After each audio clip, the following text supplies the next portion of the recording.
Chapter 1. The Ancient Virus. July 2nd. Due to the accumulation of greenhouse gases, the polar glaciers and permafrost are melting, leading to a rapid rise in sea levels. It is anticipated that in the foreseeable future, numerous cities along the coast will face the peril of submersion. August 5th. Recently, scientists have uncovered a multitude of colossal beast carcasses dating back 12,000 years in the Arctic region. According to experts, these titanic creatures likely perished due to August 10th. Perhaps the legendary giants of ancient lore truly existed. An Arctic scientific expedition has discovered giant ice-preserved corpses beneath the glaciers. August 16th. The ongoing Arctic research has captivated the public's imagination, as scientists have made a new discovery: novel ancient bacteria found on the remains of prehistoric beasts and giants, which exhibit extraordinarily potent activity. Experts caution that the melting glaciers, along with the emergence of ancient biological remains and the myriad bacteria and viruses they harbor, is not a favorable development and may herald disaster for humanity. In a parallel world, in the city of 6 dynasties, within the A University Library. This is the library. Chong, who had been dozing with his head resting on the desk, was suddenly jolted awake, his body shaking violently. He lifted his head abruptly, causing the chairs and tables to creak unpleasantly, drawing disdainful glances from surrounding classmates. Yet, no one noticed the flash of crimson in Han Chong's eyes, the fierce intent of murder swiftly concealed as he hesitated momentarily before swiftly illuminating the screen of his mobile device. September 18th, 3032, 1605. I've been reborn. There is only 1 hour until the outbreak of the ancient virus. First came the overwhelming ecstasy, soon followed by an intense sense of impending crisis that gripped his heart. A global catastrophe was imminent, and he had but an hour to prepare. Han Chong felt a surge of adrenaline as he sprang to his feet and dashed toward the library exit. The clatter of furniture once again attracted the ire of his peers, some of whom muttered disdainfully about his apparent insanity. How could someone come to the library only to sleep? Surely he must be a slacker. An hour is fleeting, yet immensely precious. With prudent maneuvering, he still had a chance to rise to prominence in the apocalypse. As he ran, Han Chong rapidly organized an array of information in his mind.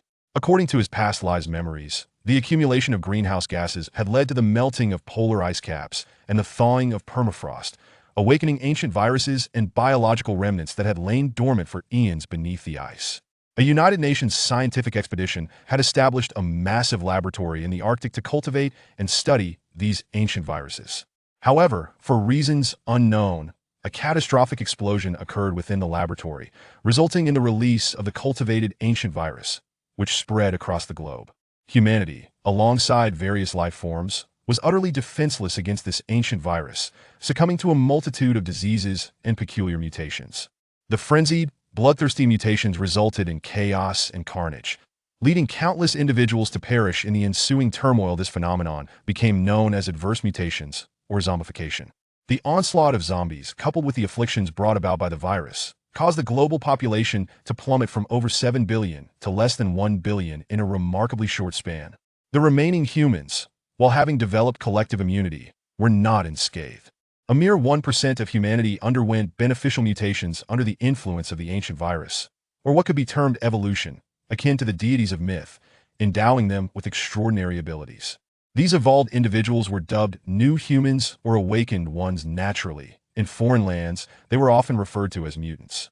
In his previous life, Han Chong had endured the early onslaught of the virus, evaded the chaos of rampant zombies, and successfully awakened new abilities, thus becoming an awakened one.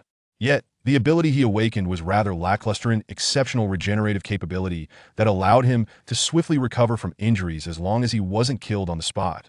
It was precisely this ability that enabled Han Chong to endure the trials of the apocalypse, surviving numerous perilous situations. Albeit not the most powerful, he managed to live long enough. However, longevity did not equate to a good life. In a world governed by the law of the jungle, where ethics had crumbled and laws ceased to exist, mere resilience was insufficient. One must possess formidable combat prowess to maintain dignity and secure more resources for continued evolution on the path ahead. Otherwise, he would end up like his former self, eliminated in the competition for evolution, ultimately betrayed by the woman he loved, struggling to survive in the desolate wilderness of the apocalypse, and finally succumbing to the betrayal of his companions. Now that he had been granted a second chance at life, he absolutely refused to be as wretched as he once was. He needed a suitable refuge to ensure his survival at the onset of the disaster, especially against the bodily afflictions caused by the virus and the threat of zombies. He required ample food. Preventing hunger was one aspect, but more importantly, after illness, he would need to replenish energy in large quantities. He needed weaponry. This was not merely for self-protection. He also needed to take the initiative to seize control and to acquire resources for evolution. Therefore, weaponry was of utmost importance. As Han Chong sprinted, he mentally calculated his next steps. Utilizing the foresight granted by his rebirth, he swiftly clarified his thoughts, formulating a preliminary plan for this most precious hour.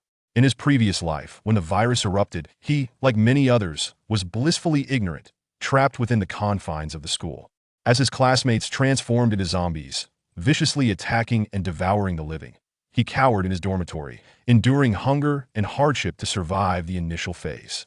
Even when he was eventually rescued, his fear of zombies kept him in hiding, too terrified to confront even ordinary zombies, let alone the evolved zombies and various formidable creatures that would come later.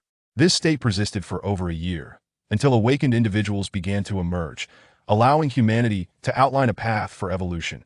And the university town saw the rise of powerful awakened beings, which gradually altered the situation. However, by then it was too late in the race for evolution. He had been left far behind, and no matter how hard he tried to catch up, he could not match the pace of zombies, awakened ones, or the various biological evolutions. Recalling the arduous experiences of his previous life, Han Chong clenched his fists. Given a second chance, he had seized the initiative. Even if he awakened the same super regenerative ability, he would undoubtedly progress further and stand taller than before. Chapter 2. The Pursuit of Weaponry. When Han Chong first entered university, he took advantage of weekends and holidays to explore the prominent attractions of Six Dynasty City. Among these, the most memorable experience was visiting the museum, which housed a sword once belonging to Sun Quan, the great emperor of Eastern Wu during the Three Kingdoms period. According to the records in Jin Dynasty's Cui Bao's ancient and modern annotations, the great Emperor Sun Quan of Wu possessed 6 treasured swords. The first was named White Rainbow, the second Purple Lightning, the third Evil Dissipating, the fourth Meteor, the fifth Azure Darkness, and the 600 Miles. The sword displayed in the museum was none other than the Purple Lightning, one of those 6 legendary blades.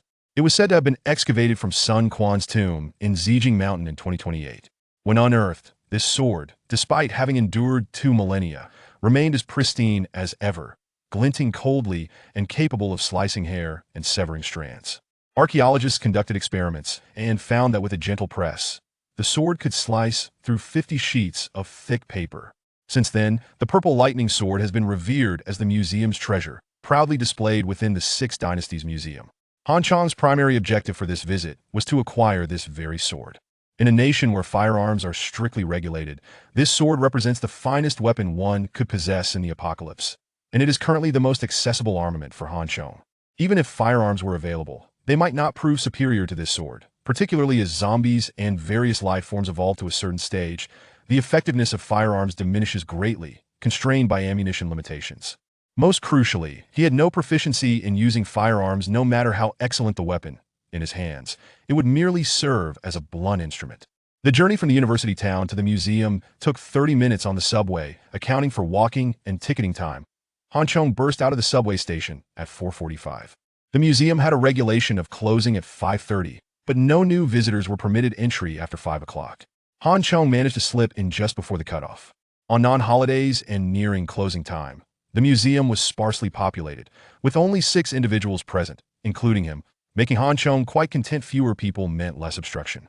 Near the entrance, a young couple was engrossed in their own world, seemingly more interested in their romantic interlude than the exhibits, and appeared to be preparing to leave. The male was attempting to impress by boasting about how, had he lived in ancient times, he would have been a general or a prince, while the female quizzed him on how many wives he would have taken, leading to a playful argument. Further inside, a young rotund man brandished a selfie stick, chattering incessantly about gaining followers and likes, evidently live streaming his visit. At the far end, there were 2 other visitors, a lovely young woman accompanying a robust elder, likely a grandparent and grandchild duo. The elderly man stood with his hands clasped behind his back, exuding an air of distinction, taking his time to appreciate every artifact, making him the most earnest visitor in the museum. The captivating young woman appeared to show little interest in the antique artifacts surrounding her. Instead, she seemed engrossed in a particular object, occasionally gesturing with her hands in excitement. The artifact that held her attention was none other than the very sword that Han Chong had come in search of, the Sword of Xidian. Could it be that she had also set her sights on this sword? Might she, like him, be one who has been reborn, aware of the impending cataclysm? No, this sword was pivotal to his future survival and evolution. It absolutely could not fall into the hands of another. With urgency, Han Chong hastened towards the display of the Xidian sword, ready to seize the opportunity should the enchanting woman make her move. As he approached, he encroached upon the socially acceptable distance, causing her to cast him a disapproving glance before she furrowed her brow and stepped away from the sword showcase. "Grandfather, the museum is about to close. May we leave now?" The young lady inquired, her voice soft yet clear in the hushed ambience of the museum. "Soon, soon," the elderly man replied with a smile, though his gaze remained fixated on the artifacts, showing no sign of departure. Han Chong felt a wave of relief wash over him, realizing his earlier assumptions had been misguided. He silently urged the pair to leave quickly. Checking the time, he noted it was 4:48 p.m., leaving merely 12 minutes until the virus would erupt on a grand scale. Despite his growing impatience, Han Chong resolved to bide his time. Acting hastily now would undoubtedly attract the attention of security, leading to unnecessary complications. All he needed was to wait until the outbreak commenced, at which point all obstacles would vanish. Taking a deep breath, he suppressed the urge to act immediately, adopting the demeanor of a casual visitor as his gaze shifted to the right of the sword display. Here, he observed an array of ancient weaponry, rusty swords, bows, and crossbows, all of which paled in comparison to the Xidian sword. One particular timber-long broadsword caught his eye, its remarkable condition and striking appearance piquing his interest. However, the hefty blade, weighing dozens of pounds, would be cumbersome for him to wield, let alone engage in battle. Perhaps it would be feasible after an evolution, but for now, it was impractical. Further along the weapon display, Han Chong discovered another treasure that filled him with delight: ancient armor. The museum showcased a plethora of armor types, predominantly from the late Han Dynasty and the Three Kingdoms period. Were it a time of peace, he would have found little interest in these relics, yet his past experiences had taught him that possessing quality armor in the apocalypse equated to an additional lease on life. The first piece of armor that captivated him was displayed on a stand, illuminated to reveal its glimmering silver hue. It was a metal tunic crafted from countless tiny iron rings, known as chainmail. According to the description beneath the display, this was a ringed lock armor from the Three Kingdoms era, commonly referred to as chainmail. After 2 millennia, the armor still shone as though freshly forged. It was said that the craftsmanship of such armor was intricate and costly, typically reserved for nobles and warriors, making its survival exceedingly rare. His gaze then fell upon another piece in armor adorned with black scales woven with gold thread, described as Xian Tai fish scale armor, renowned as the illustrious blacklight armor. Among the 5 famed armors from the Three Kingdoms period, blacklight armor, Minglight armor, Liangdang armor, ringed lock armor, and horse armor, blacklight armor commanded the highest esteem, signifying its immense value. "Ah, young man, do you also have an affinity for ancient weaponry and armor?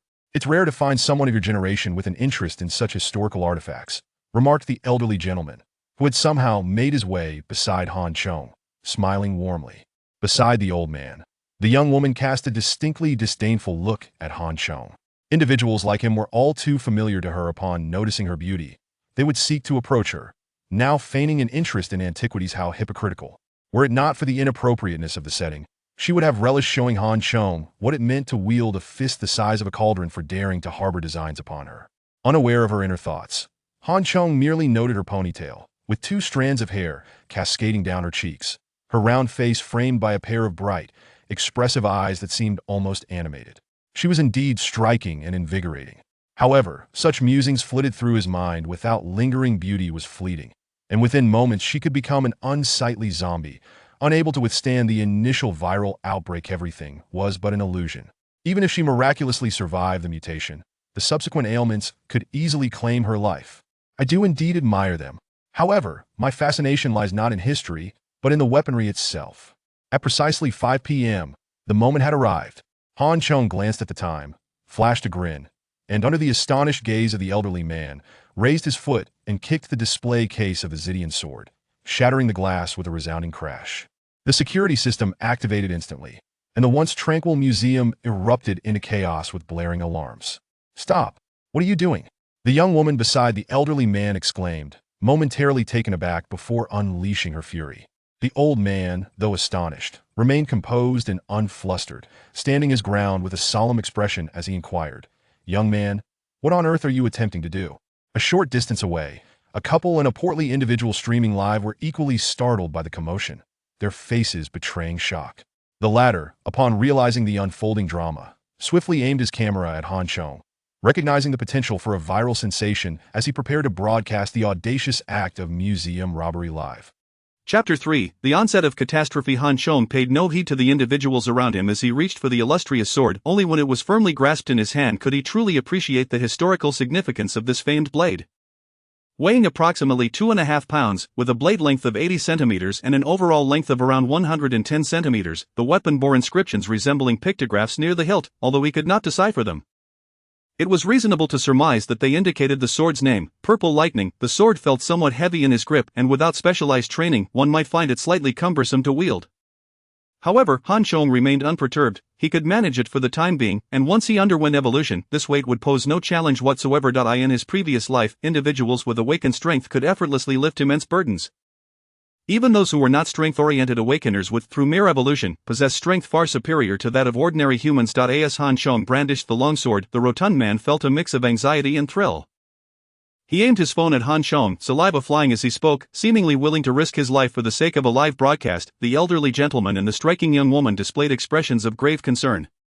To Han Chang's astonishment, rather than fear, the woman approached him with a glimmer of excitement in her eyes, striking a defensive pose with her arms crossed over her chest. Do you not find this peculiar? Han Chong remarked, his original intention having been to seize the sword and armor and depart swiftly to execute his next plan. However, he was taken aback to realize that neither the old man nor his granddaughter, nor the fat man, appeared to be infected or mutated, a variable that hindered his plans. Particularly, this young woman seemed to possess martial skills. Han Chong found himself in a precarious situation, struggling to suppress the murderous intent within him. With the weapon in hand, he wished to focus all his energy on confronting the impending dangers rather than contending with humans, especially since if this girl was indeed skilled in martial arts, he risked sustaining injuries as an unawakened individual. In this nascent apocalyptic world, being injured now would be tantamount to receiving an early death sentence. Moreover, with the armor yet to be acquired, he was reluctant to abandon his escape. "Young man, please lower the sword. If you are in distress, speak to me. I can assist you. Violence is not the solution." The elderly gentleman's authoritative demeanor suggested he was a person of significance. In response, Han Chong shook his head and chuckled lightly, all the while remaining vigilant of the young woman. Do you not find it strange? The alarm has been blaring for quite some time, yet no security personnel have arrived. The others fell silent, momentarily stunned by this revelation. Not only was there no sign of security, but even the ticket collector outside remained unresponsive. "Are you beginning to feel dizzy, perhaps a bit feverish?"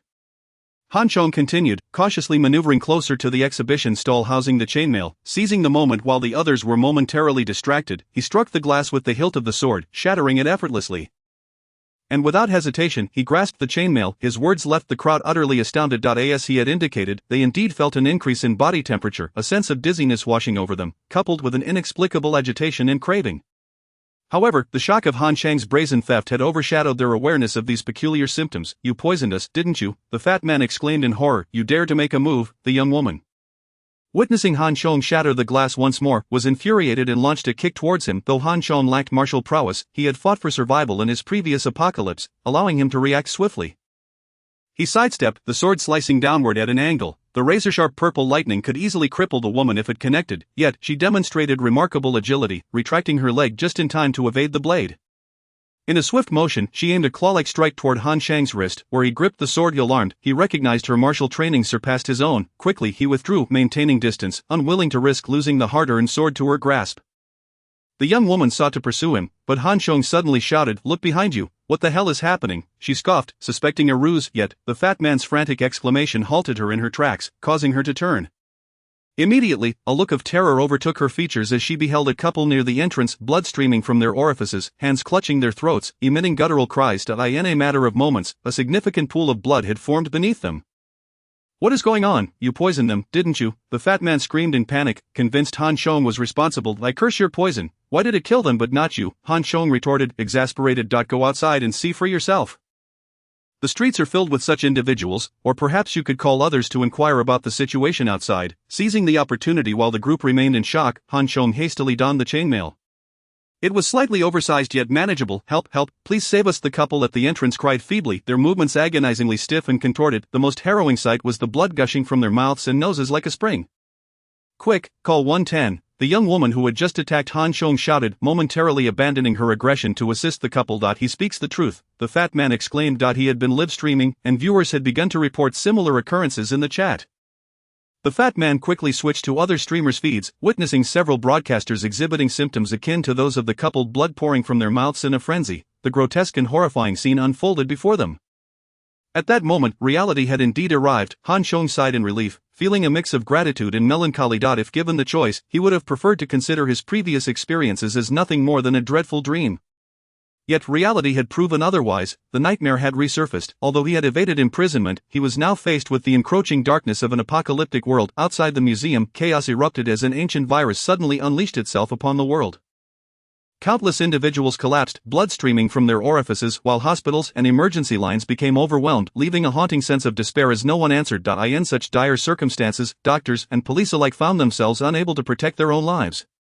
The young woman remained skeptical, hastily retrieving her phone to seek confirmation, only to be met with a chilling revelation. "Grandfather, the call won't go through," she exclaimed, her voice tinged with desperation. Could it be that fear gripped her heart as she pondered the implications? What on earth is happening? A series of drastic changes unfolded, yet the elderly man remained remarkably composed, gazing intently at Han Chong. Despite his advanced age, his mind remained sharp. If the events transpired as Han Chong had described, and he possessed foreknowledge of the impending doom, then seeking answers from Han Chong was undoubtedly the wisest course of action. A virus, an ancient virus, has erupted globally. Have you seen the recent news?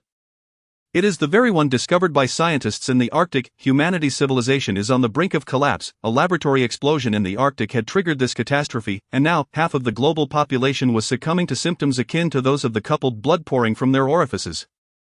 Limbs rendered stiff. In 12 hours, they would transform into zombies. The remaining half of the population, much like Han Chong and the others, experienced dizziness, elevated body temperatures, and a sense of agitation. If they did not rapidly cool down within the next 6 to 8 hours, they too would meet a grim fate. The calamity had arrived. The apocalypse was upon them. Chapter 4. Target, the underground mega supermarket. Amidst the cacophony of the blaring alarms, Han Chang's voice resonated coldly. As if emanating from the depths of the underworld, all present felt a chill coursing through their spines, a sensation that surged from their feet to the crown of their heads, sending shivers down their spines. Heat, the temperature within them surged alarmingly. Sensing the intensifying reactions within their bodies, Han Chong realized that time was slipping away. While the others remained momentarily dazed, he lifted his hand once more and seized the black armor he had previously coveted. The complete suit of armor consisted of a copper helmet, a neck guard, shoulder guards, a battle robe, a breastplate, a copper mirror, a battle skirt, and battle boots, among other components. Donning the entire ensemble would not be an easy feat. Fortunately, he did not need to engage in battle with zombies just yet. He merely needed to find a secure location to weather the two critical life or death challenges posed by the virus. And he could don the armor later. Han Chong bundled all the items together, wrapping them in his coat, and turned to flee. At that moment, a shadow darted before him, causing him to startle and instinctively leap back. He witnessed the fat man, who had been live streaming, collide forcefully with a nearby display case, which toppled with a crash. Undeterred, the fat man seized 2 pieces of armor from the display case and clumsily donned them. The armor, designed to connect 2 plates with straps, hung from his shoulders like a vest. However, the fat man was simply too corpulent. The armor fit him more like a corset, barely covering his shoulders and chest while leaving his protruding belly exposed. Creating a rather comical appearance, nevertheless, the fat man paid no heed to his ridiculous appearance, instead radiating pride. "What are you doing?" Han Chong asked, astonished. The rotund fellow chuckled heartily, patting his armor with satisfaction, and then impulsively smashed the adjacent display case. Seizing the imposing 2-meter-tall sword that Han Chong had glimpsed moments earlier, with a smug expression, he turned to Han Chong and remarked, "Little brother, do not think you are the only clever one. Did you not realize the impending danger, prompting you to snatch up these weapons and armor?" Han Chong was momentarily taken aback. Indeed, appearances could be deceiving, and this corpulent man was surprisingly cunning. He had promptly assessed the peril and acted decisively. Mimicking Han Chang's own acquisition of survival tools, Han Chong felt somewhat speechless. However, he had more pressing matters at hand. Now equipped with weapons, he needed to depart without concern for the fat man's intentions. What was more pressing was the virus's effects were already manifesting, his body temperature rising steadily. If he did not swiftly locate a refuge and implement measures to cool down, he feared he would not last much longer. With this thought, Han Chong dared not linger any longer and dashed out of the museum. As he passed through the entrance, he was met by a couple, grotesquely bloodied and twisted in agony. who reached out desperately towards him, seeking salvation. Anxious and unwilling to delay, Han Chong drew his weapon and severed one of their arms. "How could you be so ruthless?" came a furious roar from behind. It was the trio of women. Having followed closely behind, Han Chong glanced back at them without acknowledging their rebuke, waving a hand and calling out, "Farewell, everyone, welcome to the apocalypse, and may fortune favor you." With that, he swiftly maneuvered through the turnstile and exited the museum. Earlier, while on the subway, Han Chong had already consulted his phone for a detailed map of the area surrounding the museum. Directly across the street, a mere 400 meters away, lay a large underground supermarket, which was now his intended destination. The panicking populace had yet to grasp the significance of food, nor the dangers that awaited them in a day's time. When they inevitably survived the initial chaos and sought sustenance, they would find the streets overrun with zombies. Stepping outside would lead only to death. If he could seize the supermarket in advance, he would secure food supplies and a sanctuary, laying the foundation for survival during the darkest and most arduous times. This was one of Han Chang's paramount strategies. How could this be? As Han Chong reached the street, he was once again met with the terrified screams of the woman behind him. Within the museum, the full extent of the apocalypse had yet to be felt, but stepping outside revealed a glimpse of the calamity that had unfolded. The roadway before the museum was littered with the aftermath of car accidents, yet, what truly shocked was not the collisions, but the countless pedestrians sprawled on the ground, much like the bloodied couple. Their bodies rigid and lifeless, blood streaming from their orifices. The ground was stained with blood and echoed with anguished wails, as the remaining survivors writhed in agony. Those fortunate enough to have evaded the initial wave of the virus were now in a state of panic, screaming in terror and frantically dialing for help, or weeping as they clung to their loved ones. Even those who had previously doubted Han Chang's warnings were now engulfed in shock and fear. Was the world truly coming to an end? The trio of women was stunned, while Han Chong remained unfazed, his demeanor indifferent as he navigated through the blood-soaked street, sprinting towards the supermarket. Observing Han Chang's swift actions, the fat man, for reasons unknown, decided to closely follow him, albeit with considerable effort due to his size. The elderly man, overwhelmed by emotions he could no longer articulate, looked helplessly at the elder beside him. Burdened by a mix of sentiments. In times of turmoil, how can one expect safety? The elder shook his head with a sigh, gesturing, "Let us follow them," but the young woman attempted to voice her concerns. The elder had already stepped forward, his gait surprisingly vigorous for his age. Despite his advanced years, he could not match Han Chang's youthful agility. If the distance were greater, both the elder and his granddaughter, along with the panting fat man, would likely find themselves outpaced. However, with only 400 meters to cover, Han Chong's lead was evident, yet they could still clearly see him entering the expansive underground supermarket below the plaza.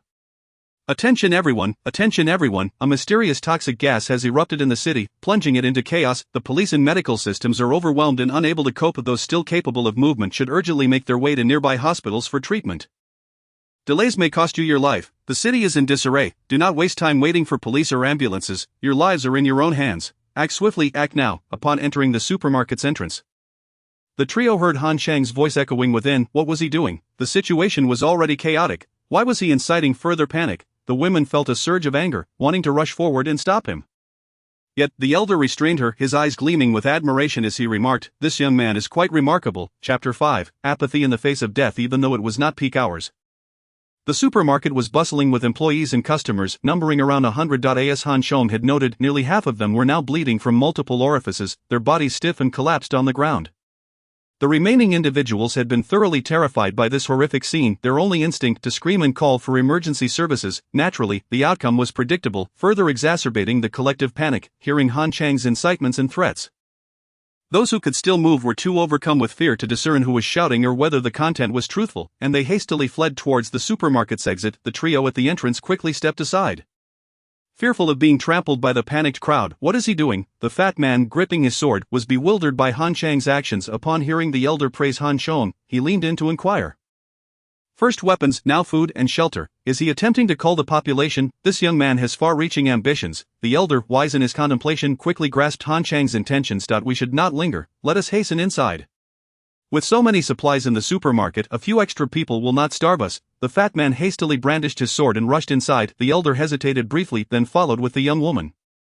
The underground supermarket comprised 2 levels. As Han Chong navigated and called out, he descended the 2 flights, parched and dizzy, nearly driven mad by the heat. He quickly grabbed a bottle of ice water from the freezer, gulped down a few mouthfuls, and doused himself with the remaining water. Feeling somewhat revived, after regaining his composure, he hastily stuffed some ice cubes from the frozen fish section into his clothing before returning to the supermarket entrance. With around 100 people already evacuated, it was now crucial to secure the supermarket's entrance. If they could hold out for another 10 minutes, even if others realized what was happening, they would lack the strength to force the door open. Han Chong deemed this maneuver a resounding success, far smoother than his experience in the museum. However, upon reaching the entrance, he was taken aback. Looking at the fat man and the others, he asked, somewhat exasperated, "Why are you following me, brother? You're being too formal. In times of disaster, we should help one another. We must unite to overcome these challenges." The fat man replied with a sly grin, his thick skin rivaling that of a fortress. The elder and the young woman, though silent, exuded an air of determination, clearly intent on staying. These were astute individuals. The peculiar youth before them was their best chance for survival. Seeing the trio enter, Han Chong felt a mix of irritation and helplessness. Dismissing them would be difficult. Setting aside numerical disadvantages, the martial artist among them was a formidable presence he could hardly contend with. Most importantly, time was running short. He could feel the heat within him intensifying. If this continued, he would be unable to endure the tasks ahead. Fine, since you wish to join, then lend a hand. Han Chong contemplated briefly before deciding to accept their presence. Promptly issuing commands: first, grab some ice water and ice cubes to cool down, then come help me. Upon hearing Han Chang's directive, the fat man was the quickest to respond. Tossing aside his sword, he flung open the freezer, dousing himself with bottles of ice water, then guzzling down 3 cans of soda in quick succession. Already burdened by his size and the oppressive heat, he had been on the verge of collapsing. Had the situation not been so dire, he would have long since succumbed to exhaustion. Now, with cold water cascading over him and soda filling his belly, he felt rejuvenated. As Han Chong lowered the supermarket's shutter, the fat man aided him, following instructions to barricade the heavy shelves and refrigerators against the door, creating a formidable barrier. Although he could not predict what would transpire, having watched Resident Evil and various zombie films, he understood the horror of zombies. Moreover, this fat man was even more fearful of death than Han Chong. After all, the television and refrigerator in the supermarket were not his. He frantically piled up items while pouring cold water over himself. Once the entrance was thoroughly sealed, Han Chong felt a surge of heat, his throat parched, as if he might ignite. The other 3 were in a similarly dire state, continuously drinking ice water and dousing themselves to cool down. Particularly, the trio felt an overwhelming sense of relief. Had they not followed Han Chong into the supermarket, they would likely be seeking refuge elsewhere, facing an uncertain fate. No, we cannot rest now. We must bind all those mutated infected individuals in the supermarket. The process of zombification is gradual, not instantaneous, and we must be thoroughly prepared. Observing the 3 individuals on the verge of collapse, Han Chong stuffed several ice packs into his clothes and shouted at them.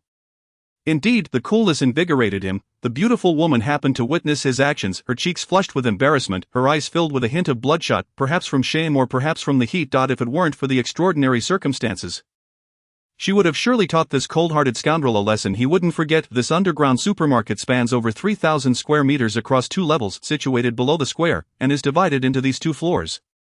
The upper level primarily showcases clothing, daily necessities, snacks, and dry goods, while the lower level focuses on fresh produce and seafood. The shelves are neatly arranged, making it easy to locate individuals. After a thorough search, the 4 of them gathered all the incapacitated infected individuals in the supermarket and transported them using shopping carts to the second underground level. Upon counting, there were still 48 individuals remaining, comprising men, women, and children. Without exception, they all exhibited signs of severe bleeding from their orifices, their limbs stiffened, and their throats emitted guttural sounds, creating a truly horrifying sight. These individuals were on the brink of mutation, their human consciousness still intact, which made their fear even more palpable, their eyes reflecting a desperate hope that Han Chong and his companions could save them. Yet, each time they attempted to speak, copious amounts of fresh blood gushed forth from their mouths and noses, rendering them unable to articulate their pleas. The sight of dozens of individuals coughing up blood was undeniably chilling. Brother, how should we handle these people?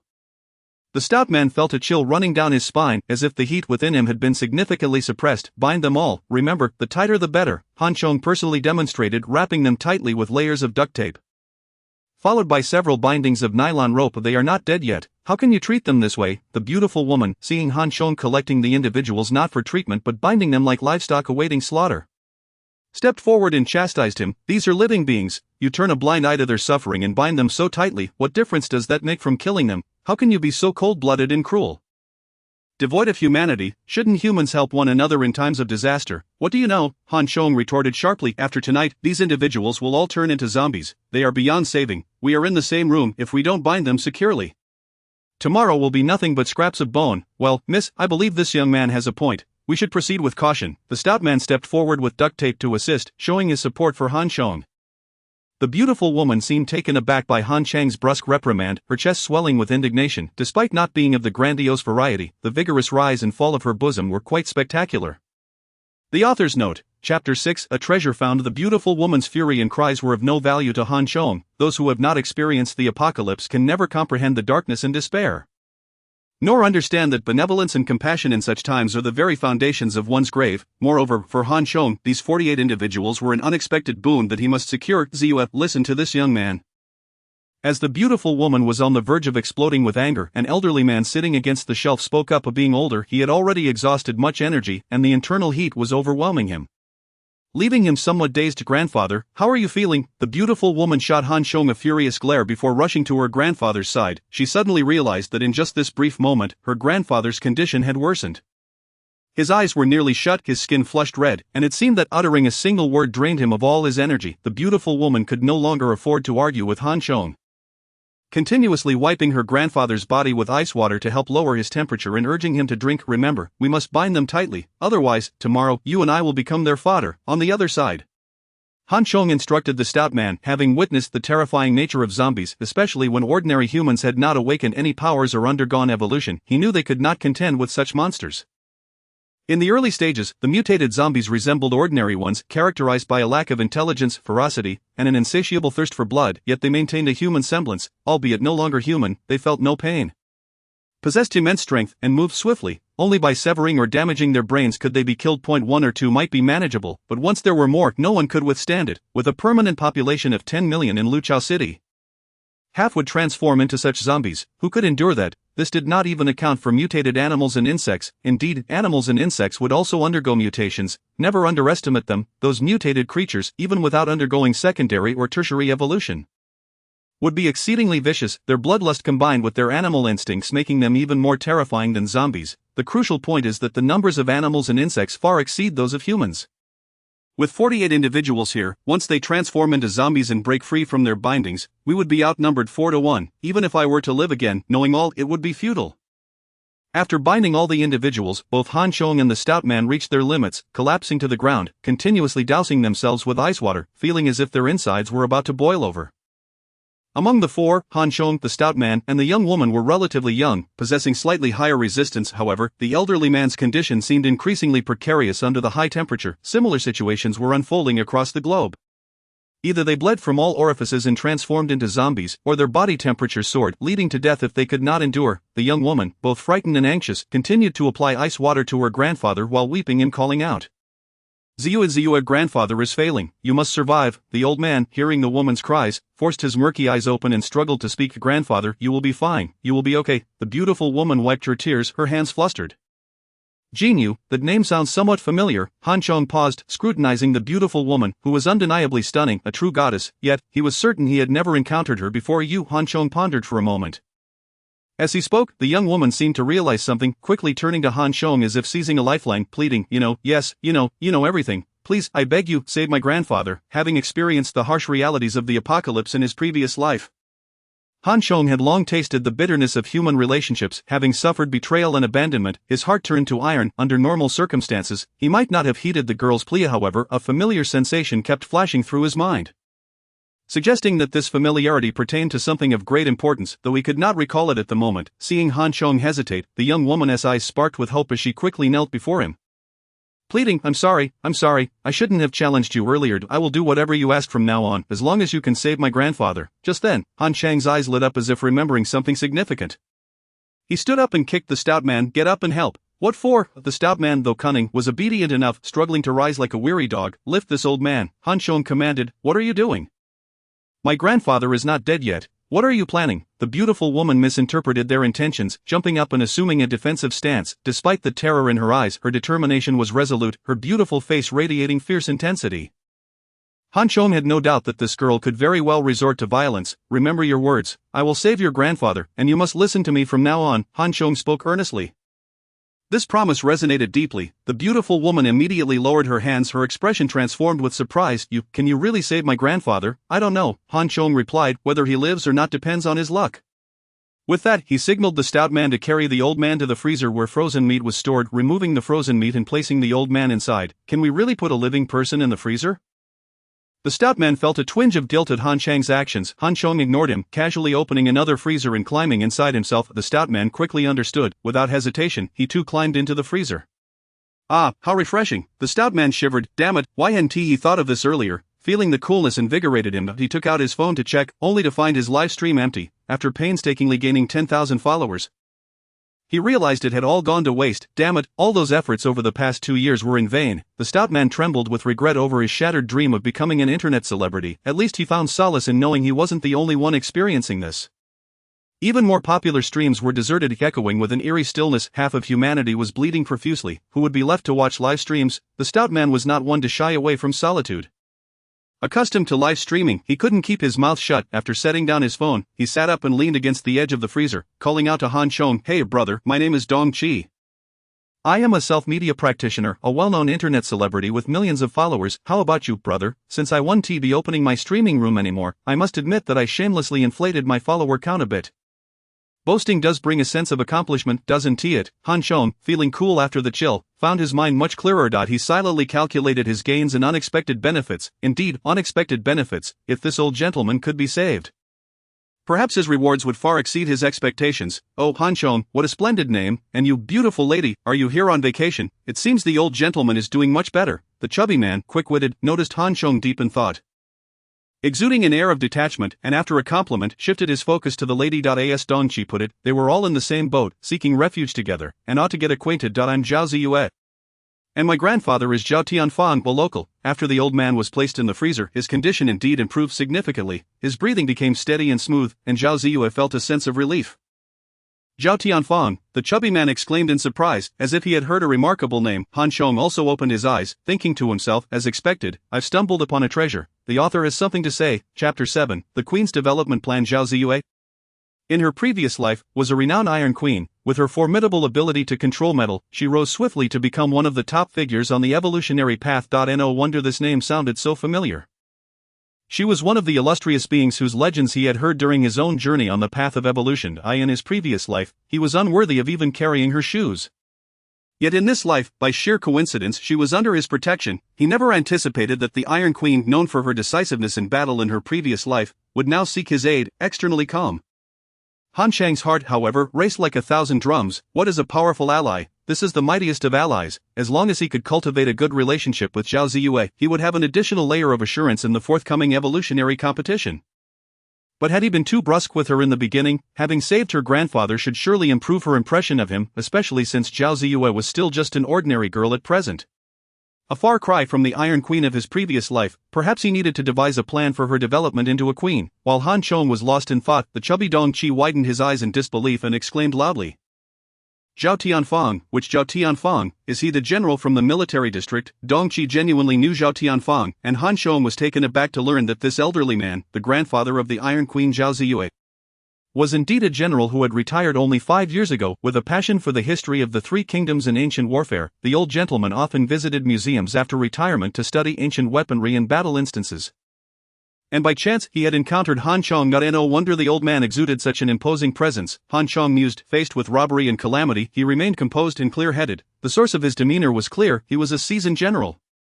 Han Chong also considered another possibility. Had he not been reborn and suddenly appeared at the museum, perhaps the equipment he had seized would rightfully belong to Zhao Ziyue. Her survival in the early days of the apocalypse might have depended significantly on this equipment. Unbeknownst to Han Chong, reality aligned closely with his conjectures. According to the original timeline, Zhao Ziyue and her grandfather had rescued several passers-by on the museum's road, barely surviving the early days of the apocalypse amidst a fever.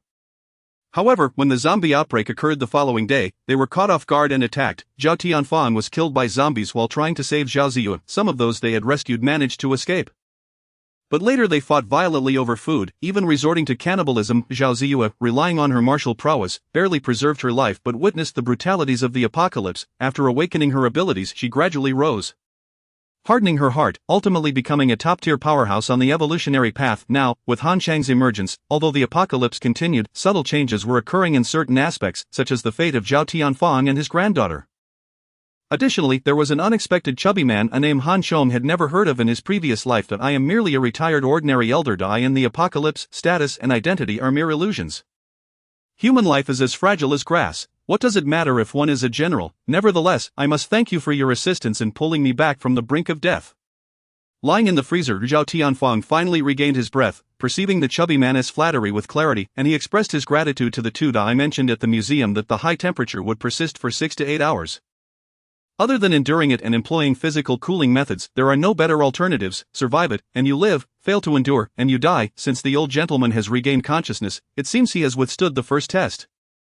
Aware that the illustrious Iron Queen was right in front of him, and realizing he was the grandfather of the Iron Queen, Han Chong shifted from his earlier aloof demeanor and began to introduce himself. He could see that Zhao Ziyue was very filial and treated her grandfather well. Establishing a good rapport with Zhao Tianfang would naturally bring him closer to Zhao Ziyue. The first test? Brother, what do you mean? Are there several tests to go through? This isn't a game with levels. The chubby man grew agitated. 6 to 8 hours. It's only been 2 hours since we started, if it weren't for the freezer. Dongqi felt he would have surely self-ignited. It wasn't just the chubby man. Both Zhao Tianfang and Zhao Ziyue wore grave expressions. The first test had nearly been fatal. What could the second test entail? It is not as daunting as you might think. We are prepared now, so passing the second test shouldn't be a major issue, Han Chong explained. Approximately 24 hours post-outbreak, body temperature will plummet rapidly. Without proper and timely warming, one could end up freezing to death. This was also why he had chosen the supermarket as a refuge. As a large comprehensive supermarket, its supplies were exceedingly ample, making it a prime target both in the early and late stages of the apocalypse. However, securing a supermarket in the later stages would not be so easy. It would require seizing it by force.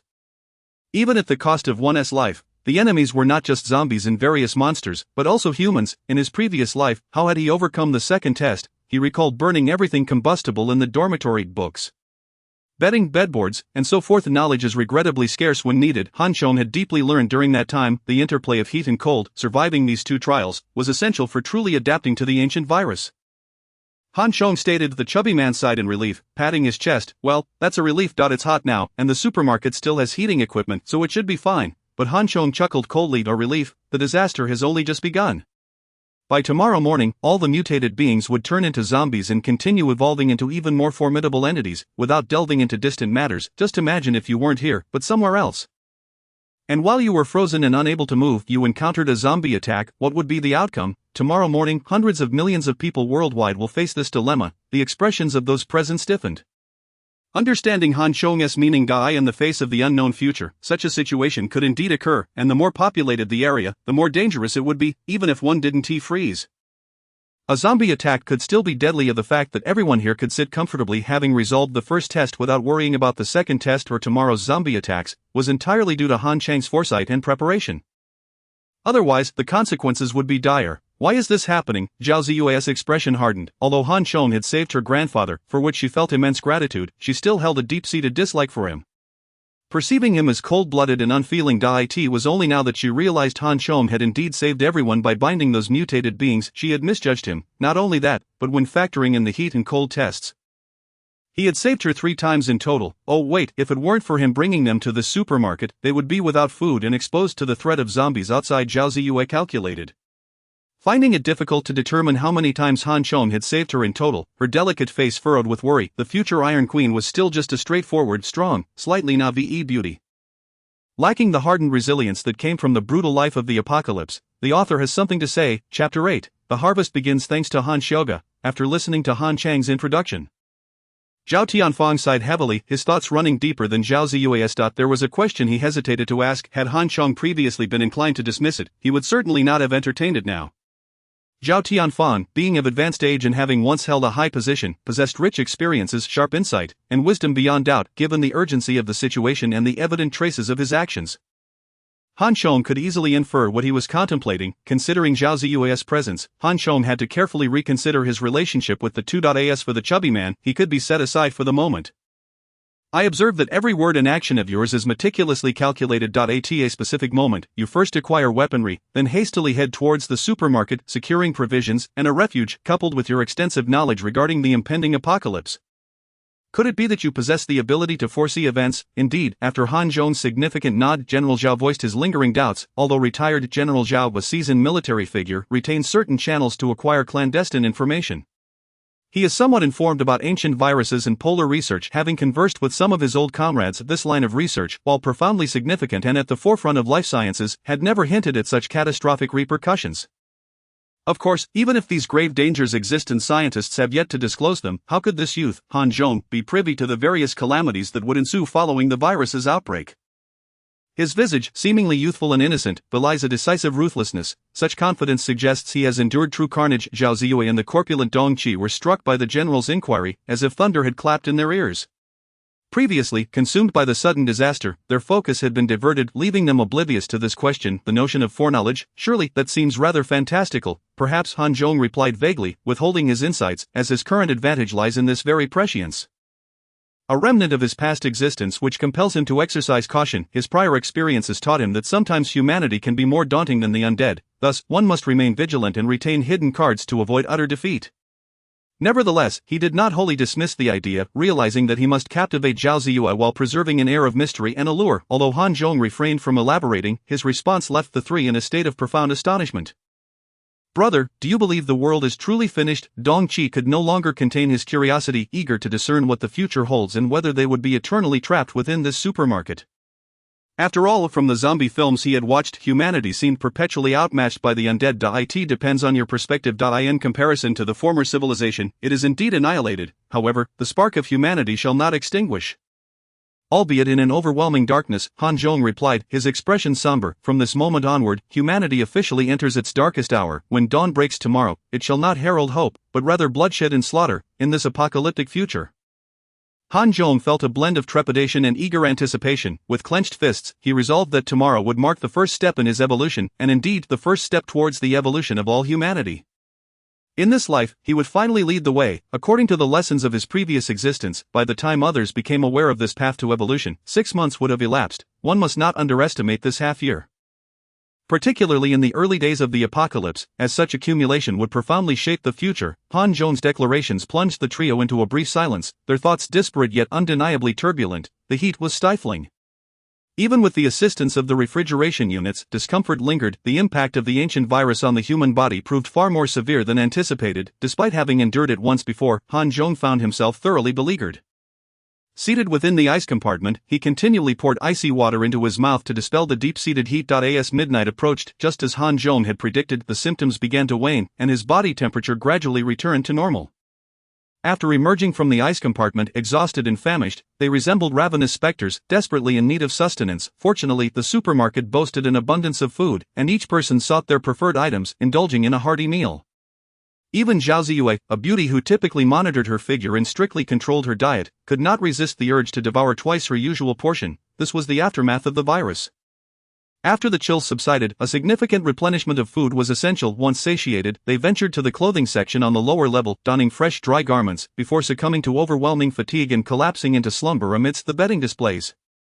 Situated underground in a plaza, the supermarket lacked windows, and with the entrance sealed, the arrival of dawn would go unnoticed. Yet, at 7 in the morning, Han Zhong awoke punctually, hopeful for a fruitful day ahead. Rising from his slumber, he noticed the other three still asleep and chose not to rouse them, instead venturing alone to the supermarket's second basement level. Upon entering the fresh produce section, he heard rustling and rasping sounds emanating from below. "Ah, it seems they have mutated," Han Zhong chuckled darkly, a mix of surprise and amusement. After inspecting his dual-layered armor and gripping his purple lightning sword, he cautiously approached the source of the noise. The bound figures on the ground writhed violently. Had they not been gagged with tape, their cries would have been deafening. Counting them, he noted a total of 48, just the right number, with a sigh of relief. Confirming their capture and the integrity of their bindings, Han Zhong used his sword to slice through the tape covering one of their mouths. The zombie let out a furious roar, its mouth agape in a grotesque display. Its cheeks were torn, stretching almost to its ears, revealing elongated, sharp teeth, as it thrashed madly, its eyes gleaming with a sinister red hue. Thanks to Han Zhong's earlier bindings, the zombie's condition remained relatively intact. Unlike the first one he had encountered in his previous life, which had been a nightmarish sight, bloodied and disfigured. In light of this, it was time for him to commence his harvest, after confirming the creature's complete mutation. He smirked coldly, and with a swift motion, his sword severed the zombie's head from its body, revealing a clean incision at the neck. Author's note, Chapter 9, The Path of Evolution, Part 1, indeed. The sword is extraordinary, its sharpness, as fine as a hair, lives up to its reputation. The purple lightning sword's edge left Han Zhong in awe, explaining its status as a legendary weapon, a staple of martial arts lore. After admiring its prowess, Han Zhong proceeded to decapitate 9 additional zombies before sheathing his sword and grasping the severed heads by their hair, transporting them to the adjacent meat counter, behind the counter. He discovered a cutting board and a hefty yet exceedingly sharp cleaver, perfect for his task. Draping an apron over himself and donning rubber gloves, he placed one of the zombie heads upright on the board.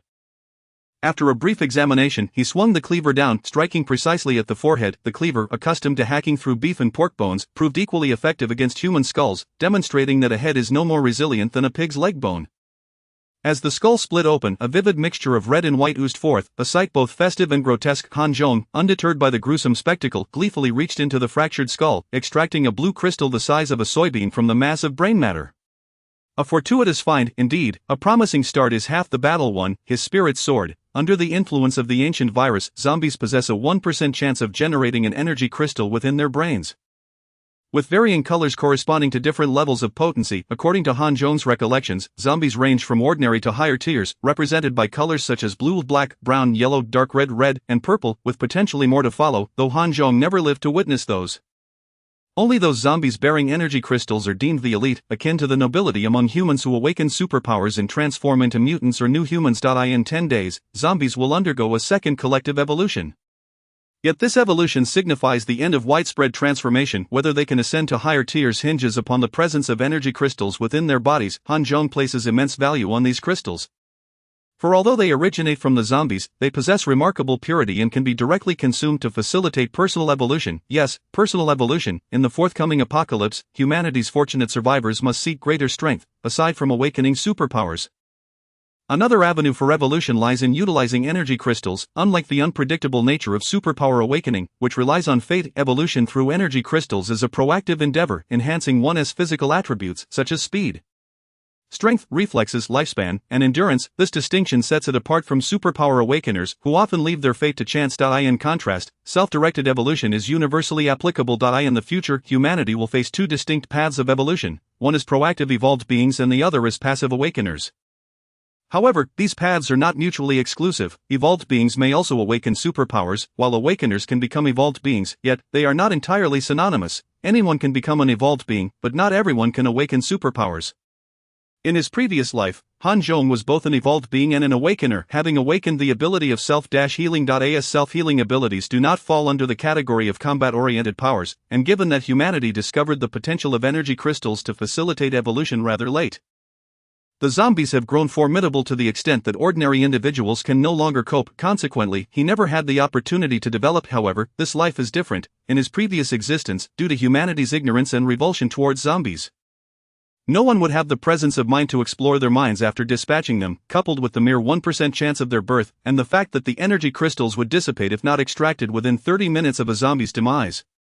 Humanity ultimately uncovered this secret only 6 months later, yet, in this life, he is ahead by a full 6 months. At the onset of the apocalypse, he has already grasped this secret, as long as he can fully leverage this knowledge and operate it effectively, he will lead the evolutionary path ahead of everyone, even surpassing the evolution of zombies. If he can maintain this advantage and persistently hone his abilities as an active evolutionary entity, even if he ultimately awakens an exceptionally strong self-healing power, he still stands a chance to become one of the most powerful evolvers. His previous restraint in not eliminating these infected individuals was solely for this purpose, to obtain these energy crystals.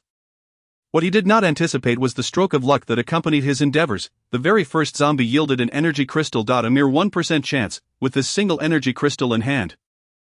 Han Chong felt invigorated, transforming into a fervent extractor, wielding his kitchen knife to sever the remaining 9 heads. However, to his disappointment, the other heads bore no fruit. He discarded the grotesque heap of skulls and brain matter into a nearby dumpster, then proceeded to chop off 10 more heads. This time, fortune eluded him even further, as not a single energy crystal emerged from the 10 heads. Han Chong, unwilling to concede, repeated the process with another set of 10 heads. Upon reaching the 4th head, he was greeted with a delightful surprise, acquiring his second energy crystal. TSK. From 24 heads, he had procured 2 energy crystals, leaving him with a mere 8 more to achieve a first-level evolutionary state. Han Chang's spirits soared as he wiped the energy crystal clean and pocketed it. Meanwhile, upstairs, the hefty fellow, having consumed copious amounts of water the previous day, was roused from his slumber by an urgent need to relieve himself. Squinting, he crawled out of bed, only to find the elderly gentleman and Zhao Ziyu still fast asleep, while Han Chong had vanished without a trace. Could it be that this guy was also awakened by nature's call? The hefty fellow muttered to himself, preparing to head to the restroom. Suddenly, a cacophony erupted from downstairs, startling him and causing him to temporarily forget his pressing need. He hastily seized a large knife and descended to the 2nd floor via the elevator.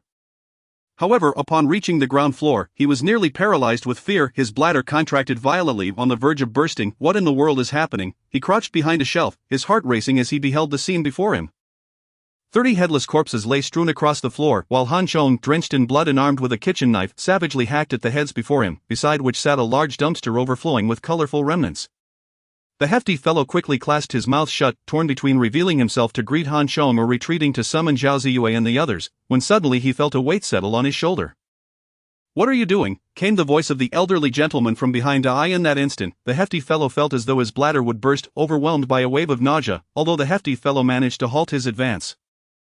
He couldn't escape the dampness that now clung to him. He tumbled to the ground, his face turning a deep shade of purple as he retched uncontrollably. Meanwhile, the elderly gentleman and Zhao Ziyue also caught sight of Han Chang's gruesome activities, their expressions reflecting a blend of horror and disgust. No matter how resilient one's psyche, such a scene was beyond comprehension. You truly are deranged. How could you?" Zhao Ziyue stammered, struggling to suppress her revulsion and terror as she chastised Han Chong.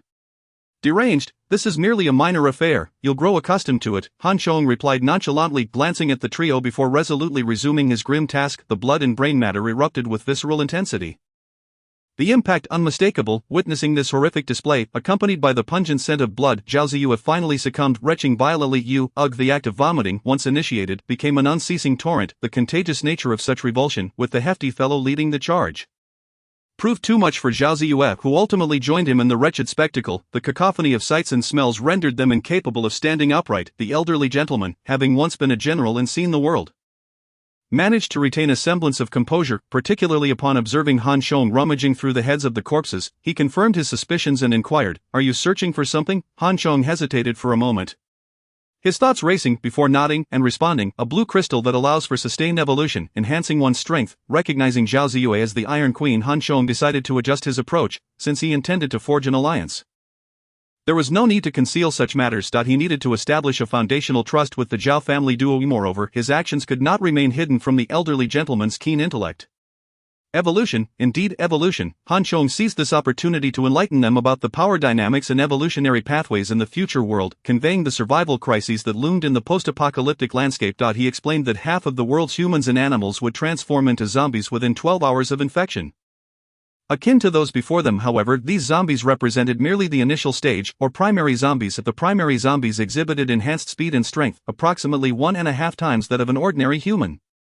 Their characteristics included a bloodthirsty nature, lack of self-awareness, and a propensity for tearing apart warm-blooded creatures and humans. Roughly 10 days later, zombies would undergo a second collective evolution, becoming rabid zombies, or secondary zombies, which would be significantly stronger than their primary counterparts, exhibiting speeds and strength nearly 3 times that of a regular human. These zombies would retain human-like appearances while exhibiting heightened aggression and, crucially, a degree of intelligence. Following this second collective evolution, zombies would no longer undergo further collective transformations but would instead display a diverse array of individual evolutionary advancements, possibly reaching 3rd, 4th, or even higher levels. From this phase onward, their forms, abilities, intelligence, evolutionary timelines, and levels would vary significantly. However, one thing remains certain: they would grow more formidable. In contrast, human evolution diverged from this pattern, having survived the viral and zombie onslaught. Humans would not experience collective evolution. Nonetheless, a select few among humanity, akin to the energy crystals birthed by zombies, would possess a similar 1% probability of awakening diverse powers roughly 10 days later. These abilities could range from manipulating flames, skin petrification, to developing wings, with the awakening process being entirely random. The powers varied widely, and some individuals might not possess any combat abilities at all. Of those who awakened such powers were referred to as new humans or mutants. Additionally, there existed another method of human evolution, utilizing the energy crystals within zombies to achieve active evolution, termed as evolutionary entities. Isn't that rather fantastical? Upon hearing Han Chang's exposition, the hefty fellow temporarily set aside his nausea and the dampness in his trousers. Astonished, the elderly gentleman took a moment to process the overwhelming information, stifling his own shock as he inquired, "A 1% probability is indeed low. What of human evolution? To what extent can a single energy crystal elevate a human's capabilities?" The elderly gentleman had pinpointed a critical question, prompting Han Chong to nod in affirmation. 10 energy crystals from ordinary zombies can elevate a regular human to a first-level evolutionary entity, enhancing their strength, speed, reflexes, and even lifespan to 2 to 3 times that of an ordinary person. The hefty fellow's eyes widened in disbelief. That's quite the superhuman feat. Han Chong cast a dismissive glance at the hefty fellow. who was practically glowing with excitement, and couldn't help but inwardly scoff. If evolution were so easily attainable, he wouldn't have endured such a wretched existence previously. A primary zombie, with its 1.5 times the strength and speed of a regular human, posed a significant challenge to defeat, let alone the daunting task of vanquishing 1,000 of them. While Han Chong remained silent, the elderly gentleman astutely recognized the crux of the issue, shaking his head with a sigh. The hefty fellow, bewildered, finally grasped the gravity of the situation. Indeed, based on the 1% probability, it would require at least 1,000 individuals to achieve a successful evolution. And what of the awakened ones? The mutants, are they not supposed to be even more powerful? I recall watching X-Men. The hefty fellow clung to his fantasies, unwilling to relent. A 1% chance, surely if you are among that 1%. You must be formidable. I mentioned earlier that the awakening of powers is entirely random. If your ability allows you to breathe underwater like a fish, encountering zombies would still spell doom. Han Chang's words further deepened the hefty fellow's despondency. Conversely, the elderly gentleman comprehended Han Chang's intentions, nodding in agreement. Active evolutionary entities are akin to individuals possessing robust physical prowess, while awakened powers resemble tools wielded by a person. Whether the tool is a firearm or a mere pencil remains uncertain. Does it not? Furthermore, even if a person wields a firearm, it does not necessarily guarantee victory over a robust and agile individual. At this moment, the chubby fellow came to an understanding, yet he remained undeterred, stating, "If that is the case, we shall take our time. We will eventually gather 10 energy crystals." Han Chong sneered. "In 10 days, the zombies will undergo a second collective evolution. Their strength will double overall." "Take your time." The chubby man instantly shivered, suddenly feeling a chill in his pants. Damn it, he had forgotten that he had just lost control. He quickly glanced around at the others, relieved to see that no one had noticed his predicament, and hurriedly retreated upstairs to change his clothes. Author's note: Chapter 11. Forming a team. The old man cast a glance at the marks left on the chubby fellow's rear and paid no heed to his departure. Instead, he lamented, "The number of zombies is vast and continuously evolving. Although humanity clings to a glimmer of hope, it is accompanied by immense peril. In this apocalyptic world, human lives hang by a thread." Han Chong remained silent, aware that the darkness of the apocalypse was far more severe than the old man had described. The zombies were not humanity's sole threat, and the hope brought by supernatural abilities was not a universal boon. In truth, once these abilities awakened, humanity began to emerge from their shelters, exploring the outside world in search of food, clothing, and various supplies. Yet, in this apocalyptic context, there existed no laws or morals. Evil, desire, and chaos would be magnified infinitely, revealing the grotesque nature of humanity in all its brutality. It would be at that moment that people would realize the calamity brought by their own kin would outweigh the direct threat posed by zombies 1,000-fold. For a morsel of food, humanity would plunge a dagger into the chest of a companion, and beautiful women would become mere playthings for others. What humanity would abandon was not merely their lives but their dignity as human beings. Although I am unaware of your forthcoming plans, I believe that in the face of rampant zombies, a team is undoubtedly stronger than an individual. If possible, I hope we can form a team. What do you think? As Han Chong delved into the memories of his previous life, the old man suddenly spoke. Form a team. Han Chang's heart leaped with joy. It had finally arrived, according to his original plan. He intended to act alone, leveraging his foresight to evolve ahead of others and secure an advantage. However, upon awakening in this life, he had been preoccupied with racing against time, failing to consider the details, resulting in numerous flaws in his initial strategy. Yet, during his conversations with the old man and the chubby fellow, Han Chong had come to a realization that he was merely an ordinary human with foresight, not the evolved being from his previous life. His foresight did not afford him the ability to complete the first level of evolution in a short time, especially before the zombie's second evolution. In other words, if he could not devise a better plan, his foresight would be severely diminished, unless he could find a powerful awakened individual to collaborate with and eliminate zombies within 10 days. He would be at a disadvantage. The problem was that although he knew who the powerful awakened individuals were, he could not traverse a city teeming with zombies to seek them out. Even if he found them, why would they trust him, and what motivation would they have to assist him? Fortunately, the situation had simplified considerably because he had encountered Zhao Ziyu, a potential candidate to become the Iron Queen. Even if teamwork could not lead to evolving into a first-level being within 10 days, there would be ample opportunities thereafter. Zhao Ziyu's ability to control metal and her remarkable talent would serve as the greatest assurance in this supermarket and his most significant support. Forming an alliance with her was far more advantageous than seeking out a stranger. Moreover, having previously saved the old man, he had already established a favor with her, based on the current circumstances.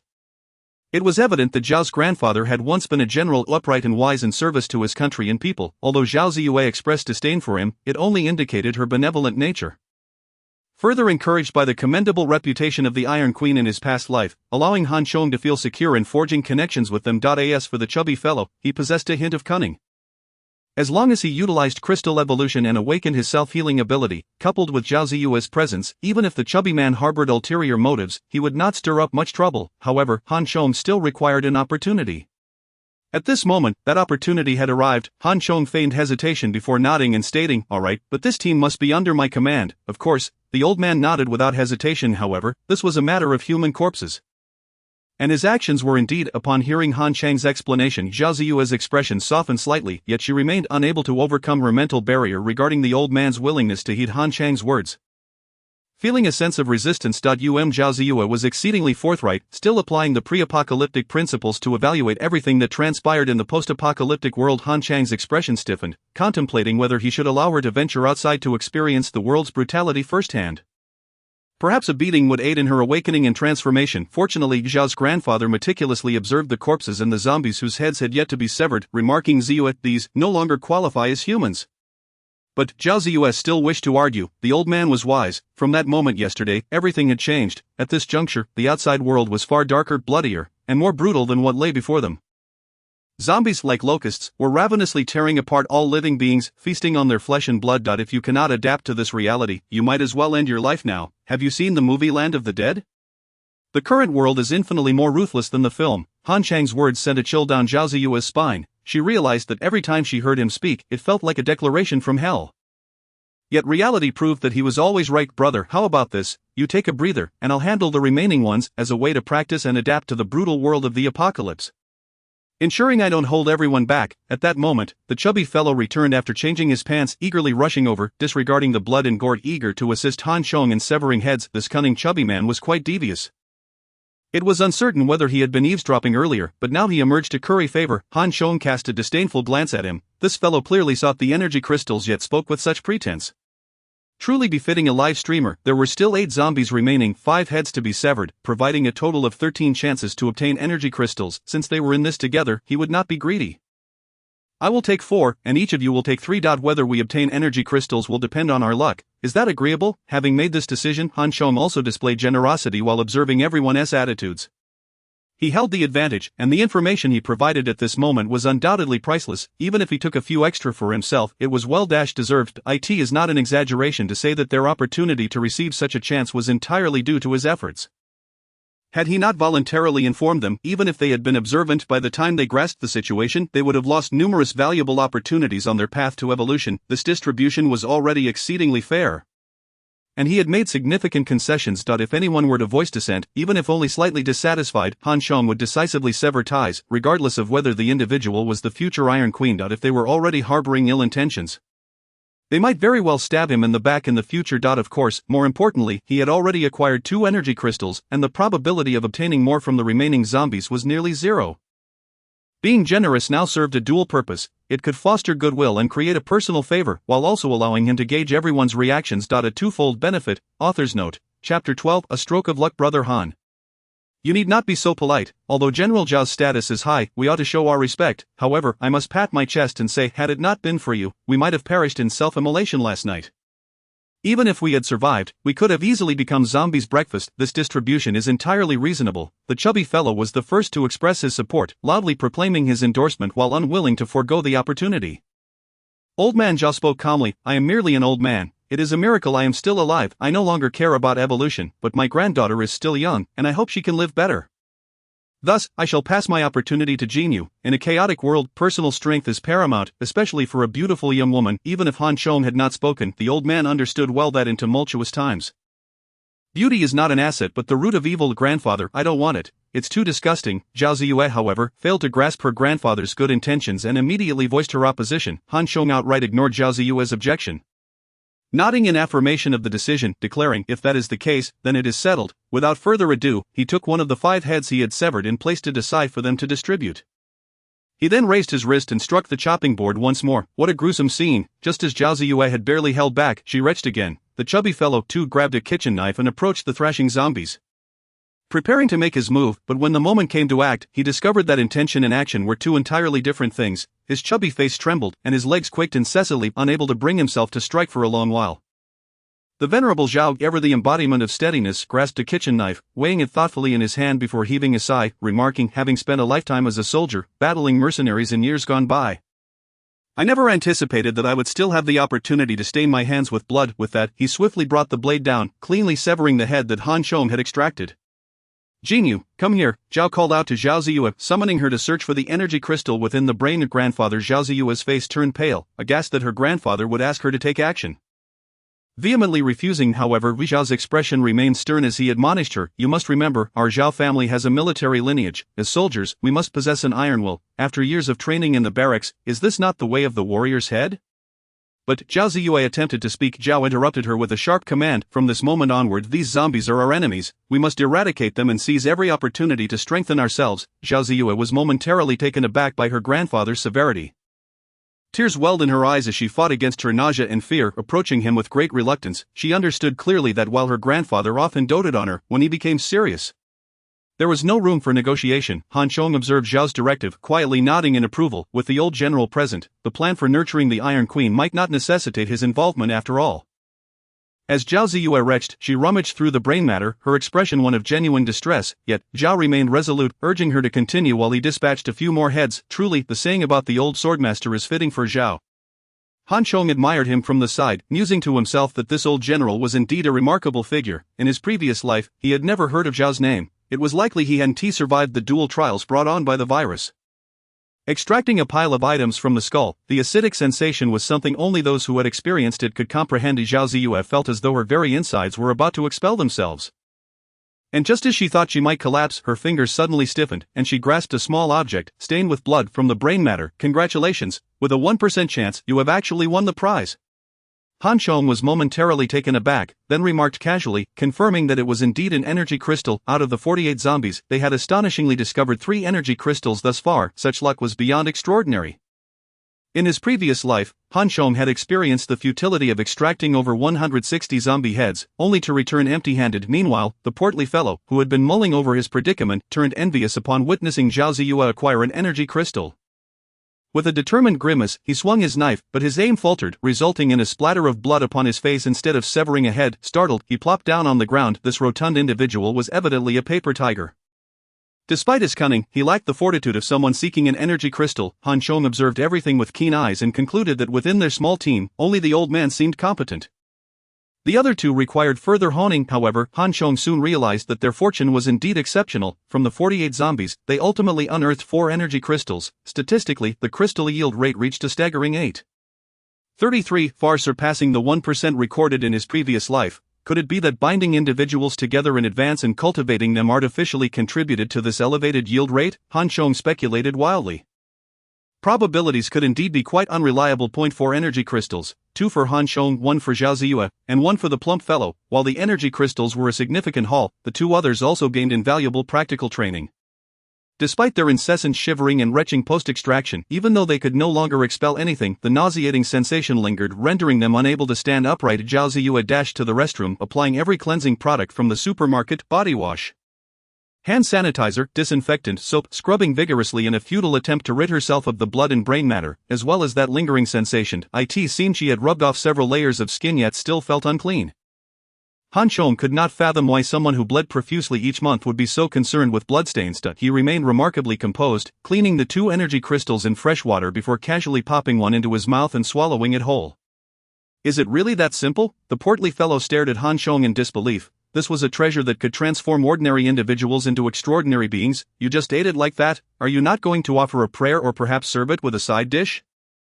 Han Chong rolled his eyes and quietly reveled in the sensations coursing through his body. Blissful warmth began to envelop him, signaling that his body was undergoing transformation. The digestion period for an energy crystal typically required no more than an hour.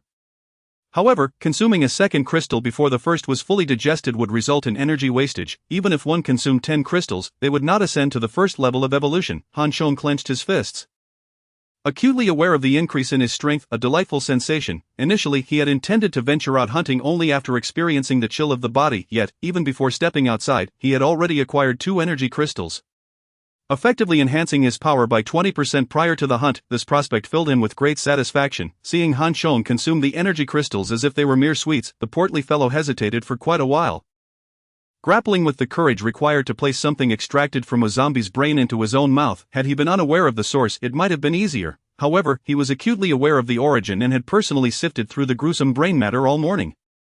After enduring such violent retching, merely thinking of or hearing words associated with brains invoked an urge to vomit. Finally, when Zhao Ziyue emerged from the restroom, looking as delicate as a wilting flower, the portly fellow gazed at her expectantly, hoping she would take the lead and serve as motivation for his own advancement. Shared adversity breeds companionship, after all. Yet, his hopes were swiftly dashed when he saw Zhao Tianfang hand an energy crystal to Zhao Ziyue. Han Chong interjected. Old man, I suggest you consume this energy crystal first. I am but an old man. I cannot foresee how many days I may last in this apocalypse. There is no need to waste it.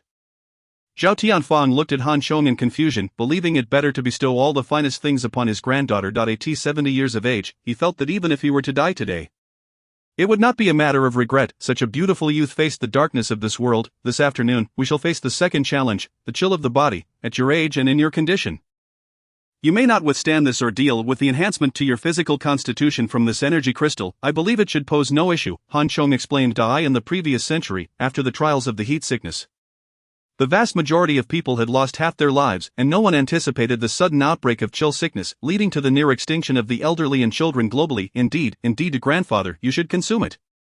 Zhao Ziyue, feeling the urge to retch resurface, found Han Chang's words to be a saving grace and nodded vigorously in agreement. Furthermore, her grandfather's words instilled a sense of panic within her. Her phone could not connect, and perhaps her only remaining family member in this world was indeed her grandfather. According to Han Chong, energy crystals not only improved physical constitution but also extended one's lifespan. This was undoubtedly a miraculous remedy for her grandfather. The old man hesitated. If we survive this trial, we can venture out for hunting tomorrow, and I am certain we will find more crystals. Han Chong continued to persuade him, with the old man currently on his side.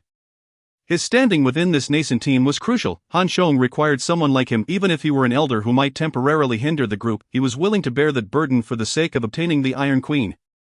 Hunting, the others hesitated, quickly grasping the implications of Han Chang's words, their expressions tightening with apprehension. Engaging the immobile zombies and battling against them were entirely different concepts. It required far more than mere courage. Especially knowing that zombies were even stronger than ordinary humans, a moment's inattention could result in death. Ultimately, the old man, spurred by Zhao Ziyue's urging, consumed the energy crystal. The portly fellow, seeing this, gritted his teeth and swallowed his as well. Despite being a treasure, it felt as if he had ingested poison. It was now 2:30 in the afternoon, with just 2.5 hours remaining until the outbreak of the chill sickness. We need to prepare ahead of time, Han Chong reminded everyone, glancing at the clock. Only those who had experienced the chill sickness understood its terror. Without proper preparation, once the chill sickness struck and their bodies froze, it would be too late. Yesterday, everyone was thoroughly exhausted, suffering from a severe lack of rest. In their current state, they were ill-prepared to face the impending challenges, especially Zhao Ziyue, who had not benefited from the energy crystals.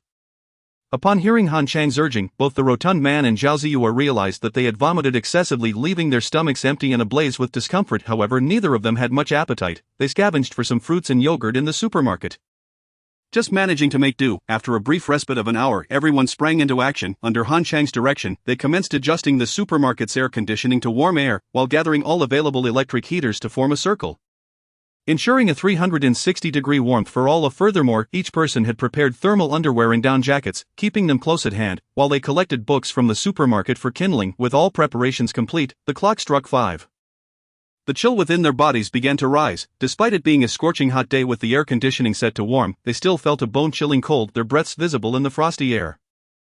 At this moment, the difference between those who had consumed energy crystals and those who had not became apparent. Zhao Ziyue had already donned her thermal underwear and down jacket, huddling tightly against the electric heater.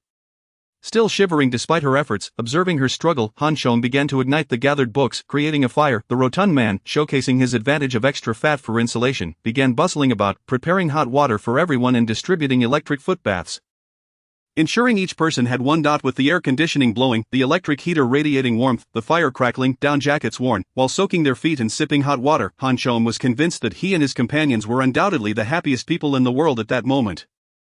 As time progressed, although they still felt the unbearable chill within, the ample warmth measures prevented any real harm. This brought to Han Chang's mind memories of his previous life, where in the dormitory, books, sheets, bedding, and wooden furniture, along with the corpses of fellow students they had collectively slain, were all tossed into the fiery inferno, as they huddled together, nearly freezing to death, barely surviving the bitter cold after this ordeal.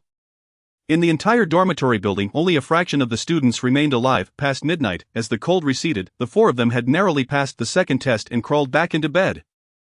Utterly exhausted, the author has something to say. Chapter 14. The hunt begins September 20, early autumn, a day bathed in sunlight. A day brimming with vitality. The following morning, when Han Chong awoke, he felt remarkably invigorated.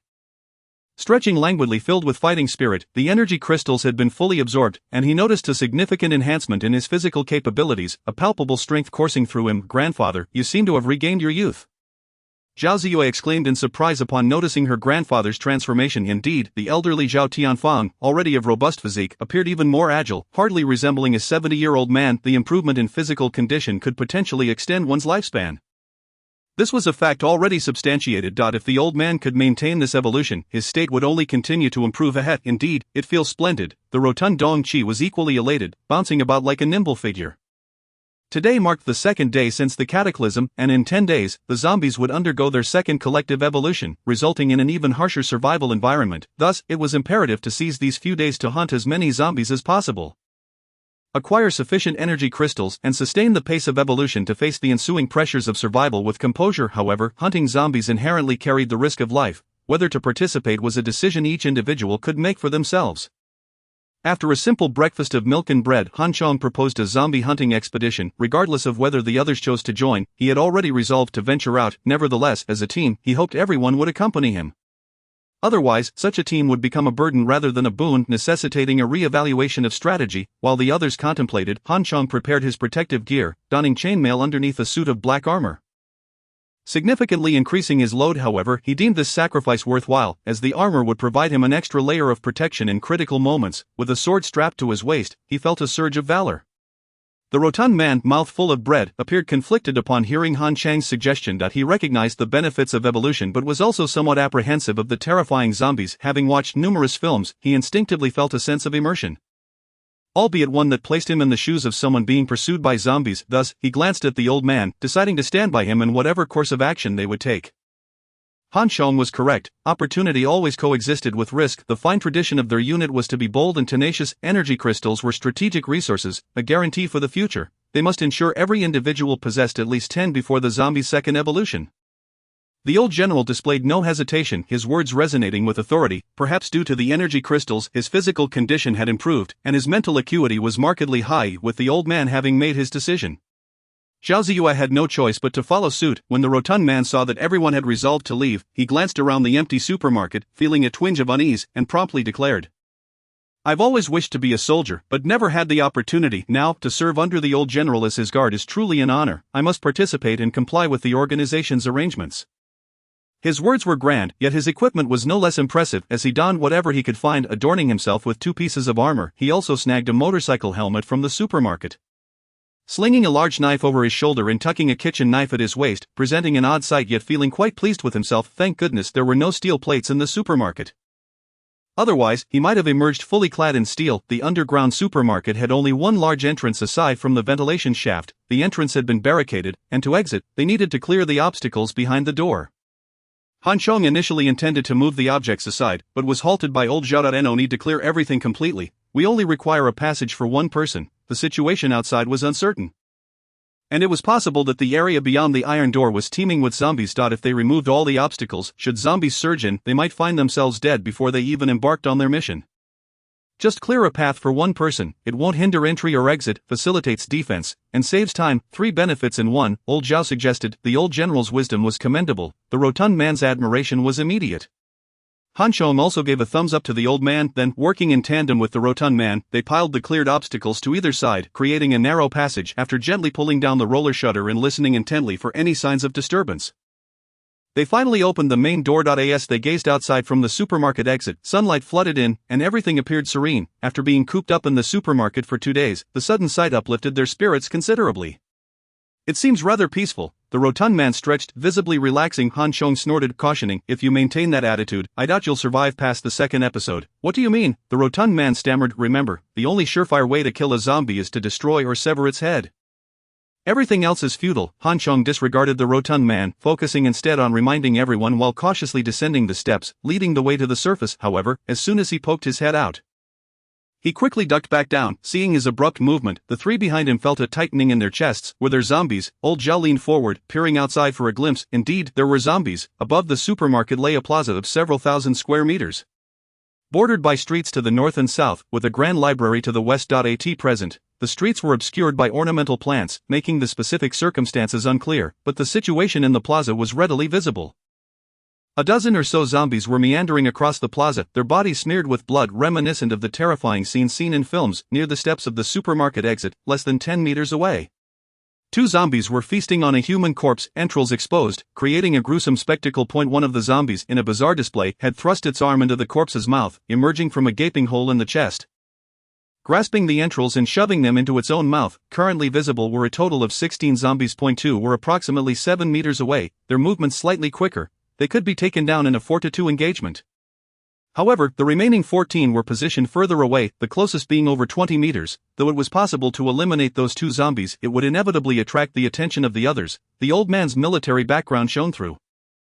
After a brief observation, he immediately analyzed the situation, weighing the data, advantages, and disadvantages with clarity. The author has something to say. Chapter 15. The more the merrier. With no cover in the plaza, the four of us would be unable to contend with 14 zombies. Furthermore, it was highly likely that zombies were wandering about on the streets. Should they attract attention, it would spell trouble. Chong had not anticipated encountering such difficulties the moment they stepped outside, and his brow furrowed in concern. This was the city center, bustling with people, and it was certain that many zombies would be present. Zhao Ziyuet, being a local from Luchao City, was quite familiar with the area. A higher population naturally meant an increase in zombies. This was easily deduced. Shall we go back, or is it safer inside the supermarket? The portly fellow immediately faltered, not even glancing back, merely uttering his thoughts from the side. Chong rolled his eyes, initially wanting to scorn him, but upon turning to see the supermarket entrance at the foot of the steps, a brilliant idea suddenly sparked in his mind. We can lure the zombies there. Chong excitedly pointed towards the entrance below the corridor. Behind the supermarket's entrance lay a narrow passageway, only wide enough for a single person to pass through. Ordinary zombies, devoid of intelligence and driven solely by their insatiable bloodlust, would undoubtedly charge forward without retreating upon encountering such a passage. Thus, the group would only need to face a single zombie at a time. By leveraging the terrain to their advantage, they could efficiently and safely eliminate the undead. It is easier to defend than to attack. This idea of yours is quite clever, Xiaohan. We should head back and rearrange things. Zhao, a veteran from the army, with a penchant for studying ancient battle tactics, was particularly exhilarated by this plan. The four of them then returned to the supermarket, clearing the clutter behind the entrance and replacing it with sturdy, heavy refrigerators, constructing a formidable barrier against the impending threat. They filled the insides of the refrigerators with rice to increase their weight, preventing the zombies from breaking through with their brute strength. At the entrance, they left a narrow passage for a single person to enter, flanking it with refrigerators on either side to act as a barricade in case of emergencies. Once everything was prepared, Chong slipped through the narrow passage, ready to attract the zombies. His method was straightforward and rather crude. He took a steel basin from the supermarket and ran up the steps to the underground exit, banging it loudly. Instantly, the wandering zombies in the square, as well as the two gnawing on corpses nearby, turned their blood-red eyes towards him and sprinted over with alarming speed. Realizing the danger, Chong fled back towards the supermarket, incessantly banging the basin as he went, the sound echoing, bang, bang, bang. The zombies emitted hoarse howls, whether out of excitement or rage was uncertain, but they followed closely behind, some stumbling down the stairs in their fervor. Quickly, once inside the passage, Chong and the portly fellow worked in tandem to barricade the entrance, forming a long, deep, U-shaped wall. The wall stood about 2.5 meters high, just within reach of the zombies' grasp, yet insufficient for effective attacks. Meanwhile, the group could easily strike the zombies from the safety of the steps behind the wall. At the base of the wall, a small opening was intentionally left for disposing of the corpses. Under the guidance of the elder Zhao, this design was executed flawlessly in a short span of time. Just as they sealed the entrance, the first zombie charged in, colliding headfirst into the refrigerator. The tantalizing food lay just out of reach, provoking the zombie's furious roars as it clawed at the refrigerator, creating a cacophony of unpleasant sounds. This creature, having recently feasted on a corpse, was a grotesque sight, bloodied and foul-smelling. Having battled far more vicious zombies in his previous life, Chong remained unfazed by this minor skirmish. While others were momentarily stunned, he swiftly thrust his sword forward, piercing through the zombie's mouth and emerging from the back of its head. Yet, the zombie remained undeterred, continuing its frenzied attempts to bite Chong. Behind this zombie, two more followed closely, creating a cramped formation within the narrow passage. Their combined force shook the refrigerator precariously. "What are you all doing? Move!" Chong shouted in frustration, drawing his sword once more, this time slashing down and severing the zombie's head, finally bringing it to the ground. Hearing his command, Zhao and his grandson sprang into action on either side of the passage. However, their weapons, mere wooden poles salvaged from the supermarket S-mob, Lacked the necessary lethality. Zombies impervious to pain and injury had one glaring weakness: their heads. If not shattered, even turning their bodies into a sieve would be futile. Ozhao, with his sturdy pole, managed to poke at the zombies' heads, causing them some inconvenience, while Zhao Ziyue flailed about aimlessly, her efforts akin to a game of whack-a-mole. Seeing this inefficiency, Han Chong realized that such tactics wouldn't suffice. He needed an effective strategy to eliminate the zombies. Not engage in a mere game. He quickly restructured their positions, instructing, "You two switch places. Fatty, wield your sword and take the lead. Ziyue, you handle dragging the bodies through the opening," with the danger significantly diminished. The portly fellow's courage surged. Armed with a long, heavy sword, he stood elevated, thrusting downward with precision, akin to a rice thresher, dispatching zombies with remarkable efficiency. The oblivious zombies suffered grievously under his strikes. Meanwhile, Han Chong stood at the front, addressing any that the portly fellow managed to wound but not kill. Observing the ineffectiveness of his own wooden pole, the elder Zhao leaped down to assist his granddaughter in clearing the fallen bodies. When encountering those that were not entirely dead, he swiftly dispatched them with a cleaver, clean and decisive, perhaps due to the training from the previous day or the adrenaline of the intense skirmish. Both the portly fellow and Zhao Ziyue surprisingly did not succumb to nausea as they had before. Instead, they focused intently on the task at hand. The portly fellow, fueled by a sense of invincibility, believed himself to be a reincarnation of Zhang Fei, wielding his sword with fervor, shouting as he struck. Gradually, the chaotic initial moments transformed into a more coordinated effort. Han Chong and the portly fellow focused on eliminating the threats, while the Zhao pair utilized their makeshift poles to pull the bodies from the underground opening. They required these corpses, not only for the sake of efficiency but also to ensure that the narrow passage remained clear for the incoming zombies. Once a zombie fell, they needed to extract the crystal within it promptly, or else it would vanish. Ziyue, handle the bodies. Grandpa, you search for the crystals. As they continued to eliminate zombies, the pile outside the entrance swelled, with more and more attempting to force their way into the passage, their numbers far exceeding those seen earlier in the square, likely drawn from the surrounding streets. Rather than feeling fear, Han Chong found himself invigorated by the increasing throng. The author remarks, in Chapter 16, the probability of a zombie producing a crystal is merely 1%. Without a sufficient number of corpses, one cannot hope to find enough energy crystals. This hunt is a collaborative effort, with everyone contributing their share, and since they agreed to team up, it would be unfair to hoard the crystals if their quantity proved lacking. The elder had long taught that one should not fear scarcity but inequality. The ideal solution is to exert more effort, slay more zombies, and triumph through sheer numbers, ensuring everyone has the opportunity to obtain energy crystals. However, killing zombies is no simple task, even in a seemingly innocuous game. The act of slaying zombies is undeniably labor-intensive, a statement that brooks no argument. Han Chong now grasped the folly of his earlier ambition to single-handedly gather 10 energy crystals within 10 days. Hoping to achieve a first-level evolution before the zombies underwent their second collective evolution, it was sheer folly. Setting aside the dangers and obstacles he might encounter, the very notion of time was daunting. To illustrate, from 8:30 a.m. to noon he and the portly fellow could barely manage to take down 32 zombies. Brother, I can't go on anymore. I need a break, the portly fellow exclaimed as he leaped down the steps. Collapsing onto the ground, Han Chong had thought he could endure, but upon witnessing the portly fellow's exhaustion, he too felt drained. What a useless teammate, Han Chong cursed under his breath, following suit and resting against the refrigerator. With a horde of zombies crying out behind him, yet the others had become somewhat desensitized to the slaughter. Despite the wall separating them, they felt little fear. Did we have any success this morning? Han Chong inquired as he saw the elder Zhao pushing a cart up from the basement, appearing utterly spent. Bad luck. Out of 32 zombies, we only found 1 energy crystal, the elder replied, equally fatigued from his incessant to and fro handling the heads and searching for crystals. If it weren't for yesterday's crystal boost, I would have collapsed already. Bad luck. Finding a crystal among just 30 zombies is actually quite fortunate, Han Chong sighed. Yet, our efficiency remains woefully inadequate. At this rate, even if we work through the night, achieving our goal seems nearly impossible. If we don't resolve this issue, accomplishing a first-level evolution before the zombie's second evolution is nothing more than a pipe dream. If we struggle against ordinary zombies, how will we stand a chance against the second-level berserk zombies in 10 days? What if I awaken a powerful self-healing ability while Zhao Ziyue gains metal control? My position as leader would be at risk. Currently, Zhao Ziyue has shown no trust in me. It's uncertain whether she would continue to support me if her strength were to grow.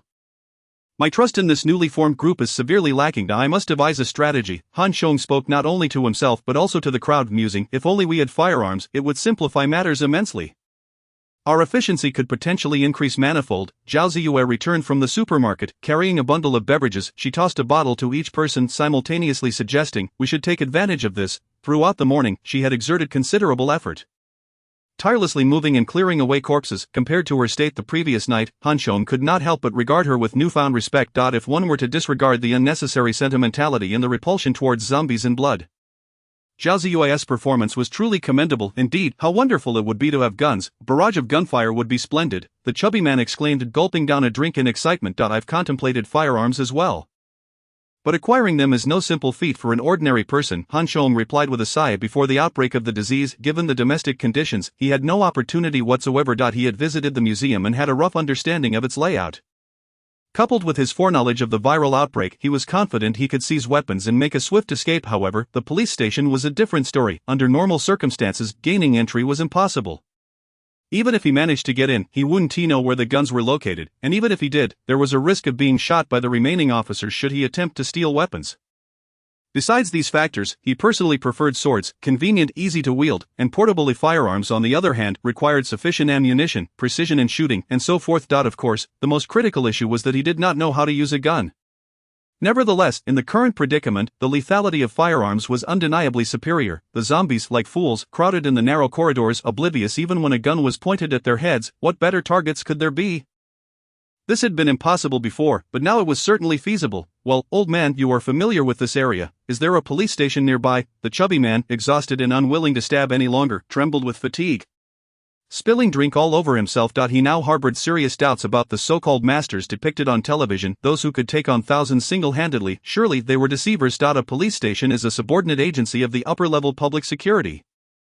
Equipped with police gear but lacking firearms. To obtain weapons, one must access military garrisons or police stations. In this regard, Zhao Lei was an expert. Shaking his head as he replied, the chubby man promptly pulled out his phone to check a map, stating, there is a garrison at 6 Dynasty City, but it's quite far from here. We can't make it. The nearest police station is the Taiping branch, located 879 meters away. I know that police station. It is quite large. Just turn at the intersection of Taiping Road South. Zhao Ziyue chimed in. Difficult. Zhao Lei pondered for a moment, shaking his head as he repeated the word thrice. 879 meters was not a great distance. One could even say it was very close, yet the issue lay in the fact that the outside world was teeming with wandering zombies. This distance, less than a kilometer, was undoubtedly a path to death. Most importantly, the entrance of the supermarket was choked with zombies, making it impossible to venture outside. Let us eat something and take a break. If all else fails, we'll have to resort to more laborious methods. After all, survival is paramount, Han Chong declared. Yes, brother Han is right. As long as we are alive, there is hope. The chubby man immediately raised his hand in agreement. Han Chong shot him a disdainful glance before turning to Zhao Ziyue, suggesting, why don't you consume that energy crystal from this morning? Me. Zhao Ziyue hesitated. It's for beauty, for preserving youth, Han Chong added. Zhao Ziyue felt less resistant now. Women. Han Chong rolled his eyes, chuckling, those who have used it all speak well of it. I am curious to see if Zhao Ziyue will feel the same after consuming the energy crystal. Author's note, Chapter 17, Team Leader. Do you think the nearby zombies have all been attracted here? The chubby man's mouth was never idle. Though his body was reluctant to move, his words flowed incessantly. Zombies have less keen eyesight during the day compared to the night, but their hearing is extraordinarily acute in daylight. It is only natural that the noise I made attracted those on the street, Han Chong explained. Having slain 32 zombies throughout the morning, they were faced with a multitude outside, far exceeding what they had encountered in the square before. You mentioned that zombies' vision is less acute during the day. Is there more detailed data on this? Zhao Lei suddenly inquired. Approximately 3 to 5 meters, they can see clearly within that range. Beyond that, their vision becomes blurred. Han Chong straightened up, looking at the old man. Could it be that this veteran general was more daring than himself, actually considering a direct assault? Yet deep down, Han Chong was filled with anticipation. If a viable method could be found, he would be willing to take the risk. In the apocalypse, only those who dared to strive could maintain their edge. To cower in fear, merely concerned with survival, would lead to a fate akin to his previous life, drifting aimlessly until ultimately being eliminated by other evolved beings, and one day, due to some danger or a powerful individual's utterance, becoming mere cannon fodder. At a distance of less than a kilometer, if one moved swiftly, they could reach the destination within 3 to 5 minutes. I believe if the approach is proper, it is indeed worth a try. Having firearms would significantly increase our chances of survival, and the efficiency of acquiring energy crystals would double. The old man, having been a soldier and a general, possessed a resolute will and comprehensive foresight. Much like leading troops into battle, he was unafraid of any challenges to achieve their objectives. However, we cannot leave at this moment. The chubby man, being somewhat cowardly, pointed towards the entrance, which was piled high with howling zombies. The zombies at the entrance are not the issue. we can escape through the vents above. The crux of the matter was the possibility of encountering zombies en route, whose strength made them exceedingly difficult to deal with. If they became entangled midway, it would be a grave predicament. At this moment, Zhao Ziyue joined the discussion, pointing to the vents above the supermarket, which could accommodate a person. However, her attitude still aligned with Zhao Leoi, leaning towards risking a venture for firearms. Thus, we need to exploit the zombies' weaknesses to divert them from our path, for instance, by creating some noise, etc. The old man proposed. I have an idea that we could try. The old man's words sparked a flash of inspiration in Han Chong, leading him to conceive a plan. He stood up, rummaged through the supermarket, and found a remote-controlled airplane, to which he attached a singing children's toy and brought it before everyone. Take a look at this, Han Chong grinned, activating the toy and then the remote-controlled airplane. Two tigers, running fast. The children's song echoed throughout the supermarket, carried along by the remote-controlled airplane.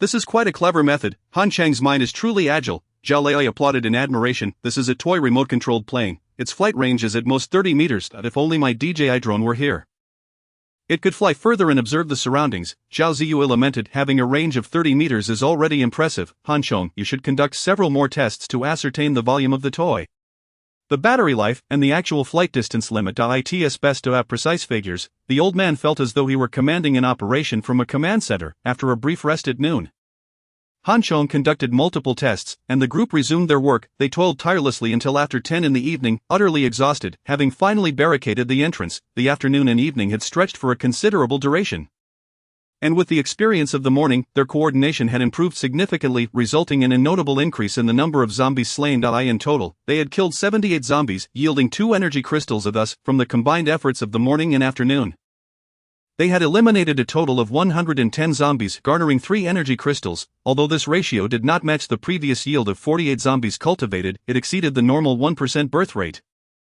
undeniably surpassing expectations. This outcome led Han Chong to question whether the 1% probability he had calculated in his previous life was indeed accurate. It seemed too fortuitous to be explained.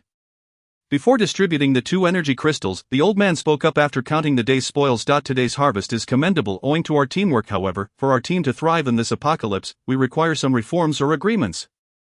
Noticing the group's attention on him, the old man continued. Any great team or army must have clear divisions of labor, discipline, and responsibilities to enhance operational efficiency. Han Chang's understanding of the apocalyptic world was invaluable. Possessing information equated to wielding power, and this principle held true at all times, especially in the chaotic environment of the apocalypse, where the struggle for survival was of utmost importance. As a team, we need to bolster our overall strength while ensuring the presence of high-level combat capabilities for executing special missions. Han Chang's evolution was the fastest. He was vigorous, agile, and, crucially, mentally sharp, making him suitable for the role of team leader. Zhao Ziyue, having trained in martial arts since childhood and undergone special forces training, possessed decent combat abilities but lacked experience and sufficient knowledge of the apocalypse, making her a suitable aid to Han Chong. The portly Dong Qi, rather rotund and slow, possesses commendable strength and could be deemed a logistical support personnel. As for myself, an elderly gentleman, I merely assist with various tasks and offer suggestions. Each individual has their designated role, and it is through this distribution that our team can be considered genuinely established. What do you think? The old man's remarks left Han Chong momentarily bewildered. Initially, he had aligned himself with these individuals out of sheer happenstance and necessity. Although he later came to accept the formation of the group, deep down, Han Chong harbored a lingering distrust towards them. After all, in his previous life, he had witnessed and endured countless dark experiences. Observing the capriciousness of human nature in the aftermath of the apocalypse, for the sake of a meager meal, clothing, or evolutionary resources, betrayal and shamelessness were rampant, revealing the grotesque facets of humanity, while the group currently coexisted harmoniously. No one could guarantee their actions in the face of significant conflict over interests. To maintain his advantage, Han Chong understood that he must prioritize the acquisition of evolutionary resources to uphold his combat prowess and deterrent capabilities. Thus, seizing control of this team was a goal he fervently desired. However, in his view, solidifying this team required a gradual building of trust and an understanding of each member's character before making plans. Yet the old man had bluntly asserted his position as captain, a move he deemed overly simplistic and brusque. Sensing Han Chang's confusion, the old man elaborated, "Extraordinary times call for extraordinary measures. The title of captain connotes authority and control, but it equally signifies responsibility and accountability. I have faith in you, I have faith in myself as well, but my desire is to lead this matter." Han Chong thought to himself, feeling as though he had been cornered by the old man's insistence. The narrative unfolds in Chapter 18. Candid Han Chong remained contemplative when the old man broached this topic. which she found somewhat perplexing. Just then, the rotund Dong-chi interjected. Indeed, the old man has the insight of a former general, with a perspective as lofty as 10 stories. Your suggestion is astute and represents the collective voice of our group. I, Dong-chi, am also an exemplary young pioneer, and my admirable quality is obedience to organizational arrangements. I wholeheartedly support the decision for Brother Han Chong to assume the role of team captain. Following this proclamation, Dong-chi earnestly grasped Han Chang's hand, his eyes, albeit somewhat bleary, sincerely fixed on him as he declared, Brother Han Chong, Captain, I appreciate your efforts. The future and well-being of my brothers rest in your capable hands. Han Chong, repulsed, extricated his hand from Dong-chi's grasp and wiped it on his clothing, retorting, Spare me the sentimentality. Brotherhood is not merely about words. Rest assured, I shall not disappoint the expectations of the captain and the organization. Dong-chi thumped his chest with a resounding thud. Since there are no objections, allow me to make another suggestion. I hope that the allocation of future energy crystals will ensure fairness while prioritizing 2 key aspects. First, safeguarding Han's advanced combat capabilities for critical tasks, and second, addressing the team's weaknesses to maintain overall combat effectiveness. The old man, observing Dong-chi's favorable disposition, seized the moment to propose another idea, according to his suggestion.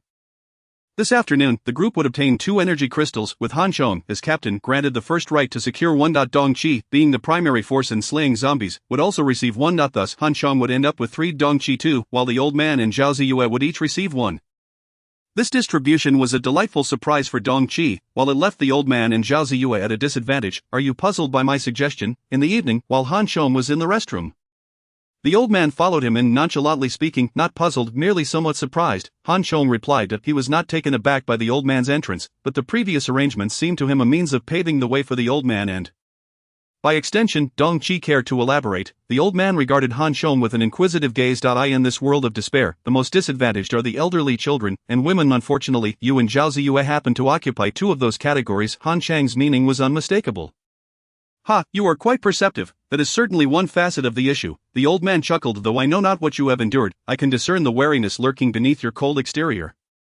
Han Chang's gaze turned icy, his sharp eyes fixed on Zhao Tianfang, yet the old man appeared oblivious, continuing, I enlisted at 18, dedicating my youth to this nation, and later served as a general. Thus enjoying the power you young people covet. In your terms, wealth and authority are mere trifles I have toyed with. I have lived my life without shame towards my country or my people. Even if I were to perish in this apocalyptic disaster, I would harbor no regrets. Yet Ziyue is still young, and I cannot help but consider her well-being. Her father, whom I sent to the battlefield, perished abroad. Her mother, consumed by jealousy, abandoned the 3-year-old Ziyue and left for foreign lands. My only regret is for Ziyue. I have witnessed the depravity of humanity amidst societal chaos during missions in an African nation. The current conditions surpass the turmoil and chaos. Though Ziyue has trained in the martial arts since childhood and has undergone military training, she remains a girl. I do not trust her. The old man's eyes brimmed with tears and compassion. Whether in sincerity or in trade, I share this with you to convey my true intentions. If I possess any ulterior motive, it is merely the hope that you will leverage your foresight to lead us to survival. To thrive, if there remains a possibility for the future, I harbor one more hope, that you could endeavor to rescue this nation and its people. Upon concluding his speech, the old man regarded Han Chong with sincerity and openness. If the old man's earlier suggestions had astonished him, this candid expression of sentiment moved Han Chong deeply. While the future remained uncertain, he was willing to place his trust in Zhao Tianfang for the time being. I assure you, as long as you and Zhao Ziyue remain steadfast, I shall treat you both as kin, Han Chong earnestly promised the old man. There's no need for such gravity, your understanding suffices. The old man wiped the corners of his eyes, chuckling. The weight that had accumulated in his heart over the years seemed to lighten considerably through his conversation with Han Chong. Ziyue is much like you. I hope you young people can communicate more. Ziyue is naive and innocent, so should there be any offense in the future, I hope you can be more forgiving. Han Chang's previously relaxed demeanor tightened once more at the old man's words. A flicker of unusual thoughts crossed his mind. What did the old man mean by encouraging more communication with Zhao Ziyue? Was he subtly urging him to take action? Yet, to be fair, Zhao Ziyue was indeed strikingly beautiful. A quintessential example of affluence and privilege. Even without makeup in the past few days, her radiance was undeniable, especially given her military lineage and training. Her physique was long and healthy, a stark contrast to the superficial influencers seen online. Had this been peacetime, he might not even have had the privilege to know her. The chaos of this era was indeed peculiar, thrusting diverse individuals together onto the same platform. As Han Chong's mind wandered, the old man merely chuckled, choosing not to elaborate further. He yawned, claiming his age left him fatigued, and retreated to rest. That night, the old man slept soundly, enveloped in sweet dreams. However, Han Chong found no such respite.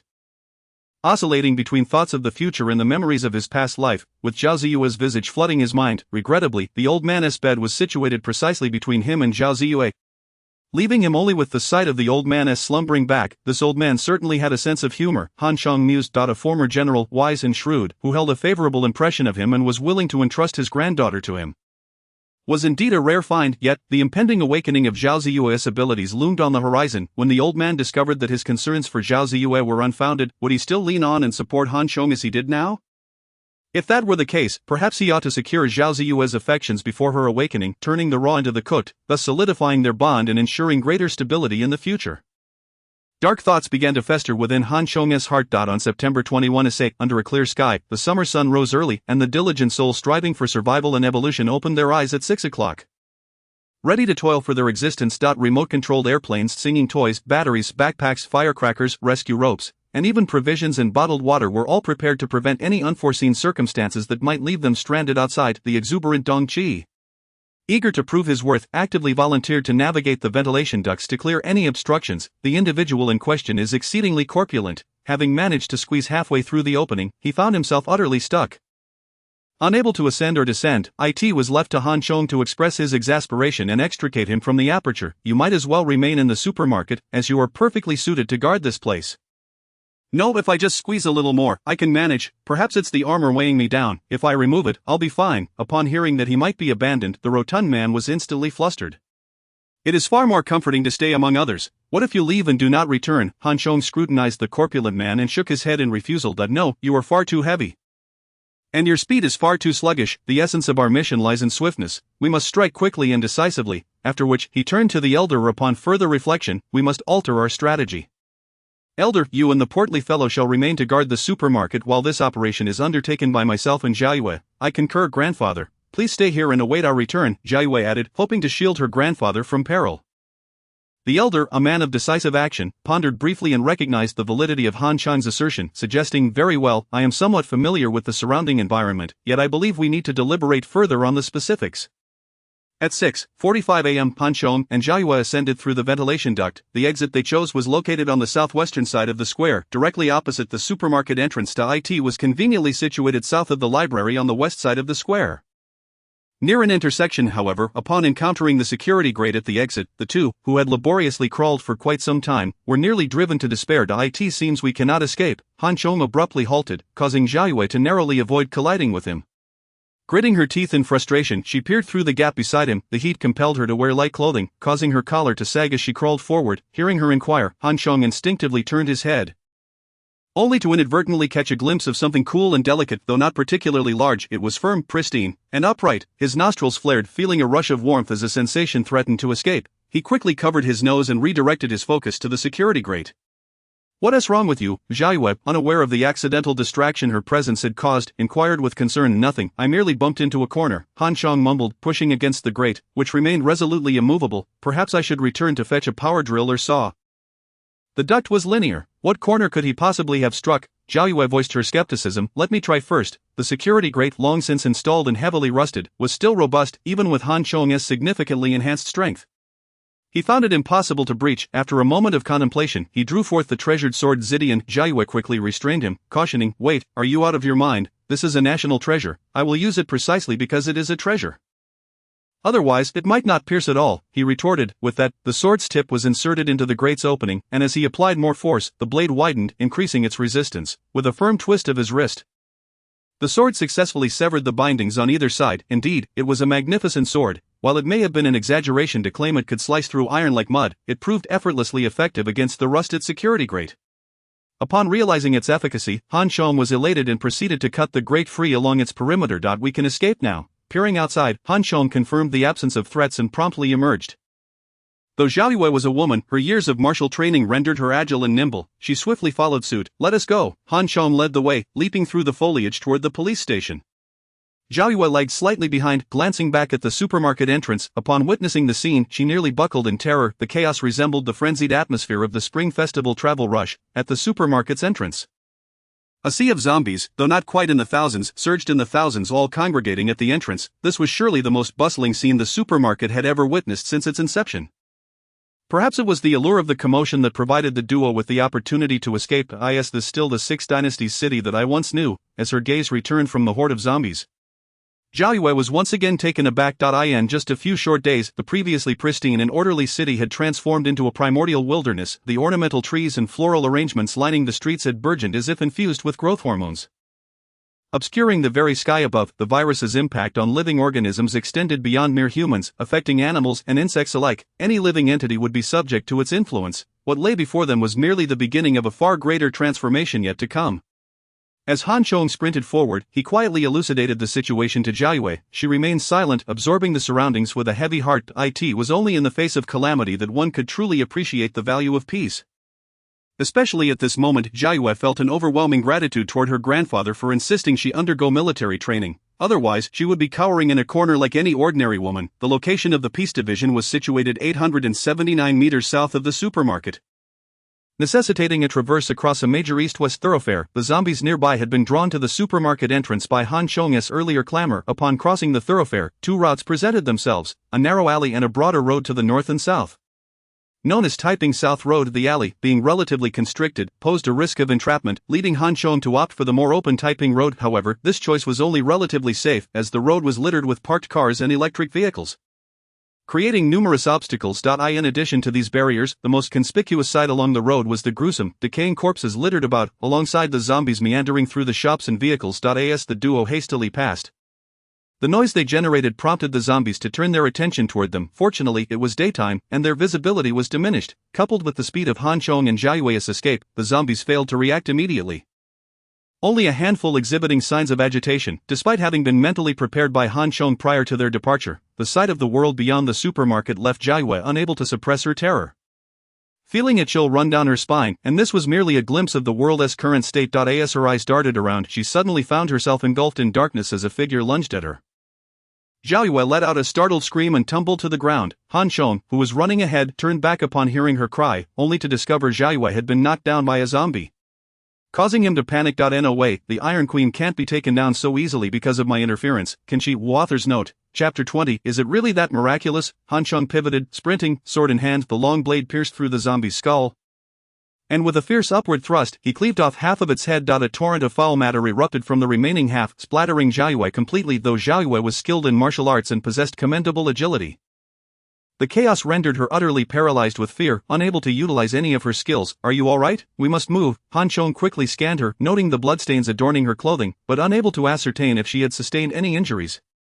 The sound of her scream had already attracted the attention of nearby zombies. Realizing the precariousness of their situation, Han Chong swiftly retrieved the remote-controlled toy he had prepared. Two tigers, running fast.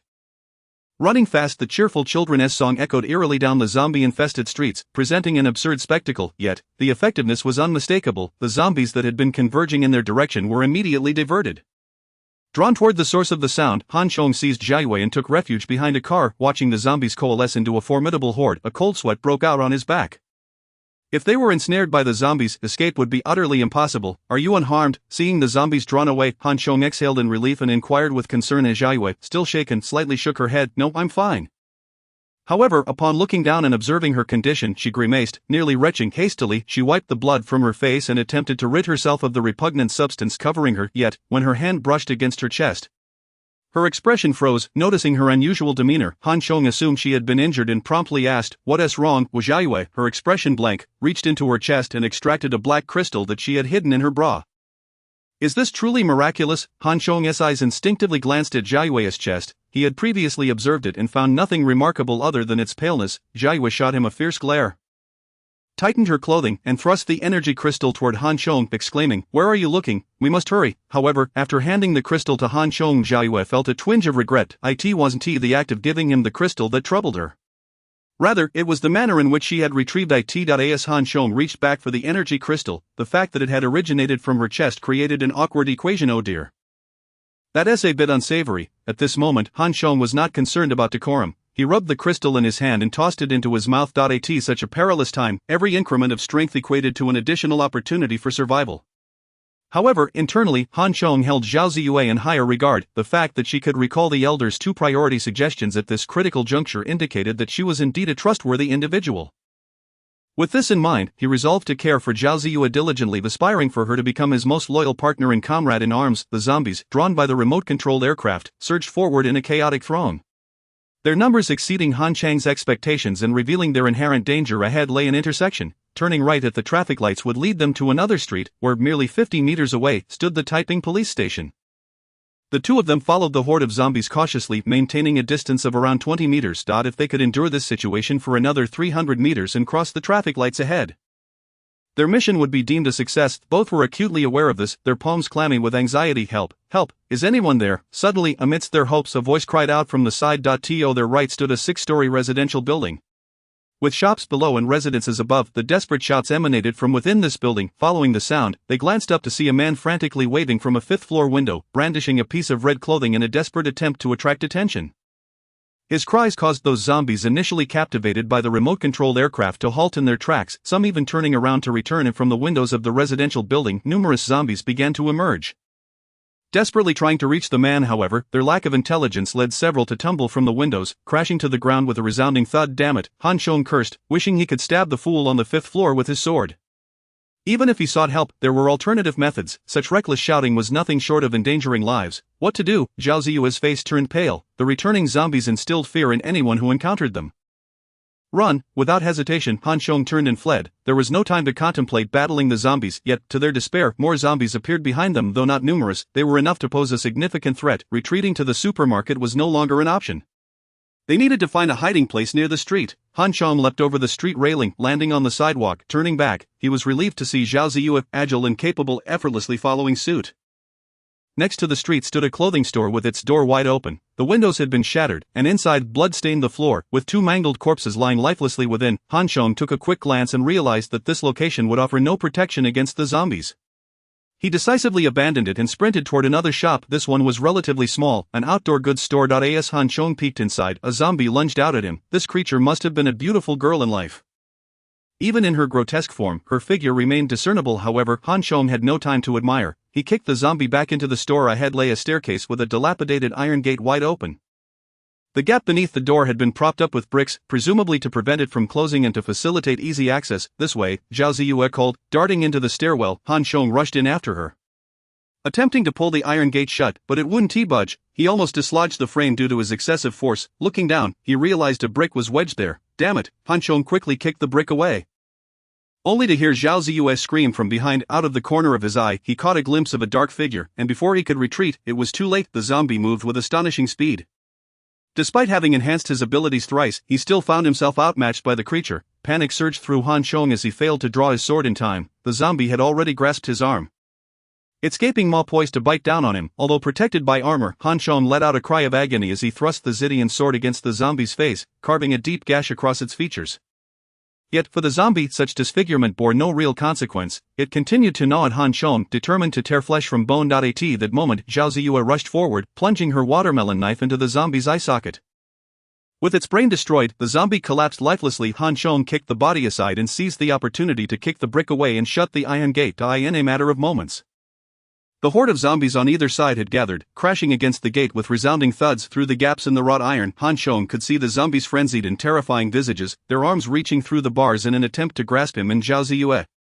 Observing that these zombies were too focused on pushing forward to pull the gate open, Han Chong breathed a sigh of relief, his heart racing. If they were to be cornered by zombies on the street, it would spell their doom. Having acted swiftly, Zhao Ziyue had not retrieved her knife after dispatching the zombie, and her face was now pale with fear, her body trembling slightly. Han Chong glanced at her, offering reassurance. It's alright, you'll get used to this sort of thing. He then raised his arm to assess the damage. The zombie's bite force was formidable, even with 2 layers of armor. He still felt pain. Thankfully, he had the armor, or that single bite could have rendered his arm useless. I asked that how you comfort someone. Zhao Ziyue shot him a glare, but she felt somewhat better inside and asked what they should do next. With so many zombies, we can't get out. Let us head up and take a look. Stay behind me. Once assured that the zombies could not breach their temporary sanctuary, Han Chong grasped his sword and ascended the staircase. The building was old. After climbing 1 floor, they found a platform against the street that connected all the residents. Upon reaching the 2nd floor, Han Chong cautiously peeked out but quickly withdrew his head. On the platform, 2 zombies were banging their heads against a door. Several bloodied corpses lay in the stairwell, stripped of clothing, likely victims who succumbed to heat during a prior outbreak, subsequently devoured by the zombies. In a previous life, Han Chong had witnessed such a scenario. There had been a girl in the dormitory building across from him who, suffering from a fever, had hallucinated and jumped out of the building in her delirium. After signaling for silence to Zhao Ziyue, he continued up the stairs, this time more wisely avoiding looking at the platform situation, heading straight up past the third floor. The ascent through the second, third, and fourth floors was relatively smooth, but trouble awaited at the fifth floor staircase. A zombie was feasting on a corpse at the top of the stairs. Upon seeing Han Chong and Zhao Ziyue, its blood-red eyes lit up and it let out a ferocious roar as it lunged forward. Damn it, this is bad. Realizing the dire situation, Han Chong had no choice but to engage in combat. He gripped his sword tightly and swung with all his might. The blade struck the zombie's head but became lodged there, not dead. Han Chong was taken aback as the zombie barreled into him. Forcing him against the wall, the blood-soaked creature appeared more monstrous, desperately trying to close the distance. Han Chong kicked the zombie away and pulled out his sword. Unexpectedly, the zombie collided with the stair railing, tumbling down the stairs and landing right in front of Zhao Ziyue. Undeterred, the zombie, driven by its insatiable hunger, lunged at her. At this moment, the difference between martial training and lack thereof became evident. Zhao Ziyue pivoted on one foot, elegantly evading the zombie while simultaneously pushing it with her other hand. The zombie rolled down the stairs, crashing into the wall at the corner, its head bent at an unnatural angle. Seeing this, Han Chong leapt onto the platform halfway up the fourth floor, pressing his knee against the zombie's back and positioning his sword against its neck, swiftly severing its head. Let us go. Let us go. Having completed this task, Han Chong dared not linger, urging Zhao Ziyue to ascend further. The zombies on the fifth floor, roused by the commotion, began to howl as they charged toward them. Han Chong dispatched two before continuing his ascent. There's a dead end up here, Zhao Ziyue's voice echoed from above. The staircase terminated at the sixth floor, contrary to Han Chang's expectation of a direct route to the rooftop. However, to label it a dead end would not be entirely accurate. Above the staircase, there was an opening in the ceiling, and iron rings were embedded in the walls, though they were situated a bit high, likely reserved for maintenance access to the roof. Let us go up. Glancing around, Han Chong swiftly hoisted Zhao Ziyue, lifting her toward the opening. She grasped the iron ring and pulled herself up, turning back to shout, "What about you? Have you never participated in teamwork? Grab the iron ring and let your legs dangle." Upon encountering Zhao Ziyue, Han Chong exhibited remarkable agility, swiftly scaling the structure and calling out exuberantly from below. Oh, Zhao Ziyue had never participated in team-building activities before, yet her prior military training rendered her far more adept than any casual gathering guy. In her moment of urgency, she had momentarily forgotten this fact.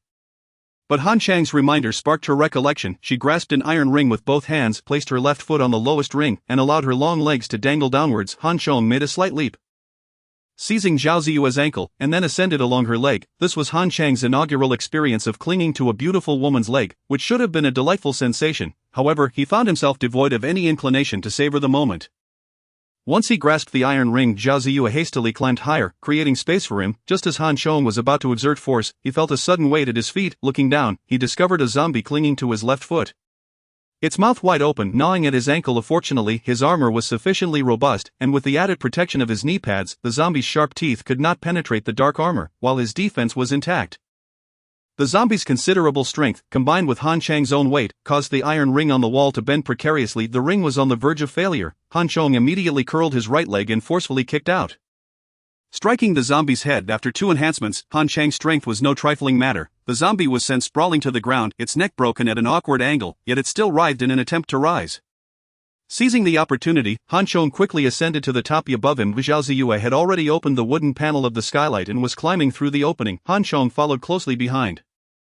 After replacing the cover, he plopped down heavily, gasping for breath. Thankfully, there was a passageway here, otherwise, they would have faced considerable trouble. Zhao Ziyue peered over the edge of the rooftop and beheld a throng of zombies below. Fortunately, we have a second plan. Originally, the rope was intended to prevent a siege at the police station and facilitate an escape. Little did they expect it to be utilized in this manner. Han Chong surveyed the surroundings and retrieved several bundles of fire safety ropes from his backpack. These ropes had merely been a precaution, and now they proved to be invaluable, although the buildings lining the streets varied in height. The differences were not significant, and crucially, the gaps between the buildings were not wide. After careful observation, Han Chong felt a surge of excitement rather than dread. The ground below was teeming with zombies, yet the rooftops were devoid of any undead presence. If they were to wait a while longer, the zombies might evolve into formidable creatures capable of crawling or flying. However, for the time being, these ordinary zombies did not possess such capabilities. Traversing the rooftops represented a safe passage. What about the person below? Without the immediate pressure of escape, Zhao Ziyue's mind began to wander to the individual who had called for help earlier. If Han Chong were to voice his true intentions, he would have preferred to eliminate the troublesome individual. Had it not been for him, perhaps they would have already reached the police station safely. However, he could not act impulsively, at least not in Zhao Ziyue's presence. Zhao Ziyue, hailing from a military family, demonstrated exceptional adaptability, rapidly maturing in her skills. Han Chong held high expectations for her. The experiences of the past few days had gradually fostered trust between them. Furthermore, despite Han Chang's skepticism towards Zhao Ziyue's altruism, he felt a sense of reassurance. This indicated that Zhao Ziyue was kind-hearted and trustworthy, and she would not betray him easily in the future. Their upcoming tasks were fraught with peril, and whether they would return alive remained uncertain. Keeping him with them was less safe than allowing him to remain in his current position. Han Chong did not directly oppose her. Instead, he articulated his reasoning, that does seem to be valid. After a brief contemplation, Zhao Ziyue temporarily abandoned the notion of rescuing the man. After observing their surroundings, they began to formulate a plan for their next course of action.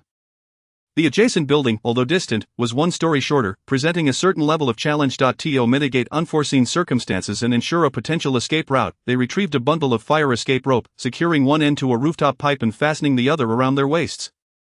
Han Chong possessed superior physical capabilities compared to Zhao Ziyue, so he initiated the rooftop parkour.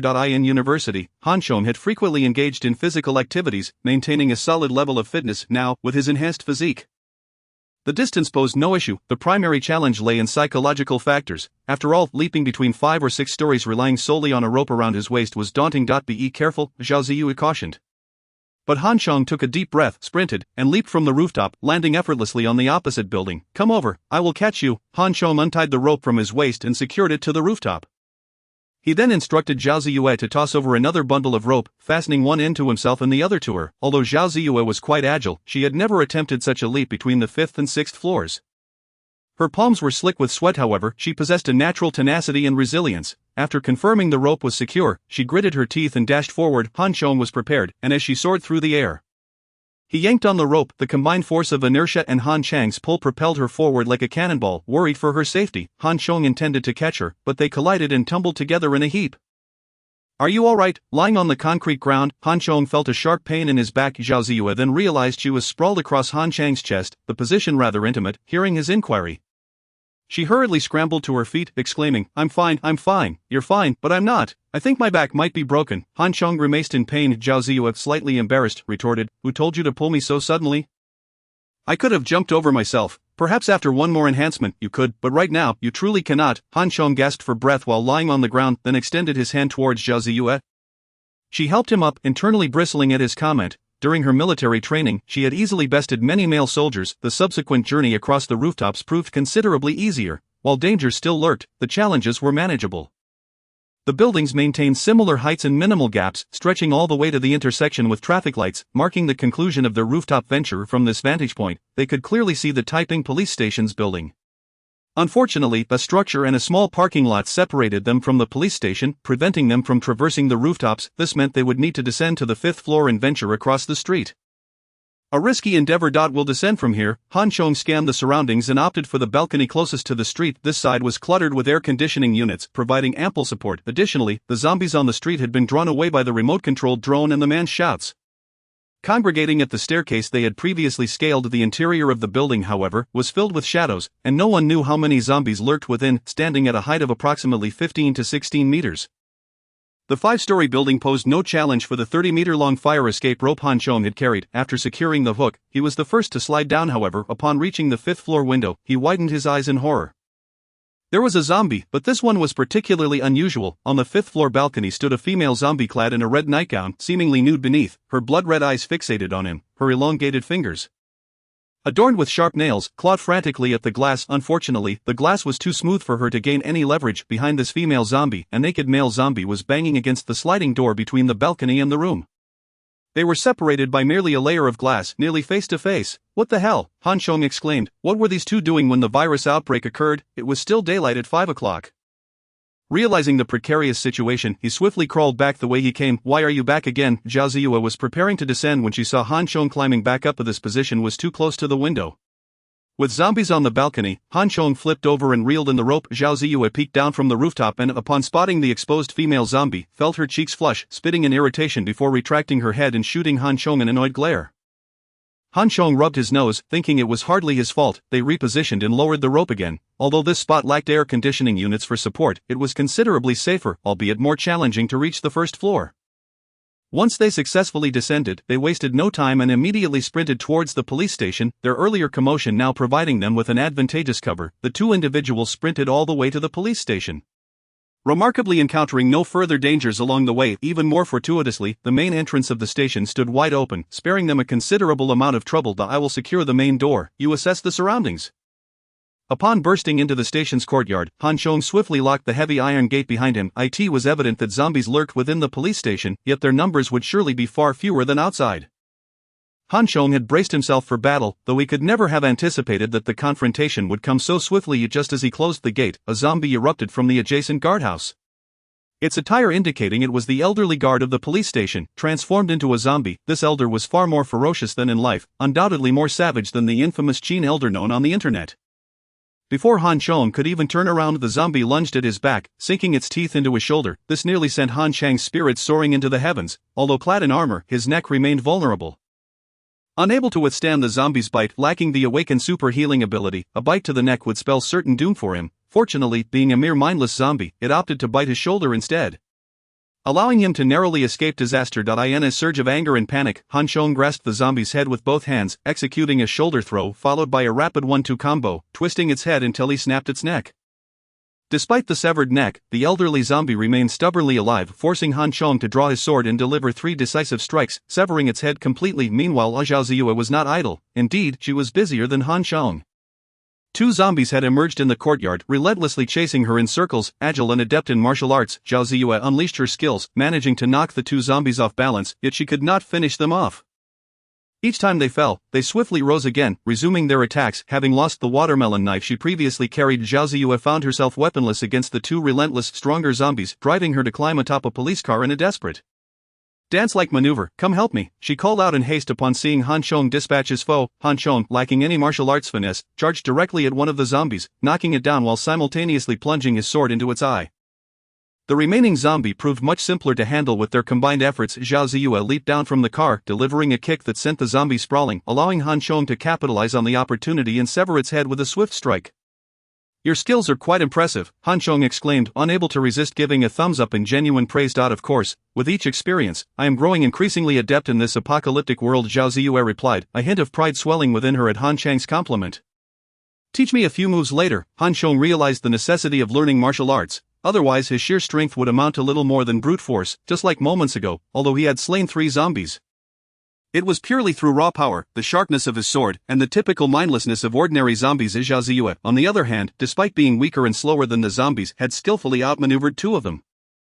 All my skills were taught to me by my grandfather. You can seek him out for lessons. He is a disciple of the Southern Shaolin, proficient in the Tiger Crane double form fist, ancient Zhuangquan, and military combat techniques, boasting extensive practical experience. In his youth, he even won the military's martial arts championship. Zhao Ziyue spoke with pride as she mentioned her grandfather. Your grandfather is a martial arts expert? I would never have guessed. I thought his imposing demeanor stemmed solely from his military background. Han Chong expressed his surprise. There are surely more zombies lurking within. Shall we just charge? And Zhao Ziyue gazed up at the towering building, feeling a wave of dizziness at the thought of ascending floor by floor, fearing it would exhaust them. It's not as complicated as you think. Buildings like this are equipped with elevators. We can directly access the floor where the firearms and ammunition are located, Han Chong declared, sword in hand and leading the way. The lobby below was quite secure, eerily empty save for a few potted plants against the walls. As Han Chong approached the elevator, he pressed the button, only to recoil in horror, covering his nose and leaping back. The elevator was smeared with blood, 2 police officers lying lifeless in a pool of crimson. Besides them, a zombie lay with its head blown off from a bullet. They fought against the zombies, Zhao Ziyue exclaimed, astonished. You hold the elevator, I will drag them out. The stench within was unbearable as Han Chong pulled the 3 bodies out. I found some useful items. Do you want them? While dragging the police officers' corpses, Han Chong discovered 2 handguns. Zhao Ziyue's face lit up with joy as she swiftly grabbed one, expertly ejecting the magazine, inspecting it briefly before reloading it, then confidently racking the slide. My childhood toys were real guns. Do you think I wouldn't know how to use them? With both guns in hand, Zhao Ziyue radiated confidence, as if transformed, eagerly stepping into the elevator ahead of Han Chong, following the signs to the corresponding 4th floor where the gear was stored. As the elevator ascended and came to a halt, the doors opened to reveal a chaotic scene. A multitude of bodies sprawled across the floor. Both zombies and police officers, with so many officers here, perhaps they intended to retrieve firearms as well. Han Chong meticulously examined the area, deducing that these individuals had perished over a day ago. They must have been overwhelmed by zombies after attempting to acquire weapons, Zhao Ziyue noted regretfully, observing the scattered shell casings and remnants on the ground. If only they had arrived a day earlier. Perhaps they could have joined forces with these officers given the battle that ensued. There may still be officers who have survived. We must leave immediately. The longer we linger, the greater the danger, though Han Chong felt sorrow for the fallen officers. His priority was to quickly gather weapons and ammunition and make their escape. Author's note, Chapter 24, the bounty of ammunition crossing the corridor strewn with bodies led them to an ajar security door. Its plaque reading Equipment Finance Office. In the country, the management of firearms and ammunition is stringent. Every issuance requires registration, and ammunition is kept separate from the firearms. Under normal circumstances, this area would be tightly controlled. With ordinary individuals having no hope of approaching, however, at this moment, the equipment office stood wide open, the sacrifice of the police officers affording Han Chong and Zhao Ziyue a significant advantage upon entering the equipment room. Han Chong felt as though he were Lu Laolao stepping into the Grand View Garden, surrounded by an array of police gear, aside from a few recognizable items like shields and batons. He found himself largely at a loss. Conversely, Zhao Ziyue was quite familiar with the combat equipment available. Look at all this fine gear. This stab-resistant suit, crafted from high-strength polyester fibers, effectively resists stabbing and slashing attacks from daggers and other sharp weapons. These cut-resistant gloves, made from a blend of high-strength fibers and metallic threads, are durable and provide excellent protection against various injuries. This is a tactical vest, this is a bulletproof vest, this is a holster. And this is a multifunctional belt. Zhao Ziyue's eyes sparkled as she eagerly described the items, quickly donning various pieces of equipment, even seizing a pair of combat boots. In a matter of moments, she transformed from a youthful beauty into a dashing female special police officer. Alright, we'll take whatever catches your eye. Oh, and don't forget to grab a set for your grandfather, the ammunition is crucial. We need to gather as much as we can. Han Chong shut the security door and locked it behind him, then retrieved food and water from his backpack, tossing some to Zhao Ziyue while he too hurriedly replenished his energy. Let's gather as much as we can, but we won't be able to carry too much. Zhao Ziyue shook her head, expressing her disappointment. We can take 2 handguns for self-defense, but if we aim to eliminate zombies on a larger scale, a rifle would be far superior. Unfortunately, this police station lacks the more advanced gear found in the military. The rifles here were equipped with 2028 model 60-round magazines, weighing 7.6 pounds each. The average person can sustain a long-term load of around 80 to 90 pounds. While Han Chang's enhanced physique could manage approximately 120 to 130 pounds. To maintain their agility upon returning, they set a limit of 120 pounds, which equated to less than 1,000 rounds of ammunition. I trained in a military camp before. I could handle a long-term load of around 50 pounds, but with my improved physical condition, I estimate about 60 pounds, allowing for roughly 500 rounds. Han Chong listened intently, his eyes widening as he realized the implications. Despite having lived 2 lives, he was utterly ignorant of such calculations. Zhao Ziyue's childhood experiences with real guns were evidently not mere boasting. The probability of a zombie crystal being born from a zombie's energy was just 1%. Meaning that 1,500 rounds would yield only about 15 crystals, with 4 of them each would need 10 crystals, totaling 40, presenting a significant disparity. Han Chong stroked his chin, sensing that the path to evolution was undoubtedly arduous. What if we make a few more trips later? If we can acquire some crystals today, our strength will further increase, making future encounters more manageable. Today's experience had been filled with surprises yet minimal danger. And with firearms now in hand, Zhao Ziyue's confidence soared. Alas, if this is the only option left, then so be it. Fortunately, there are still a few days before the zombies undergo their second collective evolution. Han Chong lamented, "You are more familiar with firearms, please take charge of their packaging as needed. I shall venture outside to see if there is any gain from those zombies," after hastily filling his stomach. Han Chong grasped his longsword and opened the security door. In the corridor lay 6 lifeless bodies of zombies, riddled with bullet wounds, yet it was the injuries to their heads that ultimately led to their demise. The police officers, armed with guns, had met their end here, likely due to their ignorance of the zombies' weaknesses. Indeed, even with that knowledge, accurately striking a zombie's head is no easy feat. The zombies move swiftly, and without prior evolution and enhanced reflexes, firearms may not prove as effective as blades. This is one of the primary reasons Han Chong opted to wield his sword first, after inspecting each zombie's head without any findings. Han Chong felt a twinge of disappointment. By the time he finished searching, Zhao Ziyue had packaged 2 parcels, one large and one small. She was also equipped with a rifle, holding another in her hands. "Take this." Zhao Ziyue handed the rifle to Han Chong. "I cannot use a gun. To me, it would only serve as a club." Han Chong shook his head. "I didn't say you should use it." Just bring it back for me. My grandfather will know how to handle it. Zhao Ziyue stuffed the gun into Han Chang's embrace, then hoisted her backpack and raised the rifle with an air of authority. Declaring, retreat, the two retraced their steps with caution. As they rode the elevator, sounds emanating from other floors could be heard, yet the zombies would not take the elevator, which provided them some relief, exiting the police station and reaching the traffic light.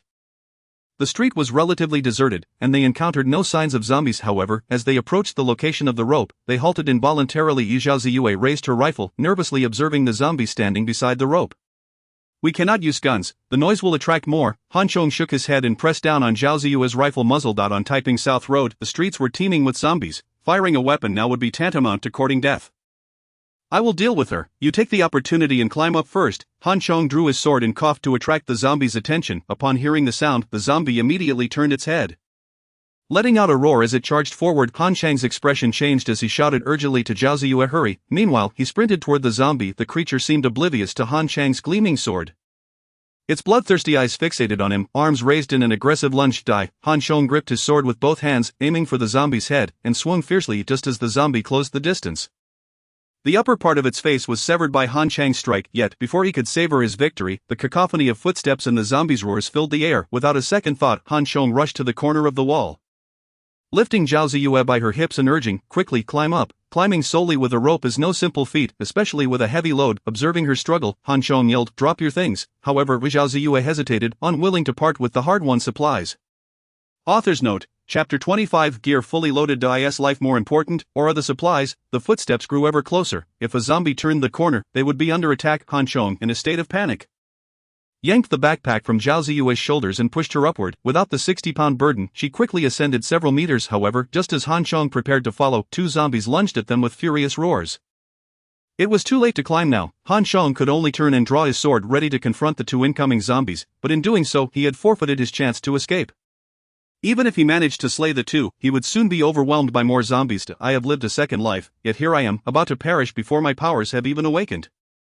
Before my first evolution is complete, a deep sorrow welled within Han Chong, mingling with a surge of rage. Just as he braced himself for a desperate fight against the zombies, two gunshots rang out, and the two creatures collapsed to the ground. Han Chong looked up to see Zhao Ziyue with her feet braced against the wall, one hand gripping the rope while the other wielded a pistol, effortlessly twirling it as she regarded him. What are you waiting for? Hurry up and climb. Zhao Ziyue waved her hand dismissively. Impressive, Zhao Ziyue with dual guns is no mere boast. Han Chong gave her a thumbs up, exclaiming, cover me for a moment. With haste, Han Chong secured the two backpack straps to the rope, tying a simple knot before climbing upward. The sound of gunfire erupted once more as he ascended, and he kept a watchful eye on the unfolding scene. Zhao Ziyue's marksmanship was indeed remarkable. Any time a zombie poked its head out, she would deliver a precise shot, ending its life instantly, yet, the sheer number of zombies behind them surged forth like a tide, and Han Chang's movements on the rope disrupted her aim, prompting her to cease firing. The pair swiftly reached the rooftop, while the zombies below, filled with strength and speed yet devoid of intelligence, could only thrash and howl in a frenzy of anger and hunger. That was close. Han Chong breathed heavily as he gazed down at the sea of zombies below, a wave of apprehension washing over him. So should you not thank me, Zhao Ziyue said with a sense of pride. With the dual guns in her possession, her confidence soared, and her combat prowess had indeed reached new heights. Han Chong regarded Zhao Ziyue with a sense of admiration.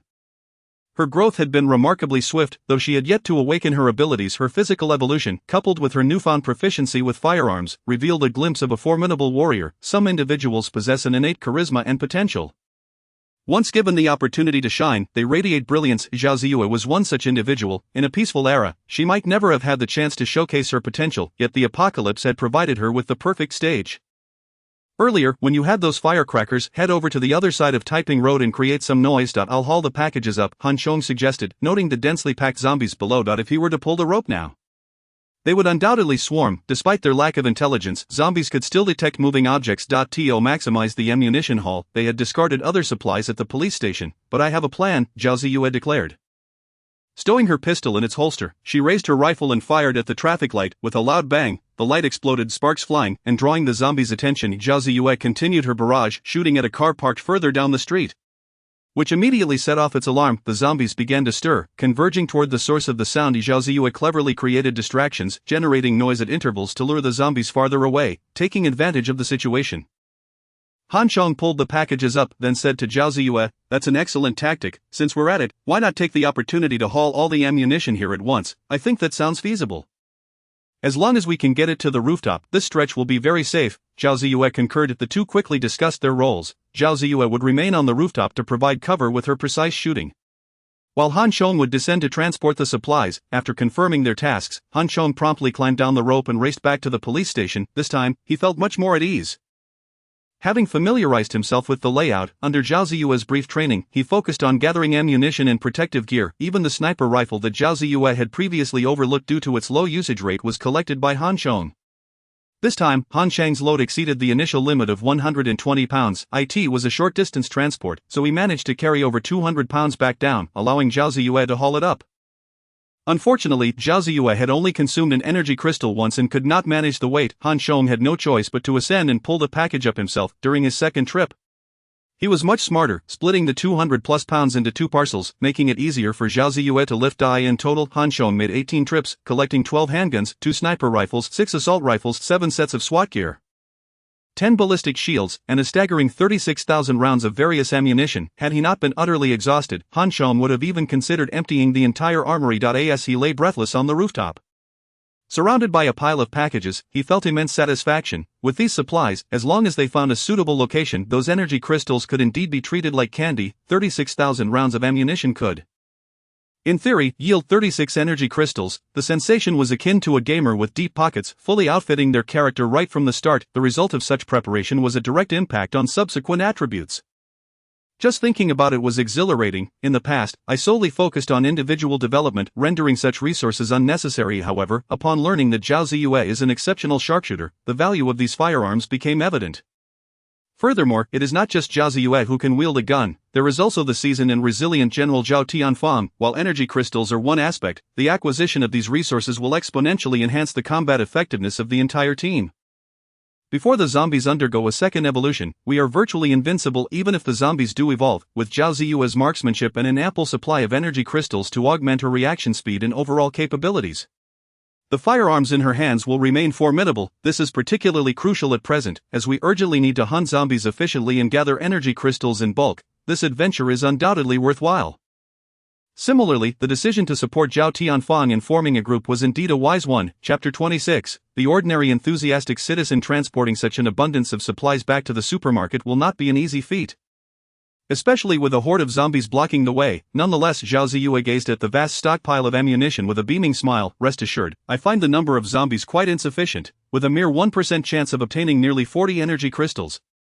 We must slay at least 4,000 zombies. Those at the entrance are far from enough, but have you considered the implications? 4,000 corpses would overwhelm us, filling the underground supermarket to capacity. With no ventilation and no windows, the stench inside would be unbearable. The thought of a supermarket packed with zombies made Zhao Ziyue feel uneasy, even if her reaction was not as pronounced as before. The underground supermarket is merely a temporary refuge, it lacks sunlight, and we cannot remain there indefinitely. Now that we possess firearms as powerful weapons, we shall soon relocate. Moreover, we certainly need to change our location. Han Chong pointed to a nearby residential complex and said, once we accumulate enough energy crystals and complete our first evolution, we can move in here. Pinyu Chang, what a splendid place. The developer claims it is built upon a dragon vein, a site of great feng shui, with a starting price nearing 350,000. Those who reside there are either affluent or noble. Ordinary people would never have a chance. With her firearm cradled in her arms, Zhao Ziyue gazed at the designated area with delight. 350,000 per square meter. Goodness, how exorbitant, Han Chong silently gasped. At such a price, in peacetime, he would never be able to afford it in his lifetime. However, now Han Chong patted his rear, stood up, and chuckled. Let us go back and discuss this with your grandfather. We'll move into this 350,000 per square meter. Pinyu Chang. On the rooftop, free from the threat of zombie attacks, the pair felt considerably more relaxed. The only challenge lay in the jump they had previously made from the 5th or 6th floor. The height difference and the considerable gap posed a difficulty. I'll go first. Once I've retrieved everything from the other side, you can follow. Han Chong secured the rope he had prepared earlier around his waist, swung over to the opposite side, and climbed up to the rooftop. He then tossed the rope back, pulling over the bags and Zhao Ziyue one by one. What about that person? Upon returning to the rooftop of the building they had initially climbed, Zhao Ziyue recalled the man who had been calling for help. Han Chong, in a good mood and considering the need for manpower to transport supplies and eliminate zombies for their crystals, was no longer as opposed to rescuing the man as he had been earlier. Once Han Chong consented, Zhao Ziyue leaned over the edge of the rooftop and called down, "Is anyone down there?" Any survivors? I am here. As soon as Zhao Ziyue's words fell, an urgent voice responded from below, accompanied by a cacophony of zombies growling from different floors. The man who had been peering out of the window cautiously surveyed his surroundings before joyously waving at Zhao Ziyue and Han Chong. Secure the rope around yourself, and I'll pull you up. Han Chong lowered the rope. This is the 6th floor. Be careful. The man seemed a bit apprehensive, yet in his desperation for survival, he ultimately fastened the rope around himself.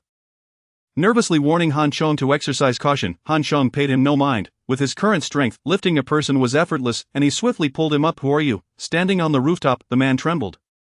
His legs shaking as he took in the sight of Han Chong and Zhao Ziyue. He was momentarily stunned, contemplating whether he had traversed into another world or if a fusion of ancient and modern styles was now in vogue. An armored general with a sword at his waist and a striking female special police officer.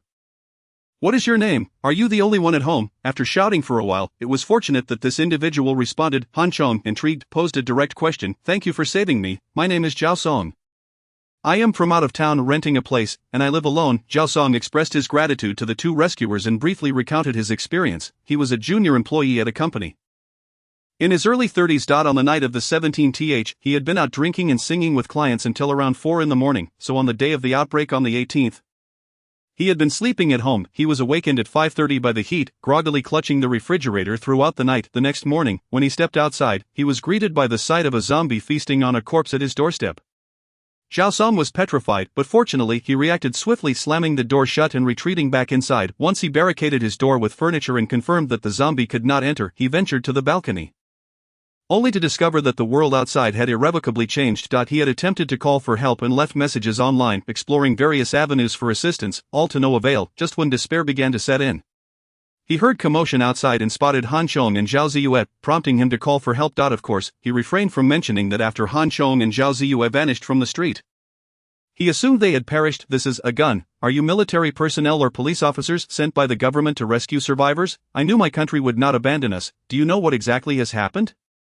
An alien invasion or an attack by American biochemical weapons? After speaking at length, Zhao Song's gaze fell upon the rifle cradled in Zhao Ziyue's arms, believing her to be a bona fide female special forces soldier.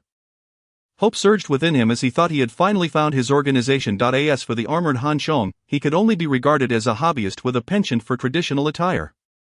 Seeing the other's vivid imagination and lingering fantasies, Han Chong smirked coldly. You're mistaken. We are neither government agents nor military personnel. We are merely ordinary enthusiastic citizens. Your rescue does not guarantee your safety in the future.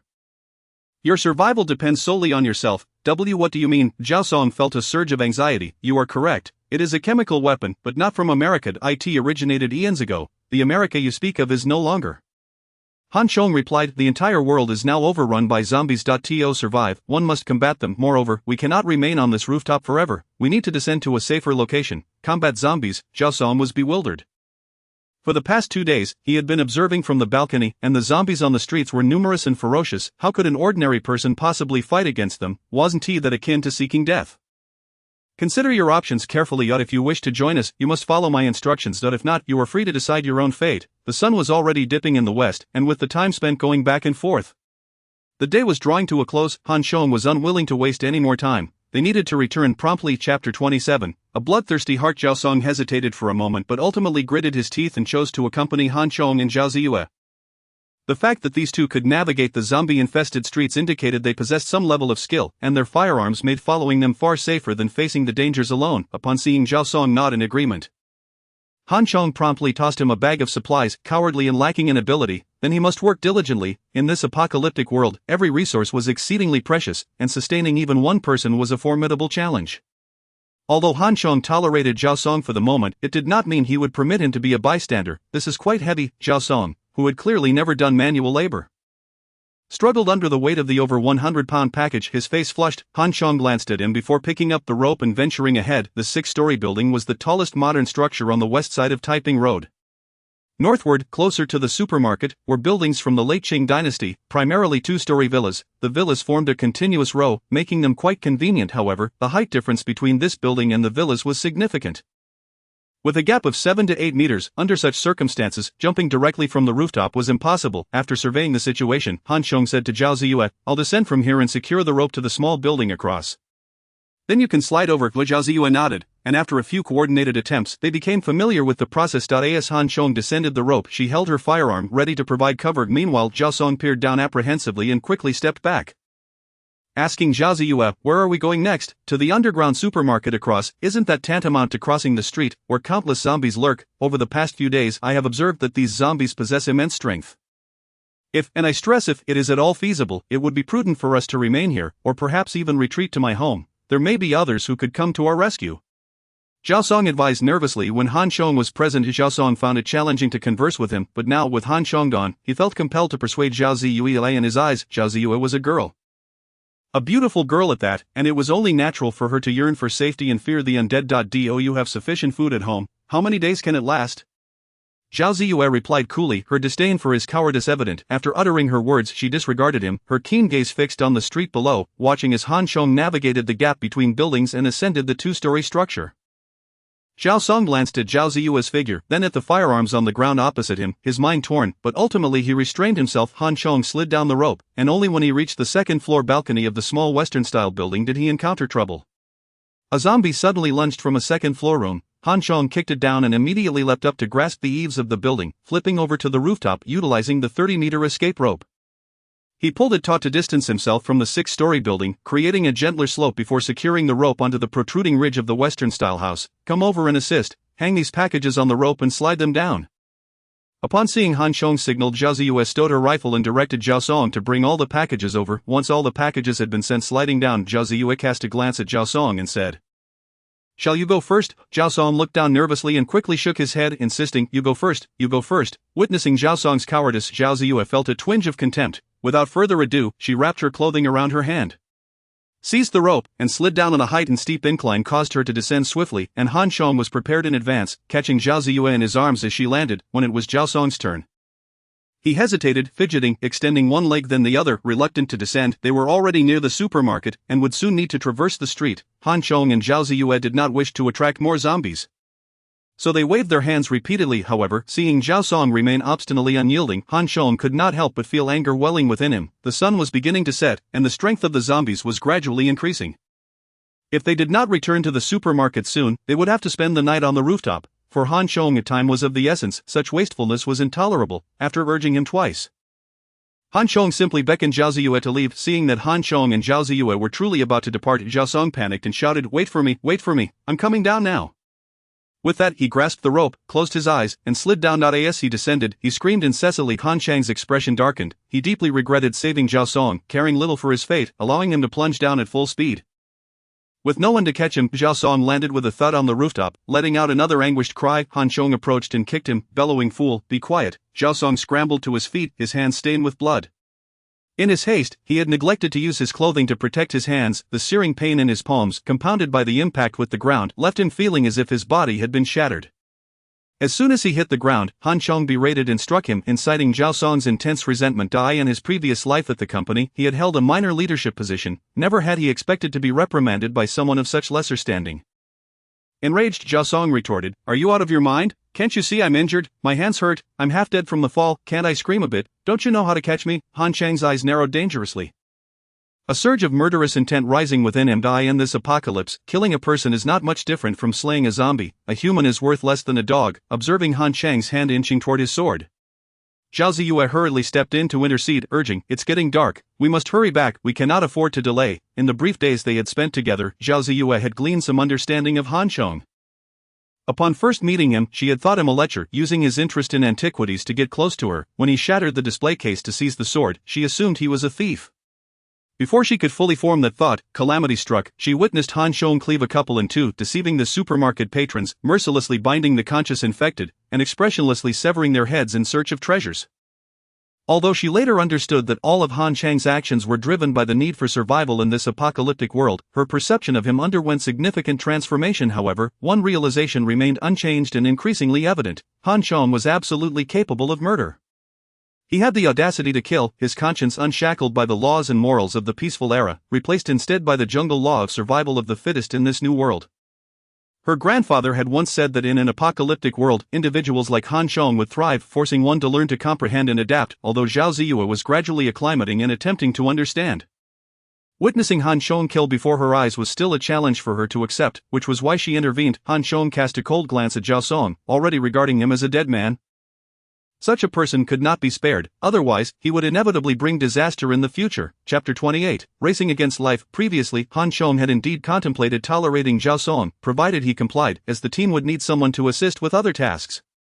However, Zhao Song's attitude had successfully ignited Han Chang's murderous resolve, and the remnants of his earlier forbearance had vanished completely. And nonetheless, he needed to consider Zhao Ziyue's feelings, so he temporarily restrained himself, casting another cold glance at Zhao Song as he picked up the packages and proceeded along the ridge. Your shouting has attracted the zombies, endangering us all. Although Zhao Ziyue had stopped Han Chong, it did not imply her endorsement of Zhao Song. Such behavior would have warranted punishment in a military setting. However, since she had initially suggested rescuing him, she felt obligated to caution him. After all, Han Chong was now the captain, a position collectively elected by everyone, and one she recognized. She could advise him once but not a second time. After warning Zhao Song, Zhao Ziyue also picked up a package of supplies and followed closely behind Han Chong. Zhao Song glared at their retreating figures, resentment flickering in his eyes as he glanced at the firearms and ammunition on the ground. Ambition spreading within him, yet he quickly masked his emotions. Having clawed his way to a minor leadership position in the company, he understood the value of patience. Enduring the pain in his palms, he took up a package and silently trailed behind them. Following the small Western-style building to its end, they approached a towering office building, but the gap between the small building and the office structure spanned 30 to 40 meters, rendering further rooftop traversal impossible. Fortunately, they were now very close to the supermarket. Standing atop the small building, they could clearly see its location, a mere 150 meters away in a straight line. However, that 150 meters posed the most perilous segment for the trio. The sky had darkened, the towering banyan trees casting shadows, and the zombie's strength had nearly returned to its nighttime levels, obscuring the situation on the streets. Especially after Zhao Song's earlier outburst, it was evident that a multitude of zombies had gathered nearby. At a distance of over 150 meters, in the full sprint of the undead, it would take only about 20 seconds. This timeframe was insufficient for those encumbered by backpacks to retreat comfortably back to the supermarket. In other words, attempting to return would likely entail a harrowing battle. Call your grandfather and ask about the situation at the supermarket entrance, Han Chong suggested after a moment of contemplation, deeming it too risky.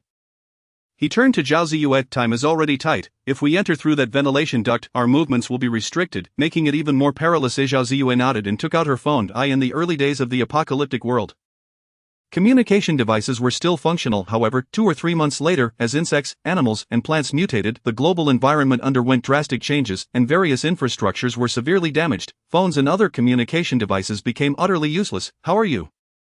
Are you all right? Zhao Ziyue placed the phone in front of herself and Han Chong, ensuring both could hear. Once the call connected, Zhao Ziyue could hear her grandfather's anxious, concerned voice, filled with surprise at receiving their call. We're fine. On our way back. We need to know if there are still a large number of zombies piled up at the supermarket entrance. We may need to enter through the main door. Zhao Ziyue succinctly replied and outlined their subsequent plans. The old man paused. Wait for me. Give me 10 minutes, and I'll call you back. With that, he hung up. Han Chong nodded, saying, I trust the old man to get things done. Let us organize our supplies, keeping our load light, only carry firearms and a small amount of ammunition. We'll leave the other supplies here for now and see how things go tomorrow. Then devise a plan to retrieve them. The old man, having been a soldier, was known for his decisiveness. When he said 10 minutes, he meant 10 minutes. As soon as the call ended, he instructed everyone to prepare for action. Subsequently, remote-controlled drones appeared in the square, along with the sounds of 2 tiger cubs singing. The remote-controlled aircraft circled the square, successfully diverting the horde of zombies away from the supermarket's entrance before returning and passing through the intersection between Han Chong and his companions and the square. The subsequent flight path became erratic as it sped westward. Behind the aircraft, a multitude of zombies shrieked and rushed forward, creating a truly spectacular scene. With the aircraft's range limited, the zombies could not pursue for long.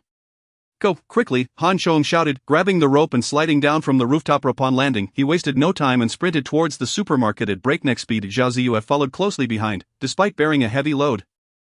Her movements remained swift. However, when it came to Zhao Song, he hesitated as he felt the weight on his back. Upon seeing Han Chang's retreating figure, he steeled himself, discarded his pack on the rooftop, and, suppressing the pain in his palms, hurriedly slid down. This final stretch was a race against death. Not all the zombies had been lured away by the remote-controlled aircraft. Some still wandered aimlessly along the road. Yet, at this moment, Han Chong had no option to retreat. Relying on the protection of his armor and the sharpness of his sword, he charged straight ahead. As darkness fell, the zombies' vision sharpened, and they quickly spotted Han Chong and the others. Lunging at them with alarming speed, I will take the front, you handle the sides, Han Chong bellowed, swinging his sword and cleaving through a zombie's skull, continuing his advance without hesitation however, as one zombie fell. More surged forward to surround them as Zhao Ziyue, armed with dual pistols, fired simultaneously, dispatching the zombies before they could close the distance, yet, amidst their rapid pace, her aim faltered, and it sometimes took 2 or 3 shots to neutralize a single foe. Through their coordinated efforts, the relatively sparse zombies posed a challenge but did not hinder their swift advance significantly. Behind us, there are so many zombies, as they neared the underground passage of the supermarket. Zhao Song, trailing at the back, suddenly cried out in terror. Presumably the remote-controlled aircraft had flown too far, lost control, and plummeted. The previously distracted zombies, attracted by the commotion, converged upon them, under the dense canopy of trees. The road was shrouded in darkness. The zombies ran wildly, crashing into parked vehicles and creating a cacophony that drew even more of their kind. Ordinary zombies possessed a speed and strength 1.5 times that of an average human. Covering 100 meters in merely 7 to 8 seconds, once ensnared, escape was nearly impossible. Han Chong recognized the gravity of the situation. The last few dozen meters could spell their doom, yet, a few scattered zombies remained, creating a deadly obstruction that tightened his chest with dread. Could they not breach this final stretch? Charge, do not concern yourselves with anything else, Han Chong cried out, prioritizing speed over slaying the undead. And relying on his armor's defense, barreled into the nearest zombie. Just as Han Chong and his companions felt despair at the last 10 meters, a massive figure burst forth from the supermarket's underground passage.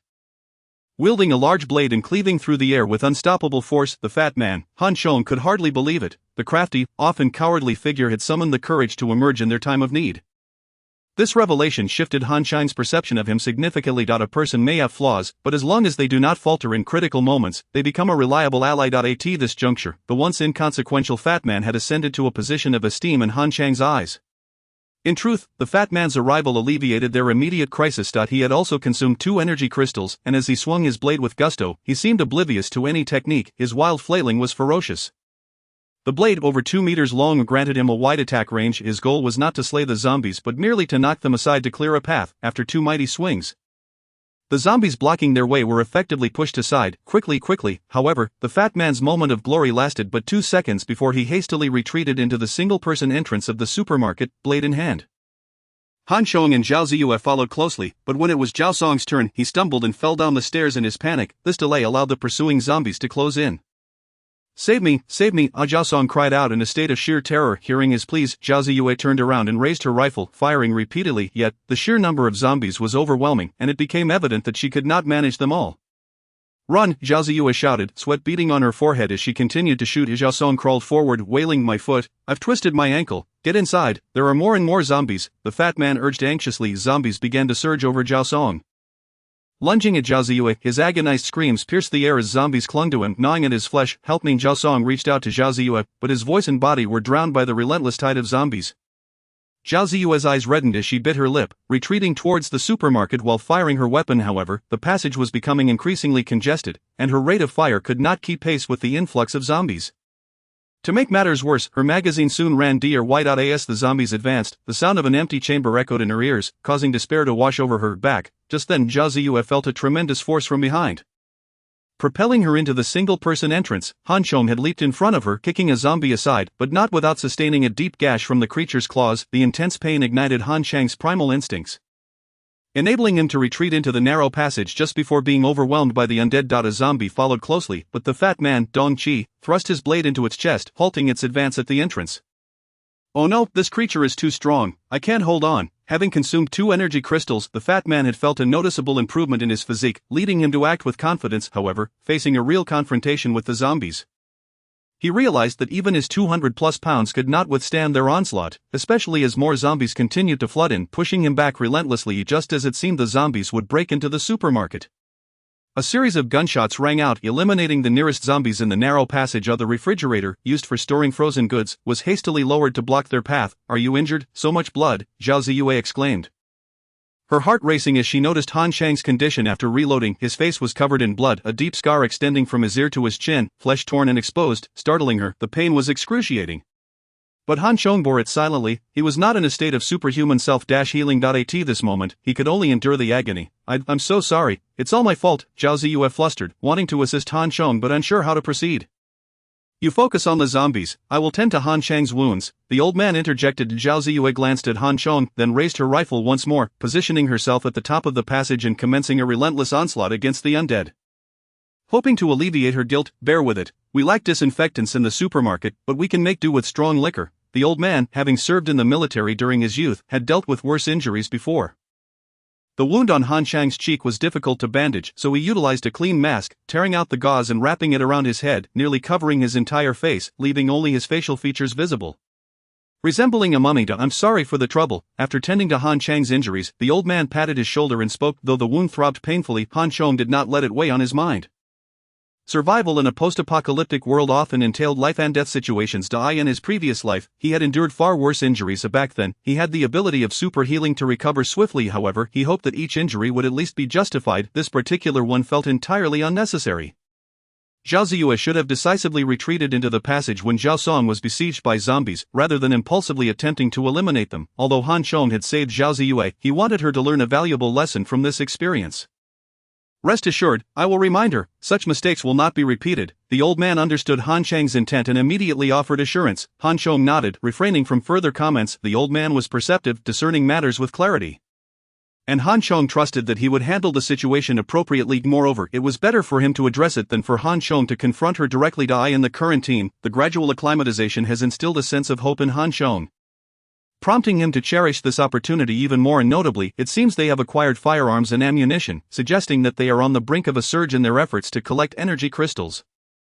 Should the number of zombies be sufficiently high, they could potentially achieve their objectives ahead of schedule, completing the first level evolution before the zombies undergo their secondary evolution. If this is the case, then the subsequent plans will certainly proceed more smoothly. Chapter 30. Further plans. With firearms and ammunition secured, everyone took a moment to rest and eat. This evening, we will work diligently. Every day we advance in evolution grants us an extra layer of self-preservation. After tending to his wounds, Han Chong felt a lingering dizziness and called back Zhao Ziyue and the portly fellow to take a brief respite while he summarized the day's events. The majority of supplies had been left on the rooftop of the small villa, and this time, Han Chong and Zhao Ziyue had retrieved 4 handguns, 2 rifles, and over 1,200 rounds of ammunition. Han Chong was indeed correct. With these firearms, their pace would increase significantly. After skillfully disassembling the magazines and inspecting the supplies brought back by Han Chong, the elder Zhao appeared as if he had discovered a cherished toy.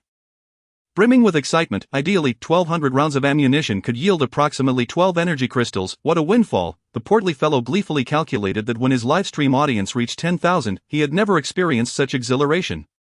Han Chong declared that once they had accumulated enough energy crystals, they would relocate to the esteemed Yuping. Following a period of bloodshed, Zhao Ziyue regained her composure and mentioned Han Chang's thoughts from that afternoon.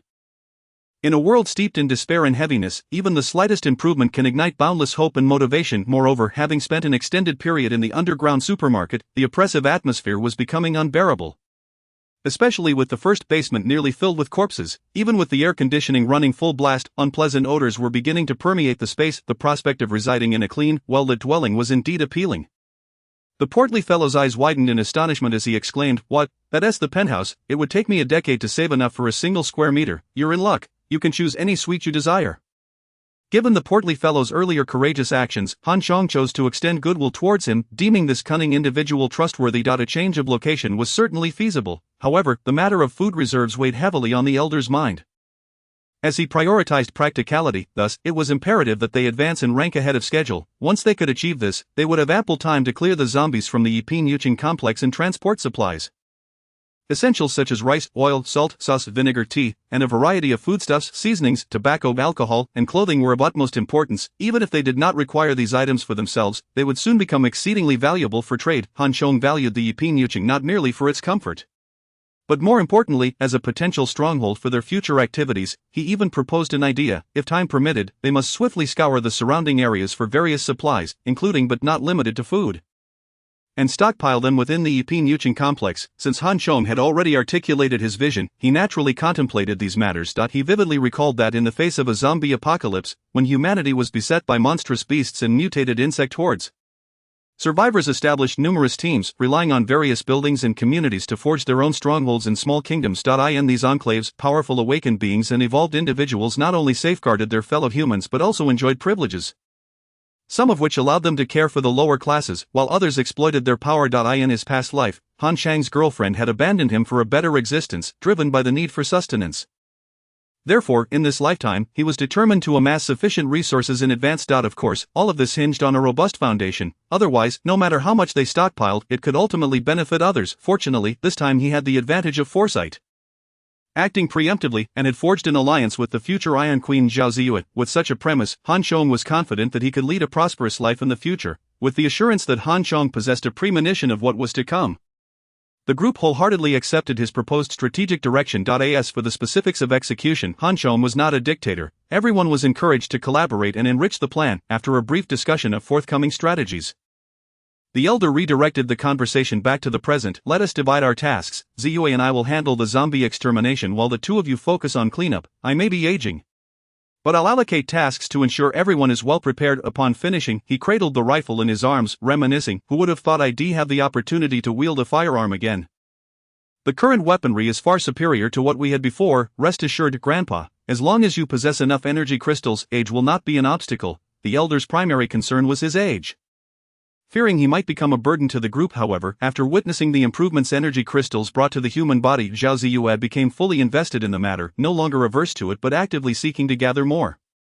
Upon the mention of energy crystals, both Han Chong and the portly fellow instantly perked up. Han Chong, suppressing the pain in his cheeks, quickly filled his stomach and prepared to work overtime. The earlier commotion had inadvertently created an advantageous situation. A multitude of zombies congregated outside the supermarket, alleviating the need for them to lure more in. Elder Zhao and Zhao Ziyue, armed with rifles, positioned themselves on either side of the single-person passage, their gun barrels nearly touching the foreheads of the zombies as they fired. Although the technique was rudimentary, the satisfaction was unparalleled. Han Chong had witnessed Zhao Ziyue's marksmanship before. What surprised him was that the elder was also a skilled shooter. It seemed his previous claims of having executed missions abroad and serving as a soldier were indeed credible. Previously, due to weight concerns, they had abandoned their special police gear on the rooftop. Clearly, retrieving it promptly to equip the elder was essential. The sound of gunfire echoed continuously as the portly fellow and Han Chong became mere laborers, methodically disposing of the corpses, beheading them, and scavenging. Yet neither showed any signs of complaint, rather, they were filled with zeal. By the time the clock struck 1 in the morning, fatigue set in, and with the number of zombies dwindling outside, they reluctantly concluded their efforts.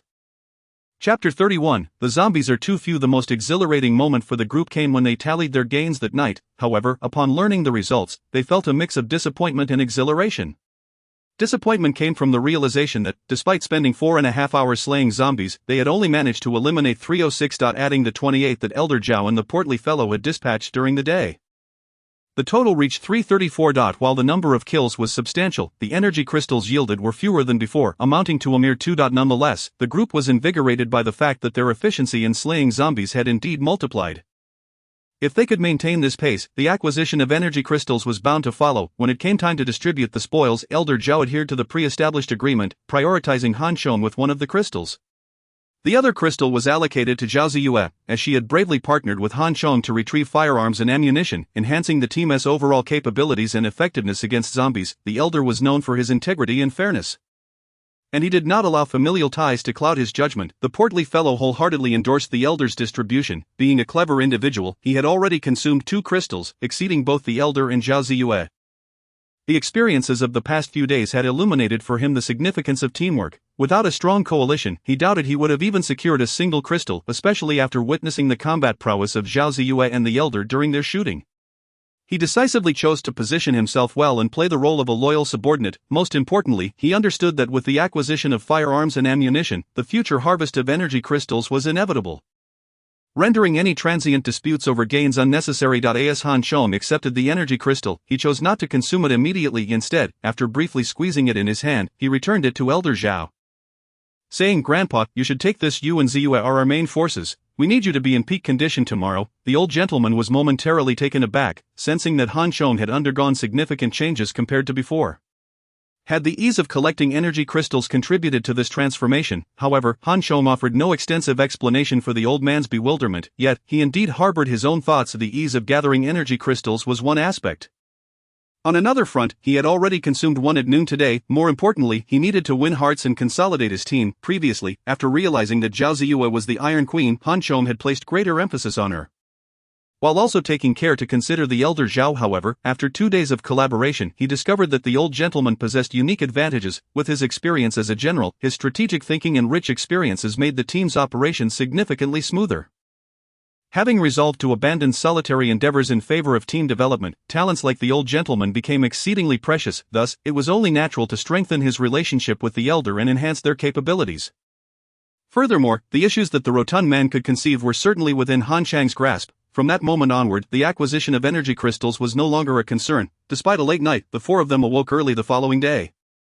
On September 22, the weather was overcast. After breakfast, they began another day of toil. To everyone's dismay, merely an hour into the morning, the zombies at the supermarket entrance had been completely eradicated. It was as if the zombies were not worth killing. The rotund man was engrossed in his task, only to find the zombies had vanished. Let me try calling them again. Han Chong picked up the steel basin once more and dashed outside the supermarket, banging it furiously, but nothing happened. Han Chong was momentarily stunned. The surrounding zombies had been decimated through their repeated assaults and were now nearly extinct. They had worried about an abundance of zombies, and now, with their scarcity, they were even more troubled. Why don't we clear out the first-class royal city? It would serve two purposes, suggested the rotund man. And no, the efficiency is too slow. We won't be able to collect enough energy crystals before the zombies undergo their second evolution. Let alone beforehand. In the apocalypse, the key to survival is possessing formidable strength. Otherwise, an abundance of resources is futile. I must ensure my evolution takes precedence. Han Chong dismissed the rotund man's suggestion. The second evolution of zombies would be significantly more powerful than their current state. And more importantly, they would begin to exhibit intelligence, making large-scale zombie hunting exceedingly difficult. Second-tier zombies would not be foolish enough to crowd into a narrow passageway, marching to their demise, unless he completed the first-tier evolution in advance and maximized his strength. He would face a perilous situation later on, having to contend with both acquiring crystals and gathering resources. The entire plan would be delayed, and the dangers would escalate tremendously. Moreover, lacking robust strength meant he could not venture outside. He would merely end up cowering in some corner, hiding. This was not the fate Han Chong desired, especially considering that in his previous life, he had awakened a self-healing ability, leaving him with an unresolved knot in his heart. If in this life he found himself in a similar predicament, his sole means of becoming stronger would be through slaying zombies and beasts to acquire energy crystals for evolution. The problem was that if he fell behind at the outset, he would lose the opportunity to grow stronger and risk being eliminated by the evolution process. Just like now, if he failed to complete the first-tier evolution before the zombies underwent their second evolution, he would be unable to tackle the enraged zombies later and collect sufficient second-tier energy crystals. An ordinary person encountering a frenzied zombie would be instantly annihilated, let alone facing even more formidable entities in the future. Individuals like Zhao Ziyue, who had awakened his powerful combat-type abilities, might fare better, having a chance to rise later, while someone like him, who lacked combat prowess, would inevitably sink to the lowest rungs of society. If he were to relive his life only to repeat the same mistakes, he might as well perish and forego reincarnation altogether. Therefore, in this moment of extreme advantage, Han Chong would not permit any opportunity to slip away. As Han Chong contemplated where to search for zombies, Zhao Ziyue suddenly spoke up. This location is slightly east of the city center. If we head west for a kilometer, we'll reach the bustling new street corner with the highest foot traffic. Going south for 2.6 kilometers leads to the Confucius Temple. Both areas typically see foot traffic exceeding several 100,000. If we can attract the zombies from these locations, we won't have to worry at all. As a local, Zhao Ziyue took advantage of her knowledge, passionately detailing the surrounding circumstances. Ziyue is correct. Zombies are not the issue. We merely need to find a reliable method to lure them here. The old gentleman concurred. Very well, let us proceed with the plan to draw the zombies here, Han Chong decisively proclaimed. Can we consider a different location for slaying zombies? Just as Han Chong was about to take action, Zhao Ziyue frowned and interjected, why change locations? The supermarket is quite suitable. Chapter 32, Relocating the Battlefield. This underground supermarket was indeed an excellent place. It was easy to find suitable spots for exterminating zombies. But such a venue that also provided a resting area, ample food supplies, and facilities for bathing, complete with shampoo, body wash, and soap, was rare. After a bath, one could even change into fresh clothing, with options ranging from undergarments to outerwear. During combat, air conditioning was available, and it also allowed for the timely disposal of zombie corpses, making it a rather ideal location, hard to come by, unless they could find another large comprehensive supermarket. There were many large supermarkets in the city, so finding another would not be difficult. The issue was that recklessly changing locations at this time was dangerous, not to mention it would take at least a day to clean the new supermarket and set up the battlefield.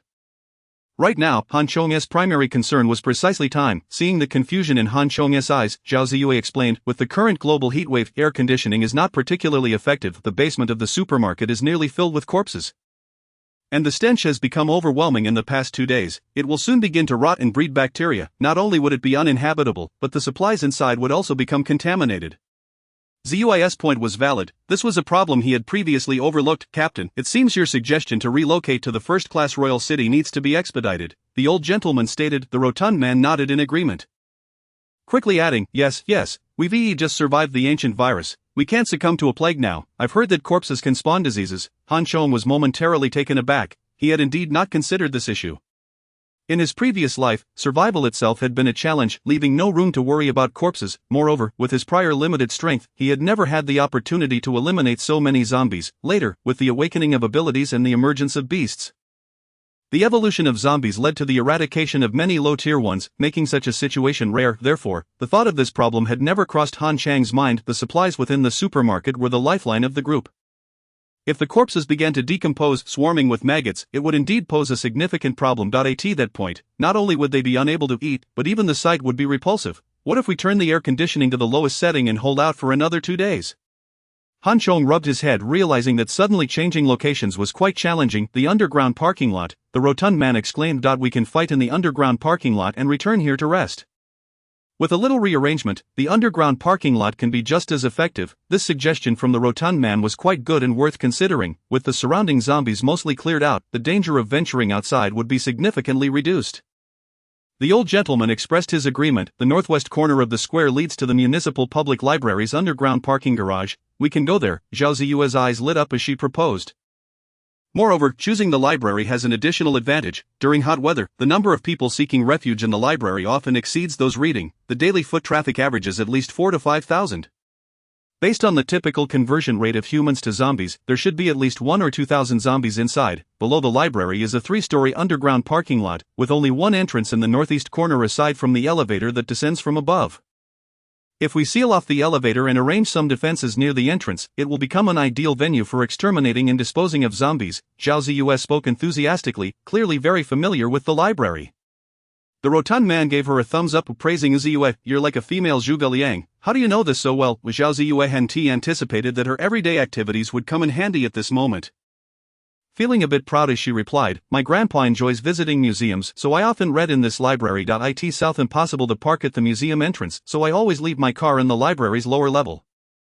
Alright, since that's the case, let us proceed as planned, Han Chong decisively declared, shifting their operations to the library's underground parking lot. As they left the supermarket, each person pushed a shopping cart filled with food, water, cutting boards, knives, and leftover bullets from the previous day. Preparing for another intense endeavor, let us first bring up the supplies from the rooftop to prevent attracting too many zombies, the old gentleman reminded as they exited the supermarket. On the 4th day since the disaster struck, this team emerged from the underground supermarket for the first time. Stepping onto the surface, the rampant trees and flowers, abandoned vehicles, and mangled corpses filled the air with a putrid stench.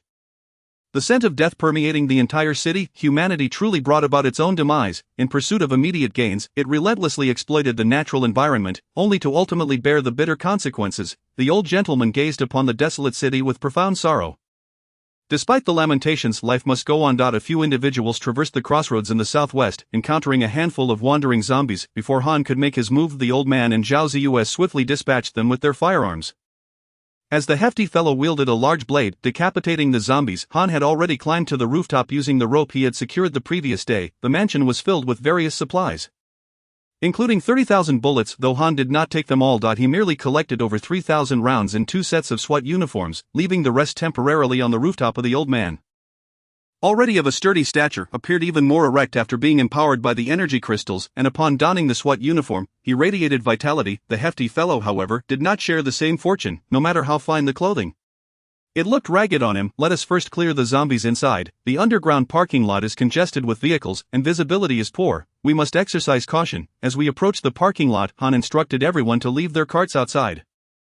Preparing for combat, do not venture too far, remain at this entrance and lure the zombies into the corridor, otherwise we risk being surrounded, the old man cautioned. Descending the slope into the parking lot, the group halted as they neared the interior.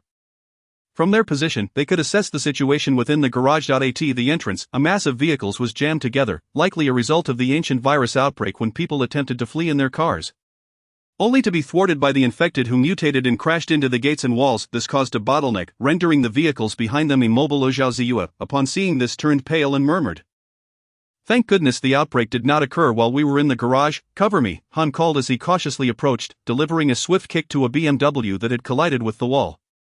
After 3 enhancements, Han's strength had significantly increased. The impact produced a thunderous sound, followed by the blaring of the car alarm. This car is flipped over, yet it still has the audacity to sound an alarm, damn it.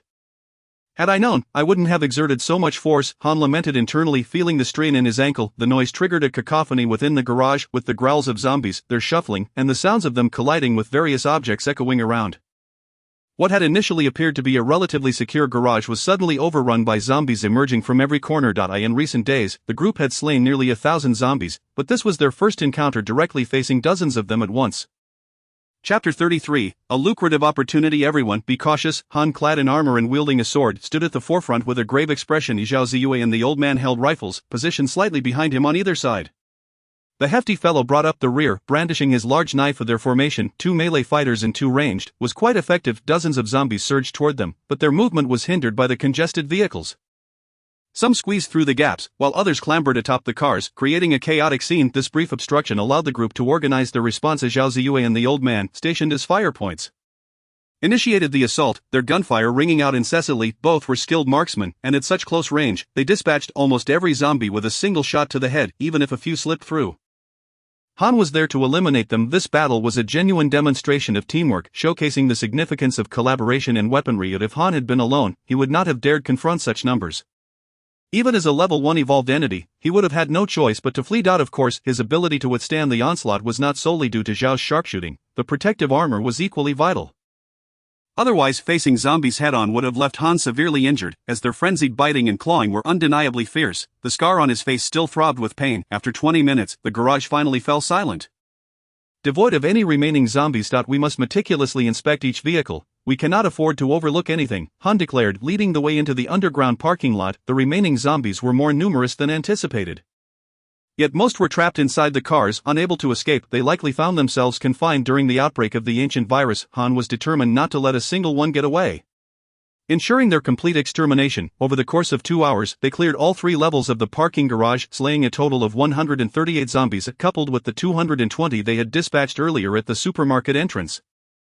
Their total reached 358. They acquired 4 energy crystals, effectively balancing out the lower yield from the previous day. Each of the 4 received 1 crystal, leaving everyone in high spirits. With this, Han had amassed 5 energy crystals, completing half of his level 1 evolution. Now, in terms of sheer strength and speed, he was on par with the zombies. The other 3, each with 3 crystals, experienced a notable enhancement in their overall capabilities, resulting in palpable excitement and renewed vigor among them. After a light lunch, the invigorated group resumed their activities. Following their previously discussed plan, they sealed all elevator entrances to prevent any unwitting zombies from infiltrating and ambushing them from behind. The main entrance was also barricaded with vehicles, creating a narrow, elongated passageway that began at the slope of the entrance. Once everything was set, the crucial moment arrived. The old man and the hefty fellow prepared to assist in the garage while Han's task was to draw the zombies in. Zhao Ziyue would cover their retreat, with everyone working in concert. Their initial target for distraction was the horde in the library, from the library's grand entrance, including the steps leading to the underground parking lot. It was approximately 50 to 60 meters. At the zombies' full sprinting speed, they would reach the parking lot in roughly 6 to 7 seconds. However, due to the presence of stairs and the zombies' inherent lack of intelligence, their speed was likely to be significantly reduced. This presented the perfect opportunity to outmaneuver them. To mitigate any unforeseen circumstances, Zhao Ziyue stood guard at the entrance of the underground parking lot, ready to protect Han. Once the details were finalized, Han grasped a handgun and approached the library's entrance. Through the tempered glass doors, he could see countless figures moving within. Zhao Ziyue remarked, "This library typically sees a footfall of 4 to 5,000 people. It certainly appears crowded now." After receiving firearm training from Zhao Ziyue, Han was no longer inept with the pistol. It had transformed from a mere hunk of metal into a weapon of command. Confident in his ability to shoot through the massive tempered glass wall of the library, Han fired a crisp shot, shattering the glass and inciting a frenzy among the zombies inside. With the barrier breached, the horde surged forth, a dark wave of hundreds. Without hesitation, Han took off running. Having consumed 5 energy crystals, Han's speed was astonishing. Where he once sprinted 100 meters in 12 seconds, he now clocked in just over 7 seconds.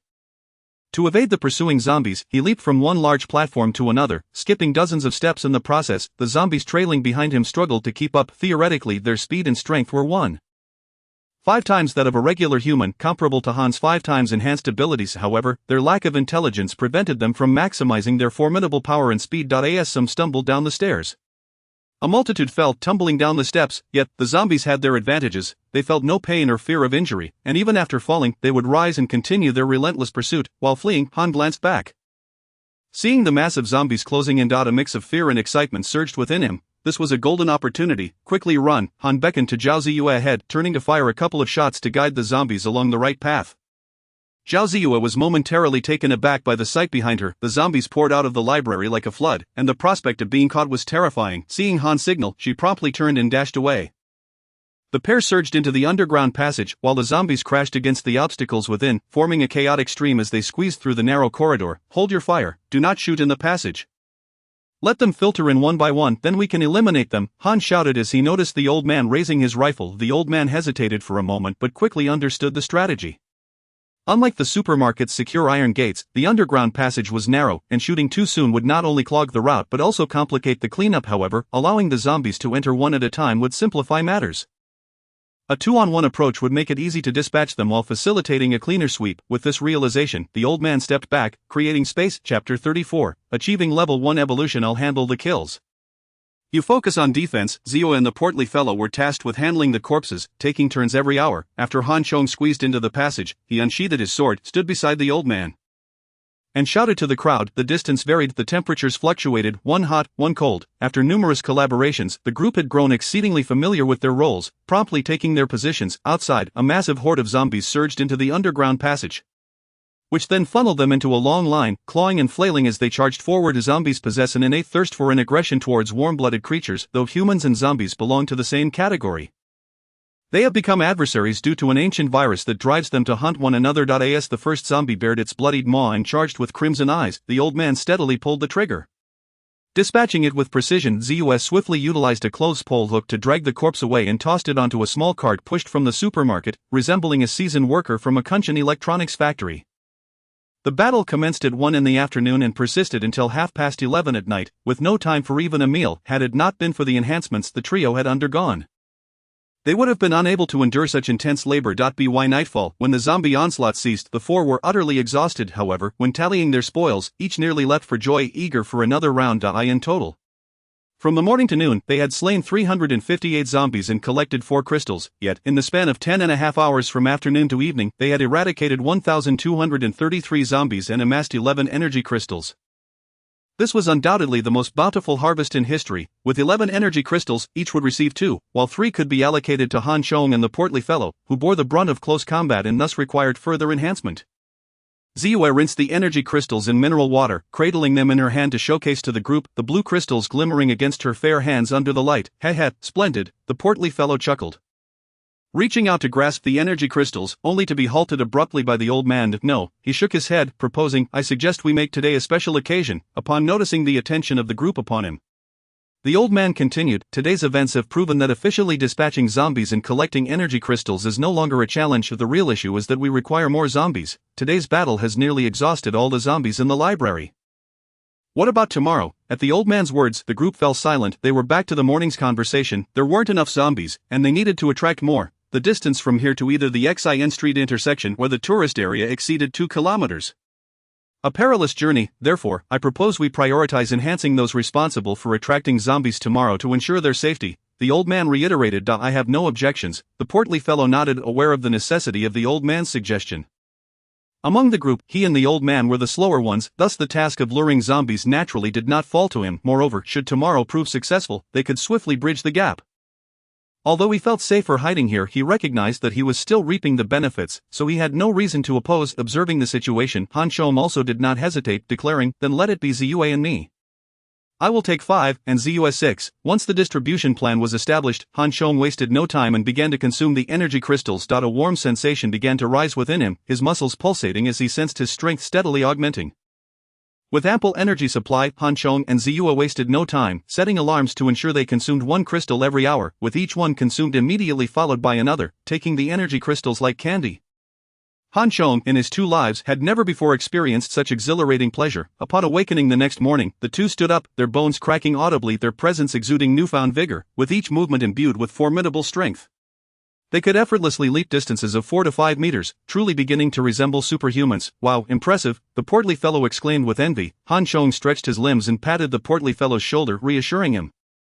Don't worry, by this time tomorrow, you'll be the same. Throughout these days, Han Chong had been observing the portly fellow. When it came to selecting team members, he was adamant about quality over quantity, much like his initial impression of Zhao Song, whom he had only just met and wished to eliminate. He found the portly fellow's performance thus far to be satisfactory, even exceeding his expectations. Initially, Han Chong had viewed him as cunning and silver-tongued.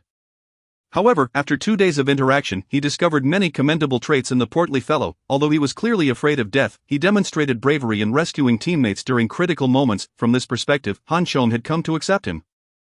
According to the criteria for achieving level 1 evolution, with each person requiring 10 crystals, Ziyue was short by 1, while both he and the portly fellow were lacking 7 each, totaling a deficiency of 15 crystals. The old man was equally excited about this prospect. The improvements in his physical condition over the past 2 days had rekindled a sense of youth within him. Han Chong nodded, stating, "The virus outbreak occurred on the 18th. And zombies officially mutated on the 19th. In 10 days, by the 28th, a second collective evolution will take place. Today is the 23rd, which means if all goes smoothly today, we will have 5 days to prepare for the upcoming zombie evolution." Clenching his fists, Han Chong felt a surge of confidence at this promising start. "Brother, I've heard you mention level 1 evolution and the need for 10 crystals each. What happens if we accumulate even more energy crystals?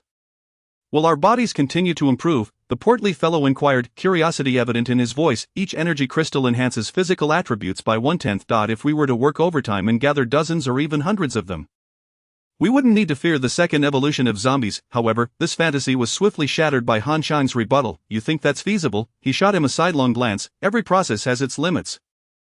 Even if fantastical events occur in the future, they will still adhere to the laws of physics. Level 1 evolution requires 10 energy crystals, thus beyond that, no matter how many ordinary zombie energy crystals you consume, your physical attributes will not continue to improve. To achieve sustained evolution, one must hunt higher-level zombies, mythical beasts, or procure rare flora. More low-level energy crystals can merely serve to replenish your energy when your body is fatigued. This piece of knowledge had been hard-won through the sacrifices of countless lives in his previous life. Many had shared the portly fellow's mindset, fearing to provoke more formidable zombies or mythical beasts, opting instead to rely on sheer numbers, only to discover that such thinking was fundamentally flawed. "Wait, brother, what did you just say?" The portly fellow suddenly widened his eyes, staring intently at Han Chong as though he had encountered something unfathomable. "Did you mention mythical beasts and rare flora?" he asked, swallowing hard as he struggled to articulate the question. The prospect of zombies undergoing a second evolution, doubling in strength, was already dire enough. What more could mythical beasts entail? This inquiry elicited solemn expressions from both the old man and Ziyue, who awaited Han Chang's response with bated breath. "And rare flora, isn't that something out of a novel?" the portly fellow pondered, bewildered, questioning whether he was still dreaming and whether these experiences were real. In fact, Han Chong had alluded to this earlier, but at that time, the group had been reeling from the upheaval, failing to grasp the significance of his words. "The ancient virus affects not only us humans, but all living beings," Han Chong elucidated. "These creatures, much like humans, have undergone 2 forms of evolution, either beneficial or detrimental. Of course, this is merely from the human perspective.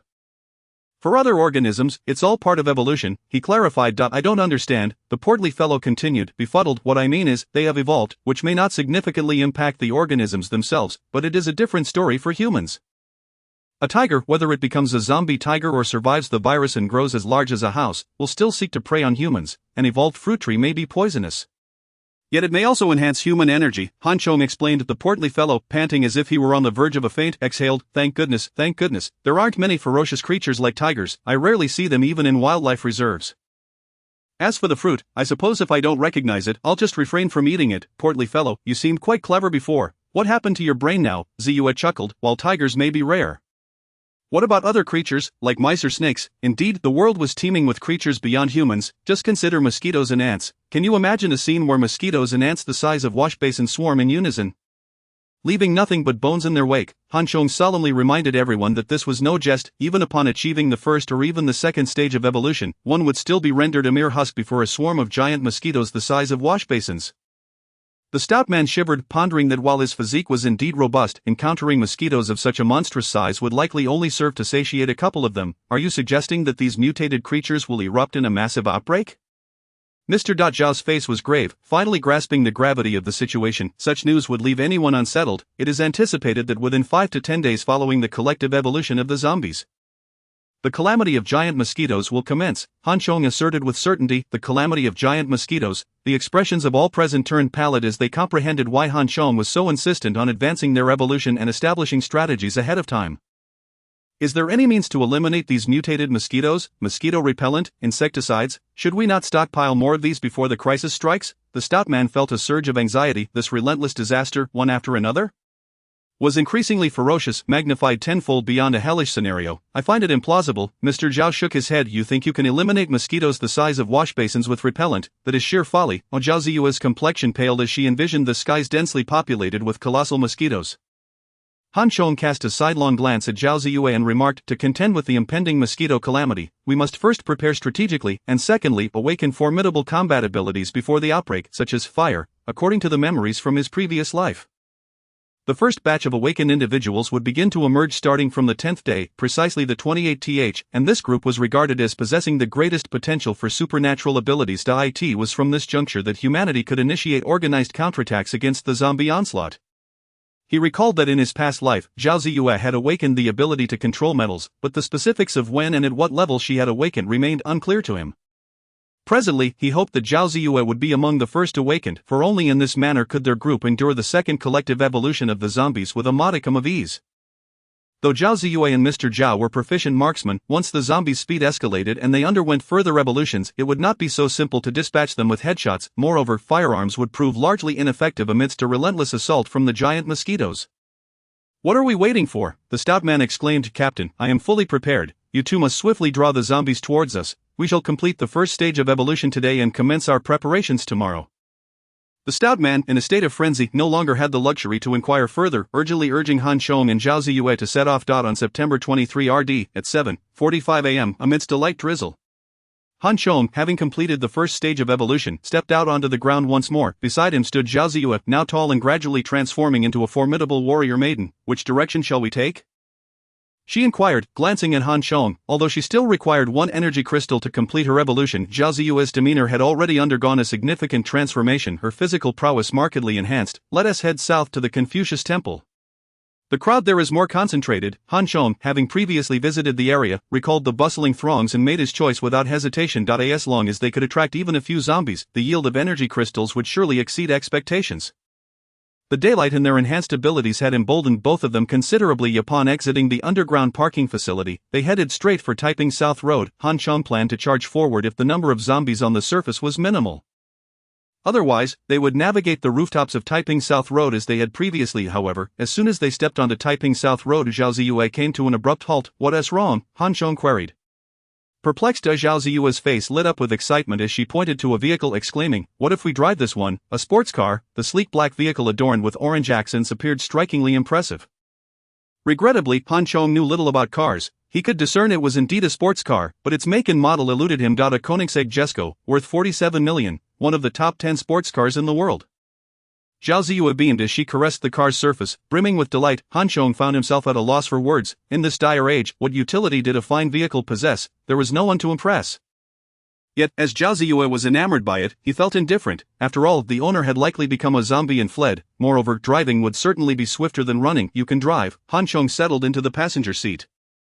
Experiencing the sensation of riding in a luxury car for the first time, well, it was tolerable.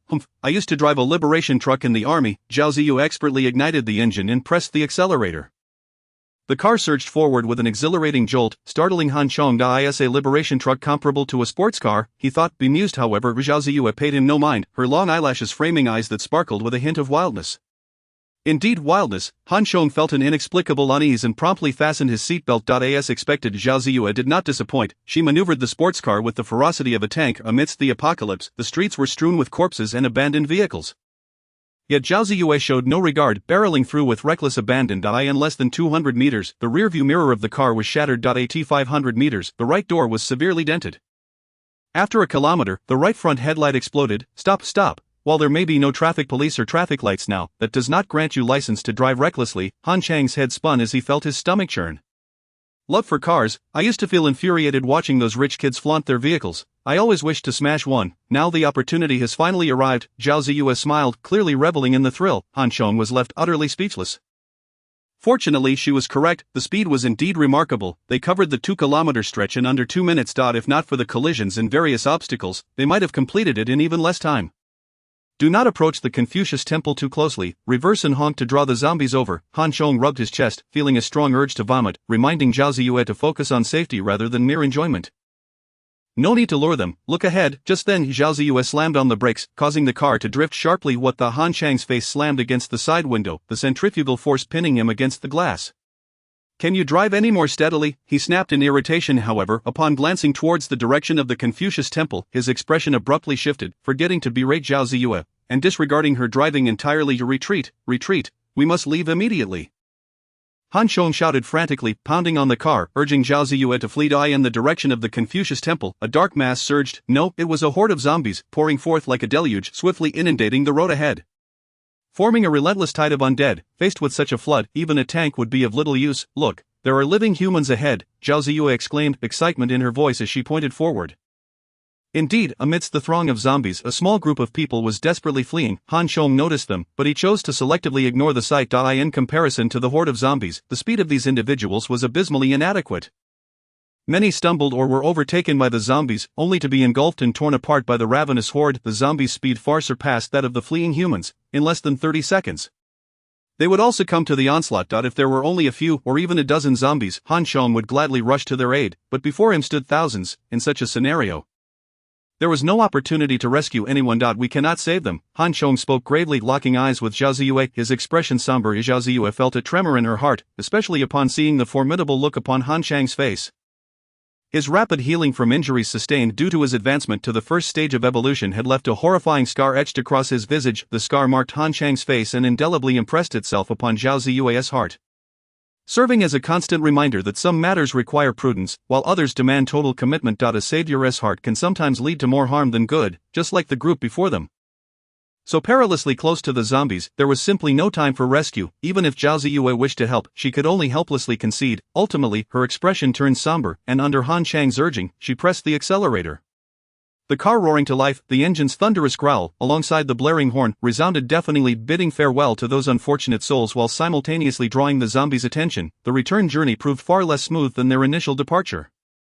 A considerable number of zombies had congregated in the streets due to the earlier commotion, now obstructing their path homeward. As the vehicle thundered forward, the zombies surged towards them. Brace yourselves, Zhao Ziyue called out lightly, pressing down on the accelerator as the sports car shot forward, weaving left and right. In mere moments, the car was splattered with blood, and the windshield shattered from the impacts. At the northern end of Taiping South Road, the zombies have been nearly eradicated, with only a few stragglers posing little challenge to the two individuals. However, the sports car is utterly wrecked. A band of fools, are they seeking death? How dare they act so brazenly in the streets? Zhao Ziyue exclaimed in frustration as she forcefully knocked a zombie aside and honked the car horn with exasperation. One must consider that after so many days of disaster without rescue, it is only natural for them to feel panic and seek a way out. Furthermore, in the pursuit of sustenance, they must venture outside, remaining idle while capable, only to be left powerless by hunger. Is a path leading to certain doom. In contrast to Zhao Ziyue's agitation, Han Chong remained remarkably composed, or perhaps he simply understood the seemingly foolish and impulsive behavior of these people. In his previous life, he had endured the same despairing and helpless situation. Zhao Ziyue and her companions could be considered the most fortunate individuals in this apocalyptic world due to Han Chang's intervention. How could they fathom the tragic plight of others? Who among them could explain what has transpired in this world and the conditions that lie beyond? While surrounded by ample food and the continual opportunity for revolution, they maintained the hope of survival. Zhao Ziyue is, in fact, quite astute. Her earlier reaction stemmed from witnessing the tragic deaths of so many at the hands of the zombies, filling her heart with helplessness and rage. Yet, upon hearing Han Chang's reminder, she instantly comprehended the situation, feeling an even deeper gratitude towards him. In life, there are times when hope outweighs all else, and Han Chong played the role of a prophet, bringing hope and beyond to everyone. She finally understood why her grandfather had decisively chosen Han Chong as the captain of their team. Chapter 37, A Bountiful Harvest. Everyone advances to level 1 evolutionary stage. Seeing that Zhao Ziyue had finally moved past her fixation on the group behind them and grasped the situation, Han Chong breathed a sigh of relief. However, he soon became excited again, exclaiming, "This is an excellent opportunity. Such a large horde of zombies must be leveraged to our advantage. Maintain a safe distance. Do not accelerate too much, and hand me your phone. I'll take out this zombie. You handle it." Before he could finish, Zhao Ziyue suddenly gasped, "Hey, where are you touching?" as an unexpected sensation surged through her chest. A large hand brushing against her. To make matters worse, it even squeezed. In her agitation, Zhao Ziyue suddenly pressed down harder on the gas pedal, her wrist flicking as a resounding crash echoed. The sports car collided with a nearby stalled vehicle. Instantly flipping over and skidding across the ground for quite a distance, the car, now completely deformed, began to emit plumes of white smoke. Han Chong shook his dizzy head, coughed a couple of times, then kicked open the car door and crawled out, swiftly dispatching the zombie that Zhao Ziyue had knocked over. He then pulled Zhao Ziyue out, a hint of embarrassment in his voice as he said, "Are you alright? I was distracted by the zombie." "You still dare to say that? You actually touched me." Zhao Ziyue glared at Han Chong, her long legs trembling with suppressed rage, fearing that she might inadvertently kick him. Unbeknownst to her, Han Chong had not only touched her but had also seen her completely and clearly last time, an experience of true intimacy. Had she known, her trembling legs would have transformed into a swift kick of fury.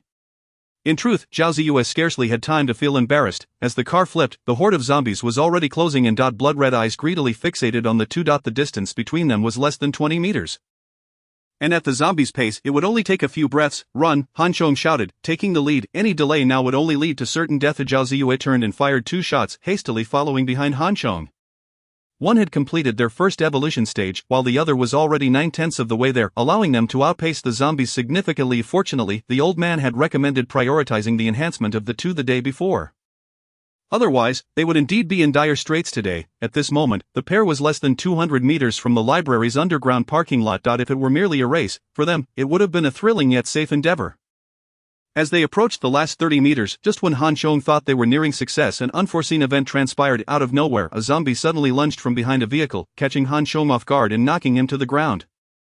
"Don't worry about me, run!" Han Chong shouted as he fell, catching a glimpse of Zhao Ziyue looking back. He quickly yanked the zombie's hair, twisting its head to the side. The zombie let out a furious roar, clawing wildly at Han Chong, but his armor rendered its efforts futile. Yet, the ferocity of the zombie's assault left Han Chong in a precarious position, unable to break free for the moment. The relentless tide of zombies surged closer, and every second felt immensely precious to Han Chong. Even with his extensive experience from 2 lifetimes, cold sweat began to bead on his brow. In that critical moment, a gunshot rang out, and the zombie's head exploded. Twitching a couple of times before finally falling still, gasping for breath, Han Chong realized that Zhao Ziyue had somehow returned to his side. "What are you waiting for? Hurry up!" Zhao Ziyue commanded, firing her twin guns at the leading zombies. As Han Chong regained his footing, they swiftly retreated. The horde of zombies was now less than 5 meters away, the stench of blood and decay overwhelming. In this life-or-death crisis, both individuals pushed their potential to the limit, leaping down the steps of the underground parking lot at their fastest pace. At the entrance, Zhao Ziyue's grandfather and the portly man stood ready. As Han Chong and Zhao Ziyue dashed into the passageway, the horde collided violently with the vehicles blocking the entrance. The tremendous impact sent the makeshift barriers crashing down the sloped passageway toward the garage. "Goodness!" the portly man exclaimed, his limbs tingling with shock, nearly dropping the large knife in his grip. The others wore equally grim expressions. If the zombies broke through, the consequences would be dire. Thankfully, after the initial wave, the accumulation of zombies at the exit diminished the force of their advance. The zombies began to form a long line, clawing and gnashing their teeth as they surged towards the group, finally aligning with the path that everyone had anticipated. "Comrades, prepare for battle. All members will advance in rank very soon," Han Chong shouted with fervor, the sound of gunfire ringing out as the day's bloody harvest commenced. From the moment Han Chong and the others left at 7:45 a.m. until their return to the parking lot, less than 10 minutes had elapsed. Thus, from 7:55 a.m. they began a day of carnage that would last until 1:45 a.m. the following day, spanning nearly 18 hours without a moment's respite. By the end of the day, they had collectively slain 30,715 zombies, obtaining 312 energy crystals. Such a bounty was unprecedented even in Han Chang's 2 lifetimes. A bountiful harvest indeed. The portly man was drenched in blood, resembling a figure emerging from the depths of hell, his feet leaving a trail of crimson as he walked. Yet, upon seeing the pile of energy crystals, he could not help but break into a wide grin, laughing joyfully. "Let's head back to the supermarket to clean up and prepare for everyone to advance to the first evolutionary stage. Starting tomorrow, we will embark on new missions," Han Chong exclaimed, equally exhilarated, patting the portly man to prevent him from becoming overly exuberant. The conditions of the underground parking lot could not compare to those of the supermarket, especially after being filled with tens of thousands of corpses.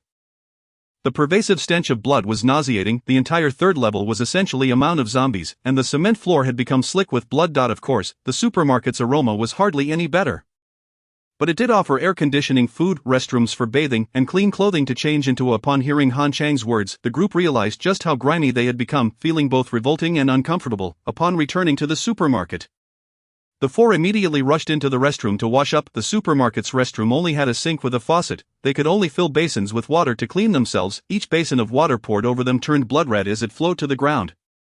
and numerous chunks of flesh fell away, the origins of which were unknown. After finishing their cleansing, they changed into fresh, comfortable clothes and finally gathered together. The old man placed the cleaned energy crystals in a bowl before them.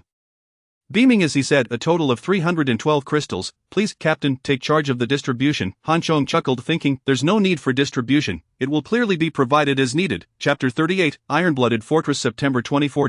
Clear skies. The autumn heat is at its peak. After a night of restless sleep, the four remained invigorated, especially the portly man, who bounced around, finally feeling his extra weight was no longer a burden to his movements. The 2-meter-long blade swirled through the air with a fierce energy. Even the eldest among them, the old man, appeared spry, his white hair framing a robust physique that far surpassed that of an average young adult. "Ah, such a pity, we expended so much energy and ammunition, yet these surplus energy crystals are of no use. If only we could continuously advance our evolution, directly transforming into 3rd and 4th tier evolved beings." After a round of contemplation, the rotund man expressed his sentiments. "Waste? No, such things are indeed invaluable," Han Chong remarked with a cheerful demeanor, his spirits soaring. "These entities are undoubtedly akin to gems in a post-apocalyptic world. A form of hard currency. Upon achieving 1st-tier evolution, the energy crystals produced by ordinary zombies may no longer facilitate progression, yet their worth does not diminish. In the wake of the apocalypse, the previous monetary system has collapsed, and humanity has reverted to the most primitive form of barter. Weapons, clothing, food, alcohol, and even items that held little value in times of peace now possess immense worth. However, the most coveted commodities remain the various energy crystals and extraordinary natural phenomena, priceless treasures. Ironically, actual currency has become nearly worthless. They have now evolved to the 1st tier, but countless individuals still require these resources. Most importantly, Han Chong and his companions will soon find themselves in need, with the awakening of their abilities. The elevation of their powers and levels mandates the absorption of vast amounts of energy. These energy crystals serve as one of the sources for that absorption, although the energy contained within the crystals of ordinary zombies is minimal. Even the smallest morsel holds value. Thus, in the future, these energy treasures will not be genuinely traded, rather, they will become the focal point of contention and conflict among all evolutionists. Energy crystals, rare flora, and the essence of monstrous beasts are the coveted prizes sought after by evolutionists. Regardless of whether they are human, zombie, or various other beasts, all vying desperately for possession. Currently, we lead the charge, having evolved ahead of others due to my foresight, while the zombies and beasts have yet to attain sufficient intelligence. However, this state of affairs will not last long, therefore, I must caution everyone, in the future, we must strictly keep the existence of these energy crystals a secret, otherwise, we will become mere prey in the eyes of others. Innocent of wrongdoing, yet culpable for possessing a treasure, especially in the apocalypse, where the absence of law and morality renders humanity capable of any act under the duress of crisis and survival. Han Chong solemnly warned, "The captain speaks true, silent accumulation of wealth is the only way." The rotund man chuckled, reveling in his wise choice to follow Han Chong, for indeed, there is meat to be had.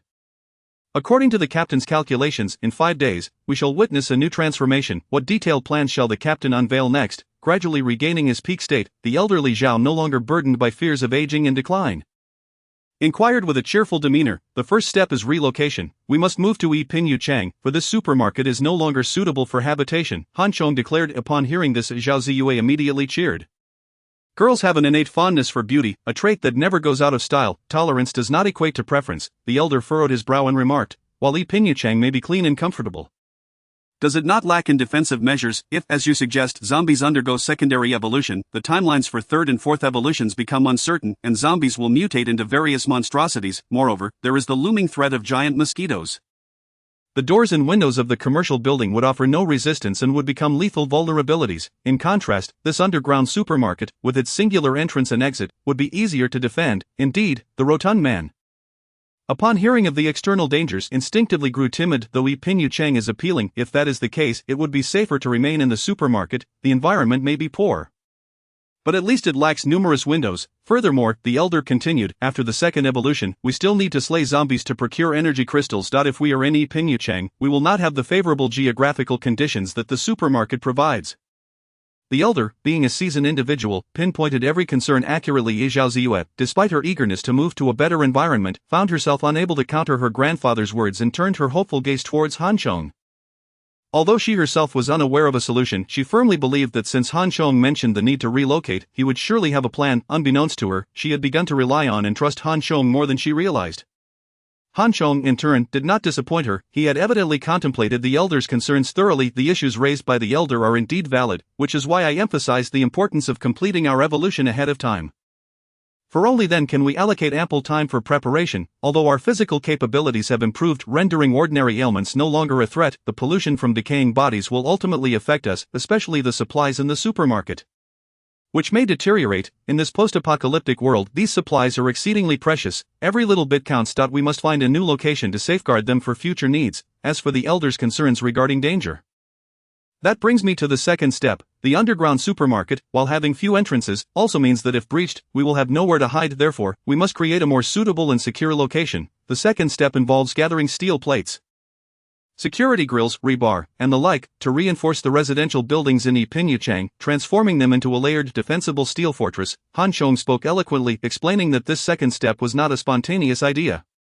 In his previous life, many survivors in shelters undertook similar arrangements. While it may not guarantee protection against all dangers, its efficacy is substantial, coupled with the defenses of those with evolved abilities within.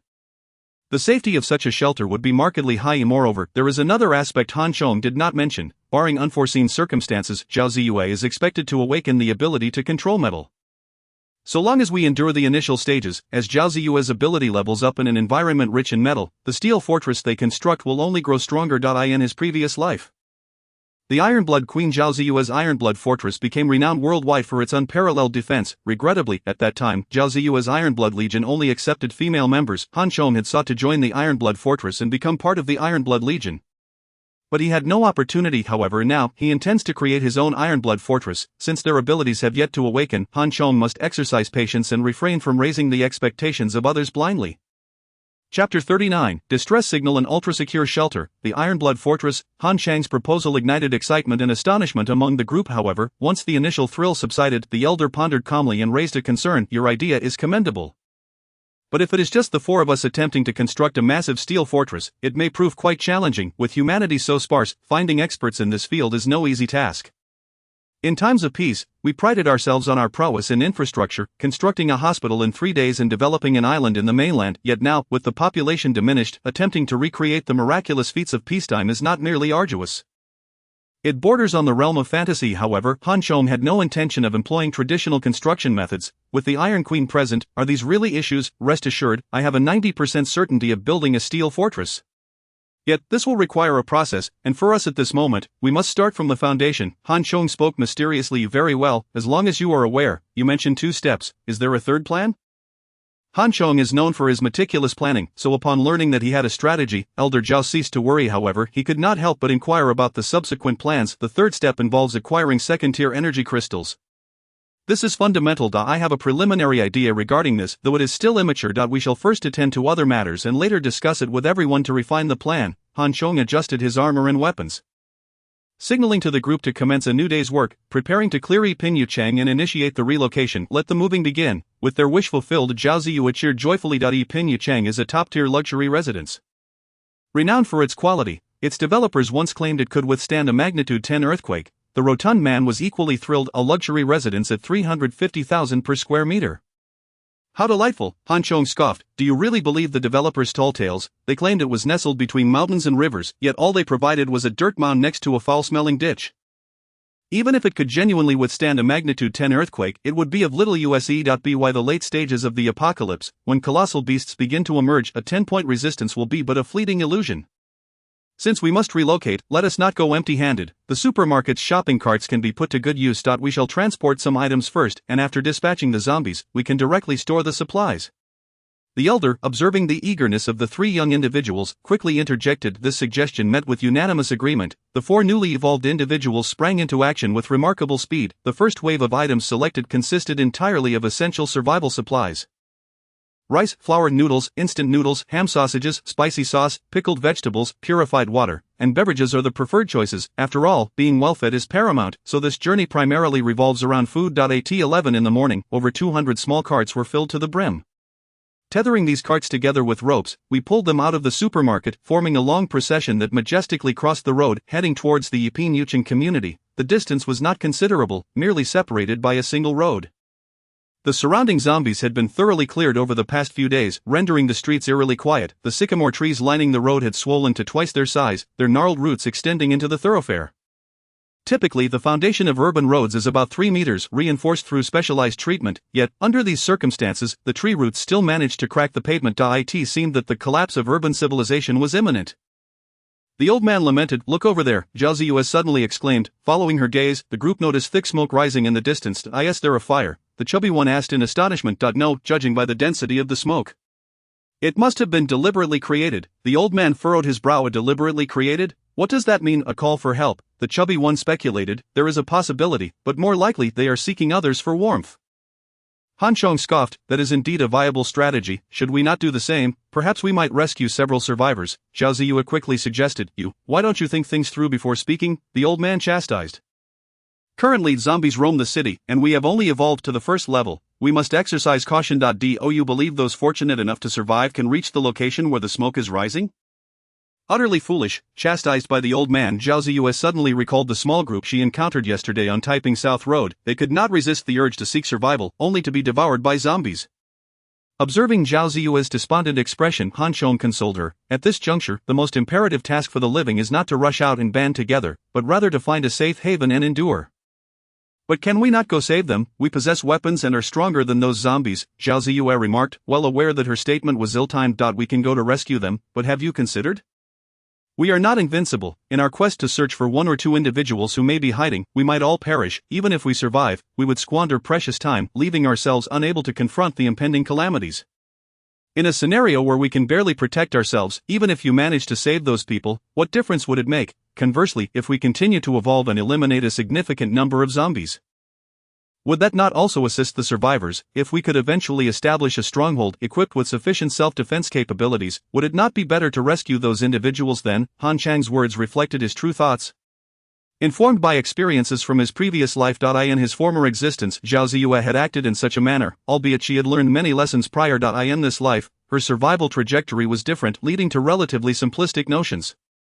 However, Han Chong did not wish to gamble with the lives of their group or their invaluable time as a trial and error cost for Zhao Ziyue, although the captain's words appeared cold and unfeeling. They represented the optimal choice. The old man regarded his granddaughter with a sigh, offering counsel. "There is a military term known as encircling points to strike reinforcements, which refers to the deliberate use of bait to continuously lure reinforcements into a trap.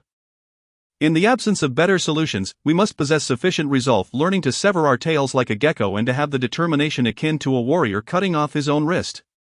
Although this situation does not precisely fit that term, it bears similarities for us. Of course, I do not imply that having compassion and kindness is detrimental. Rather, I remind you that in the apocalypse, patience, meticulousness, and ruthlessness are equally indispensable, perhaps even more so." The old man's words left Zhao Ziyue in contemplative silence, requiring her to digest this counsel thoroughly. While possessing a desire to save the nation and its people is commendable, in times of limited capability, the key lies in patience and the accumulation of strength. Chapter 40, The Chubby Hero's Bravado. With the army embarking on a campaign, I shall take the lead. The chubby one, quick-witted, sensed the atmosphere was amiss and promptly interjected. Now that his strength had surged, it was a rare opportunity to act boldly, grasping the rope in one hand and wielding a large knife in the other. He strode confidently across the road, approaching the entrance of Epin community. However, fate was not in his favor. Upon reaching the community entrance, he heard a clattering noise from the security booth, followed by 2 zombies clad in security uniforms lunging out with wild abandon. Zhao Ziyue, already irked, raised her wrist and shot the first zombie in the forehead. "Don't move, everyone, let me handle this. Watch as the chubby hero showcases his might," the chubby one bellowed, blocking Zhao Ziyue's path. With that, he brandished his large knife and swaggered toward the approaching zombies. Often, witnessing others in action is one thing, but doing it oneself is an entirely different matter. Previously, the chubby one had observed Han Chong wielding a long sword with ferocity against zombies. Yet when he took matters into his own hands, he realized it was not as simple as it appeared. Combat is a skillful endeavor. As the zombies burst forth from the security booth, they charged at an alarming speed. Realizing the precariousness of the situation, the chubby one abandoned pretense. Raising his knife high, he prepared for a grand strike. "Behold my might," he shouted, his bravado palpable. Unfortunately, he swung the knife too high. Underestimating the zombie's speed, before he could bring his blade down, the zombie was already upon him. Although he had slain thousands of zombies before, those encounters had been under relatively safe circumstances, where the zombie's attacking power was significantly limited, akin to standing there and taking hits, but this time was different. The zombie lunged at him with its gaping maw, clearly intent on a one-on-one confrontation. Faced with the zombie's menacing jaws and sharp claws, The chubby one was momentarily stunned. Fortunately, he was still quick-witted enough to toss aside his knife and attempt to flee. However, as he turned, the zombie collided with him, sending him crashing to the ground like a small mountain. "Help!" he cried out in terror. Just as the chubby one was on the brink of being devoured, a gunshot rang out. Zhao Ziyu effortlessly stowed her weapon, splattering the chubby one with blood, leaving him in a state of bewilderment. Han Chong approached and kicked the chubby one, asking, "Chubby hero, where is your bravado?" It was a miscalculation. I did not expect the zombie to be so cunning, launching a sneak attack. The chubby one, with thick skin, regained his composure, pushed the zombie off him, and stood up nonchalantly. A combat is not merely about fighting. It requires a combination of strength, speed, and technique, along with a keen sense of timing. Little chubby, you clearly possess greater strength and speed than the zombies. Yet you nearly fell victim to one. You need to train diligently, the old man observed keenly from the side, offering serious critique. Hearing this, Han Chong suddenly recalled something Zhao Ziyu had previously mentioned, that the old man was well versed in the techniques of southern Shaolin boxing and military combat.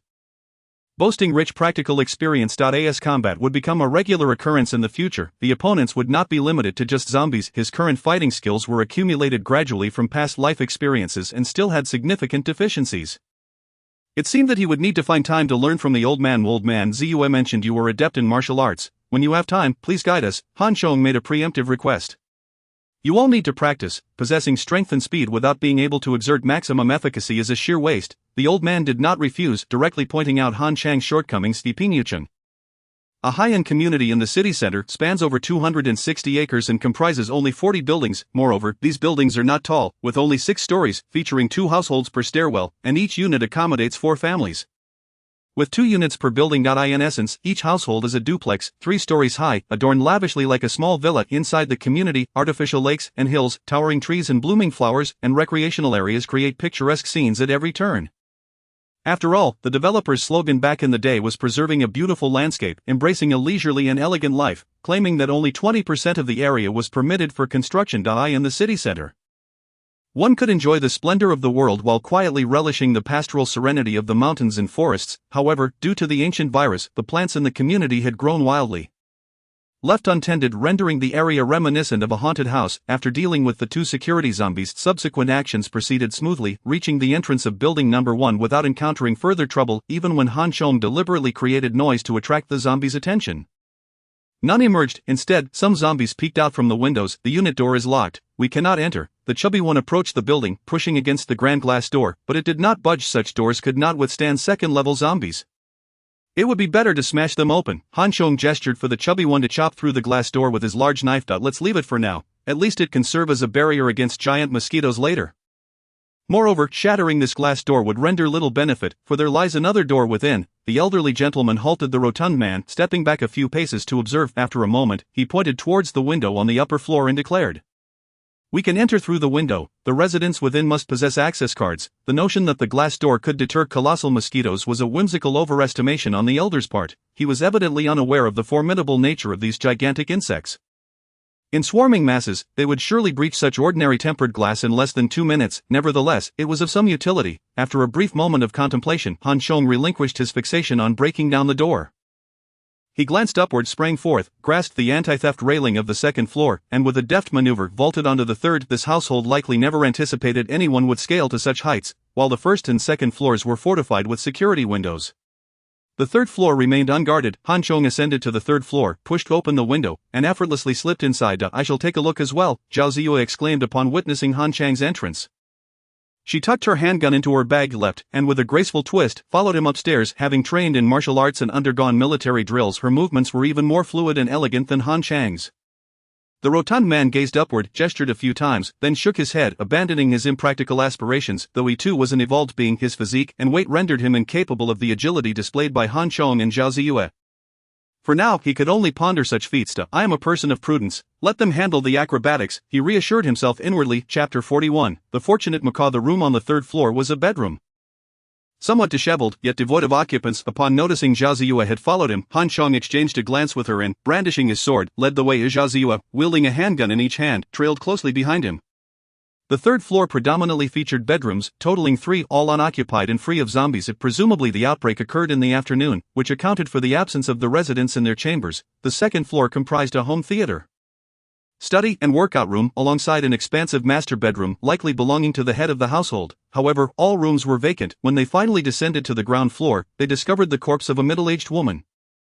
Presumably the housekeeper, sprawled upon the living room sofa. Judging by the thick layers of blankets enveloping her, she seemed to have succumbed to the cold induced by the viral outbreak. After confirming the absence of further dangers, the two conducted a brief search and discovered a set of keys at the entrance. Zhao Ziyue unlocked both the apartment and the building's main door, calling for the rotund man and the elderly gentleman to enter. This house was relatively clean, allowing for the storage of supplies in the two lower units, while they would reside in the upper two. Zhao Ziyue surveyed her surroundings, evidently satisfied with the arrangement. Then, I shall trouble you, elder, you two can start moving the supplies inside while Ziyue and I continue to clear the other rooms. For Han Chong, the choice of residence was inconsequential. After exchanging pleasantries with the elder, he beckoned Zhao Ziyue, and in a similar manner, ascended to the fourth floor. This time, however, their endeavor was not as fortuitous. As soon as Han Chang's head emerged from the fourth floor, a zombie lunged at him. Having evolved, Han Chang's reflexes, speed, and strength had vastly improved. When confronted by the oncoming zombie, he effortlessly yanked it and hurled it out the window. The creature crashed to the ground, surprisingly still alive, albeit with shattered bones. Howling and writhing in agony, Han Chong glanced downward and called out, "Rotund man, there's a zombie below. Your opportunity to showcase your prowess has arrived." Just as the rotund man had carried a bag of rice into the house, he heard Han Chang shout and came out to investigate. A crippled zombie lay before him. "What is this, underestimating me?" he thought. With arms crossed and raised, he performed a stretch, then swiftly decapitated the zombie with a decisive strike. Wealthy individuals are truly wasteful. What use is such a lavishly decorated residence? After thoroughly searching the premises and finding nothing amiss, Han Chong was astonished by the opulent decor, muttering with a hint of envy, "Ah, there is something here," Zhao Ziyue suddenly exclaimed. Initially, Han Chong assumed she had discovered another zombie, but upon closer inspection, he realized it was something entirely different. On the balcony of a room on the third floor was an enormous birdcage housing a vibrantly colored macaw, predominantly red and green, measuring over a meter in length from head to tail. However, at that moment, the magnificent bird lay there, barely alive, appearing to be on the brink of death, perhaps sensing the presence of the two. The bird's eyelids fluttered open slightly, its eyes dull and lifeless, before quickly closing again. "What sort of bird is this? Such a large specimen," Han Chong marveled, having never encountered such a grand and resplendent bird outside of a zoo. Aside from peacocks and ostriches, this is a macaw, the largest species of parrot, renowned for its strength and said to be impervious to toxins, Zhao Ziyue informed him, evidently well acquainted with the creature, then lamented, "Yet it seems it may not survive. Perhaps it is starving. The disaster has persisted for several days, and its owner likely perished outside, leaving it unfed," Han Chong surmised after inspecting the situation. The food rack was nearby, yet the macaw remained imprisoned within its cage, unable to access it. Zhao Ziyue produced some nuts and water, placing them before the bird, but the macaw lacked the strength to eat. It must be too weak to move. "Allow me to try," Han Chong exclaimed. The fact that this bird had endured the viral onslaught and survived intrigued him. He pried open the macaw's beak, crushed the nuts, and fed them to it, followed by some water. However, the bird still appeared barely alive. "Can it be saved?" Zhao Ziyue inquired hopefully. "I fear it cannot." Han Chong shook his head. "What about an energy crystal? Shall we try using one?" Zhao Ziyue suddenly proposed, rescuing a parrot with an energy crystal. Han Chang's immediate reaction was to deem her suggestion ludicrous. In the future, a single energy crystal could procure a month's worth of food for a person. "Please let us save it. This world is filled with lifeless husks and zombies. It is a rare sight to witness a living being, even if it is merely an animal." Seeing Han Chong hesitate, Zhao Ziyue couldn't help but grasp his arm, pouting as she pleaded, "The future Iron Queen is actually trying to charm me." Observing her endearing demeanor, her fair face framed by fluttering eyelashes and her rosy lips pursed, Han Chong felt an irresistible urge to save it. "Is it merely an energy crystal?" he thought, feeling a rush of warmth within. Quickly averting his gaze, he chuckled and feigned nonchalance as he placed an energy crystal into the macaw's beak. "Oh, macaw, you are undoubtedly the most fortunate creature in this world," Han Chong mused, stroking the bird's luxurious plumage. The widespread demise of humanity had equally afflicted the animal kingdom. The survivors had undergone mutations while some remained unchanged. The harsh realities of nature's survival would prove even more brutal. Organisms that failed to evolve would soon face extinction. Though this macaw had withstood the virus and lived, it showed no signs of transformation. Had Han Chong not intervened, it would have perished within hours. Now, it not only had a chance at survival but also became the fifth living creature in this world to consume an energy crystal. A stroke of extraordinary luck indeed. Let it recuperate here. We must hasten to clear the other residences. The digestion of the energy crystal would require time, and with time being of the essence, Han Chong could not afford to linger. Shortly after their departure, the macaw's wings stirred. Moments later, it opened its eyes, bright and alert. If Han Chong and Zhao Ziyue had remained, they would have witnessed the delight and curiosity reflected in its gaze. The macaw, flapping its wings, clambered upright, tilting its head side to side as though gauging its surroundings. Once satisfied, it chirped happily, and after a few moments, it ambled towards the food that Zhao Ziyue had previously left. Joyfully indulging in its meal. Chapter 42, An unimaginable future. The modern security doors indeed present a considerable challenge, while they serve as effective deterrents in peaceful times, for Han Chong and Zhao Ziyue. They were akin to iron fortifications. Exiting room 103, they found themselves unable to enter room 104. Thus, they were compelled to retrace their steps downstairs and repeat their earlier maneuver, climbing through a window to gain access. However, unlike their previous attempts, as soon as they entered Unit 02, they were ambushed. The assailant was not a zombie, or more accurately, not a human zombie, but rather a large golden retriever transformed into a zombie. Golden retrievers are generally known for their gentle nature and intelligence, making them a popular choice among urban dwellers. Yet, the transformation into a zombie altered everything. The zombified golden retriever exhibited an extraordinary combat prowess, capable of overpowering even a Tibetan mastiff. Upon spotting Han Chong and Zhao Ziyue, the zombie dog, lurking behind the living room coffee table, lunged ferociously. Its blood-red eyes and frenzied growls were far more terrifying than its living counterpart.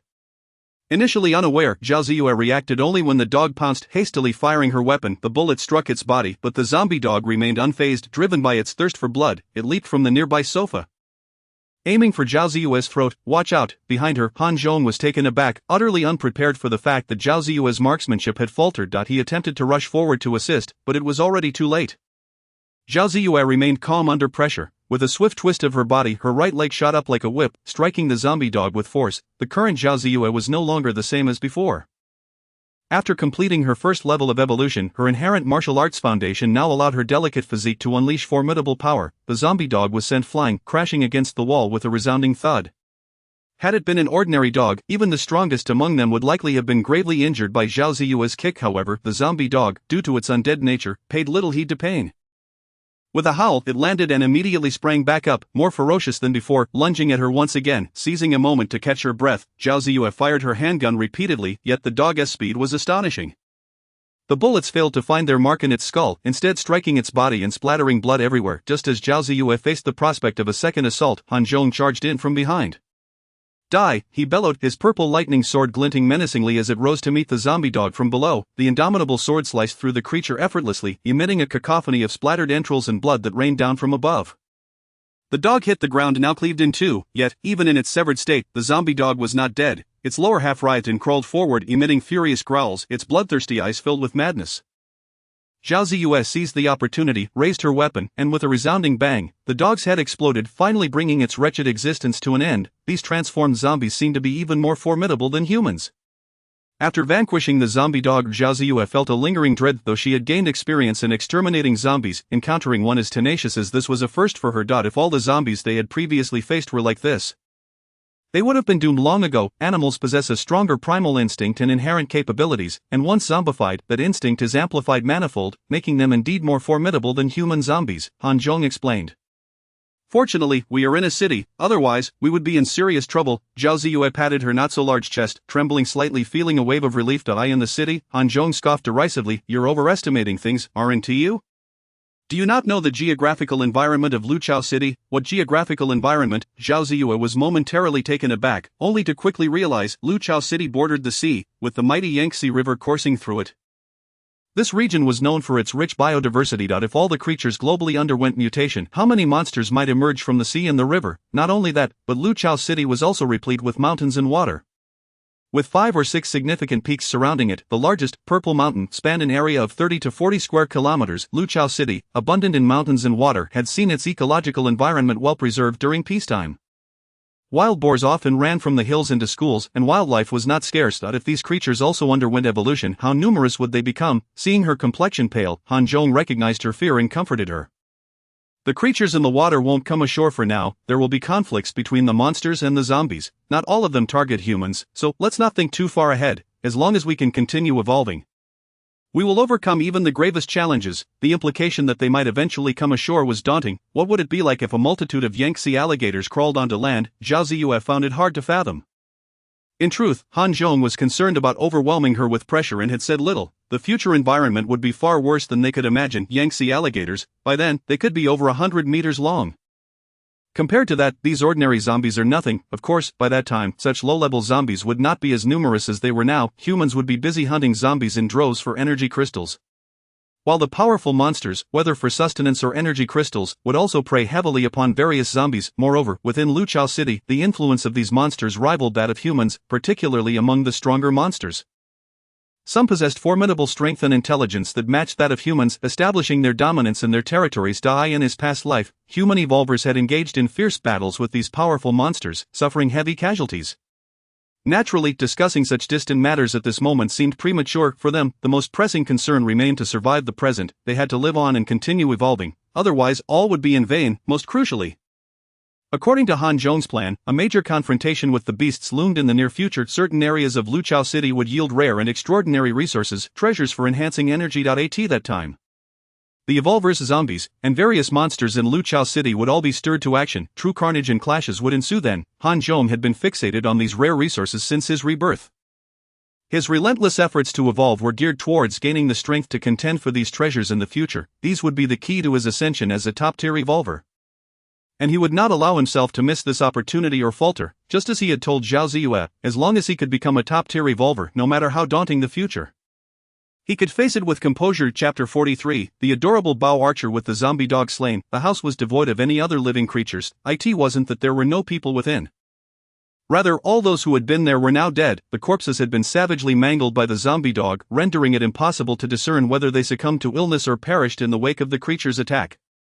If they had survived the illness only to be killed by the zombie dog, what a tragic fate for that family. Han Zhong opened the door and called over the chubby man from across the way, assigning him the task of cleaning up the bodies and blood, while he and Zhao Ziyue continued their exploration of the last household in their unit. After clearing 3 households, Han Zhong and Zhao Ziyue had practically mastered the art of climbing through windows.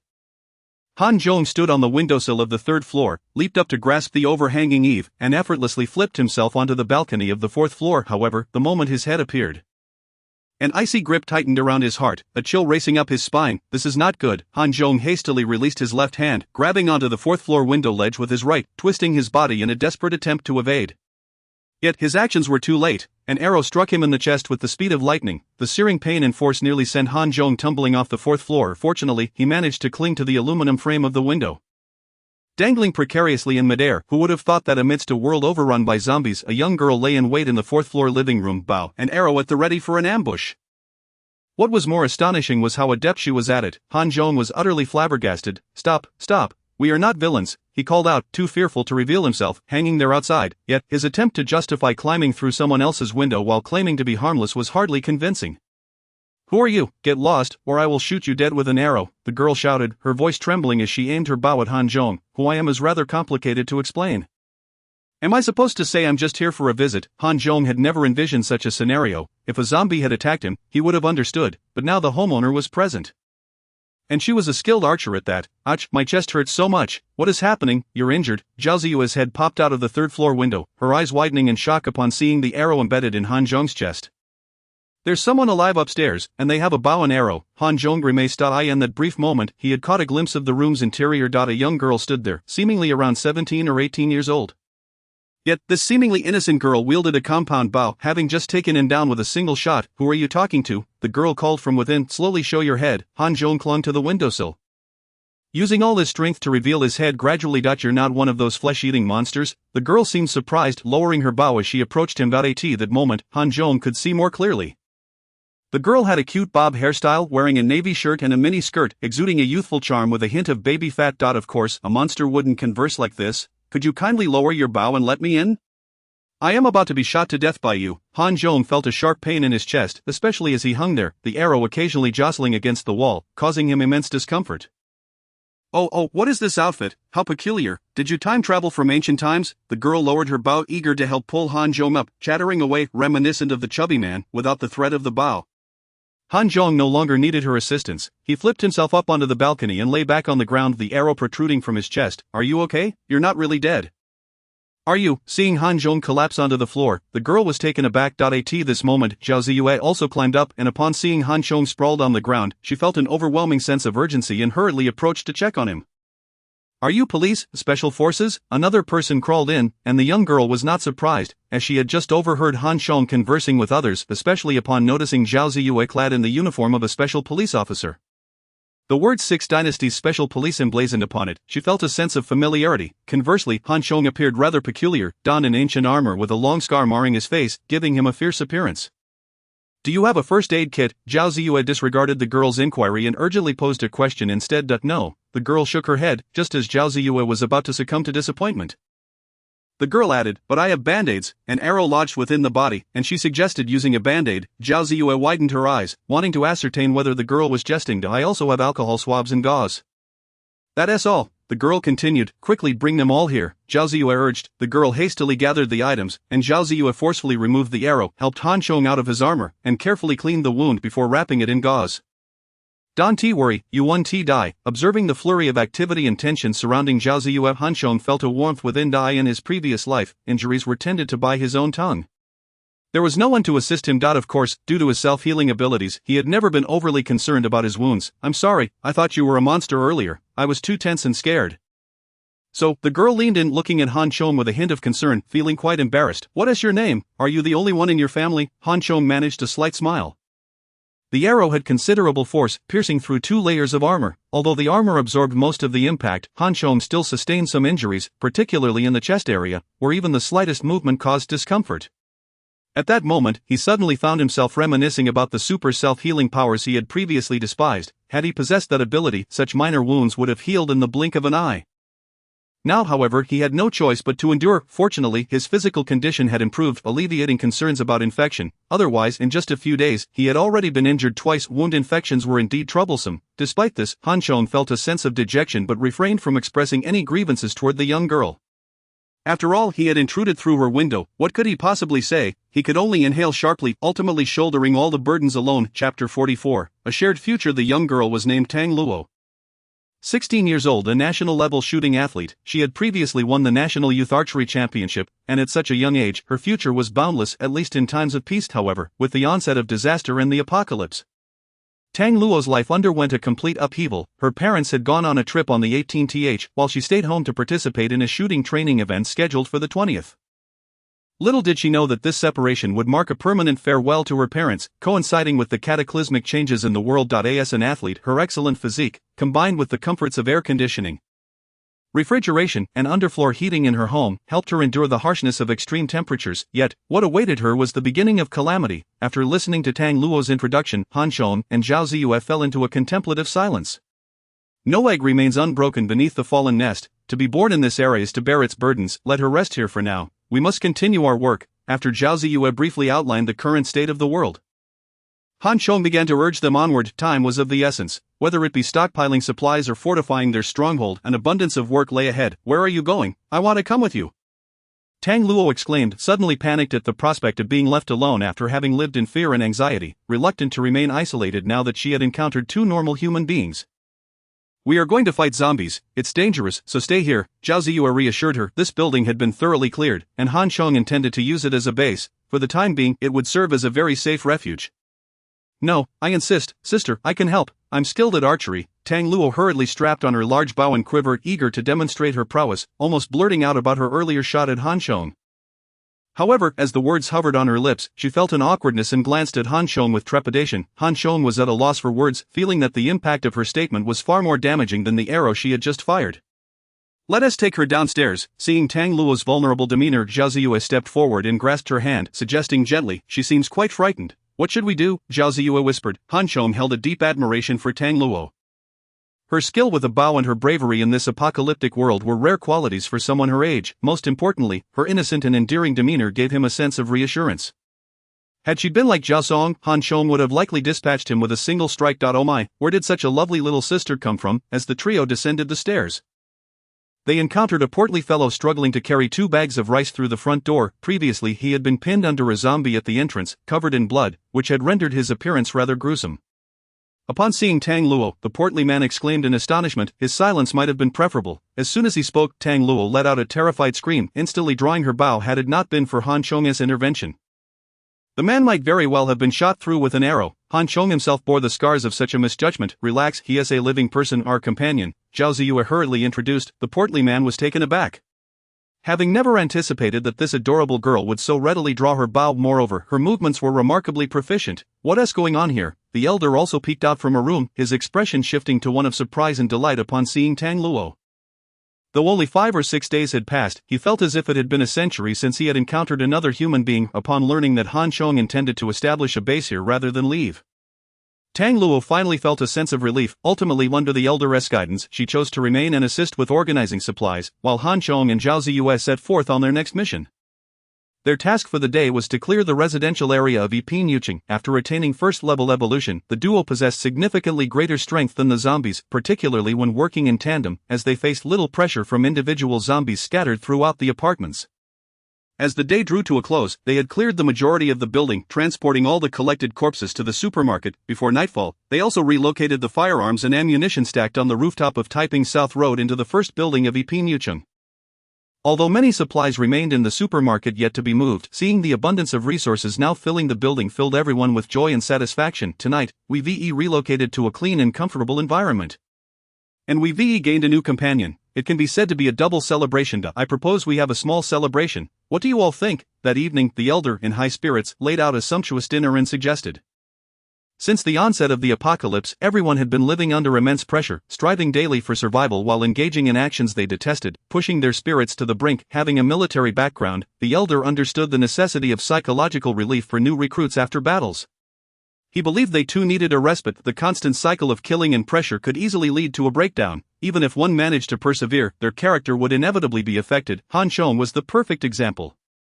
Before the apocalypse, he had been a lively and cheerful youth, spending his days playing games with classmates and admiring beauties in the library. However, after his past experiences, he had gradually become selfish, cold, and suspicious. Perhaps due to the time spent with the elder and the others, having not endured the fears and loneliness of his previous life, this dark aspect of his character had diminished significantly. Thus, when the elder broached the subject with Han Chong, he readily agreed, feeling the need to unwind. Since his rebirth, he had been preoccupied with survival and evolution, although he had achieved evolution through energy crystals.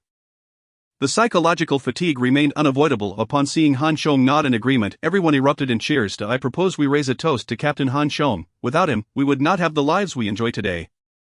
The elder was the first to lift his cup in a toast. Only those who had walked alongside Han Chong truly understood his significance. The elder's initiative was met with enthusiastic responses from the portly man and Zhao Ziyue.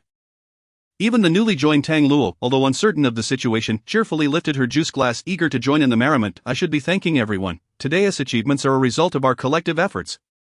I hope that in the future, we can continue to live this way. I toast to you all. From now on we are family, to our shared future. Cheers. Han Chong raised his glass and drank it in one go. A family united for a shared future. Everyone lifted their cups together, and in that moment, they were the closest of kin. Together, under the apocalyptic skies, they safeguarded their small warmth. Chapter 45. Inner Wounds in the Harsh Conditions of the Apocalypse. Although resources were scarce, the supplies available to the group were relatively abundant. The supermarket was stocked with an array of snacks, beverages, and alcohol, everything one could desire. This modest celebration held great warmth and significance for everyone involved. Amidst the brutal realities of survival, such a gathering ignited a flicker of hope for the future, etching this joyful moment into their memories forever. Of course, each individual harbored their own scale of judgment. Though the present seemed safe, no one dared to let their guard down. Thus, while they enjoyed their drinks, everyone was mindful of their limits, refraining from indulgence. However, Han Chong himself had a low tolerance for alcohol. After just a couple of glasses of red wine, he began to feel slightly tipsy. As others returned to rest, Han Chong climbed alone to the rooftop, seeking the refreshing breeze while gazing at the city engulfed in darkness. Contemplating his future plans, the once vibrant city, filled with countless lights and life, now only flickered with remnants of illumination. Without being on site, no one could ascertain whether those lights signified the presence of the living or were simply surrounded by the undead. Perhaps there lay hope, or perhaps despair. What are you thinking? In Han Chang's moment of deep thought, Zhao Ziyue appeared unexpectedly, handing him a glass of red wine as they both gazed out over the night cityscape. The late September evening, under the greenhouse effect, carried a hint of warmth, as if summer had yet to relinquish its grip. Zhao Ziyue wore light clothing, her fair skin radiating a pearlescent glow under the moonlight. With her alluring curves, she resembled a goddess stepping forth from the moonlight. In that moment, Han Chong pondered what he might be doing if the apocalypse had never occurred. When he turned to look at Zhao Ziyue, his heart inexplicably raced, his gaze flitting away to the shadowy city below. Not one to indulge in alcohol, he felt his throat dry and took a couple of sips from the wine she offered to soothe it. "Haha, so what did you do before?" Zhao Ziyue inquired, curiosity evident in her tone. Upon their first meeting, she had perceived Han Chong as a typical student, but his subsequent demeanor revealed a depth far beyond that of an ordinary university student. Having undergone military training herself, she recognized that in many respects, he surpassed her capabilities. Thus, she had always believed there was a story behind Han Chang's enigmatic persona, though the apocalypse had provided little opportunity to inquire. "A student, just an ordinary college student," Han Chong replied, sipping the wine, yet finding his mouth increasingly parched. Despite his attempts to maintain composure, his gaze betrayed him, drawn to Zhao Ziyue, leaning against the rooftop railing. Her elbows resting on it, she tilted back slightly, her graceful figure stretching, hair dancing in the breeze. Perhaps due to the effects of alcohol, Han Chong felt an uncontrollable urge rising within him, just as he struggled to contain himself. His eyes suddenly met Zhao Ziyue's, and he was struck by the mischievous glimmer in her gaze. Instantly embarrassed, he gulped down the remaining wine, his face flushing crimson. Zhao Ziyue, far from being incensed by his gaze, leaned closer, playfully asking, "A university student? Have you ever dated anyone at university? Do you have a girlfriend?" Having lived two lives, Han Chong was not an innocent young man, yet being caught peeking was undeniably awkward. Especially with Zhao Ziyue drawing near, her hair brushing lightly against him, her breath fragrant and laced with a hint of seduction. It stirred something within him. If the atmosphere were to escalate, it was uncertain whether Han Chong could contain his impulses. After all, he had consumed some alcohol, and before him stood a captivatingly beautiful woman. Even a eunuch might feel stirred. However, Zhao Ziyue's question snapped Han Chong back to reality, unearthing a buried memory that flooded him with a rush of bitterness. The mention of a girlfriend. Since his rebirth, he had deliberately avoided contemplating this matter. Everything related to school had been cast aside, and he had never desired to reflect upon it in his two lives. Han Chong had endured much, but if he were to name the individuals he loathed most, it would undoubtedly be Li Xiaoran and Chang Nan. One was his girlfriend, the woman he had cherished most in his previous life. And the other was his roommate, his most trusted brother. Yet, it was these two who had betrayed him, stabbing him in the back with the deepest of blades, leading him to suffer humiliation and ultimately perish at the hands of monstrous beasts. Leaving no trace behind. Thus, even in his rebirth, Han Chang's hatred remained unabated. What he desired most was for this life to be devoid of his existence, allowing those two wretches to survive long enough for him to enact his vengeance personally. Lost in his memories, Zhao Ziyue was taken aback. Confident in her beauty, she had warded off countless suitors. Her grandfather had often remarked that her standards were too high for the average man. Yet, over the past few days of interaction with Han Chong, her perception had shifted dramatically. Witnessing him rescue the parrot had revealed a gentler side to the seemingly cold boy. While she may not have developed strong feelings just yet, she certainly did not harbor any aversion. Consequently, when she caught Han Chong stealing glances at her, Zhao Ziyue felt no anger. Rather, she aimed to tease him, curious to see the reaction of this typically stoic individual.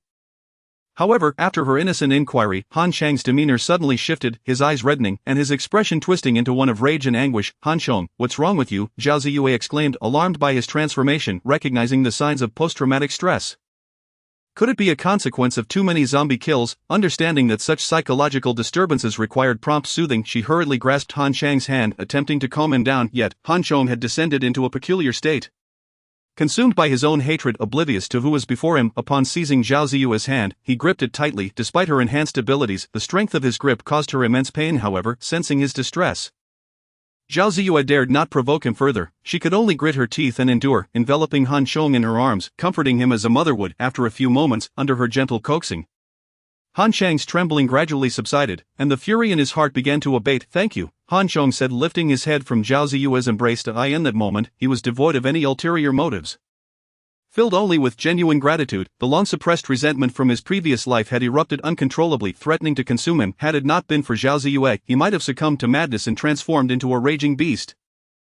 "I should be the one apologizing. It was my fault for bringing up unhappy memories," Zhao Ziyue replied softly, her concern for Han Chong evident. From what she had just witnessed, it was clear that Han Chang's heart bore significant trauma. Such psychological factors, regardless of their origins, were exceedingly troublesome. If left unaddressed, they could accumulate and lead to an uncontrollable eruption in the future. But what exactly lay buried in his heart? Had her question about his romantic life struck a nerve? Chapter 46, Tang Luo's Test, Part 1. The residence in Yipinyucheng had been half cleared. However, essential supplies, such as firearms and ammunition, were stored in room 403 of Building 1, the very household where the parrot had been discovered. Their temporary lodging was in room 404, belonging to Tang Luo's family. The spacious three-story unit comfortably accommodated all five of them. The 2 units below were filled with other relatively important supplies, such as rice and clothing. Once those were filled, they began to stack items in the 4 rooms of Unit 2. The building comprised 2 units and 8 families in total. Was it extravagant? Indeed, it was, in the heart of a bustling city, where every inch of land was precious. Constructing such residences, selling for 30 to 40,000 per square meter, was hardly considered expensive. On September 25 Han Chong awoke early. The sunlight streamed through the gaps in the curtains, casting a warm glow across the room, giving him an almost surreal sensation. It felt as though this were not the apocalypse but merely an ordinary morning. Han Chong did not rise immediately, perhaps due to the emotional outburst from the previous night and Zhao Ziyue's comforting presence. His heart had found a measure of peace, allowing him to ponder many matters in tranquility. It was not until he heard a knock at the door that he finally got up. Upon opening it, he found the plump Dong Qi standing outside with a cheeky grin. "What were you two up to last night? Sleeping in so late, have you exhausted yourselves?" Dong Qi's playful expression was unmistakable. Han Chong cleared his throat and glanced past Dong Qi without responding. Could it be mere coincidence? Dong Qi felt an uneasy chill run down his spine. "Captain, I'm relieved to see you're all right." Dong Qi quickly straightened up, attempting to mask his trepidation. "The elder sought me for a matter of importance. I must take my leave." The rotund fellow did not dare to glance back. Hastily fleeing after his words, "Are your hands all right?" Ignoring the lecherous fat man, Han Chong cast an apologetic glance at Zhao Ziyu. Following the events of the previous night, their relationship seemed to have grown notably closer. "I too am a first-level evolved being. Have no worries." Zhao Ziyu smiled brightly, subtly concealing the marks on her wrist, and quickly shifted the topic. "What are our plans for today? Let us first clear out the remaining buildings. If time allows, we can proceed with our next phase of planning." This morning, Han Chong had contemplated numerous matters regarding himself, his team, and their future prospects. What about Tang Luo? What are her arrangements? Zhao Ziyu glanced at Tang Luo, who was seated cross-legged on the sofa, munching on bread, and lowered her voice to ask. Han Chong was momentarily taken aback but soon comprehended Zhao Ziyue's intent. Among the current 5, 4 were already first-level evolved beings. Tang Luo, having just joined yesterday, had not yet undergone evolution, nor did she even know of its existence. Zhao Ziyue seemed to wish to enhance Tang Luo's abilities, enabling her to achieve first-level evolution. "I have no objections to taking Tang Luo in, but the energy crystals are exceedingly precious, especially as we progress further. We must allocate resources judiciously. Tang Luo needs further observation, if she possesses the potential and courage for combat. We shall begin her training. If not, I suggest conserving resources and allowing her to engage in safer tasks." Han Chong articulated delicately. The notion of conserving resources essentially meant temporarily refusing to provide Tang Luo with energy crystals. Zhao Ziyue understood Han Chong's perspective. Resources were invaluable, and as the leader, he needed to consider how to navigate challenges and ensure everyone's survival. Thus, achieving complete equity was impossible. It was vital to guarantee the presence of formidable strength within the team to confront impending dangers. If everyone were equal, mediocrity would ensue. "We can include her in today's building clearance," Han Chong proposed. "This presents an excellent opportunity for observation. Tang Luo's performance will determine her future worthiness of training." "You want to take me to fight zombies? That's fantastic." Upon hearing about today's plans, Tang Luo immediately leaped up in excitement. After a few bites of bread, she began to organize her bow and arrow, adopting an air of readiness for battle. "I have practiced archery for many years. I finally have the chance to showcase my skills." Once she was prepared, Tang Luo eagerly urged Han Chong and Zhao Ziyu not to dawdle. Han Chong cracked a smile, feeling as though he had underestimated Tang Luo's robust spirit. "I hope she can maintain such optimism in the days to come." After breakfast, the 5 divided into 2 teams according to their plans. Han Chong led Zhao Ziyue and Tang Luo to continue the previous day's tasks, responsible for clearing the remaining floors in the entire neighborhood. Meanwhile, the fat man and the elder continued their role as porters, tasked with transporting supplies from the supermarket. Over the past 2 days, the supermarket had become nearly inaccessible due to the overwhelming stench of decaying bodies, which had begun to breed a multitude of maggots crawling everywhere. Following the elder's advice, they intended to salvage supplies for another day, and ideally set the underground supermarket ablaze at night to prevent the spread of pestilence and vermin. A single day would not suffice to transport all the supplies from the supermarket. They could only salvage some core and essential items, leaving the rest behind. The burden of this task weighed heavily on the fat man and the elder. On the other hand, under Han Chong and Zhao Ziyue's guidance, the cleanup progressed swiftly. However, it displeased Tang Luo that she had no opportunity to engage in combat. Lacking the agility of Han Chong and Zhao Ziyue, she could not climb through windows. Thus, every time they fought, Tang Luo was left waiting outside. By the time Han Chong and the others opened the door for her to enter, all would already be over. Tang Luo's sole responsibility was to assist in clearing the bodies, whether they were zombies or humans who had succumbed to cold or heat. Just as Han Chong had surmised, despite Tang Luo's resilient spirit, asking a middle school girl to help with body disposal was a significant trial for her, especially since some of those bodies had been decaying for quite some time. With maggots crawling from their mouths and into their nostrils, the stench was unbearable. Tang Luo's face turned pale. She had lost count of how many times she felt nauseated, yet, witnessing Han Chong and Zhao Ziyue handle everything with such composure left her in awe. Sister Ziyue, Brother Han, don't you find this disgusting? After expelling the breakfast contents, Tang Luo donned 3 layers of masks, nearly suffocating herself, yet she dared not remove them. Disgusting, how could it not be? But if you have seen things more revolting than this, you would likely adopt a similar calm demeanor. Zhao Ziyue shot Han Chong a glance, recalling his earlier experiences in the supermarket. Chopping off heads and scooping out brains to it was truly a memory best left unvisited.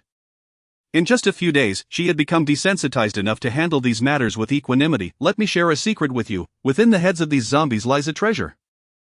If you can find it, you will become as powerful as a magical girl. Zhao Ziyue attempted to guide Tang Luo, echoing Han Chang's sentiments that in the apocalypse, one must learn to endure all this. In the apocalypse, life is as fragile as grass. When Zhao Ziyue witnessed Zhao Song perish before her eyes, torn apart by that horde of zombies on Taiping South Road, she grasped this truth. If Tang Luo does not wish to be a dispensable existence, her life constantly at risk, she must learn to endure all this, and dare to take risks and compete. While contemplating this, Zhao Ziyue herself was unaware that her way of thinking was beginning to align more closely with Han Chang's. The perspective from which she approached problems was no longer that of peacetime. It had been replaced by the jungle law more suitable for survival in the apocalypse. Chapter 47, The Test of Tang Luo, Part 2, Sister Ziyue. You wouldn't be trying to trick me, would you? Tang Luo leaned closer to Zhao Ziyue, her large, innocent eyes blinking with skepticism, searching for answers in Zhao Ziyue's expression. To become a magical girl, that is indeed tempting. But the issue is extracting something from the heads of zombies. Tang Luo shuddered. Zhao Ziyue spread her fingers, pressing them against Tang Luo's face, pushing her away. Watch closely. Seeing is believing. Zhao Ziyue decided to demonstrate. After surveying the surroundings, she effortlessly grasped a nearby mahogany sofa and lifted it with ease. Tang Luo's eyes widened in shock, exclaiming, "Are you a strong man, Sister Ziyue? You aren't disguised as a man, are you?" Zhao Ziyue shot her a glare, replying, "This is evolution. Have you heard of superheroes? As long as you can find the blue energy crystal inside a zombie's head, you too can achieve this." Magical girl, superhero, Tang Luo murmured, her big eyes filled with envy. However, her cherubic face contorted with concern. While becoming a magical girl is alluring, extracting something from a zombie's head, I'll need to mentally prepare myself first. Tang Luo grimaced, feeling that life was exceedingly difficult. Watching Tang Luo circle around the zombie with a kitchen knife in hand, Han Chong suddenly intercepted her, extending his wrist and saying, "This is a reward for you."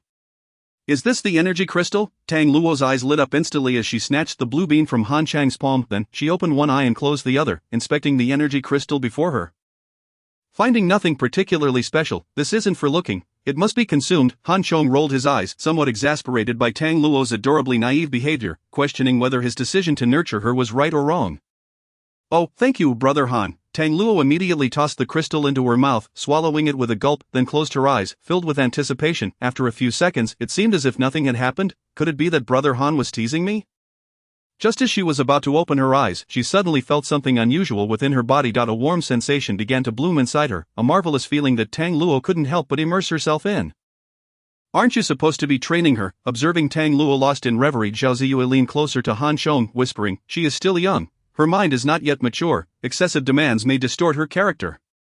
Han Chong explained, a realization he had just come to. Many of Han Chang's thoughts were derived from his experiences in his past life. In his view, to survive in the apocalypse, one must be ruthless and fierce. Only then can one endure, otherwise one might end up like in his previous life, being exploited, betrayed, and ultimately meeting a tragic end. However, the emotional outburst from the previous night had jolted Han Chong into awareness. Though it stemmed from his psychological state, the impact of the virus on humanity was far from superficial. In his past life, he had heard of cases where individuals survived the initial viral outbreak, only to transform into various monsters later on. If one were to indulge in killing, hatred, and other negative emotions, their mindset would become distorted, potentially leading to becoming a mindless killer. At present, Han Chong needed to cultivate an independent and courageous companion in Tang Luo, not a twisted-minded demon. Upon hearing Han Chang's explanation, Zhao Ziyue's eyes reflected contemplation and astonishment. She suddenly realized that the man before her had become increasingly inscrutable each time she believed she had come to know and understand him. Han Chong would unexpectedly reveal another facet of himself. Fortunately, Han Chang's demeanor was increasingly imbued with humanity, which filled Zhao Ziyue with delight and lent her gaze towards him a tinge of unusual color. When it came to clearing the floors, the most challenging aspect was not merely exterminating the zombies, but rather the need to scale walls and climb through windows, meticulously searching each room. Furthermore, they had to remove all the corpses from within the rooms. As the task progressed, Han Chong took charge of eliminating enemies and conducting searches, while Zhao Ziyue was responsible for dragging the bodies into the elevator, and Tang Luo handled the transportation of the bodies out of the elevator. Their collaboration significantly increased their efficiency, especially Tang Luo, who had just experienced the transformative effects of evolution, exuded vigor and enthusiasm. Even the grim task of moving corpses could not overshadow the joy and vitality radiating from him. Influenced by Tang Luo's energy, the usually somber Han Chong seemed to lighten up considerably. Having such a cheerful spirit in their team was undoubtedly a blessing. At 4:10 in the afternoon, the trio, working in harmonious coordination, successfully completed the task of clearing the Yuqing building and the underground garage ahead of schedule. Should we assist my grandfather and the others in transporting supplies? Zhao Ziyue inquired after they had disposed of all the corpses in the supermarket. According to their plan, they needed to gather various supplies after relocating. Time was running short, and they had to make the most of the evening. However, venturing out at night to collect supplies was perilous. They needed to rethink their strategy. You live here. Do you know if there are any nearby construction material markets with ample steel bars, steel plates, and security grills? Time was not as abundant as Han Chong had anticipated, so he decided to adjust his approach slightly. Oh, that's easy to find, it's just a wall away, Tang Luo pointed. Outside the Yuqing building lay a narrow alley called Limin Alley. On the west side of Limin Alley, various large trucks and buses were parked, while the east side was lined with numerous shops, predominantly dealing in custom security windows, steel bar wholesale, sunrooms, and hardware components. Upon seeing each shop filled with various steel materials, Han Chong nearly shouted in excitement. This was precisely what he needed, otherwise just dealing with the steel materials alone would be enough to give him a headache. The construction material market was too far away, and with the roads congested and zombies rampant, gathering steel materials within a few days was no easy feat, especially given their lack of manpower. Han Chong even contemplated dismantling doors and windows from nearby residential complexes if absolutely necessary, and now all their problems had been resolved, even exceeding his expectations. Limin Alley was not heavily trafficked, and while there were zombies within, their numbers were not overwhelming. Han Chong called for the old man and the chubby one, and together they spent 2 hours clearing the zombies. Zhao Ziyue and the old man, now significantly more capable, fired their weapons with precision, while Han Chong provided support, and Tang Luo, albeit somewhat flustered, contributed as well. Together, they eliminated 122 zombies. The chubby one managed to harvest 2 energy crystals during the skirmish, despite his initial panic. Tang Luo's overall performance satisfied Han Chong, as he bravely faced the zombies and initiated attacks. This solidified Han Chong's resolve to nurture Tang Luo further, as he promptly equipped him with the necessary crystals for his first-level evolution. Chapter 48, The Low-Grade Steel Fortress. Indeed, the proximity offered significant convenience to the group. Without the interference of zombies, a few first-level evolved beings found it quite simple to engage in physical labor. Additionally, the old man Zhao Ziyue and the chubby one all possessed driving skills. Particularly, the old man and his granddaughter, both hailing from military backgrounds, boasted that they could maneuver even a large truck with finesse. The chubby one held a regular car license and had never driven a truck before, but under the old man's guidance, he quickly learned and managed without issue. After all, the distance was not great. There were no traffic police to worry about, and they need not fear colliding with pedestrians. By 7 o'clock in the evening, they had loaded 3 large trucks to the brim with welding guns, cutting machines, screws, steel bars, wire mesh, and steel plates, and set off toward the entrance of Building 1 at Yuqing. After a hasty meal, they immediately began to work overtime on the most critical aspect of their plan, constructing the steel fortress. This was the most vital component of Han Chang's numerous strategies. The creation of the steel fortress was essential for ensuring their survival against the dangers that would arise following the second collective evolution of the zombies. With the existence of a steel castle, they would have the capacity to both advance and retreat, ensuring their safety was thoroughly secured. Aside from Tang Luo, everyone understood Han Chang's strategic foresight and the terrifying nature of the impending disaster. Thus, they dedicated themselves wholeheartedly to the construction of the steel fortress, resolutely avoiding any substandard work. Where 5 steel bars could be utilized, they would never settle for 4, if 2 steel plates were required. They would never use merely 1. Starting from the first floor, the outer walls were entirely reinforced with a network of welded steel bars and security grills, providing a protective barrier. The windows received special attention, being completely sealed with thick steel plates that left only narrow openings for observation and shooting. Through tireless effort, massive steel patches gradually came together, enveloping Building 1. Not only were the external doors and windows fortified, but every floor's corridors, the main entry doors, and the rooftop terrace were also fitted with sturdy steel barriers. This meant that even if one wished to ascend from the ground floor to the rooftop, they would have to navigate countless checkpoints. However, given that they were not professional workers, the resulting steel fortress was, to say the least, rather unsightly. Brother Han Chong, while sealing the outside windows is one thing, why must we also seal the corridor entrances inside? Without sunlight, the rooms are dark and gloomy, Tang Luo exclaimed, perplexed at Han Chang's eagerness to reinforce every conceivable area with steel bars and plates. transforming what was once a beautiful home into a dimly lit prison. In just a few days, you will understand the benefits and significance of this approach, Han Chong replied. Those who had not endured such calamities could never fathom the trials that lay ahead. Hi, Captain, our steel fortress should be quite formidable, right? Those giant mosquitoes should be unable to penetrate it. The chubby one, ever enthusiastic about matters of survival, was fully invested in the task at hand. Wishing to envelop the entire house in steel. If circumstances permitted, he would not hesitate to pour iron to create a protective layer. A steel fortress, it should indeed provide some defense against the giant mosquitoes. But we're still far from achieving a true fortress. Han Chong shook his head. What we've constructed, to put it kindly, is a low-grade steel fortress. To put it bluntly, it's merely a massive steel cage. A cage is still a cage, as long as it's sturdy, the chubby one reassured himself. Han Chong glanced at Zhao Ziyue, knowing that the only true steel fortress could be attributed to the ironclad bastion Zhao Ziyue had built in his previous life using her metallic manipulation abilities. That fortress had withstood countless assaults and remained unyielding. Currently, this building should be capable of defending against zombies and monsters below level 4 without issue, based on the global rate of species evolution. It would take at least half a year for zombies and monsters to evolve to level 4 or above. By that time, Zhao Ziyue would undoubtedly have awakened her metal control abilities. The acclaim she had garnered in her previous life stemmed not only from her powerful abilities but also from her exceptional talent. By this reasoning, she likely belonged to the earlier wave of awakened individuals. Otherwise, it would have been exceedingly difficult for a girl to survive the early tribulations of the apocalypse. However, when exactly she would awaken remained uncertain to Han Chong. Would it be in 10 days?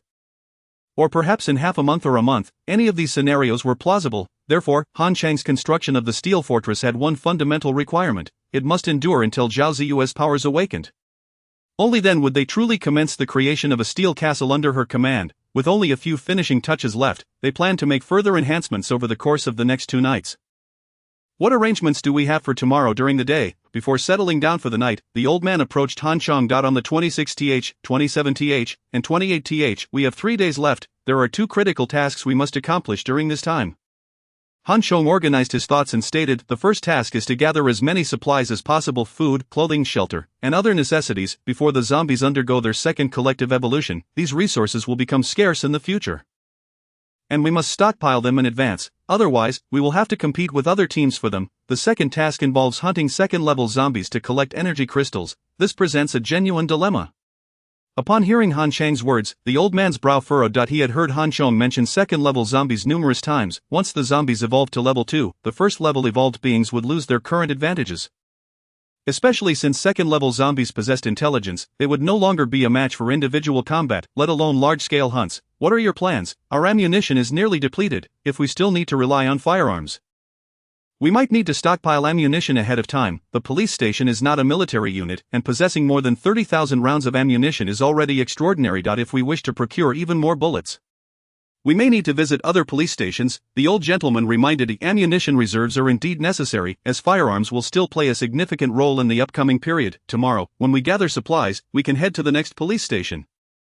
However, relying on firearms to swiftly eliminate zombies as we did previously is no longer feasible. I had a vague idea while we were at the supermarket, and during the past few days of reinforcing the house.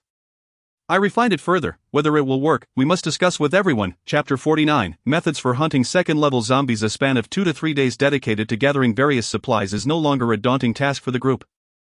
What troubles everyone the most is how to hunt enough zombies after their second collective evolution and obtain the energy crystals necessary for advancing to the second-level evolved forms. Thus, upon hearing that Han Chong already had a plan, the old gentleman immediately became intrigued and urged Han Chong to elaborate. It is quite simple. While second-level zombies are formidable and intelligent, making large-scale hunting difficult, we can easily manage first-level zombies, Han Chong declared with confidence. Captain, you're not confused, are you? Did you not say that the energy crystals from first-level zombies are of no benefit to our evolution? At this moment, the fat man chimed in, joining the discussion. No, I believe Han Chang's emphasis is not on the first-level energy crystals. The old gentleman shook his head, turning to Han Chong. Han Chong smiled and gave the old gentleman a thumbs up, continuing without withholding any suspense. Do you remember the 48 zombies we captured at the supermarket?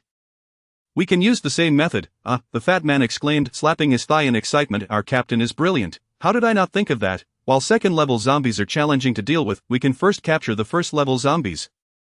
Wait, but how do we capture so many zombies? The fat man's excitement faded as he quickly realized the dilemma. Killing thousands of zombies is easy, but capturing thousands of live ones and binding them is no trivial task. The problem is that the zombies must be alive to undergo evolution. Capturing them is naturally impossible, but if we can confine a large number in a certain location, that is still achievable.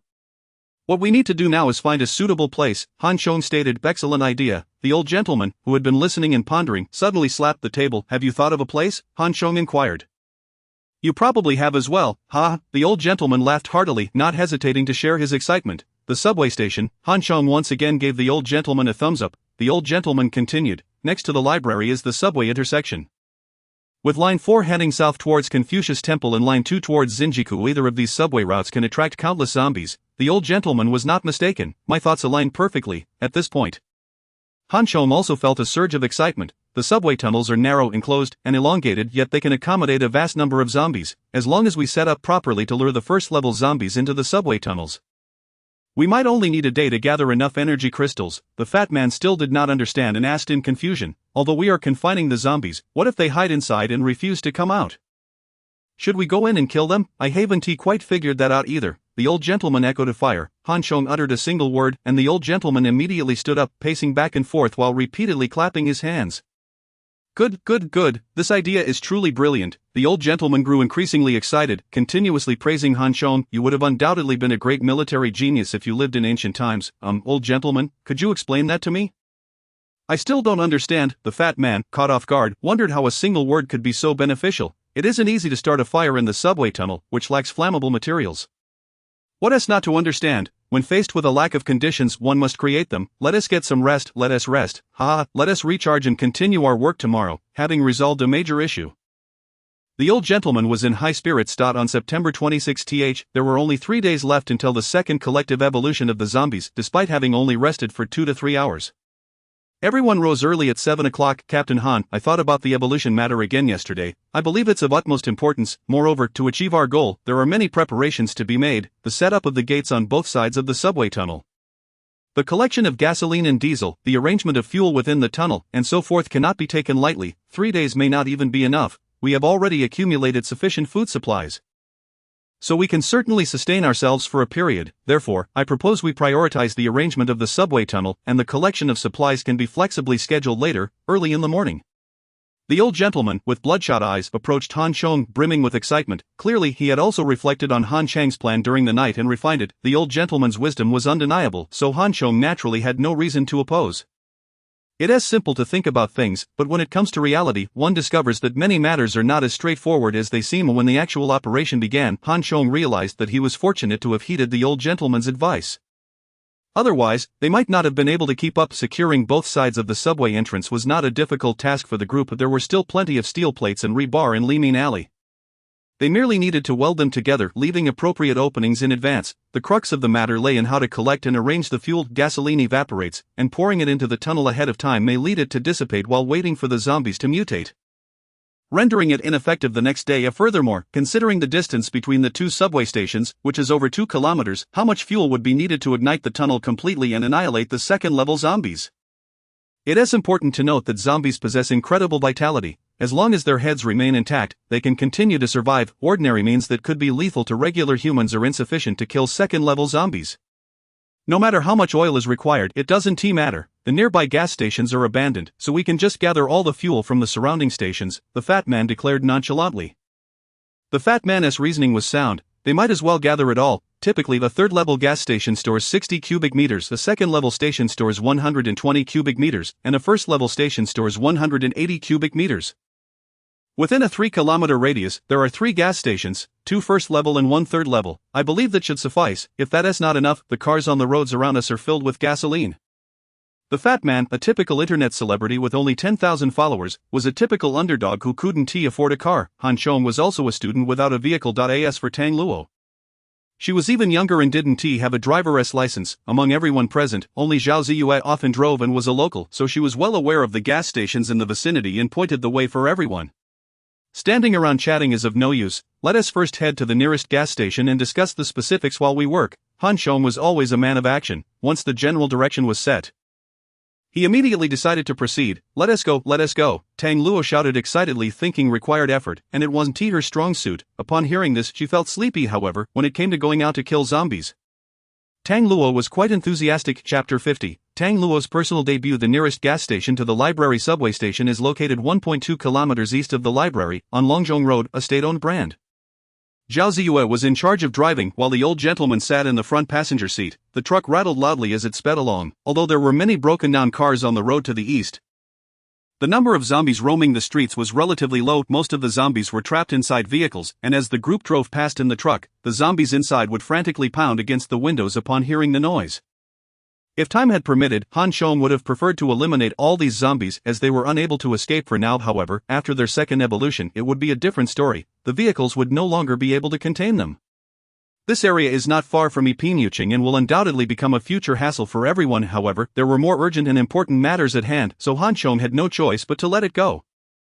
The zombies that could move freely on the road were either knocked aside by the truck or killed by Han Chong and the fat man, or they were left behind. Tang Luo stood on the truck, watching the pursuing zombies. At first, she was quite excited, but after shooting 2 arrows, she became disheartened. She realized that she only had 12 arrows in her quiver. Every shot meant one less arrow, with the need to hurry along.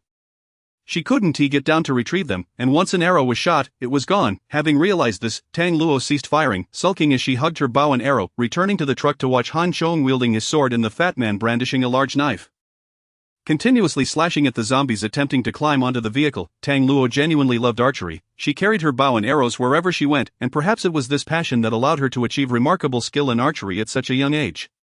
In times of peace, the bow and arrow serve merely as instruments for sport. Now, Tang Luo finds herself elated at the prospect of utilizing her archery skills to combat zombies in real-life scenarios. However, the challenge lies in the fact that arrows have been rendered obsolete in modern warfare. They are exceedingly rare, seldom seen outside of shooting competitions or museums. This implies that she has no means of replenishing her stock. Each lost arrow is irreplaceable. The quiver she possesses, containing arrows suitable for hunting, was a special gift from her father on her 16th birthday, custom made from afar. Upon realizing the gravity of her situation, Tang Luo, clutching her bow, sat in the corner of the truck, growing increasingly despondent, tears streaming down her cheeks. When Han Chong and the portly companion returned after fending off the zombies, they were taken aback by her state. "What's wrong?" Han Chong inquired, sitting beside her with a puzzled expression. "Brother Han Chong, I can't fight alongside you anymore," Tang Luo sobbed. The two exchanged bewildered glances, utterly perplexed. "What do you mean? I have only 12 arrows in total, and I've already lost 2, she lamented, wiping her tears. "That's nothing. You can still fight without arrows. Let me tell you, Grandpa Zhao is a martial arts master. You can learn from him later. Both Fatty and I are studying under him. Plus, your sister Ziyue is incredibly talented, taught by her grandfather," Han Chong reassured her, rubbing his nose. "Really?" Tang Luo asked, her eyes lighting up with hope, only to dim again as she continued, "But I still love archery.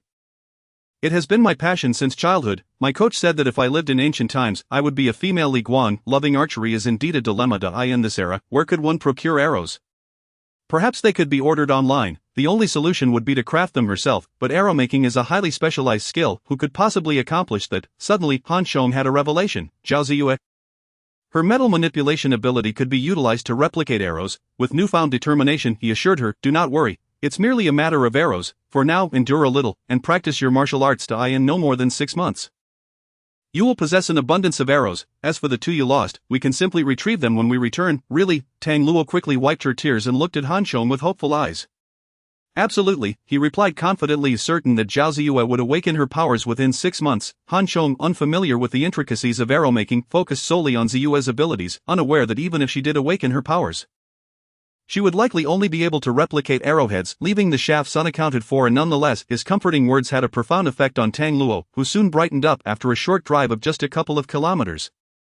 They arrived at a gas station, but the truck could not enter due to the congestion of vehicles. Inside, 6 or 7 zombies wandered aimlessly, 2 of whom were still clad in gas station uniforms, dutifully guarding the premises. Zhao Ziyue jumped out of the truck, instinctively reaching for her pistol. Do not fire recklessly. Even if your aim is impeccable, we cannot afford to attract attention in a gas station. An errant shot could easily ignite a fire, and the gunfire may draw more zombies. We are not here to hunt zombies. It's best to avoid unnecessary trouble, the old man cautioned, stopping her. "I can do it. My bow and arrows are perfectly fine," Tang Luo exclaimed, eager to seize the opportunity to prove herself. Han Chong, already inclined to cultivate her skills, had no reason to refuse her earnest offer. Having undergone a transformation thanks to energy crystals, Tang Luo's physical prowess was now on a whole new level. With Han Chang's approval, she effortlessly leaped onto the roof of a nearby car and swiftly loosed an arrow. It struck true, embedding itself in a zombie-esque skull, causing it to collapse instantly, while the others continued to wander aimlessly. In total, she fired 7 arrows, eliminating all the zombies with remarkable precision, achieving an impressive debut. Little Tang Luo was remarkable, an expert shot, praised old Zhao, giving her a thumbs up. Han Chong was equally delighted, realizing he had indeed stumbled upon a gem with Tang Luo's potential. Now they had fuel. But how to transport it back? As they circled the gas station, a sense of frustration set in. Gasoline and diesel could not simply be carried. They were liquids that posed a challenge. What about using bottles? Fatty suggested pulling an empty water bottle from the convenience store inside the station. But how much can this tiny bottle hold? Tang Luo giggled, covering her mouth. Ha, I was just joking, there's always a solution. Fatty replied, unfazed by her laughter, yet his whimsical comment sparked an idea in Han Chang's mind, and he quickly asserted, yes, we can use bottles. You don't mean to use water bottles, do you? They won't hold much. Zhao Ziyue exclaimed, surprised that Han Chong was following Fatty's lead. One bottle might be insufficient, but what if we use several? Han Chong countered confidently. Previously he had pondered how to utilize the gasoline in the subway tunnels. And now he had a plan. Understanding the group's skepticism, he elaborated, if we pour gasoline and diesel into the tunnels, it will seep underground and evaporate, rendering it ineffective. Moreover, we cannot amass enough gasoline to coat the tunnel floor in a short time. Everyone nodded in agreement, grasping the reasoning. But what if we shift our approach? Instead of spilling fuel on the ground, what if we suspended it from above? Suspended from above? Fatty looked at his water bottle.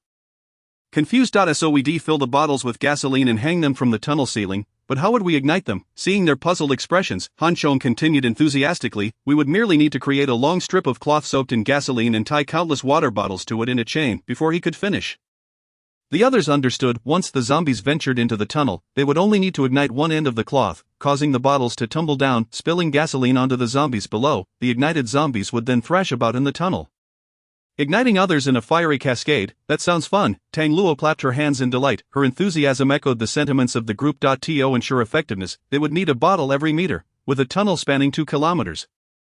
They would require over 2,000 bottles. If they planned to outfit 2 tunnels, they would need at least 4,000 to 5,000 bottles. They could then lay down some flammable materials in the tunnels to intensify the flames. This method was certainly feasible.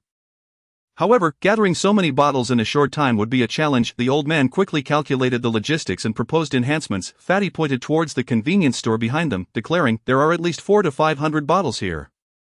We just need to find a big supermarket. We passed by a Jean Defy supermarket. They must have even more. Zhao Ziyue chimed in immediately. We will visit Jean Defy, but we don't necessarily have to collect bottles. Han Chang's mind was racing with ideas. Without waiting for questions, he continued, we can use shopping bags. Indeed, shopping bags would work better. Once ignited, the gasoline would surely spread everywhere. Plus, it would save us time in emptying bottles. Zhao Ziyue added excitedly. Seeing no objections from the group, the 5 quickly divided their tasks. In the convenience store, there were hundreds of plastic bags available. The old man, Fatty, and Tang Luo began filling them. Meanwhile, Han Chong and Zhao Ziyue headed to Jean Defay supermarket to gather shopping bags. The Jean Defay supermarket, located at the intersection of Longzhong Road and Jinhui Road, was quite renowned in the area, not only due to its long-standing operation but also its significantly larger size. Being over twice the capacity of the comprehensive supermarket near the library, the small parking lot outside was filled with electric bikes and bicycles, indicating a high volume of foot traffic and suggesting a considerable number of zombies inside. The shopping bags are usually located at the exit. We need not venture deep inside, we can simply retrieve them at the entrance, Zhao Ziyue observed. However, there are many zombies outside, making it tricky to clear them out. And we risk attracting more. Han Chong frowned, realizing that dealing with such a number in an open area would be challenging. Look over there, Zhao Ziyue pointed towards the east side of a small square. Along Jinhui Road stood a row of 2-story storefronts, all of which had their doors and windows removed, with large demolition signs painted on the walls. Han Chong glanced, immediately giving Zhao Ziyue a thumbs up, exclaiming, that's a brilliant idea. Upon comprehending Han Chang's intentions, Zhao Ziyue immediately leaped up, traversing the intersection towards the diagonally opposite Jinhui Road, with Han Chong closely following. Their speed far surpassed that of the zombies. And by the time the wandering undead reacted, the two had already passed them by. As the zombies began to howl and pursue from behind, the pair swiftly ascended to the second floor of a storefront. Leaving the enraged zombies to roar futilely below, ignoring the commotion downstairs, they positioned themselves at the far western side of the building and began to shout loudly towards the parking lot. Upon hearing their cries, the zombies lingering in the parking lot, along Longzhong Road, and at the intersection immediately surged towards their location. Realizing their plan was effective, the two continued to call out, enticing the zombies to shift eastward along Jinhui Road. The storefront extended eastward for merely 400 to 500 meters, culminating in a large gate, behind which lay an under-construction site. Once they gauged the distance was sufficient, they ceased their calls and abandoned the confused zombies. Retracing their steps back to the western side of the rooftop, although the square was now deserted, they remained vigilant, aware that the supermarket likely still harbored many zombies. This supermarket was stocked with even more supplies. And if time allowed, they intended to focus their efforts here. Han Chong felt an exhilarating thrill upon sighting the expansive supermarket. They were currently at the forefront of all survivors, due to the rampant zombies. No one dared to venture out to scavenge for supplies, presenting them with a golden opportunity. Upon entering the supermarket's grand entrance, they encountered a row of over a dozen turnstiles. However, the number of zombies at the turnstiles was astonishing. Likely remnants of people who had queued to pay when the disaster struck. What to do? The two recognized that they could not possibly contend with such a multitude of zombies. As Zhao Ziyue dared not speak. Silently mouthing an inquiry to Han Chong, he pointed outside, and upon receiving her nod, let out a fierce roar. The zombies meandering around the turnstiles and on the first floor, upon hearing Han Chang's shout, had their crimson eyes ignite with hunger, issuing desperate howls as they swarmed towards the two. Relying on their superior speed, they employed the same tactic once more, luring a significant number of zombies towards the eastern side of Jinhui Road. When they returned, the turnstiles were devoid of any undead. Sharing a glance filled with triumph, they rushed to the turnstiles, tearing down every plastic bag they could find, regardless of size. Retreat, estimating they had secured no fewer than several thousand bags, if not 10,000. Han Chong signaled to Zhao Ziyue, and they dashed back towards the gas station. Meanwhile, the elder and the others were cheerfully filling bags with gasoline, having already filled over 100. Tying them up with ropes to prevent any spills. Upon seeing the two return with a multitude of bags, the rotund man exclaimed with glee, this method of storing fuel is absolutely exhilarating. With gas prices soaring daily, never to decline, today we've truly struck gold. Chapter 52, The Early Evolved Parrot. At the gas station, after a long day's toil, the group had collectively filled over 5,000 shopping bags of various sizes. With more plastic bags and gasoline left over, the darkness of night prompted them to abandon further filling and prepare to return home. All 5,000 bags were strung together with rope. Swaying in the truck bed, emanating a potent odor, the truck bed was filled to the brim, and the acrid scent made it impossible for the group to sit as they had before. Han Chong and his companions opted for a different vehicle, dispatching the zombies trapped in the driver's seat before taking it, with the rotund man at the wheel leading the way. Zhao Ziyue and the elder, as a grandfather-granddaughter duo, followed closely in the truck. The plastic bags were inherently fragile, and once filled with gasoline, they became even more susceptible to leaks. Thus, they could not drive recklessly as they had upon arrival. Han Chong's vehicle led the way, honking the horn to draw zombies ahead, while Zhao Ziyue's truck trailed behind, moving cautiously. Occasionally, a handful of zombies that had not been lured away followed the truck. But they posed little threat, easily dispatched by the elder with a single shot. After leading the zombies on a lengthy detour, Han Chong and his group returned to Yuching, where Zhao Ziyue had already maneuvered the truck inside the compound. With the gasoline collected, the remaining tasks became considerably simpler. However, as night had fallen, they did not immediately begin fortifying the subway passage. Instead, Han Chong, the rotund man, and the elder continued their work as welders, downscaling the low-grade steel fortress. Meanwhile, Zhao Ziyue and Tang Luo gathered bed linens and covers from various homes, cutting them into strips and connecting them all together. When Han Chong returned to Tang Luo's home, weary and famished, he was taken aback to find an unexpected newcomer in the house. Aside from the two girls, goodness, where did this large bird come from? Is that a parrot? The rotund man peered in, astonished to see the proud macaw strutting around the living room as if surveying its domain. Intrigued by this novel creature, the rotund man eagerly approached. Before he could get close, the parrot suddenly spread its wings, chattering aggressively, adopting a defensive posture, glaring at him fiercely. Oh my, what a turn of events! A mere feathered creature dares to glare at me, he scoffed. Zombies tremble before me like chicks. How dare you challenge me? Determined to teach the parrot a lesson, the rotund man rolled up his sleeves, ready for a confrontation. Han Chong swiftly intervened, asking Zhao Ziyue, how did you let it out, having rescued the parrot earlier? Han Chong had been preoccupied and nearly forgotten about it. Had Zhao Ziyue not released it, the parrot might have perished again in its cage. I went to find some sheets and happened to see it. The parrot is quite clever. It seemed to remember me, chirping as I approached. I felt sorry for it and let it out. To my surprise, it didn't fly away, following me wherever I went. Zhao Ziyue explained, her curiosity and delight evident. Brother Han Chong, this parrot is incredibly smart. It understands everything we say. It's so much fun, though it can be a bit fierce. Tang Luo chimed in, likely feeling a bit slighted after being rebuffed by the parrot.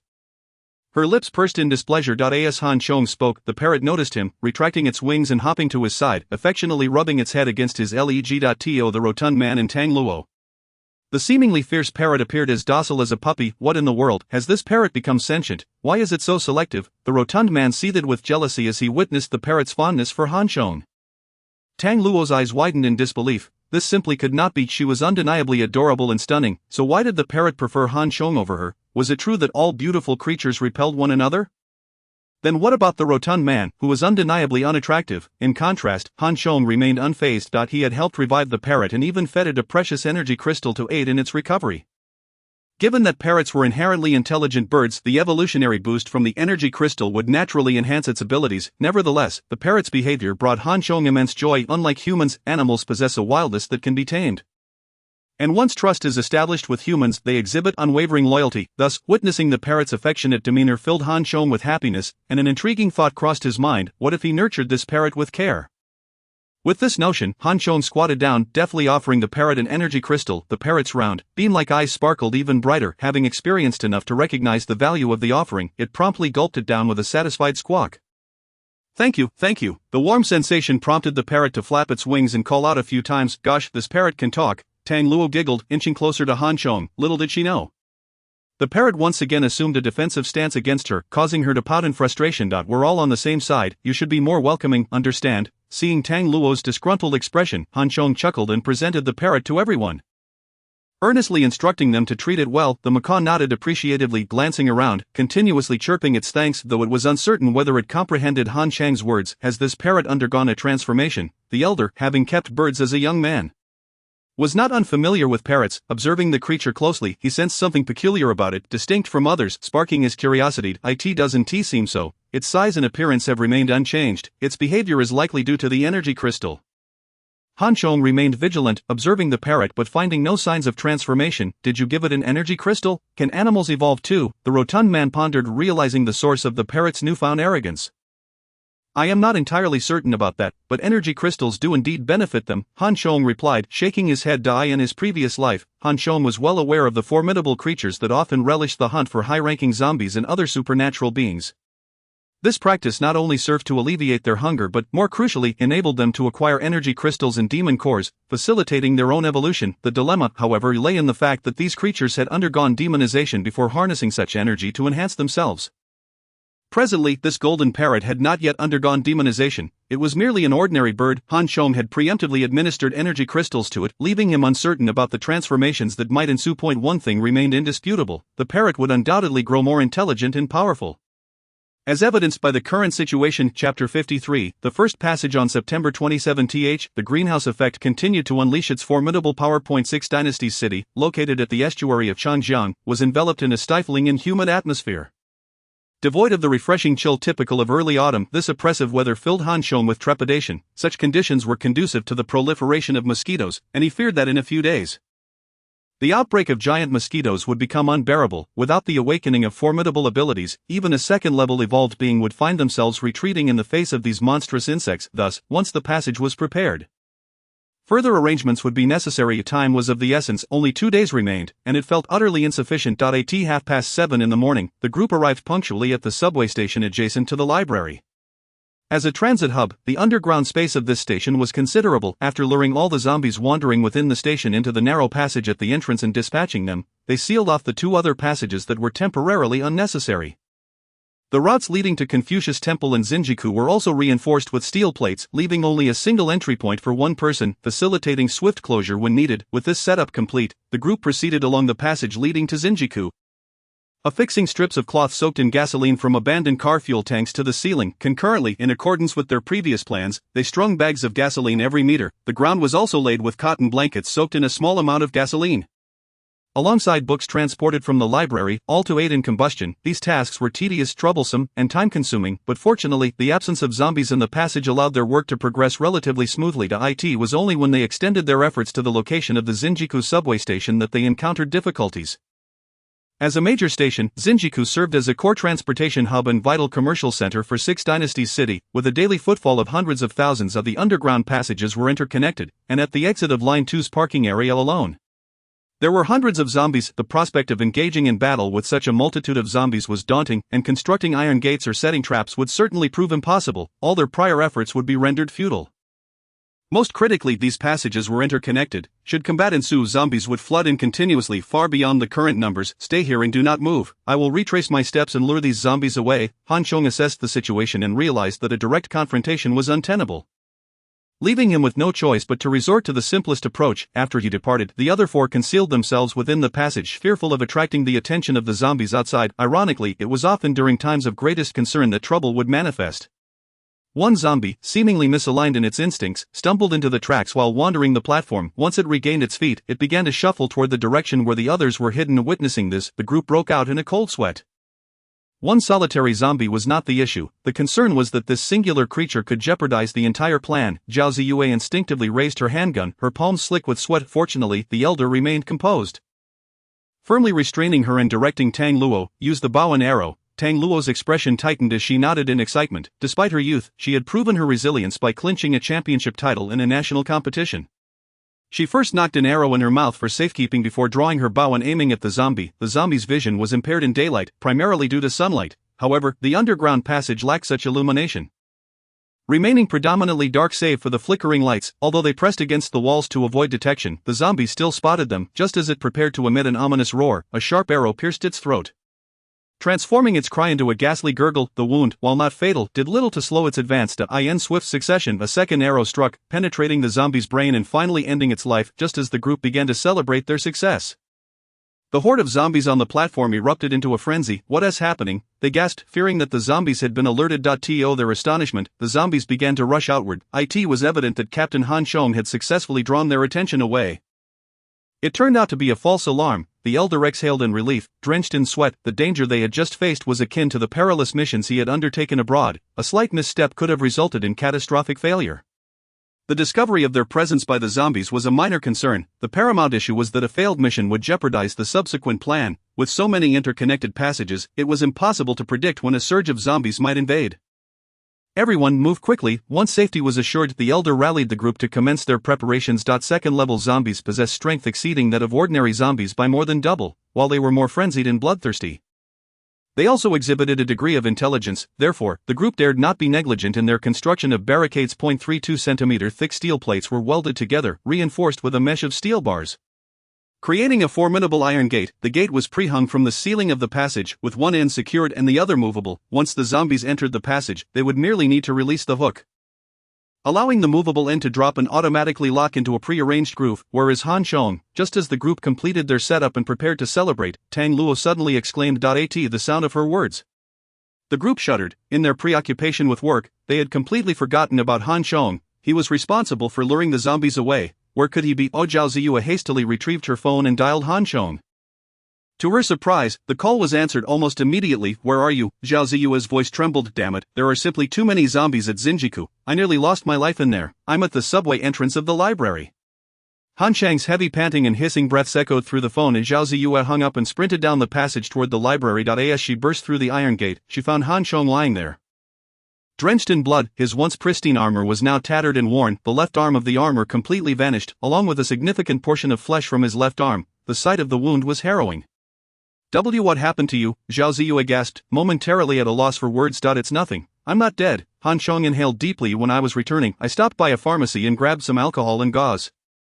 Help me bandage it. Next time, we should undertake dangerous missions together, Zhao Ziyue exclaimed as she hurried to gather the gauze and tend to his wounds, her resolve unwavering. Chapter 54, a frenzied collection of supplies. Han Chong, who had just been lamenting his pain, gradually regained his composure. His gaze lingered on Zhao Ziyue's profile, momentarily entranced. Her eyes were slightly red, glistening with unshed tears, yet her strikingly beautiful visage bore a resolute expression. In that instant, Han Chong felt a stirring within his heart. Scared as the sorrows of young Werther proclaimed, what young girl does not harbor romantic feelings, and what young man is not enamored? Unless one is inclined otherwise, mastering one's emotions is the most arduous task. Just then, the elder and the others emerged from the passage. Their calls shattered Han Chang's reverie, and the pain returned to the forefront of his consciousness. The injuries are rather severe. Zhao Ziyue secured the gauze. Han Chong grimaced and chuckled. It's merely a superficial wound. I'll survive. How did the preparations fare? We've set everything up. Are you alright? Perhaps you should return and rest for a while. The elder approached, concern etched on his face. Han Chong was the pillar of their group, and they could not afford to lose him. No, since this passage is completed, we must proceed to the next one. If we miss this opportunity, we may never encounter a more suitable chance. Han Chong resolutely shook his head. In the struggle for survival in a post-apocalyptic world, injuries were an inevitable occurrence. However, the prospect of seizing such an abundance of energy crystals was unparalleled. Even in his 2 lifetimes, Han Chong had never witnessed anything like it. After the second evolution, zombies would gain intelligence, making it impossible to gather such a multitude in one place again. Moreover, the further they progressed, the more difficult it would become. Zombies possessing energy crystals would continue to evolve, becoming increasingly powerful and cunning. Each energy crystal could necessitate a bloodbath to procure, thus Han Chong would never let this opportunity slip away.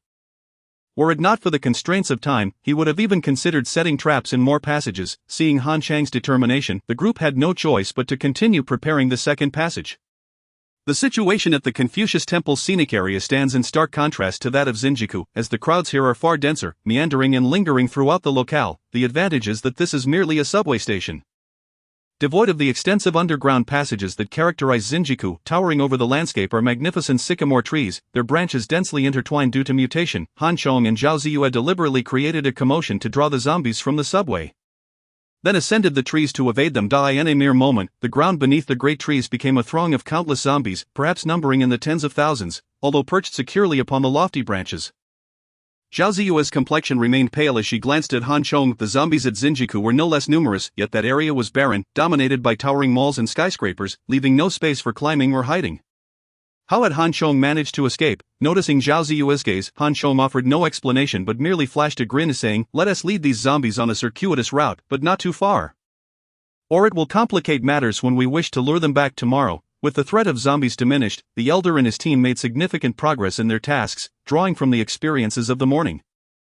Their pace exceeded expectations. By the time all operations concluded, it was already 6:30 in the evening. After a day of labor, even with their evolved physiques, fatigue was palpable, yet they were afforded no respite, as Han Chong suggested they capitalize on the remaining time to exert themselves further. "Isn't the risk greater at night?" the elder inquired, noting that the zombies were considerably more formidable and agile after dusk. We won't venture far. Our collective movements will be confined to the vicinity of the library subway station.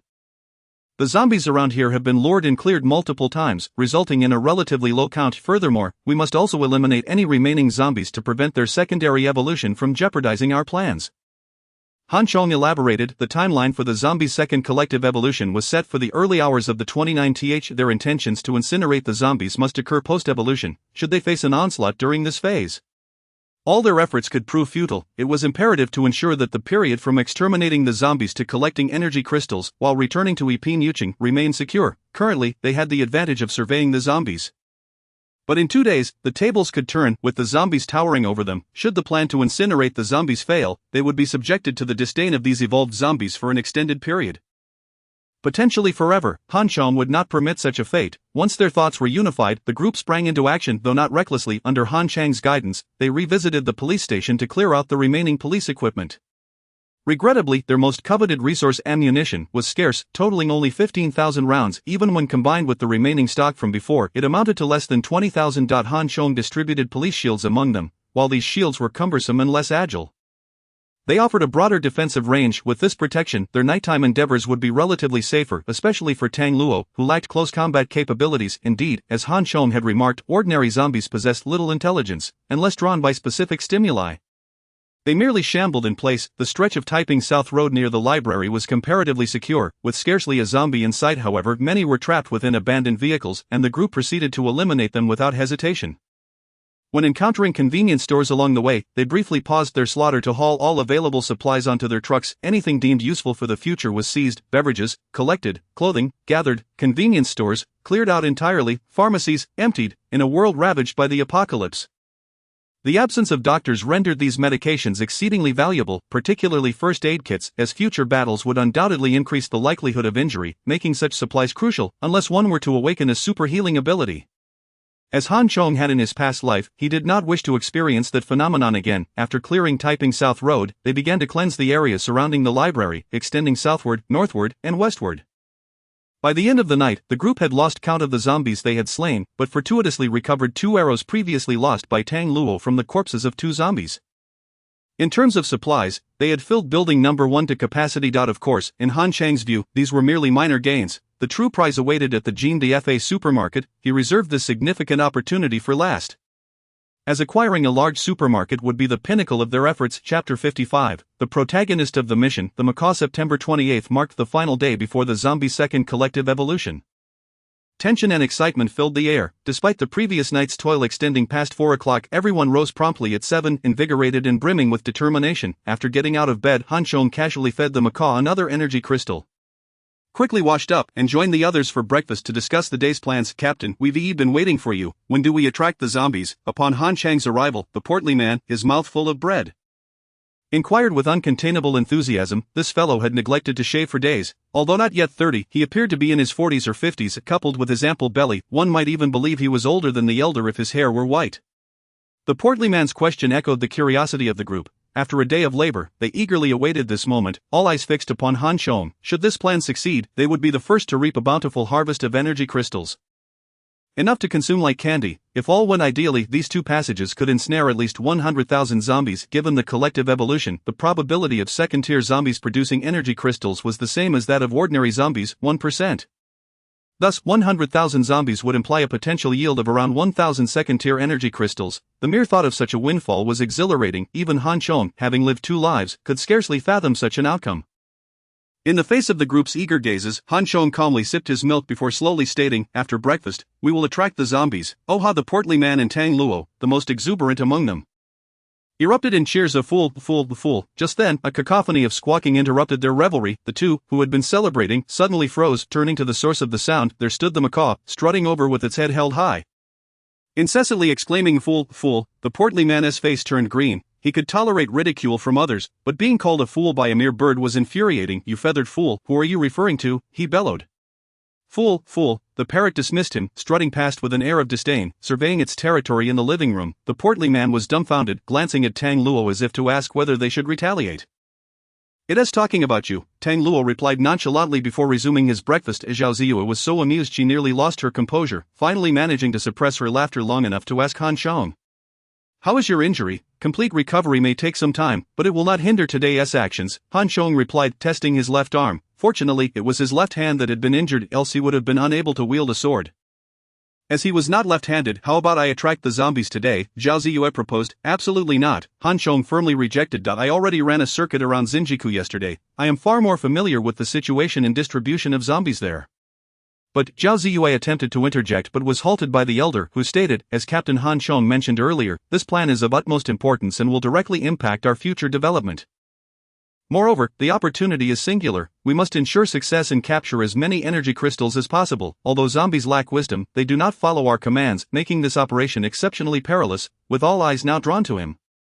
The elder continued, this mission cannot be executed by just one individual. We need one person to lure the zombies into the underground passage and another to seal off the mechanisms, trapping the zombies inside. Upon hearing the elder's words, the group realized they had overlooked this critical aspect. Not only did they need to attract as many zombies as possible, but they also had to ensure they were completely sealed away. Han Chong contemplated for a moment and said, currently, our speed surpasses that of the zombies. Outrunning them should pose no issue. As for the mechanisms at the rear, their operation will depend on how the zombies pursue.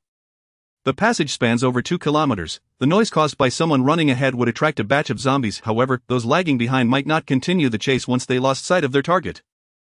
Thus, it follows that the zombies lurking behind may linger at the entrance of the subway station. How to deactivate the mechanism and ensure a safe withdrawal becomes exceedingly perilous. I will take responsibility for holding the fort, Zhao Ziyue declared, casting a glance at Han Chong that he neither rejected nor nodded in agreement, merely tapping on the table, his mind racing with thoughts. Throughout their journey, Zhao Ziyue had earned his trust, and under no circumstances would he allow her to face the imminent danger alone. However, this plan evidently contained a flaw. To ensure its successful execution, this defect must be addressed to Fool. The loud voice of the macaw resonated again as the room fell silent, just as the hefty man was about to scold the parrot for interrupting Han Chang's contemplation. He noticed Han Chong abruptly turn his head towards the macaw. Jin Gang, come here, Han Chong called out. Its name is Jin Gang. My goodness, isn't that the name of a giant ape? The hefty man thought Han Chong had wasted a splendid name, questioning whether this foolish bird truly deserved such a powerful title. The others paid no heed to the hefty man's muttering, all eyes fixed on Han Chong, believing at that moment he would not interject without reason. Upon hearing Han Chang's command, the parrot halted its movement, tilting its head, its beady eyes fixed on Han Chong, its squawking transformed into, thank you, come here, come here. Han Chong waved his hand, calling once more. To their astonishment, the parrot indeed took a step forward, clearly having become more intelligent after consuming 3 energy crystals. Han Chong bent down to lift the parrot, discovering it weighed no less than 4 or 5 pounds. If prepared as a delicacy, it could easily suffice for a single dish. Of course, Han Chang's intention in grasping the parrot was not culinary. He placed it on his arm and lifted it abruptly. Exclaiming, "Show me a flight around the room," the parrot complied, flapping its wings and soaring around the living room before returning to perch on Han Chang's arm. Witnessing this spectacle, Han Chong burst into hearty laughter.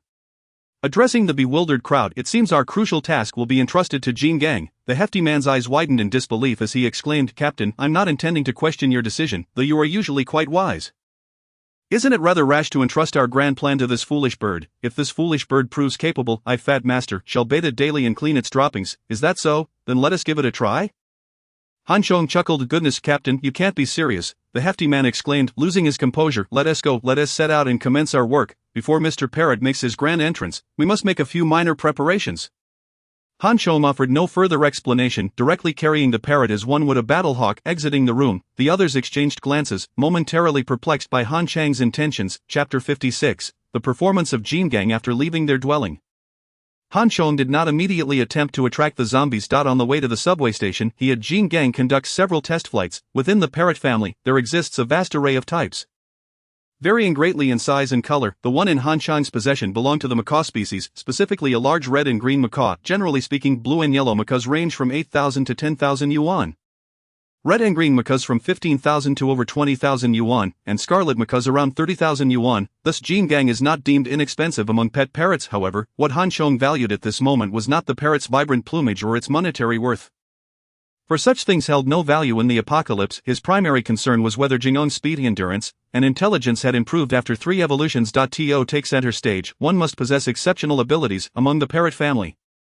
There are indeed fast flyers. The swift parrot, also known as the rain swift, can reach speeds of up to 95 km per hour. Large macaws typically do not achieve such speeds, with a normal range of about 70 km per hour.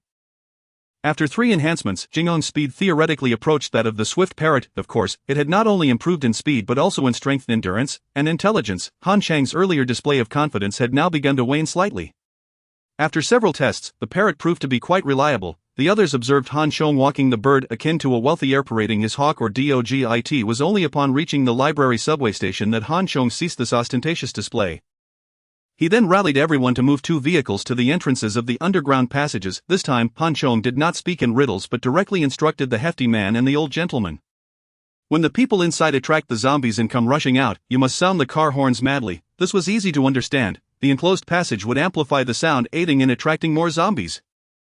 The old gentleman nodded, indicating he understood Han Chang's intent. "We shall leave this matter in your capable hands. The task of drawing the zombies will be left to me, Ziyue, and Jin Gang." After rehearsing the process of breaching the enclosed entrance and confirming there were no oversights, Han Chong raised his arm, teasing the parrot. Although unsure of Han Chang's exact intentions for the parrot, Zhao Ziyue felt a sense of relief upon hearing she would still accompany him, under the old gentleman's numerous reminders.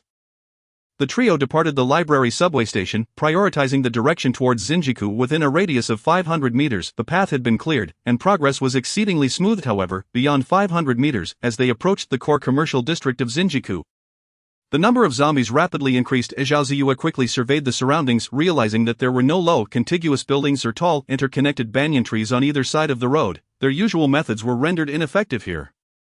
It seemed the only way to enter the Zinjiku subway station was through a direct confrontation. Zhao Ziyue suddenly understood why Han Chong had been injured the previous day. The sheer number of zombies before them was overwhelming.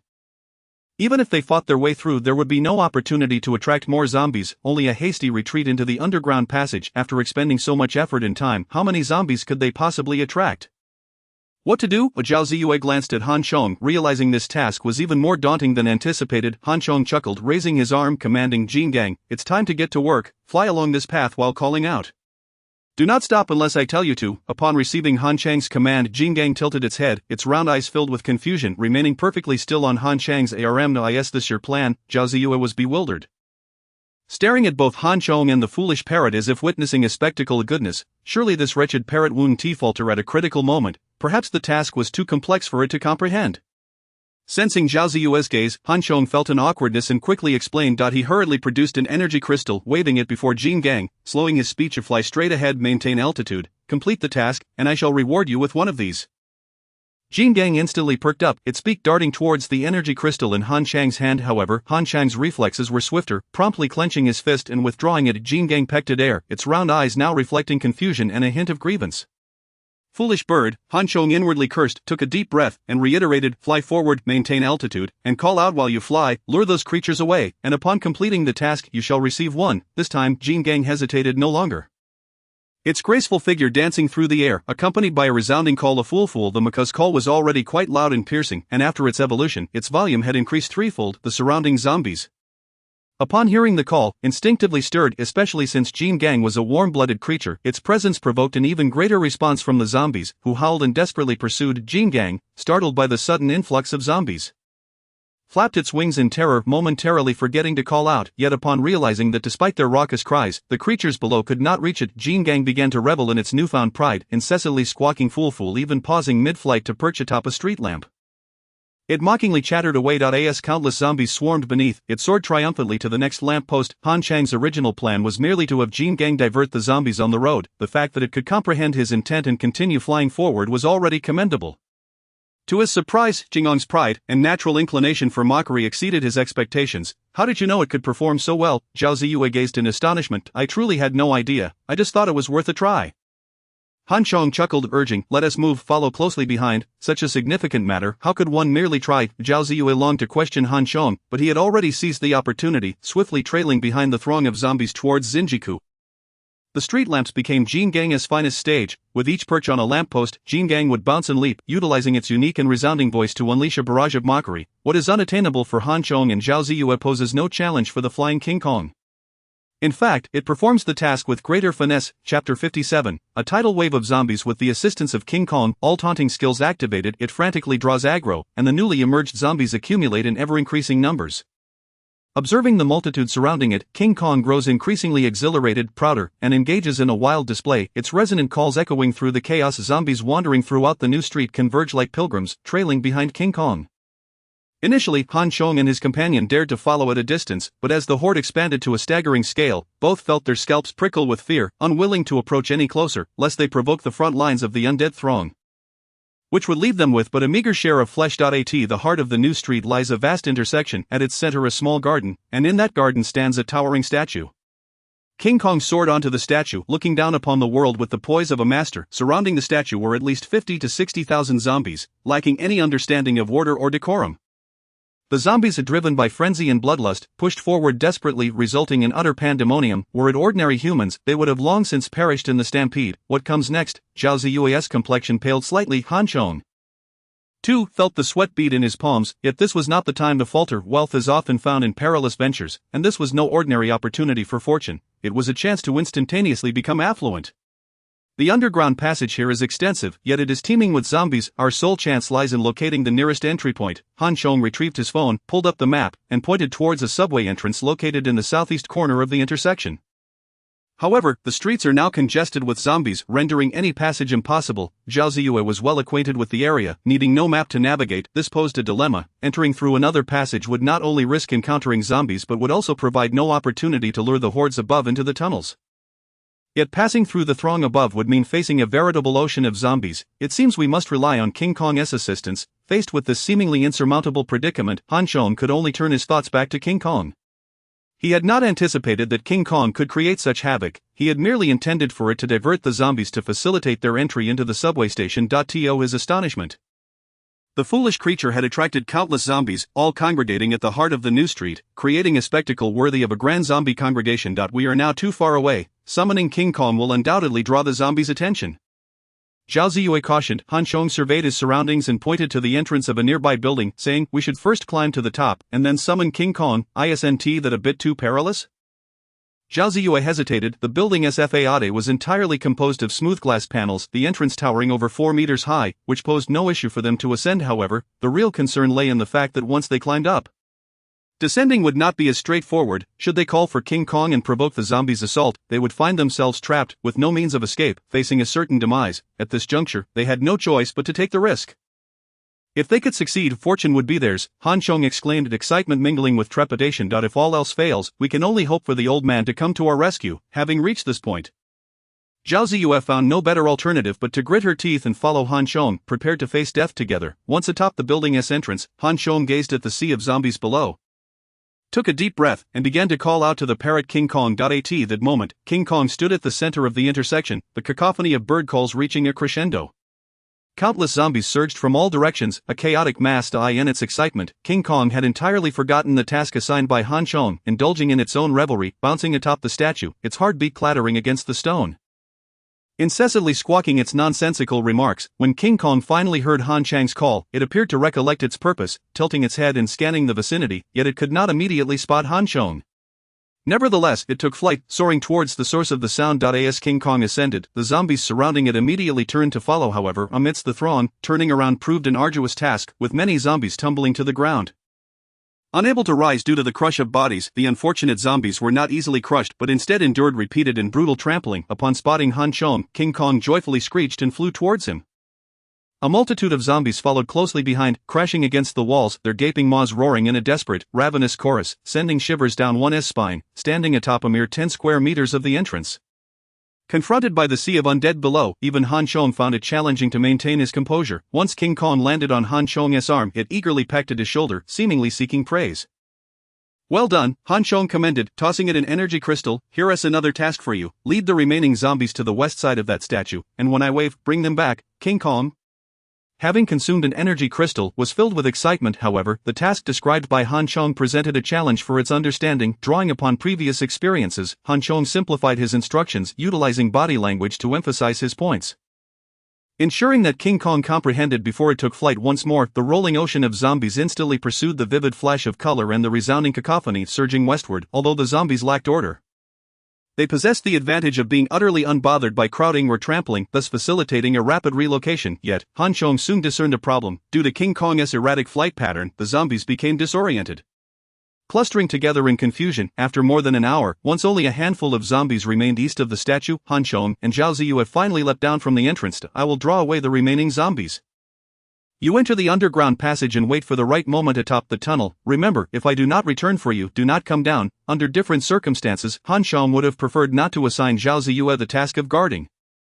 Yet the unfolding events had exceeded his expectations, and the actions he was about to undertake would be significantly more perilous. Thus, he was compelled to alter the plan. Chapter 58. A major escalation. Once Han Chong confirmed that Zhao Ziyu understood his instructions, he dashed out, deliberately creating noise to capture the zombies' attention. The remaining zombies on the road, along with those previously toppled and left behind, surged toward Han Chong. He dared not engage with these zombies. Only when he could not avoid them would he opt to kick one aside or force his way through. He intentionally passed by the previously chosen subway entrance, calling out to lure the zombies within. Maintaining a precarious distance, he led the horde toward the center of the intersection. Seeing that Han Chong had successfully drawn the zombies away, Zhao Ziyu promptly rushed out. This was the life-threatening opportunity Han Chong had created, and she had to seize it. Upon entering the subway, she encountered two zombies lunging at her. No longer the novice she once was, Zhao Ziyu remained composed in the face of the attack. Swiftly leaping into the adjacent elevator shaft, using the elevator's railing to block the zombies, and effortlessly dispatched them with 2 shots. Without pausing, she quickly descended the stairs. Han Chong had previously drawn the zombies from this underground passage, and to Zhao Ziyu's surprise, a considerable number had infiltrated overnight. Just as she reached the bottom of the stairs and was about to turn into the passage, 6 or 7 zombies charged at her. She had no choice but to retreat to the stairs, firing her dual guns, shooting while backing away, eliminating the zombies before they could close in on her. In a brief moment, she was drenched in cold sweat. However, retreat was not an option. Han Chong was outside risking his life, and if she failed to reach the designated position, all of their efforts would be in vain. Raising her gun, taking a deep breath, she charged forward once more. Descending the stairs, a right turn led to a passage about 7 or 8 meters long. Just as she reached the halfway point, another 4 zombies appeared. This time, Zhao Ziyu did not retreat.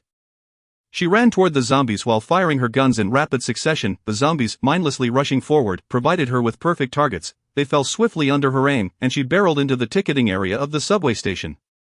A dozen zombies were trapped behind the turnstile, howling and clawing in a frenzy. These mindless creatures only knew to charge forward, thus becoming ensnared. Zhao Ziyu felt a mix of shock and elation. With a flick of her ponytail, she charged forward, unleashing a barrage of fire. The turnstile proved a great asset. After easily dispatching the few zombies, Zhao Ziyu swiftly leaped over the turnstile, only to pause and reconsider. Then she shouted loudly toward the entrance leading to the subway platform. Sure enough, about 10 zombies came rushing up from below. Zhao Ziyu silently rejoiced, relieved that she had not recklessly charged down with the assistance of the turnstile.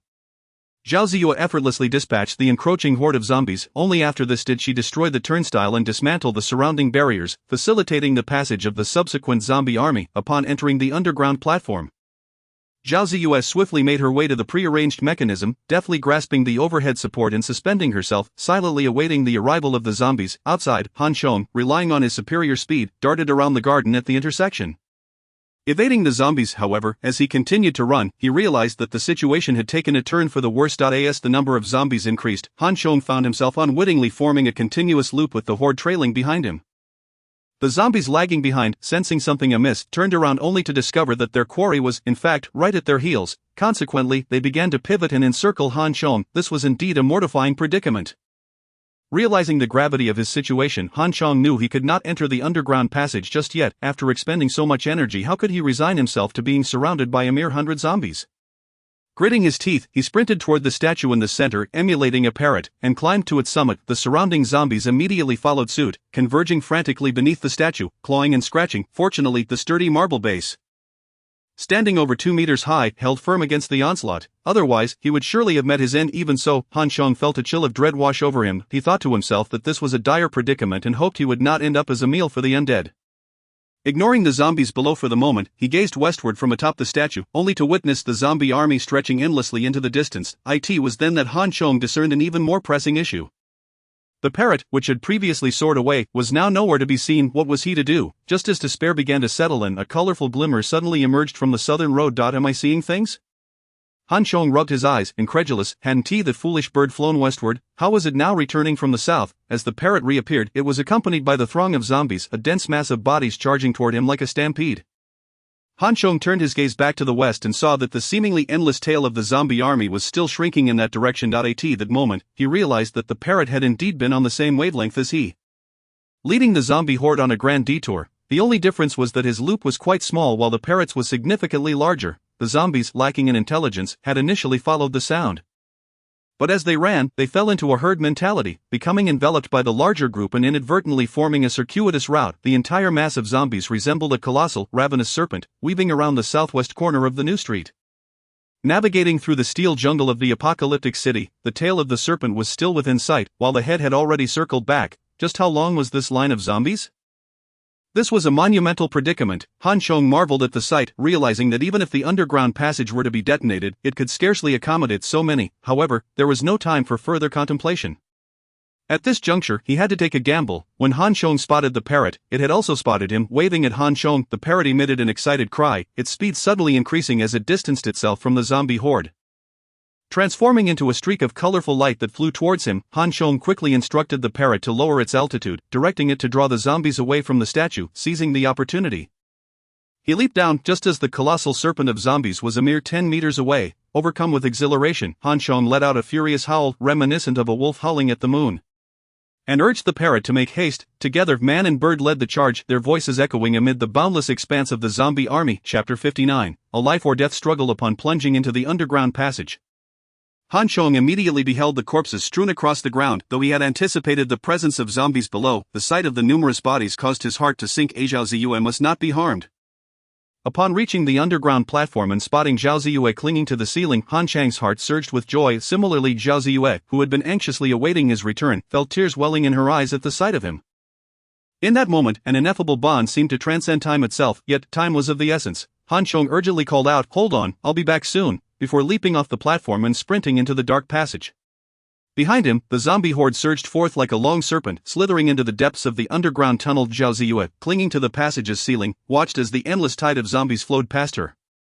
The spectacle was one she would never forget, yet it was also the most excruciating moment. The zombies filled the platform to capacity, leaving no foothold to be had, their mouths agape with bloodlust, the stench overwhelming, and their cacophonous howls unbearable. Anyone witnessing such a scene would struggle to maintain their composure. After approximately 6 or 7 minutes, the sound of a car horn echoed through the passage. Zhao Ziyue's heart lightened. She knew Han Chong had exited the tunnel, accomplishing his task. Now, it was her turn. And below, the zombies continued to pour into the passage, and perhaps due to the sheer number, the entrance could not accommodate them all at once, leaving some to linger or even retreat in the opposite direction. According to their previous plan, upon hearing the sound of the car horn, she would be able to release the mechanism. However, seeing the zombies still flooding into the passage, Zhao Ziyue hesitated to act. Despite her anxiety, she understood clearly that even if she were to shut the mechanism now, escape was impossible. It was better to wait a while longer. Each additional zombie meant more potential gains. After another 5 or 6 minutes, the zombies began to loiter within the passage, filling it to capacity. The passage had reached its limit for accommodating zombies. Zhao Ziyue realized it was time to act. And with a resolute determination, she lowered the heavy iron gate. With a resounding crash, the gate came down, instantly turning the zombies below into a mass of pulp. However, this action also revealed Zhao Ziyue's position. The zombies on the platform raised their heads, crowding beneath her, unleashing a chorus of furious roars. Zhao Ziyue's face paled, her heart racing with trepidation. As the number of zombies grew increasingly formidable, they began to stack upon one another in an attempt to reach her. In a panic, she drew her pistol and fired multiple shots, yet, this only exacerbated the situation as the fallen corpses became stepping stones for the approaching zombies, who, hearing the commotion, surged toward her with renewed fervor. The claws of the undead drew nearer, and in that moment, despair settled upon Zhao Ziyue. Death may not be fearsome, but being devoured by zombies. Just then, a vibrant flash of color, accompanied by the parrot's squawking, burst into the scene. The parrot, Zhao Ziyue's eyes sparkled with delight. The parrot's appearance signified that Han Chong must have returned, waiting just outside. Upon hearing Zhao Ziyue's call, the parrot flapped its wings, arcing through the air and soaring past her.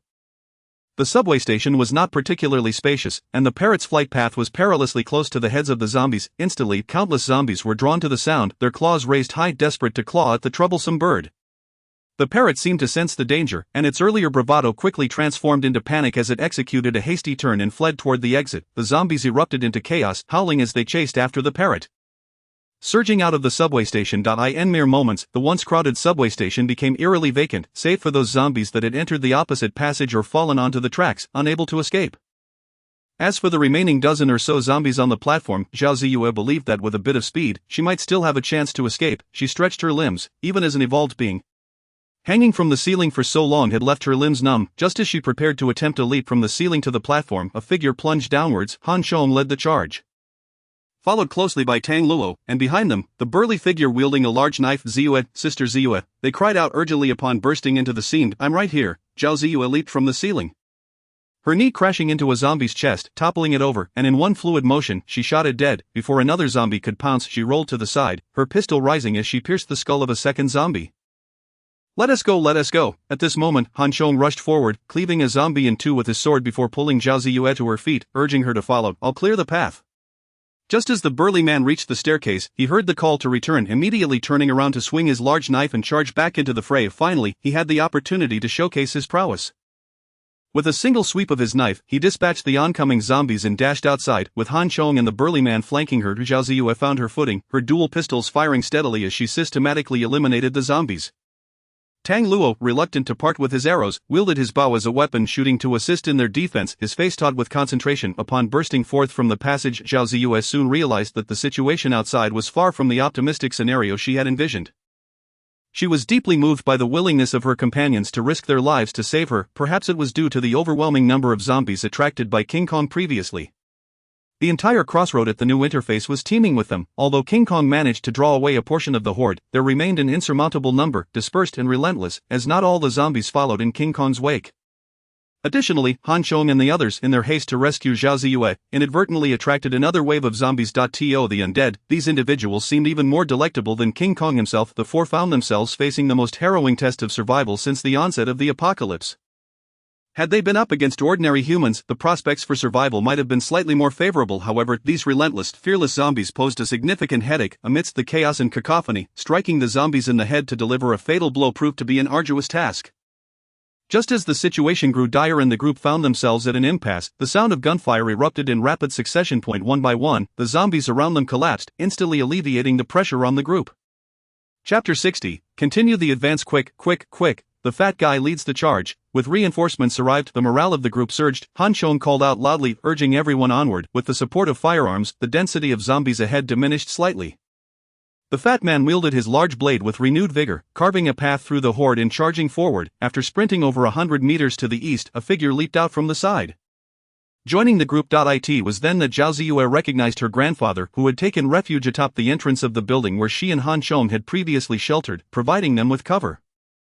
For the first time since the formation of their team, they had all mobilized together, successfully completing their mission and narrowly escaping with their lives. How did I perform? Xiao Tang Luo, was I impressive? Like a reincarnation of Guan Yu, after their narrow escape, the fat man found confidence to boast, sprawled atop the hood of a car, exuding pride. Having faced life and death struggles, Tang Luo still bore a pale visage.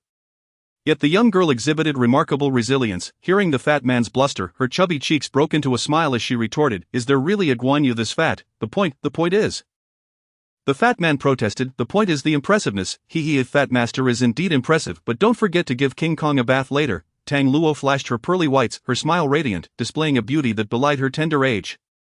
Yet the fat man found himself vexed, without any means to counter her retort. "Damn it, I think I was the one who said that." "Alright, Fat Master, there will be more opportunities for you to show off. We've just cleared one path, and there is another." After inspecting the group and finding that no one had sustained significant injuries, Han Chong instructed them to take a moment to bandage their wounds and rest before preparing for another operation. "Captain, this is too dangerous. The number of people we've sealed off in this passage may approach 100,000, far exceeding our expectations. Should we abandon the other passage for now?" The previous actions had been nothing short of heart-stopping. The old man had a clear view from his perch atop the building. The zombies scattered across the intersection numbered well into the thousands, were it not for the subway entrance being situated by the roadside. With a high wall and buildings to the right preventing the zombies from encircling them, even with their reinforcements, survival would have been improbable. His opposition was not born from cowardice but rather from a place of caution. Han Chong understood the old man's concerns, yet after some contemplation, he resolved to proceed. Such an opportunity was indeed rare. Although dangers still lurked along the Confucius Temple route, they were significantly less than those at the new street corner. Han Chong was unwilling to forfeit this chance. "Grandpa, I believe Han Chong is correct. Setting aside the potential rewards of taking risks, the dangers at the Confucius Temple station are certainly less than at the new street corner. The sycamore trees lining the road, the buildings easily climbable on either side of the street, combined with King Kong's assistance, could minimize the risks considerably if proper planning was undertaken." Typically, the old man would discuss plans with Han Chong. But this time, Zhao Ziyue unequivocally sided with Han Chong. However, the old man remained hesitant. The earlier scene had left a profound impact on him. Having little left to pursue in life, his sole hope was for his granddaughter to live safely. He was unaware of the nature of the adventures Zhao Ziyue had embarked on with Han Chong, yet witnessing the earlier mayhem filled him with trepidation, although the energy crystals had endowed them with formidable combat prowess. They still could not confidently face the overwhelming throngs of zombies. Nevertheless, seeing Han Chong's resolute demeanor and his granddaughter's determination, the old man sighed and said, "Very well, age has dulled my edge. Since we are to act, let us meticulously deliberate our plan to ensure absolute safety." Han Chong was reasonably familiar with the conditions at the Confucius Temple subway station, having lured zombies and set traps there on 2 previous occasions. He recalled the surrounding environment and potential resources, annotating them for the group's reference. Only after finalizing all details did they resolve to move forward. However, this time, the division of labor was adjusted. Han Chong, the fat man, Tang Luo, and the parrot King Kong would be responsible for luring the zombies and providing rear guard support. Meanwhile, the old man and Zhao Ziyue would remain behind, tasked with the final rescue and cover operation. Both were sharpshooters, and their ambush from either side of the road would prove invaluable during the retreat. As they made their way to the Confucius Temple station, Han Chong took meticulous precautions, leaving sturdy escape ropes strung between the high rises for the group's escape. Furthermore, starting from a position slightly distant from the subway station, where the zombies were sparse, he placed canisters of liquefied gas at 10-meter intervals, ensuring they were conspicuous. Only after everything was set in place did they officially commence their operation. The 3 maneuvered across rooftops, circumventing the vicinity of the subway entrance, and swung down to a massive, fully grown sycamore tree situated a mere 10 meters from the subway entrance. The zombies that Han Chong and Zhao Ziyue had previously diverted had returned, with one appearing every few steps, once King Kong drew the zombies away. The residual zombies would be lured by the fat man, allowing the area to be temporarily cleared. "I'll escort Tang Luo down, and then I'll return to attract the zombies," Han Chong declared seriously from atop the sycamore tree. Having collaborated with Zhao Ziyue multiple times, they required little communication, but this marked the first genuine cooperation for the fat man and Tang Luo, especially for Tang Luo, being young and facing such a critical task for the first time. Confronting fear and danger alone necessitated Han Chong's utmost caution. "Rest assured, Fat Master is dependable," the fat man boasted, thumping his chest. Tang Luo rolled her eyes in disdain, retorting, "Is dependable even a word? Brother Han Chong, don't worry, I can handle it," Tang Luo assured him, yet immediately afterward, she clung to him with a pitiful expression, saying, "But you must come back to save me. Fear not, I will undoubtedly return to rescue you. And if I cannot, I shall leave the fat man to accompany you." Han Chong chuckled, patting Tang Luo on the head. "Damn it," the fat man interjected, feeling the brunt of the joke. Tang Luo also burst into laughter, her tension easing considerably once they ensured both understood their respective tasks. Han Chong summoned the parrot King Kong, feeding it an energy crystal before raising his arm dramatically, commanding, "Go." Chapter 61, despairing Tang Luo recognizing King Kong's significance and value. Han Chong truly regarded it as an indispensable ally. Although energy crystals were precious, Han Chong was unconcerned at this moment, as the potential gains from a successful plan far outweighed the costs. Furthermore, as King Kong consumed more energy crystals, its feathers became increasingly vibrant and its intelligence heightened. Luring zombies had become second nature to King Kong after taking flight from Han Chong's arm. King Kong emitted a resounding call, circling low over the subway station before heading towards the north gate of the Confucius Temple. The zombies, drawn by King Kong, howled in unison, trailing behind it in a frenzied rush. Approximately 10 minutes later, the impact created by King Kong dissipated, and the remaining zombies, losing sight of the parrot, began to roam aimlessly once more, albeit in significantly reduced numbers. At that moment, the fat man, adhering to the plan, stood atop the tree and began to holler loudly in a comical voice. The zombies, attracted by the fat man, started to congregate beneath the tree. The fat man scampered along the thick branches, heading east to lure the zombies farther away. However, he was ill-suited for climbing. Even after revolving, he wobbled precariously as he inched along the branch, nearly losing his footing and falling. With a startled shout, he managed to grab a branch just in time, scrambling back up, yet his commotion had a distinct effect. The zombies below became even more agitated, nearly grasping at him in their frenzy. The corpulent figure trembled, crawling ever more slowly, clinging desperately to a branch. Only after confirming his safety did he dare to shift his feet. Han Chong and Tang Luo exchanged speechless glances as the hefty man departed. Before refocusing their attention on the subway exit, the subway station undoubtedly harbored numerous zombies. You wait here. I will descend first to draw a horde, Han Chong admonished Tang Luo before leaping down from the tree. Fortunately, the passageway was devoid of zombies. It was only when Han Chong traversed the corridor and turned to behold the ticket barriers and platform that he encountered a throng of zombies. After shouting a warning, the zombies immediately surged towards him with a cacophony of moans. Han Chong took off running, calling out once more to attract their attention as dozens of zombies followed in his wake. Using the cover of a large tree, he managed to evade them and return to the underground passage. After several such maneuvers, only 4 or 5 zombies remained in the subway station, inexplicably lingering despite the chaos. With no options left, Han Chong resolved to confront them directly. After dispatching them, he beckoned Tang Luo to assist her in climbing to the top of the passage. Remember, if I do not come to rescue you, do not descend, Han Chong reiterated insistently, gazing into the darkened passage on either side. Tang Luo felt fear was a falsehood, yet she nodded resolutely. Han Chong then left the subway station, scaling a building adjacent to the street in search of the mighty King Kong. The Confucius Temple was a vast scenic area, replete with an array of ancient structures, where tourists likely outnumbered those at Zinjiku, albeit dispersed throughout its myriad alleys. The buildings within the scenic area, aside from a few towers, were not particularly tall. After scanning for some time, Han Chong was unable to locate King Kong and was at a loss as to where it had flown off to. In desperation, he pursed his lips and let out a whistle, hoping King Kong would recognize it as his call. As the sound echoed, a dazzling figure ascended from the center of the Confucius Temple. Han Chong, bouncing on the rooftop and waving his arms, waited until he confirmed that King Kong had spotted him and was flying in his direction before climbing down from the building. Moments later, King Kong let out a resounding roar as it swooped in low. Following closely behind was an anticipated horde of zombies. With a jubilant cry, King Kong landed on Han Chong's shoulder. And as the formidable zombie army charged within approximately 10 meters, Han Chong bellowed, leading King Kong into the underground passage. Passing by Tang Luo, Han Chong smiled and gestured before vanishing into the corridor. As Tang Luo observed the dense mass of zombies below surging into the passage, she repeatedly reassured herself in her mind, "Do not fear, do not panic, I can do this." Yet, despite her efforts, fear engulfed her. Opting to avert her gaze from the chaos below, she closed her eyes and began counting sheep. In days, she lost track of how many she had counted when suddenly the sound of car horns reverberated through the corridor. In her panic, Tang Luo instinctively pulled the lever. The heavy iron door crashed down in an instant. Oh no, this is bad. After pulling the iron door, it dawned on her that she had previously heard Zhao Ziyue mention waiting until the zombies ceased entering before lowering the door, thereby capturing more of them. But now, Tang Luo felt an overwhelming sense of regret, yet she was powerless to rectify it. The zombie horde, abruptly cut off, redirected all their fury and bloodlust towards Tang Luo. With Zhao Ziyue's experience and mental fortitude, one could only imagine how Tang Luo must have felt in this situation. Countless zombies bared their bloody maws and extended their claws, howling with rage. What a terrifying sight it was.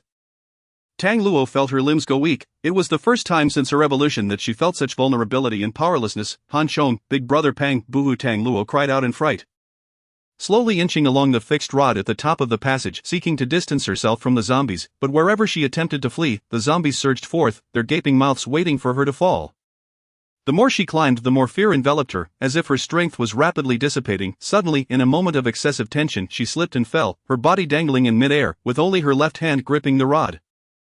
Han Chong, come save me, Tang Luo wailed, desperately trying to pull herself back up. At that moment, the zombies, sensing food within reach, became even more frenzied and bloodthirsty, their crimson eyes flickering ominously in the dim underground space. The zombies collided with one another, shattering the tempered glass barriers at the platform as they tumbled into the pit below. Feeling the claws of the zombies clutching at her legs, Tang Luo shrieked in terror.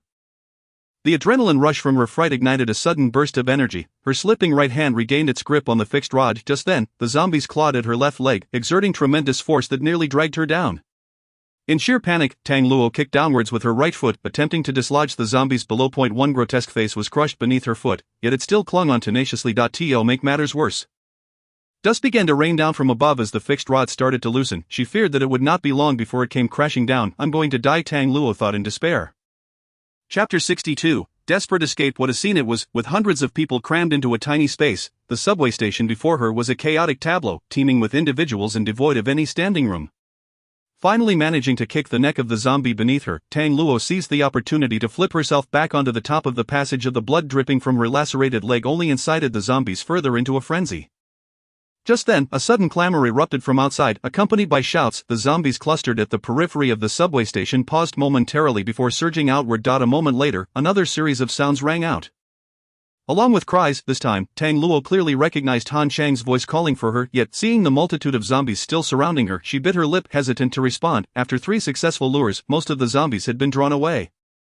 However, a few stubborn ones remained fixated on Tang Luo below. At that moment, a figure charged into the subway station. Unable to contain herself, Tang Luo cried out in tears, Han Chong, big brother, hold on, just a little longer. Han Chong exhaled, fearful that upon entering, he might not see Tang Luo's figure. However, upon observing the remaining horde of zombies, his heart tightened, and he began shouting loudly to divert their attention. As the zombies came rushing toward him, Han Chong turned and sprinted back out. After about 10 minutes, he returned, but this time, he was not alone. The hefty man accompanied him. Little Tang Luo, big brother Pang is here to save you, the hefty man bellowed, brandishing his large blade as he charged ahead. Relying on his strength and the length of his weapon, the hefty man never concerned himself with technique, simply swinging his blade with reckless abandon. Even Han Chong, following closely behind, dared not approach too closely lest he inadvertently become collateral damage. With the hefty man drawing in a multitude of zombies, Han Chong guided Tang Luo down. Boo-hoo, Han Chong, I thought I would never see you again. Tang Luo sobbed as she clung to Han Chong. Upon noticing the blood on her leg, Han Chong was taken aback. Can you walk? My leg hurts terribly. Tang Luo wiped her tears away, without time for a thorough examination. Han Chong swiftly hoisted her onto his back and urged the hefty man to flee. 3 living individuals flailing before the ravenous zombies only incited further madness, despite the hefty man's efforts. When dozens of zombies surged forth, he could no longer hold his ground. After toppling a few zombies, he realized he could no longer maintain his bravado, relinquishing any thoughts of boasting about his prowess. Especially when the zombies seized his blade, rendering it irretrievable. Heartbroken, he had no choice but to abandon it. Devoid of his weapon, the hefty man resembled a toothless tiger, lacking the skills of Zhao Ziyue or the Elder. Unable to fend off the zombies with mere fists and feet, his speed of escape was astonishing, almost as if he had transformed into a different person as he sprinted ahead of Han Chong. What in the world, is this really the hefty man I know? Han Chong pondered, bewildered by the sight of the hefty man racing ahead, when he had expected him to cover their retreat. You take Tang Luo, Han Chong quickly signaled for a swap, understanding that if both of them fled, there would be no hope of survival. After handing Tang Luo off, Han Chong turned, kicking over a pursuing zombie. As the creature tumbled down the stairs, it created a brief obstruction for the others, momentarily alleviating their predicament. After severing another claw reaching for him, Han Chong dashed out. The zombies before him could be temporarily held off. Yet he was acutely aware of the horde lurking outside. The longer they delayed, the greater the danger. Just then, the sound of gunfire erupted, as Zhao Ziyue and the Elder had taken their positions.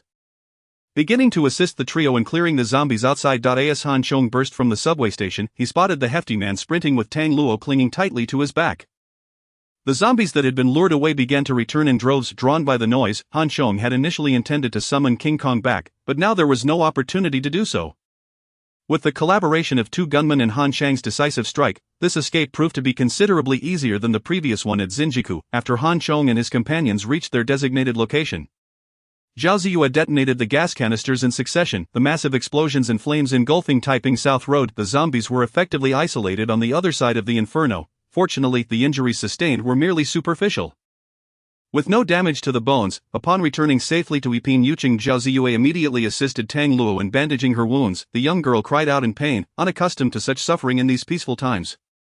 Under the incessant praise and flattery from Han Chong and the plump fellow, tears welled in Tang Luo's eyes as a smile broke through. Old man, we cannot rest just yet. After confirming that Tang Luo was alright, Han Chong spoke earnestly. The 2 successful lures of the zombies had consumed nearly a day's time, exceeding their expectations. It was now 4:20 p.m., and if they were to continue working through the night, they had approximately 12 hours to gather supplies. After 2 or 3 days of intense labor and combat, even first-level evolved beings began to feel the strain. Yet, when Han Chong made this statement, no one voiced dissent, not even the injured Tang Luo, who insisted on helping, only to be restrained by Zhao Ziyue and the others. The Jin Dafa supermarket lay just 1 or 2 kilometers away, the path having been cleared multiple times, which Han Chong had deliberately left for now. Thus, after a brief rest, they set off immediately. 3 trucks that had departed from Limin Alley were all blocked at the entrance of Jin Dafa supermarket.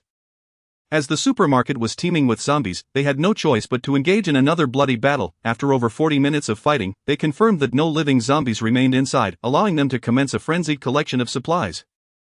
Rice, snacks, beverages, alcohol, laundry detergent, soap, shampoo, cosmetics, and other daily necessities were all gathered. Clothing, bedding, and appliances were also collected. While they opted to leave, the appliances, clothing, and bedding were completely cleared out. After securing the supermarket, they resumed their search along the streets.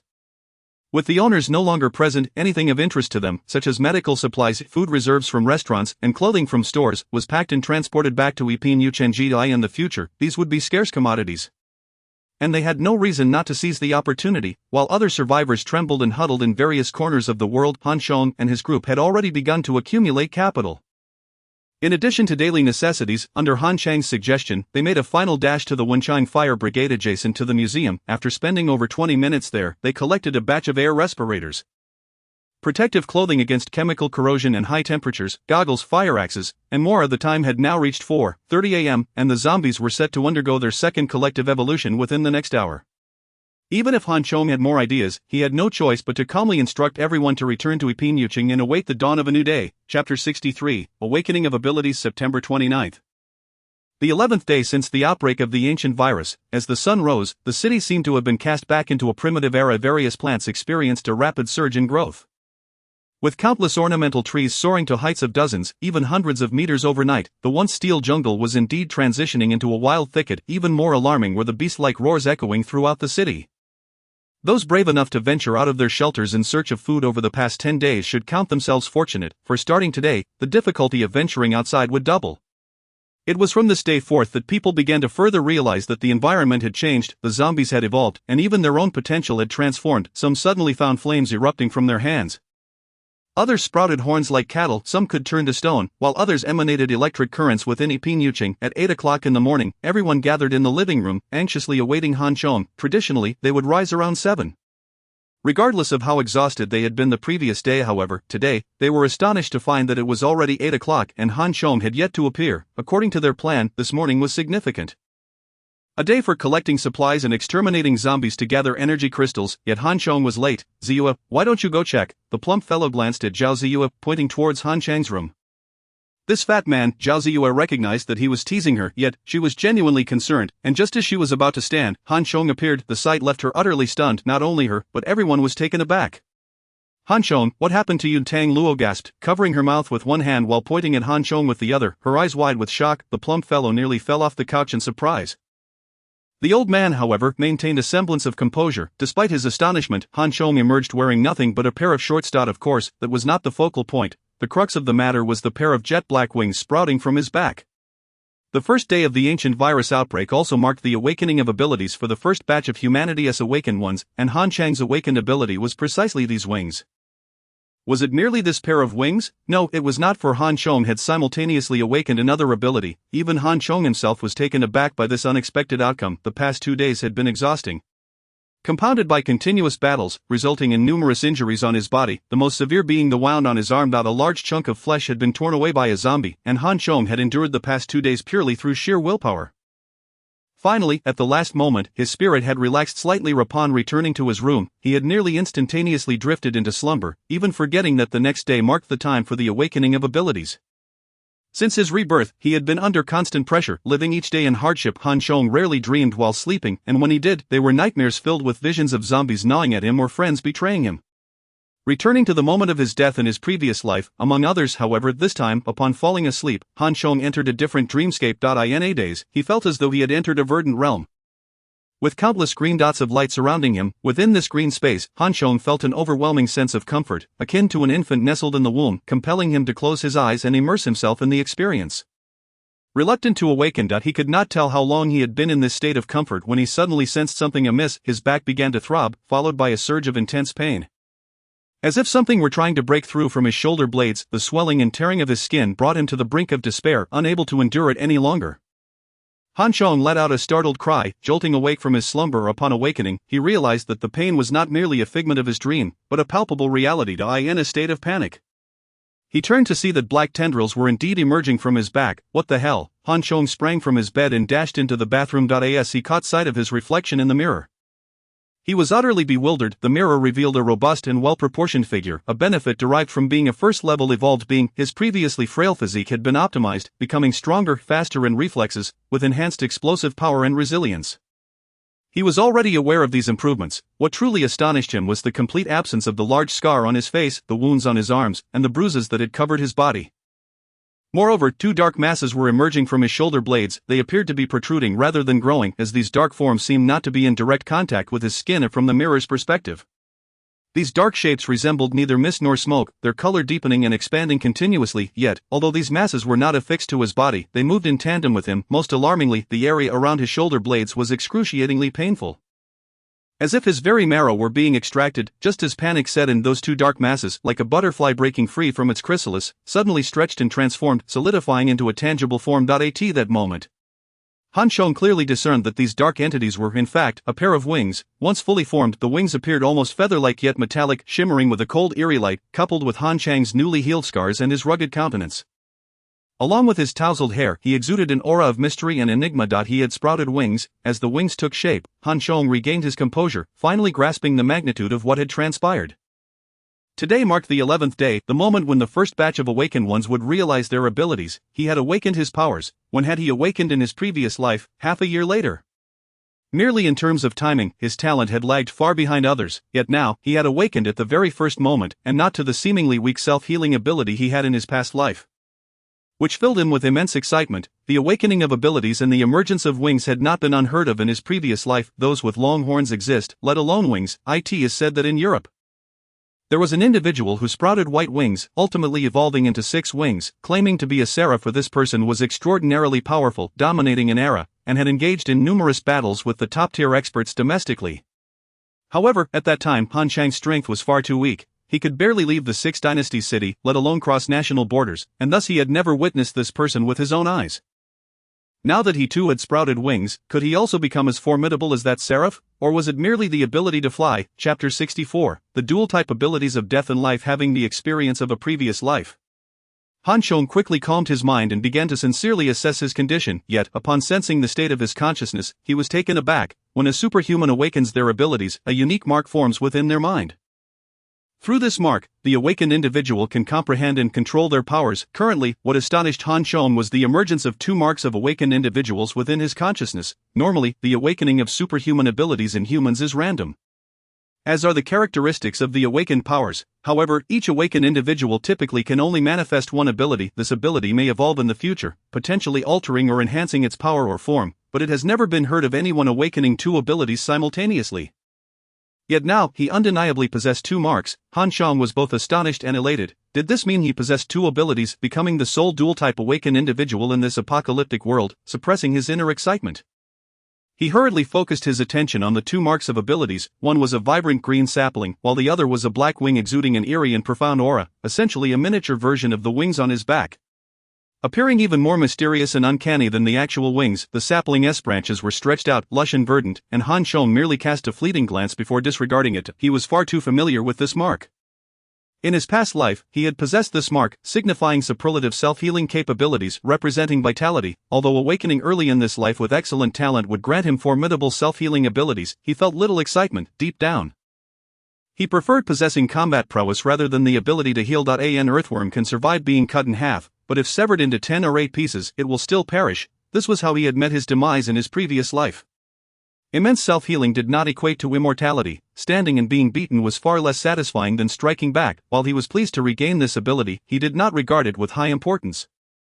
All of his focus was drawn to the black wing mark. The black wings were shaped like an 8, the mark fluctuating uneasily, shrouded in an almost imperceptible dark aura, exuding an atmosphere of depth. Coldness, death, and suffocating presence. The longer he gazed, the more it seemed as if his very soul was being drawn into it. Wings of death, initial stage, soul devourer, as Han Chang's consciousness merged with the black wing mark. He acquired the corresponding information. These black wings were known as the wings of death, capable of devouring and absorbing the souls of living beings to augment their own strength. The more souls absorbed, the stronger one becomes, leading to a faster evolution of the wings of death. Furthermore, as wings, the wings of death also possessed basic flying capabilities, with speed increasing alongside the enhancement of their rank. Presently, at the initial stage, the maximum duration he could maintain them was merely half an hour. With the advancement of their rank, the capabilities of the wings of death would further amplify. After comprehending the information regarding the wings of death, Han Chong was immensely exhilarated. While the ability to fly was undoubtedly beneficial, the unique power of soul devouring invigorated his spirit. To his understanding, this should belong to a non-physical class of abilities. Among all types of supernatural powers, while physical means are potent, non-physical methods often possess greater mystery and enigma. The prospect of wielding such a power filled Han Chong with immense joy. Moreover, he still had another ability. He redirected his attention to the green sapling mark, but upon receiving the information transmitted from the mark, he was once again astonished. He quickly withdrew his consciousness and re-examined the form of the sapling mark, only to realize that this new sapling mark was indeed different from the one he had been familiar with. In his previous life, the sapling mark he possessed bore no such vibrant hues. The original mark was simply a common green, whereas the current one was lush and translucent. Most importantly, the sapling radiated vibrant life, as if it were genuinely alive, taking root in the chaotic expanse of his mind. In simpler terms, while the previous mark could be likened to a mere label, the one before him was akin to a genuine, living sapling. In terms of appearance, there were also notable differences. The sapling from his previous life was relatively simple, resembling a tree branch with 3 green leaves. In contrast, the current sapling exhibited a gnarled trunk, devoid of any leaves at its peak. Upon the gnarled trunk, 9 buds were present, swollen, and yet to bloom. Confirming that the mark was indeed different from before, Han Chong once again connected his consciousness with the mark. Tree of life, initial stage, healing. As the information from the sapling mark reached him, Han Chong was engulfed in profound surprise. Confirming his suspicions, the self-healing ability he awakened in his past life was termed infinite vitality, while this new one was called the tree of life. The extraordinary healing of infinite vitality could only restore himself.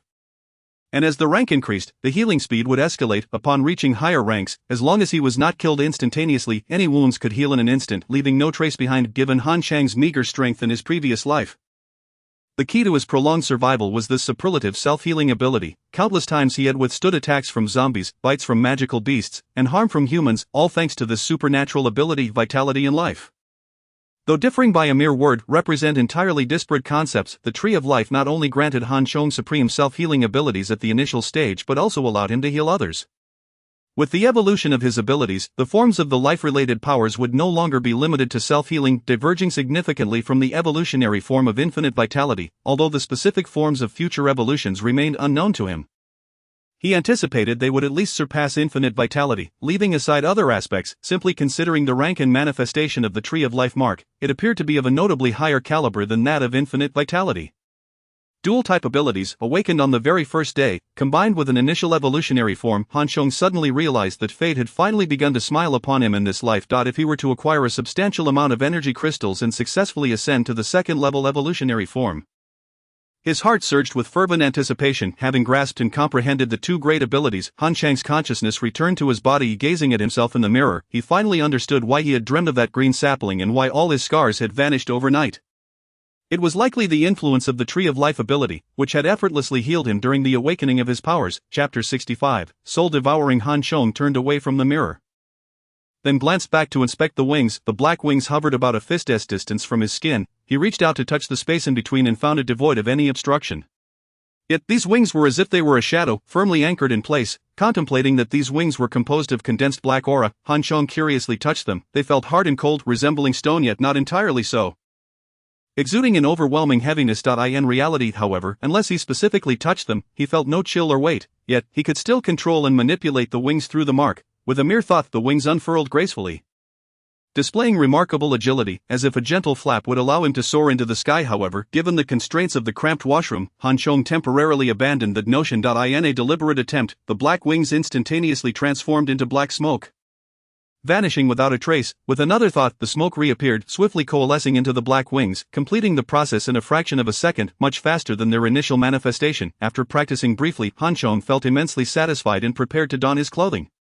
Just as he was about to dress, he suddenly changed his mind, wishing to showcase his abilities to everyone. Thus, when Han Chong emerged, all present beheld the astonishing spectacle. Clad in shorts, with a muscular physique and a pair of black wings on his back, he appeared akin to a figure from mythology before the crowd. Is this your awakening of abilities? The elder inquired in astonishment, immediately recalling what Han Chong had previously mentioned. The recent period had been so overwhelmingly busy that he had completely forgotten about this matter. From the 11th day after the outbreak of the ancient virus, there was a chance that 1 in 1,000 of the remaining humans would awaken abilities, becoming a new breed or mutant. It was evident that Han Chong had mutated, becoming one of those 1 in 1,000. The elder's question also served as a reminder to the others, who then grasped why Han Chong had transformed into this extraordinary figure. This revelation brought both joy and a hint of disappointment to the crowd. The astonishment stemmed from Han Chang's transformation into one of the mutants, signifying a further enhancement of the team's strength and an amplification of their survival capabilities in the uncertain future. Particularly noteworthy was the flight capability afforded by the wings, as evidenced by the parrot-like vigor, which would markedly expand their operational space. However, there was a sense of despondency born from the realization that he was not among that rare 1 in 1,000. It was universally acknowledged that in a world fraught with peril, possessing an additional ability equated to acquiring another survival skill, yet, the capriciousness of probability was beyond anyone's control. When it favored you, the odds were 100%, but when it did not, they dwindled to 0. Captain, do try and see if your wings can take flight, the rotund companion implored, filled with envy. If only I had wings too. Even if I couldn't run swiftly, I could still soar. What a boon that would be. It should be possible, Han Chong mused, having yet to test the limits of his newfound appendages. What material are these wings made of? They certainly don't appear to be feathered, the portly friend remarked, unable to suppress his curiosity as he reached out to touch them. However, the moment his hand made contact with Han Chong, he rolled his eyes and collapsed. Stunned, what on earth just happened? Everyone was left in shock, startled by the sudden turn of events, including Han Chong himself, who was momentarily taken aback. What's going on? What just transpired? The elder hastily bent down to check on the rotund fellow.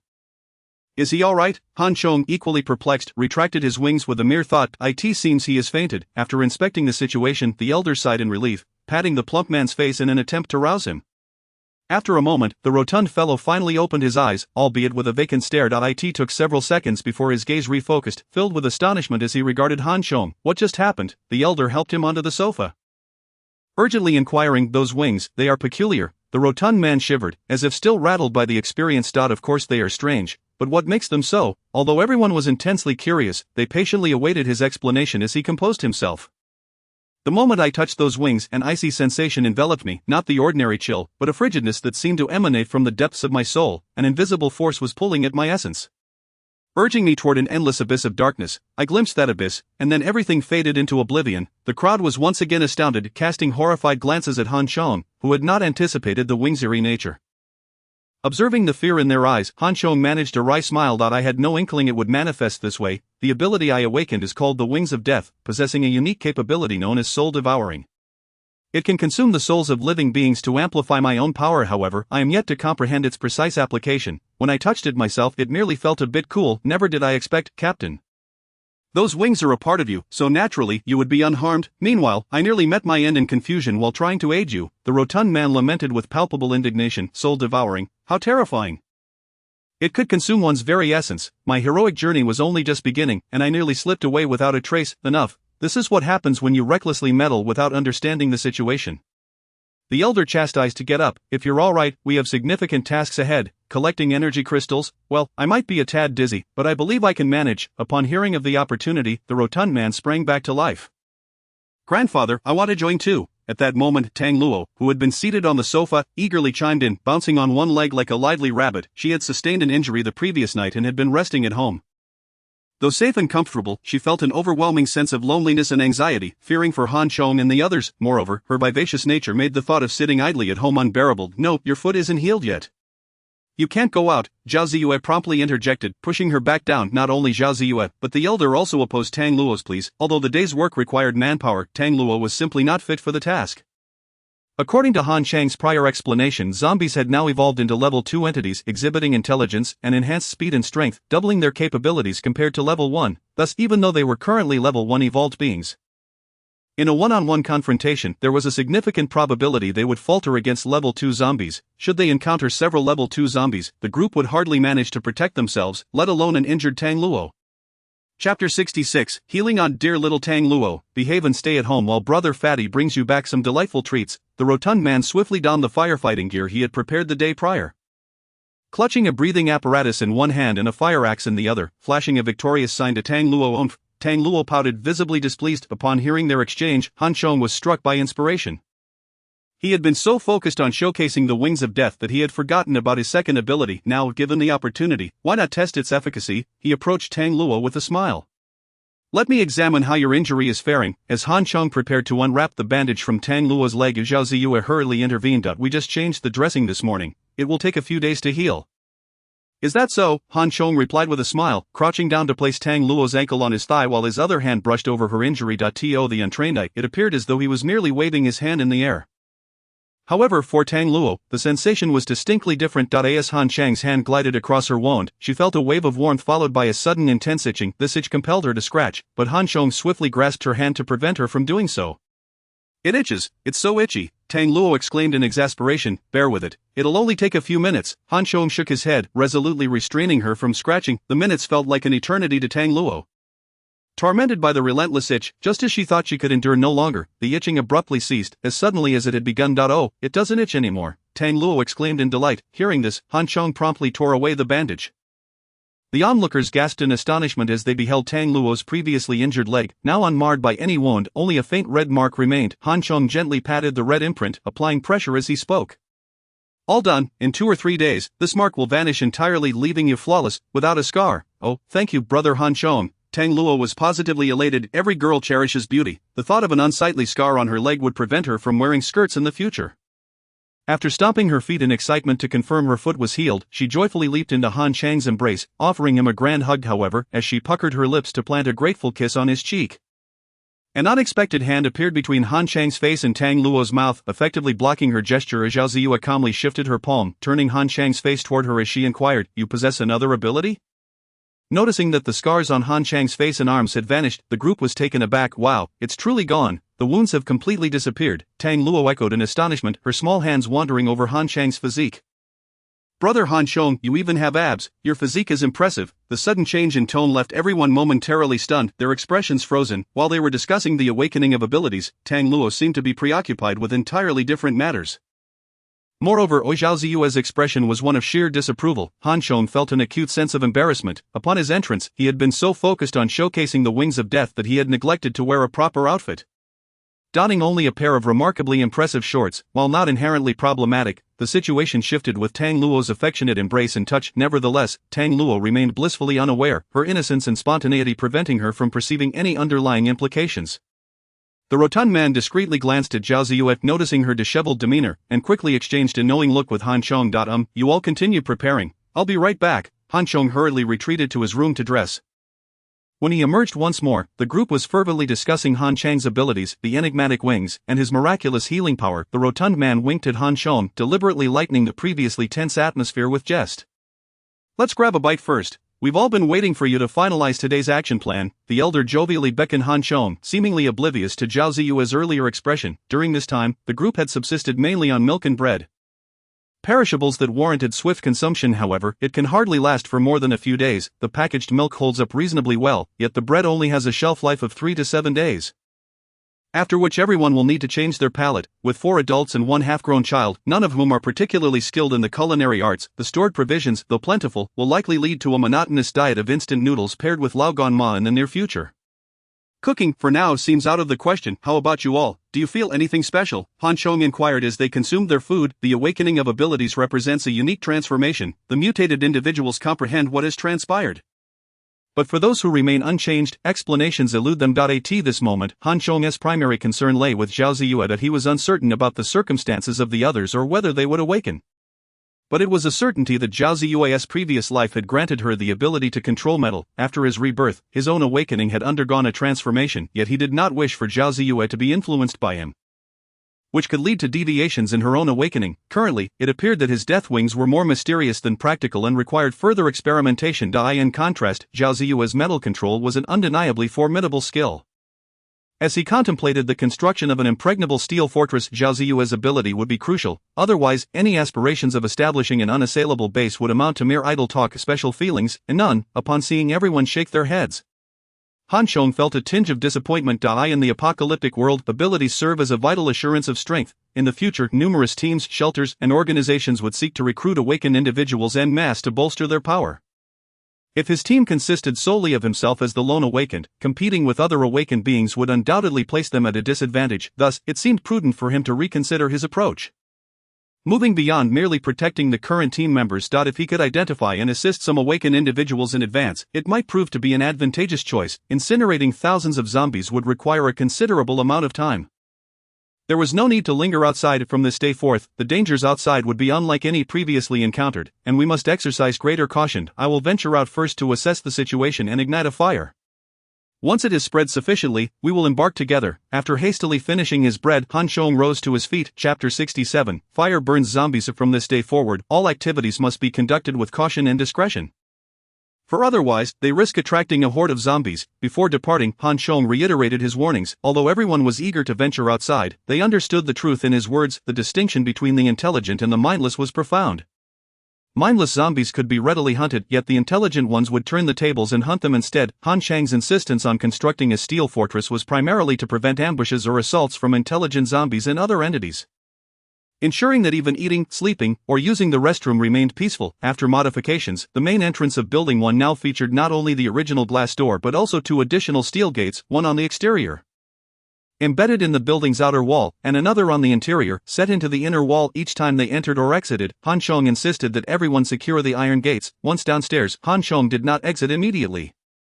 Instead, he carefully observed through a gap, ensuring there was no movement before opening the iron door and stepping out with King Kong. Flight requires space. Standing in the open, Han Chong stretched his limbs and, filled with excitement, summoned his death wings. Thank you, thank you. A pair of wings materialized behind him, startling King Kong momentarily before it joyfully began to call out. After circling Han Chong twice, King Kong suddenly dashed forward a few steps, flapping its wings, then turned to gaze at Han Chong, incessantly calling out. Having been fed 10 energy crystals by Han Chong, King Kong had grown increasingly intelligent, aside from its feathers becoming more vibrant and glossy. There were no significant changes in its appearance. The characteristics of a mutated creature are easily discernible, yet King Kong was not a mutation but an evolution. Leaving Han Chong perplexed, however, he understood King Kong's recent actions.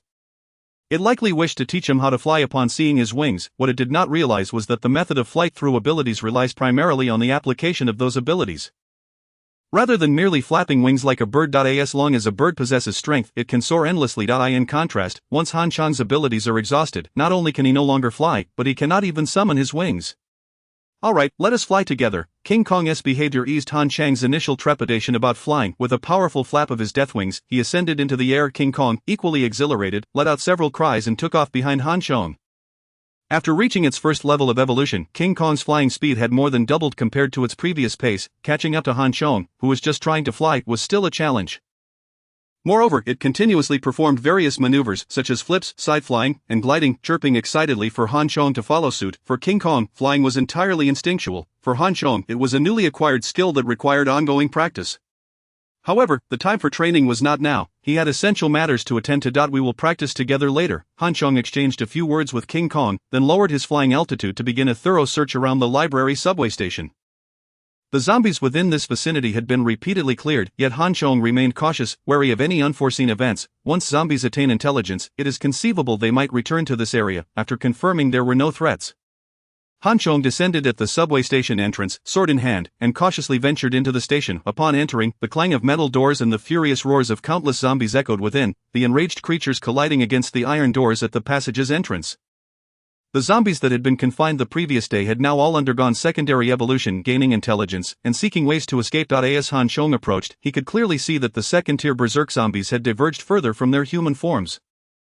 Evolving increasingly away from humanity, the second-tier berserk zombies exhibited duller skin, beginning to keratinize and taking on a chalky hue, yet their resilience had intensified, akin to leather, enhancing their defensive capabilities beneath their skin.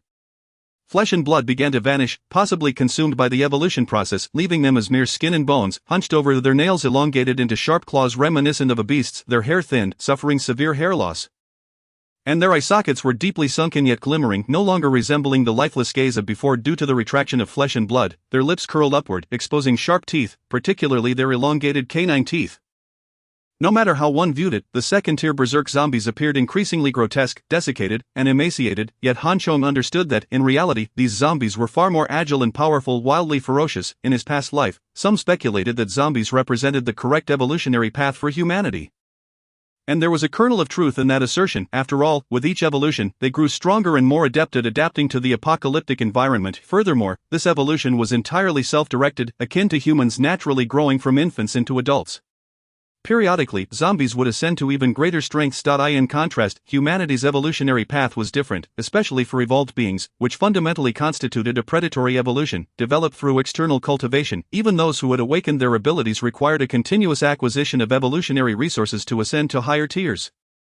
Relying solely on self-directed evolution, one could not hope to match the speed of the zombie species. However, at this moment, Han Chong felt little concern for such matters, even if zombies were indeed the true chosen ones.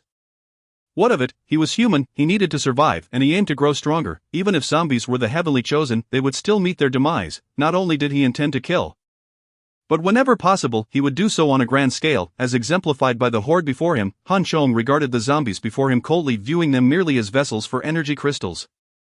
The only distinction was that these zombies were mobile and relatively formidable. As Han Chong fixated on the zombies, they too were observing him. The previously frenzied assault on the iron doors came to a halt as their gazes turned towards Han Chong. Filled with a blend of hunger and wariness, a behavior not exhibited by the first-tier zombies. After a close inspection, Han Chong grinned and greeted them, saying, "Hello." He then decisively produced a lighter, igniting the prepared fuse, and added, "Goodbye." The gasoline-soaked cloth ignited instantaneously, the brilliant flames eliciting fear in the zombies, who instinctively recoiled. Yet, in the thronging mass, all struggles proved futile. The intelligence gained by the mutated zombies was insufficient to contend with the unfolding scene.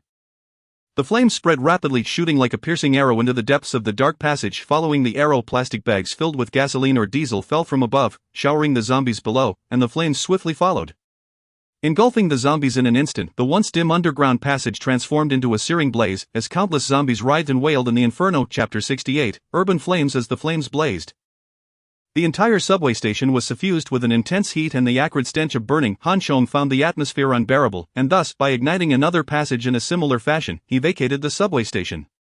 Each passageway contained approximately 100,000 zombies, and this fire was likely to burn for an extended duration. Han Chong estimated that it would be impossible for anyone to traverse these passages until at least the following morning. To gather energy crystals, it would likely take until nightfall or the next day at the earliest. The energy crystals birthed by level 2 feral zombies were black, containing energy equivalent to twice that of a level 1 zombie. Though impervious to flames, these crystals would vanish if not collected within 6 hours of the zombie's demise. Han Chong chose fire primarily because it could reduce the zombie corpses to ashes. This way, even with insufficient manpower, they could later harvest the energy crystals at their leisure, without the concern that their efforts would go to waste due to delayed collection. After leaving the underground passage, Han Chong did not return to Ichuan City but instead spread his wings and flew toward the location of the new interface, aligning with the passageway. Strictly speaking, his choice of Ichuan City as a base had its advantages and disadvantages. The benefits included proximity to a high-traffic area, which allowed for rapid mass hunting of zombies and accumulation of energy crystals in the early stages. Conversely, the drawbacks were equally apparent, as zombies continued to evolve. Formidable opponents would multiply, leading to an increase in future dangers. Zinjiku and Confucius Temple were the two locations with the highest concentration of human traffic, which made survival increasingly difficult for the remaining humans. As zombies roamed freely, leaving little room for hiding. At this moment, the ignited underground passage had not yet attracted the nascent intelligence of the level 2 zombies, who were not perceptive enough to discern the significance of the thick smoke billowing from the tunnel. Han Chong feared that these zombies, albeit intelligent, lacked the cognitive capacity of humans and might foolishly approach out of curiosity. Currently, the Deathwing was in its initial form, allowing for only half an hour of sustained flight.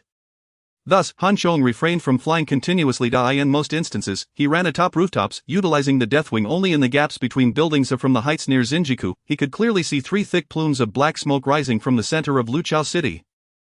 The Library Subway Station, Confucius Temple Subway Station, and Zinjiku Subway Station formed an isosceles right triangle. Contrary to Han Chang's expectations, the zombies on the ground did not converge towards the source of the smoke.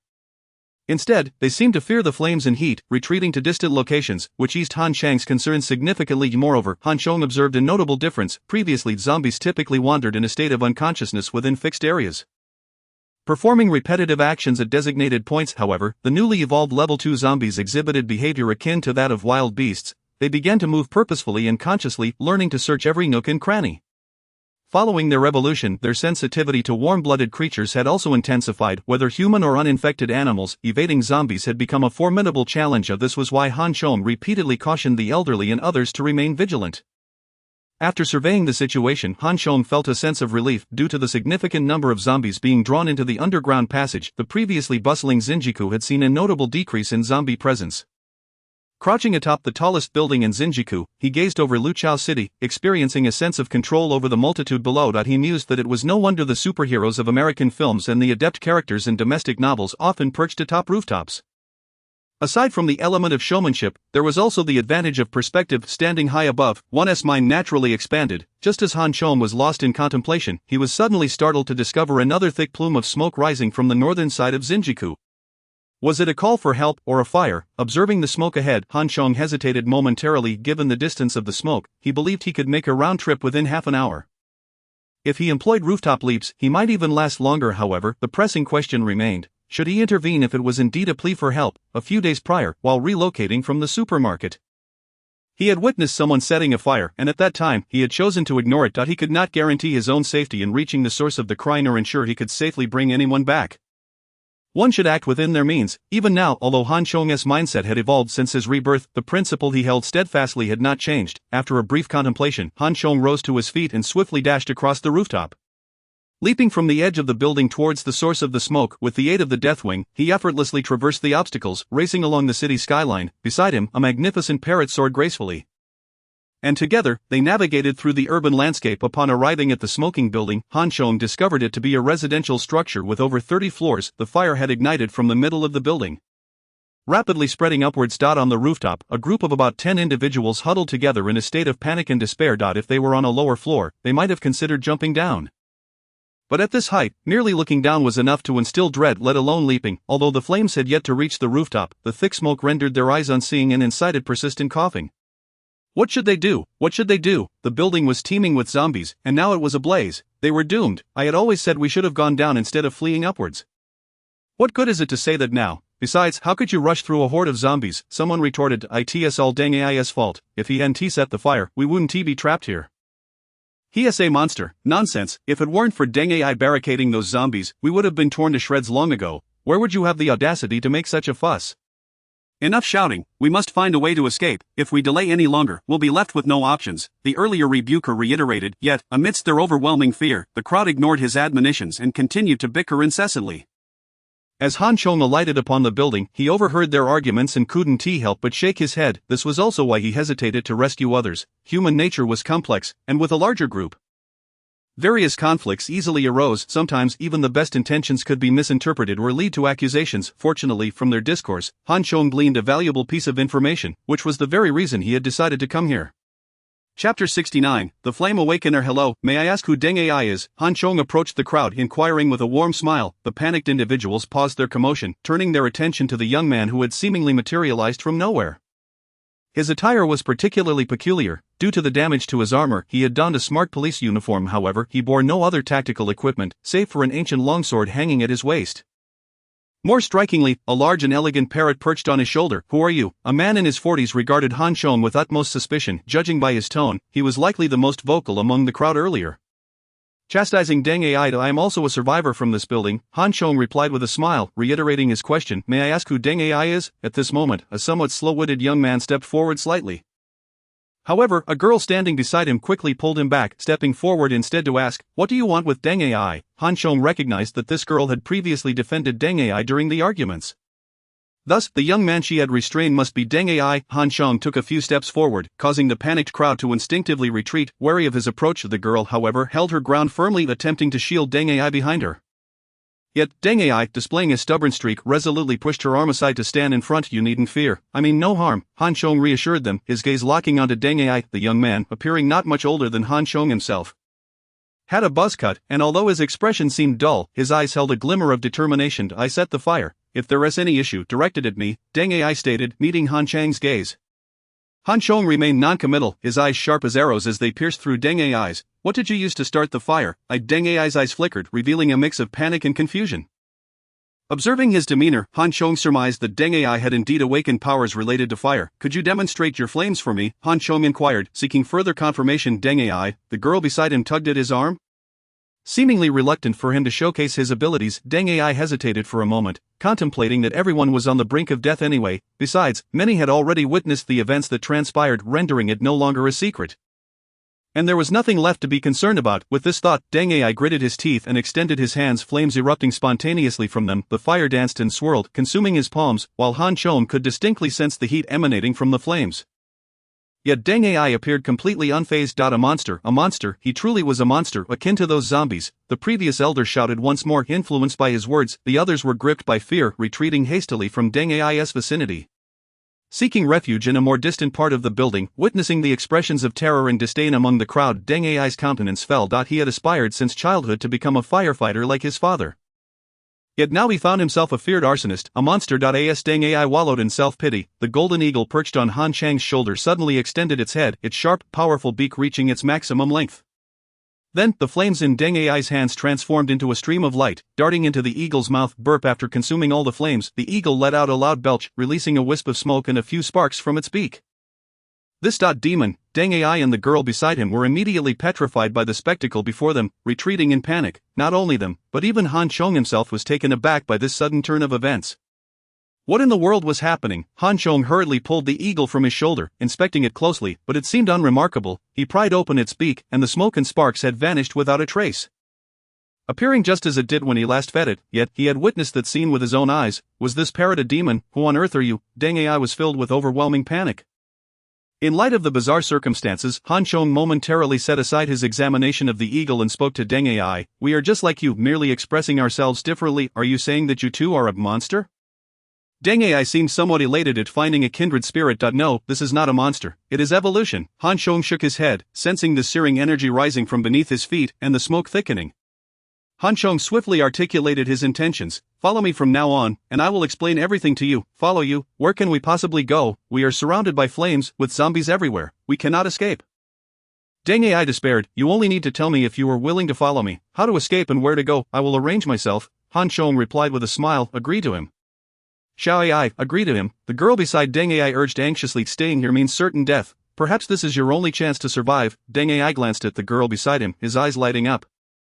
And he solemnly nodded. All right, I will follow you, but I have one condition. What is it? I must bring Jingjing with me. Deng Ai grasped the girl's hand firmly. Han Chong displayed a look of hesitation.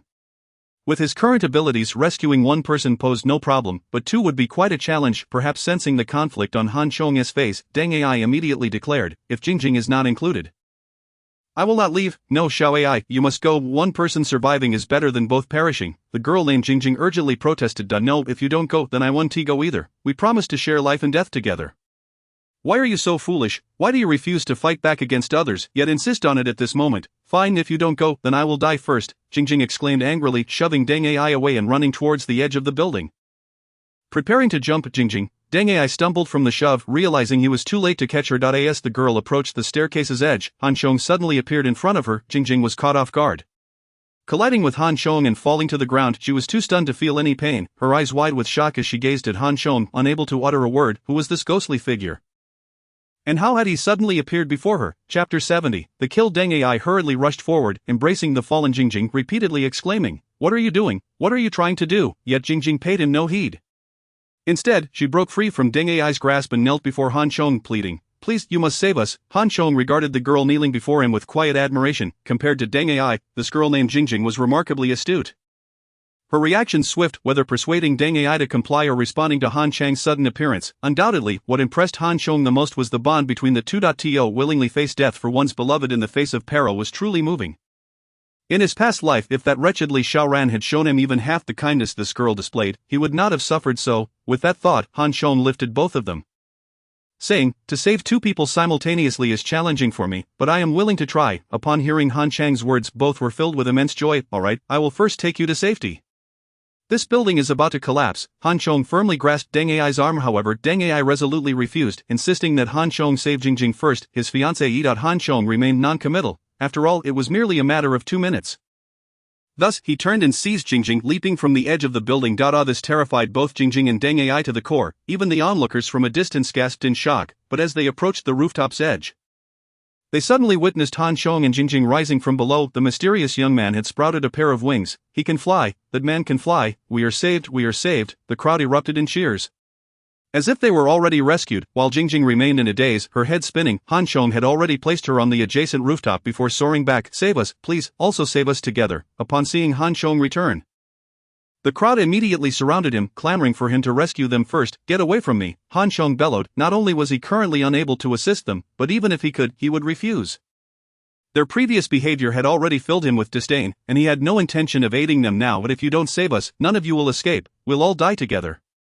Seeing Han Chang's cold refusal, the elders stepped forward, clutching Deng Ai in a desperate manner. The others, driven to madness by the imminent threat of death, having flirted with mortality over the past few days, were already on the brink of collapse. Under the stimulus, they all went berserk, attempting to restrain Deng Ai, and some even sought to pull Han Chong. What are you doing? Deng Ai struggled fiercely, unable to comprehend that those he had fought to save would treat him so.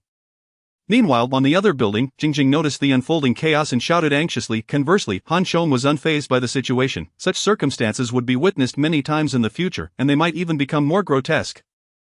In the apocalypse, civilization collapses. Along with it, laws and morals disintegrate. The primal instincts, once restrained by civilization and law, would be magnified in the apocalypse, repeatedly probing the depths of morality. Han Chong felt not a shred of pity for those who had unleashed their primal instincts. Therefore, when one of them charged at him, Han Chong decisively drew his sword and plunged it into the man's chest. Killing a zombie is challenging, but slaying a human is quite simple.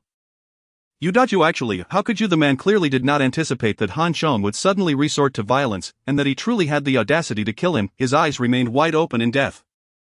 Refusing to close, Han Chong scoffed, withdrawing his sword, and just as he was about to approach the next person, he saw a gray shadow suddenly drift from the man's body and enter directly into his own. What the hell? Han Chong was momentarily stunned, then, he felt the mark of the wings of death and his mind suddenly stirred to life. Hastily, he focused his mind, only to discover that the wings of death had indeed grown stronger. This, soul-devouring, Han Chong suddenly recalled the abilities of the wings of death. This was true soul-devouring, consuming a person's very essence. The influx of energy invigorated Han Chang's spirit, prompting him to laugh heartily.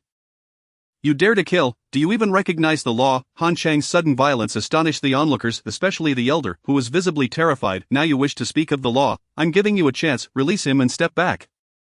Han Chong's face darkened as he admonished the crowd, intimidated by Han Chang's lethal prowess and the bloodied sword, retreated in fear upon hearing his command. Do not be afraid of him, he is but one person. Why should we fear him? Regardless of whether one stays or goes, death is inevitable. Thus, it is better to take a gamble. Upon witnessing the retreat of the crowd, the older man, despite also stepping back, shouted vehemently. His words, however, were immensely persuasive, and the 10 or so individuals surprisingly halted, exchanging glances that revealed a frenzied determination. They then roared in unison, charging towards Han Chong. These individuals were merely ordinary rioters, lacking the speed, strength, or defense to rival the undead. Having honed his lethal skills through battles against zombies, Han Chong had no reason to fear these people. For those who sought to take his life, his response was singular: kill. Thus, when confronted by the oncoming throng, Han Chong not only stood his ground but also advanced with his sword drawn. Not if they had refrained from attacking, it would have been somewhat challenging for him to act. As he still adhered to a moral code, however, with their aggression now directed at him, he felt no remorse in accepting the souls they offered. In a mere 5 minutes, perhaps even less, all 10 lay lifeless upon the rooftop, with Han Chong standing in the center, exuding an aura of ferocity and bloodlust. Yet deep within, he felt an exhilarating rush. The souls of these individuals had significantly enhanced his Deathwing energy. Witnessing Han Chong, akin to a god of slaughter, standing amidst a pool of blood, Deng Ai felt both awe and trepidation. Momentarily frozen in place, hesitant to approach Han Chong, fear, after sensing the power of the Deathwing, Han Chong turned to Deng Ai. Deng Ai swallowed hard, his expression stiff, remaining silent. To survive in this apocalypse, one must cast aside unnecessary compassion and sympathy, otherwise one cannot protect oneself or their loved ones. Han Chong stated coldly. Chapter 71, Taking the initiative to protect oneself, protecting those you cherished. Deng Ai glanced at another building where Lu Jingjing looked on with fear and anxiety, then at the corpses strewn about, and finally at Han Chong. His initially fearful and hesitant gaze gradually solidified with resolve. All right, I will heed your counsel. Deng Ai nodded firmly. Observing this, Han Chong sheathed his sword and effortlessly lifted Deng Ai into the air.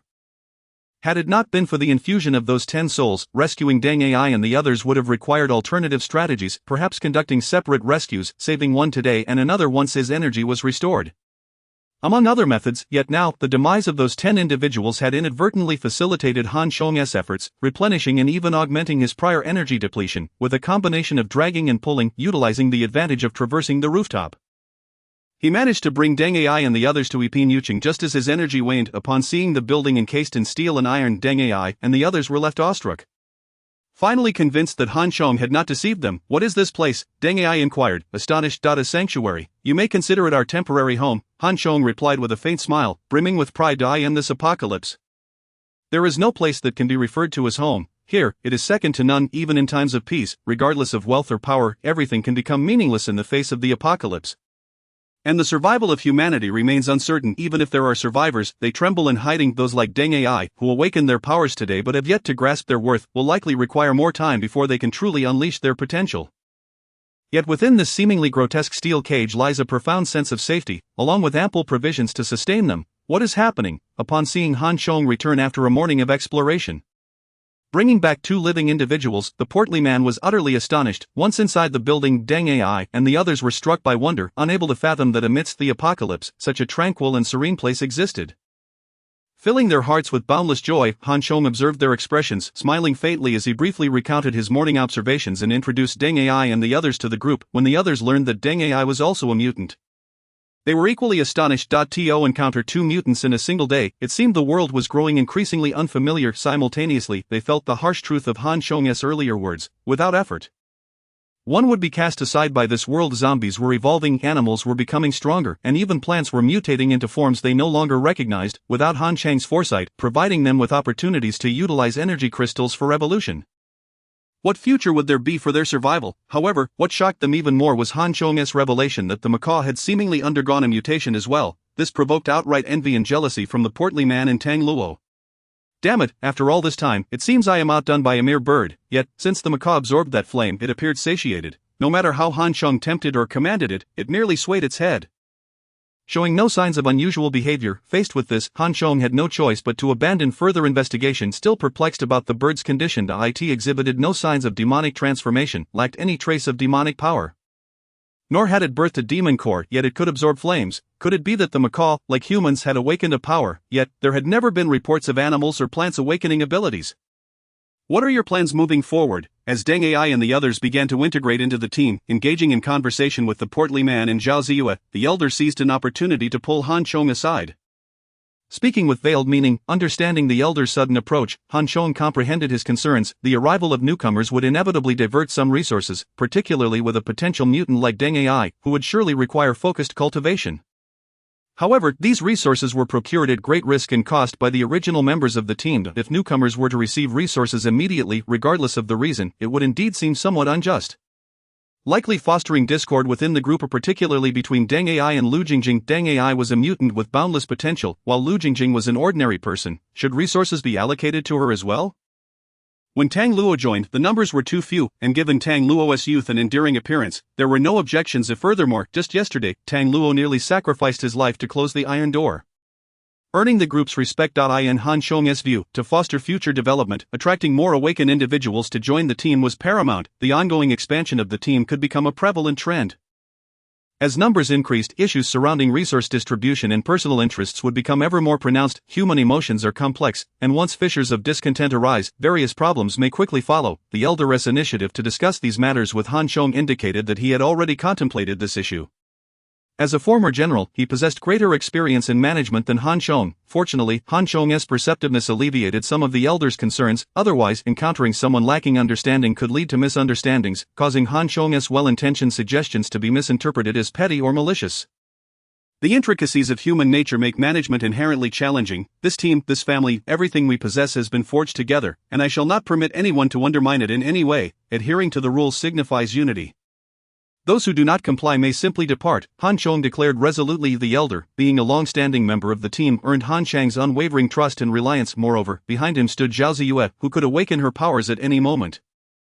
Regardless of the elder's thoughts, Han Chong needed to reassure him. Before mutants emerged, the evolved beings indeed felt superior, yet the arrival of mutants could create a psychological disparity. Although Han Chong was relatively astute, Owing to his reincarnation, he was still inexperienced in aspects like team management and organizational development. The Elder, having once been a general, provided timely reminders, anticipating the need for preemptive measures before issues arose. Thankfully, after recognizing the Elder's wisdom, Han Chong acknowledged his counsel: for the team to thrive, certain actions must indeed be taken proactively. Chapter 72, The Organization as First Formal Meeting in His Previous Life.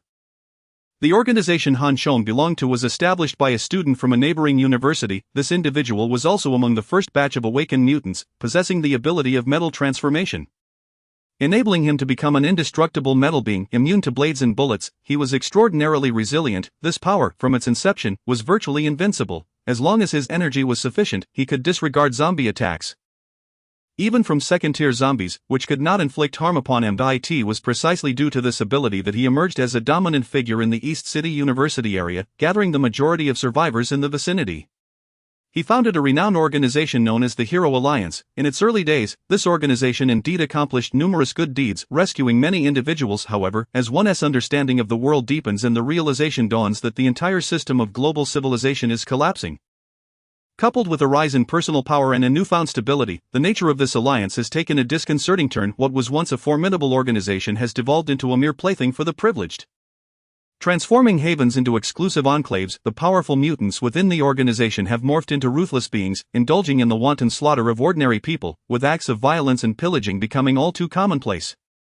Particularly, the beautiful girls who survived in the university town have become their personal possessions. It is difficult to ascertain whether any of these girls choose this fate willingly. Among them is Li Xiaoran, the wretched woman who has haunted Han Chang's life with her betrayal. She shamelessly abandoned her principles to curry favor with the powerful awakened ones. Disturbingly, she exhibits no remorse, instead opting to humiliate and entrap herself further. The behavior exhibited by the Hero League is not an isolated incident but rather a prevailing norm across the majority of organizations in the later stages of this apocalypse, with the absence of legal and moral constraints.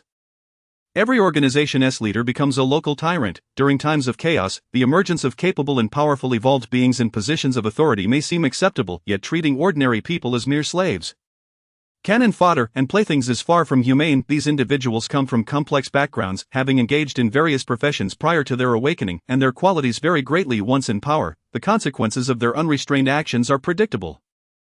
Han Chong, upon discovering that Zhao Ziyue is the Iron Queen, was willing to accept her largely due to the more humane nature of her Iron Blood Legion compared to other factions, which sheltered numerous innocent civilians. Although Han Chong does not entirely endorse some of the Iron Queen's measures, he respects her character. Progressing from his initial intention to go solo, he later formed a small team of 4.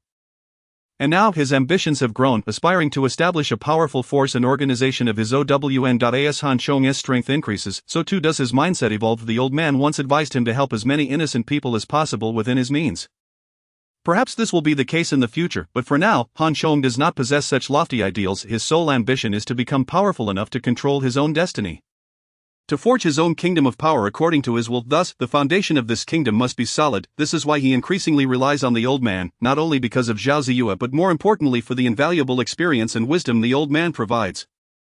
For instance, the old man's recent reminder has made Han Chong realize that he has indeed overlooked certain matters. In fact, when the team was first formed, they had initially established some rules, such as the 2 priorities proposed by the old man. However, due to the seamless cooperation in the following days and their preoccupation with slaying zombies, the rules had not truly served their intended purpose. Now that they are to re-establish regulations, the original rules require revision and a deeper elaboration. Following the old man's suggestion, the 2 reached a preliminary agreement before Han Chong proposed convening a meeting with all members. Through their brief conversation, mutual understanding between the parties increased, and they became more familiar with one another. Deng Ai had previously been a firefighter, while Lu Jingjing was a nurse. The 2 had recently become engaged. They learned from the likes of the fatty about the ongoing calamities of the world, experiencing both terror and relief, realizing how fortunate they were to have met Han Chong. Han Chong's mention. The group warmly welcomed the addition of Deng Ai and Lu Jingjing, expressing, "Everyone surviving in this apocalypse and meeting here is a tremendous stroke of fate. Our team has gained 2 new companions, which is indeed a cause for celebration. In the future, our team may continue to grow. To maintain harmony and stability within our group, where we can coexist like family. There are certain matters I must address up front, and I hope for your understanding." Aside from the initial impression of Han Chong being somewhat unapproachable and his cold demeanor towards outsiders and zombies, it is rare for the group to see him speak so seriously. The members instinctively straightened in their seats, eager to hear Han Chang's intentions. In this harsh reality of survival, life is fraught with difficulty today, as we sit here in relative safety, free from concerns of food and danger. It is a privilege earned through perilous endeavors, therefore, we must cherish everything we currently possess. Deng Ai, having just experienced the madness of the apocalypse, understood the gravity of their circumstances. Thus, while they will accept new members in the future, not everyone will be welcomed. The most crucial point is that without rules, chaos reigns. I hope that since we can join this family, we will adhere to its rules. That if one cannot comply, that is acceptable. The door is open for departure. Upon finishing, Han Chong looked at the group. Of the old man, having shared a mutual understanding with Han Chong, was the first to propose this course of action, remaining calm and composed in the face of these declarations. Zhao Ziyue, who had been listening to her grandfather, had developed a favorable view of Han Chong after more frequent interactions, and therefore, there were no objections from the others upon hearing Han Chong's words. The fatty immediately exhibited his characteristic behavior, disregarding the specifics of the rules, and raised his hand, proclaiming, "The captain's words represent the will of the team. I am the first to support it." Tang Luo had long regarded them as family, thus he too raised his hand. However, when it came to Deng Ai and Lu Jingjing, they hesitated. The group had only just met, and Han Chong understood their reluctance and concerns. He nodded to the old man, inviting him to announce the temporarily established rules. As for how the two would choose after hearing them, that was up to them. Chapter 73, Regulations of the Iron Blood Legion. Given the small number of members and the nascent state of their organization, the rules announced by the old man were quite simple, provisionally titled Regulations of the Iron Blood Legion. The first rule confirmed the organization's name, the Iron Blood Legion, a title from Zhao Ziyue's previous life that Han Chong found appealing and filled him with anticipation for Zhao Ziyue. The old man, with his military background and a life steeped in the clangor of war, found the name highly fitting for a military ethos and readily agreed. The second rule established Han Chong's position as the leader, endowing him with the highest decision-making authority regarding the team's development and resource allocation. The third rule mandated that once team members join, they must pledge their loyalty to the Iron Blood Legion and unconditionally obey its orders. If one does not agree, they may submit a request to withdraw, but they must not engage in actions that harm the Iron Blood Legion. Otherwise, the Legion reserves the right to seek reparation or even pursue them. The fourth rule prohibits team members from engaging in pillaging and violence, except during competition or warfare against other organizations. This rule, proposed by the old man, reflects his lifelong commitment as a soldier and his first-hand experience of the chaos and brutality of war. However, Han Chong modified the old man's suggestion concerning the latter part about competition and warfare. In the near future, as awakened humans begin to rise and various mercenary groups establish themselves, there will be a significant escalation in resource collection efforts, leading to an acute scarcity of supplies, basic necessities such as food and clothing, as well as items like lighters, gas canisters, and even alcohol, will become highly sought after. Han Chong had initially planned to gather these resources before the second outbreak of zombies, but the time wasted establishing two passageways resulted in insufficient reserves. Consequently, they would inevitably face competition with others or other organizations for resources. At that point, resources will become the foundation of survival. Obtaining them means life, while failing to do so could lead to starvation. Moreover, other organizations may perceive their ample supplies as an opportunity for attack. Thus, conflict is unavoidable. If they adhered to the old man's rule of not pillaging, they would merely be waiting for others to steal from them, which Han Chong naturally refused to accept. After some deliberation, the old man ultimately recognized Han Chong's viewpoint, leading to the peculiar stipulation of the fourth rule. The fifth rule states that the team does not support useless members. Everyone must comply with organizational arrangements and participate in corresponding tasks, or the team reserves the right to expel them. The sixth rule stipulates that any resources obtained by team members belong to the team, which will distribute them according to contribution points and prohibit personal possession. In addition to these 6 fundamental rules, there are various other detailed stipulations, but these 6 are the most essential from a personal perspective. These regulations may not seem entirely fair, particularly the 6th rule. However, given the current state of affairs, the implementation of special management is understandable. In times of national hardship, plan management has also been enacted. Of course, for those with a keen sense, the underlying essence of these regulations becomes apparent. Team members are subject to organizational governance, while the organization answers to Han Chong, who holds the ultimate authority. This effectively legitimizes Han Chong's unique status. Although the suggestion originated from the old man, it aligns perfectly with Han Chong's intentions. In this time of turmoil, the development of the team often hinges on the leader's prestige. Especially in the later stages, if the team indeed expands as Han Chong envisions, and if Han Chong lacks the privilege of absolute authority, many matters may remain unresolved. As the saying goes, extraordinary times call for extraordinary measures. If one is unwilling to listen, that is acceptable. One may refer to the third article for guidance. However, should one choose not to adhere, then I am afraid Han Chong will show no mercy to such individuals. After listening to the elder's introduction, Deng Ai and Lu Jingjing exchanged glances. They then nodded solemnly to Han Chong, stating, "Rest assured, Captain, we acknowledge the team's regulations, and our lives were saved by you. We are willing to follow your arrangements and adhere to the team's management." Deng Ai, being somewhat dull, contrasted sharply with Lu Jingjing, who was indeed a wise and courageous young woman, while some of Han Chang's stipulations may appear somewhat tyrannical.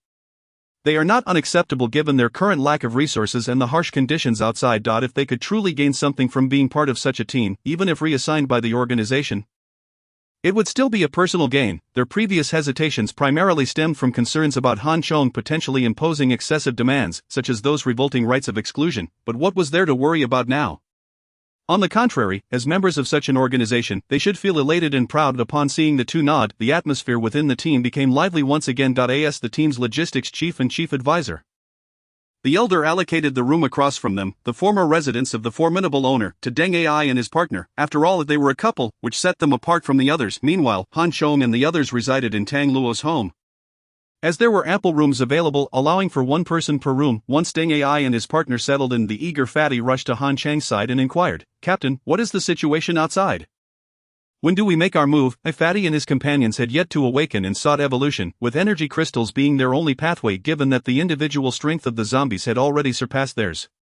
Fatty was understandably anxious. Han Chong glanced at the time. It was already past 4 in the afternoon. Earlier that morning, the flames had raged fiercely, and logically, the zombies inside should have been reduced to charred remains.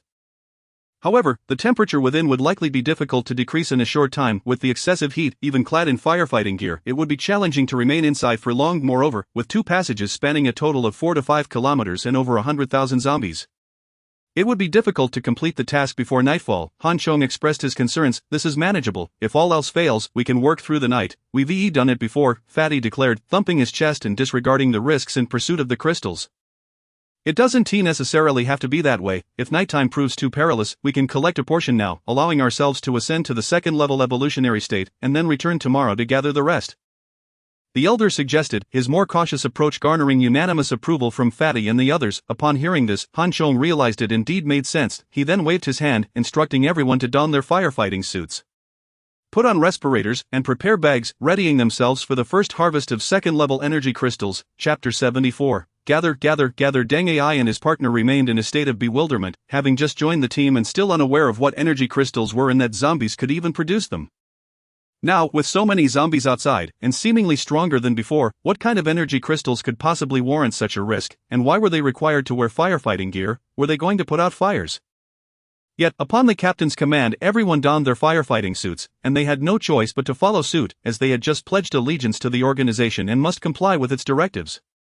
As a former firefighter, Deng Ai was unexpectedly delighted at the prospect of wearing firefighting gear once more. After stepping outside, Han Chong, as usual, took to the skies with the formidable creature to survey the area, only to find it peculiar that the zombies that once roamed the streets seemed to have vanished. However, after a moment's contemplation, he abandoned the observation. There were pressing matters at hand, and it was not the time to dwell on such things.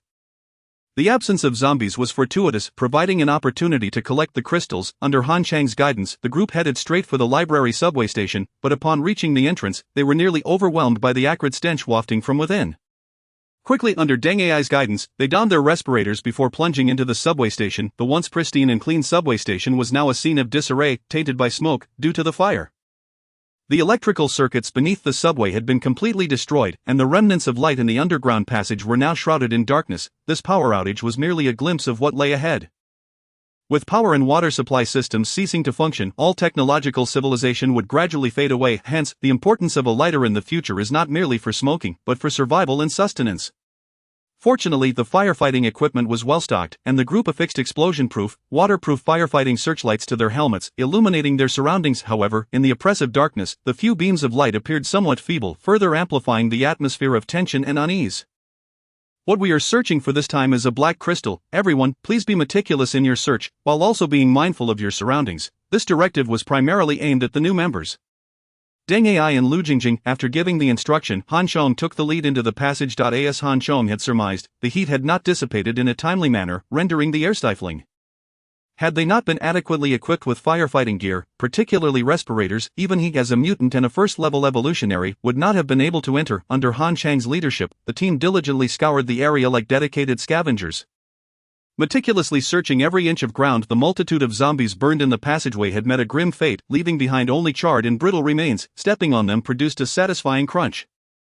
Initially, Han Chong had thought he would need to use a firefighting axe, but now it was unnecessary. Upon encountering the rounded shapes of the heads, he simply stepped on them, then sifted through the debris.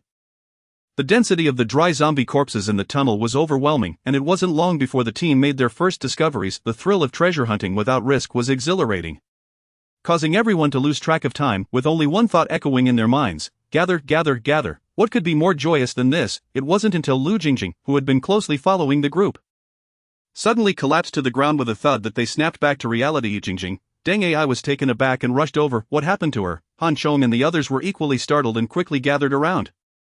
Having been a firefighter, Deng Ai was experienced and immediately assessed the situation. The temperature here is too high, she is dehydrated, he exclaimed. Captain, I must take her out. Deng Ai looked to Han Chong upon checking the time. Han Chong was astonished to find it was already 6:30 in the evening. He hadn't realized how swiftly time had passed while engrossed in their work. No wonder Lu Jingjing had fainted. She was merely an ordinary girl, unable to compare with them, the evolved ones. Even Deng Ai, who was specially trained and a fire controller, likely had a higher tolerance for heat than the rest of them. Thus, Han Chong quickly called for everyone to abandon the treasure hunt for the day and assisted Deng Ai in carrying Lu Jingjing as they made a hasty exit. The sky outside had turned dim, and faint growls began to echo in the night. Han Chong understood that the second-level zombies would soon emerge to hunt, prompting him to urge everyone to return swiftly to Ipin Yuching and securely close the heavy iron doors. Once back upstairs, Tang Luo, running ahead, instinctively turned on the lights, only to be promptly shut off again by Han Chong. What's wrong, brother Han Chong? It's too dark in here, I can't see anything. Tang Luo inquired, puzzled. From today onward, do not turn on the lights at night, it will attract the zombies, Han Chong responded, covering the flashlight with his hand before flipping the switch to reveal a faint glimmer, allowing Deng Ai and Zhao Ziyue to quickly assess Lu Jingjing's condition. Afterward, he instructed Fatty to draw all the curtains. Only then did Han Chong place the flashlight on the ground, providing a dim source of illumination. By this time, Deng Ai and Zhao Ziyue had removed Lu Jingjing's firefighting suit, with Zhao Ziyue using a towel to help cool her down while Deng Ai continuously offered her water. Is Sister Jingjing alright? Tang Luo approached, anxiously asking. Her dehydration is quite severe, she needs to be taken to a hospital. But right now, Deng Ai exclaimed, filled with worry and frustration, dehydration can be remedied with some saline solution. Don't worry, we have some, Zhao Ziyue quickly interjected. Fortunately, Han Chong had advised everyone to prepare in advance, otherwise, they would indeed be in a predicament. Once the saline solution was administered, and Lu Jingjing's condition stabilized, Han Chong approached Deng Ai and Lu Jingjing, producing 2 first-level energy crystals and stating, you too should consume these, they will help improve your physical condition. These are from the crystals we gathered today. Right? No, the color seems different, Deng Ai inquired, intrigued. Han Chong nodded, without reservation, explaining the origin and effects of the energy crystals to the two. You are a mutant, and in the future, I shall nurture your growth with great emphasis. However, I must express my apologies regarding Jingjing. This singular item will enhance her physical constitution, ensuring a life devoid of calamity and illness in the times to come. It serves as my gift to her upon our first meeting. As for the future, should she desire more, greater contributions will be necessary, or you must make more significant efforts on her behalf. Deng Ai nodded, his eyes gleaming with exuberance. He had never anticipated the existence of such extraordinary treasures in this world.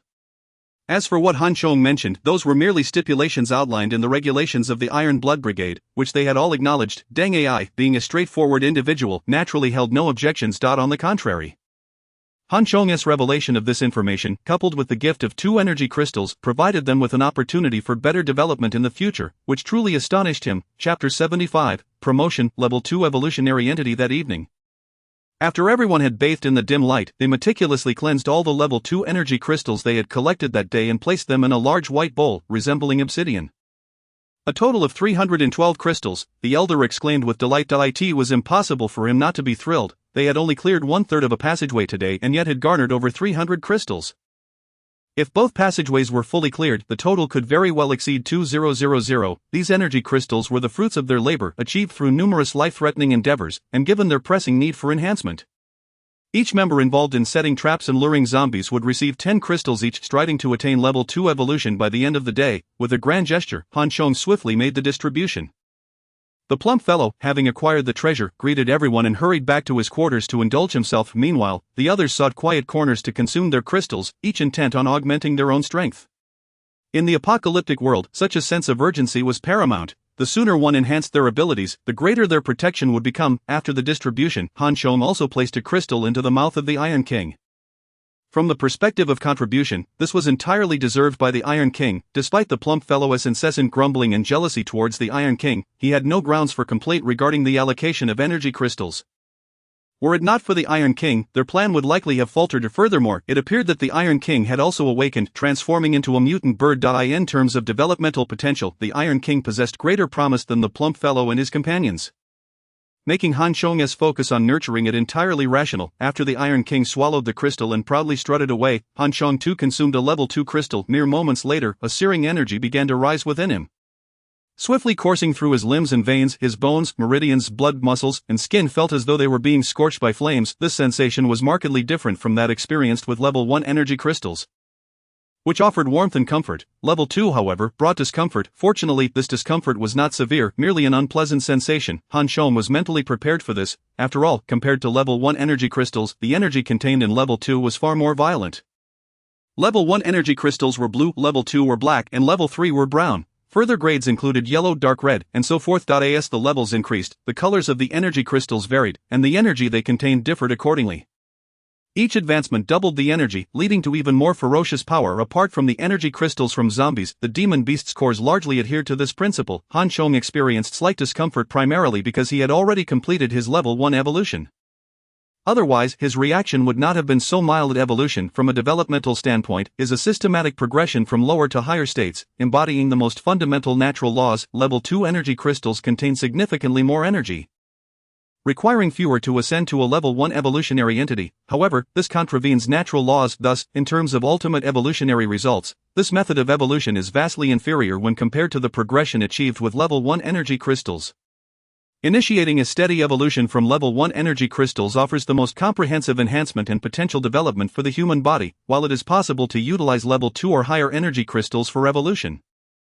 The issues it presents are glaringly apparent. The first concern is that level 2 energy crystals contain substantial energy. Without the support of a level 1 evolutionary entity, consuming them would result in a significant energy backlash. The process would be excruciating, with a considerable risk of death. This explains why Han Chong, despite having completed his level 1 evolution, still felt a twinge of discomfort during consumption. The second issue with this method of cross-level consumption is that, due to insufficient enhancement of human potential, the disadvantages will become increasingly pronounced in the later stages. Evolutionary entities of the same level, who have steadily progressed, will undoubtedly possess greater strength than those who have consumed energy crystals across levels, leading to clearer evolutionary advantages and greater potential in the future. This scenario resembles a child growing normally, while another is subjected to forced growth. The latter may appear tall but lacks a stable foundation. Now that zombies worldwide have collectively evolved, level 1 energy crystals have become exceedingly rare. Although they contain limited energy, the 300 level 1 energy crystals remaining in Han Chong's possession are, in terms of value, truly priceless. In the future, their worth may even surpass that of higher grade energy crystals at levels 5 or 6, even if there is a scarcity later on, rendering it impossible to establish a foundation with 10 level 1 energy crystals. Consuming one level 1 crystal first and then using level 2 for advancement would be far superior to consuming level 2 directly. This is akin to the principle that one cannot benefit from supplements without first solidifying their foundation. In his previous life, humanity discovered this issue when level 1 zombies had already become extinct and level 2 zombies were scarce as well. Coupled with probability concerns, the chances of acquiring low-level energy crystals were nearly non-existent. However, humanity was clever. In the absence of zombie energy crystals, they resorted to using demon beast cores of the same level as substitutes. Yet, in terms of effectiveness, the cores of demon beasts still fell short when compared to the energy crystals from zombies.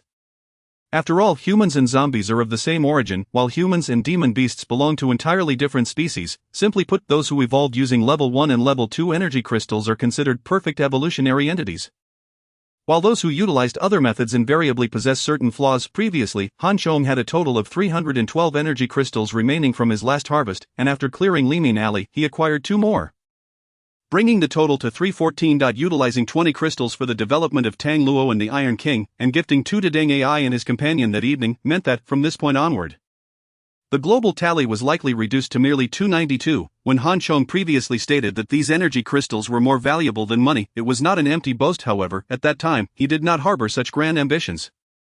He had no need for extensive use, thus, he had originally intended to utilize these energy crystals to enhance his abilities. Now, with a larger goal in mind, cultivating his own organization and influence, these energy crystals had transformed into exceedingly precious strategic resources that Han Chong found difficult to part with. In the future, these energy crystals would become vital resources for nurturing elite personnel, while methods for energy enhancement would need to be devised separately. As Han Chong pondered these matters in his mind, he also sensed the changes within his body. With the continuous consumption of energy crystals, he could distinctly perceive the transformations occurring within him. While seated and motionless, his hearing and vision exhibited the most pronounced improvements. As time passed, upon the digestion of 10 level 2 energy crystals, a crackling sound echoed within him, prompting Han Chong to rise abruptly. He had become a level 2 evolutionary entity. Chapter 76, Delightful Surprises. Dual awakening. The enhancement of a level 1 evolutionary entity equates to over twice the comprehensive capabilities of an ordinary human. However, a level 2 evolutionary entity represents a further doubling of these abilities.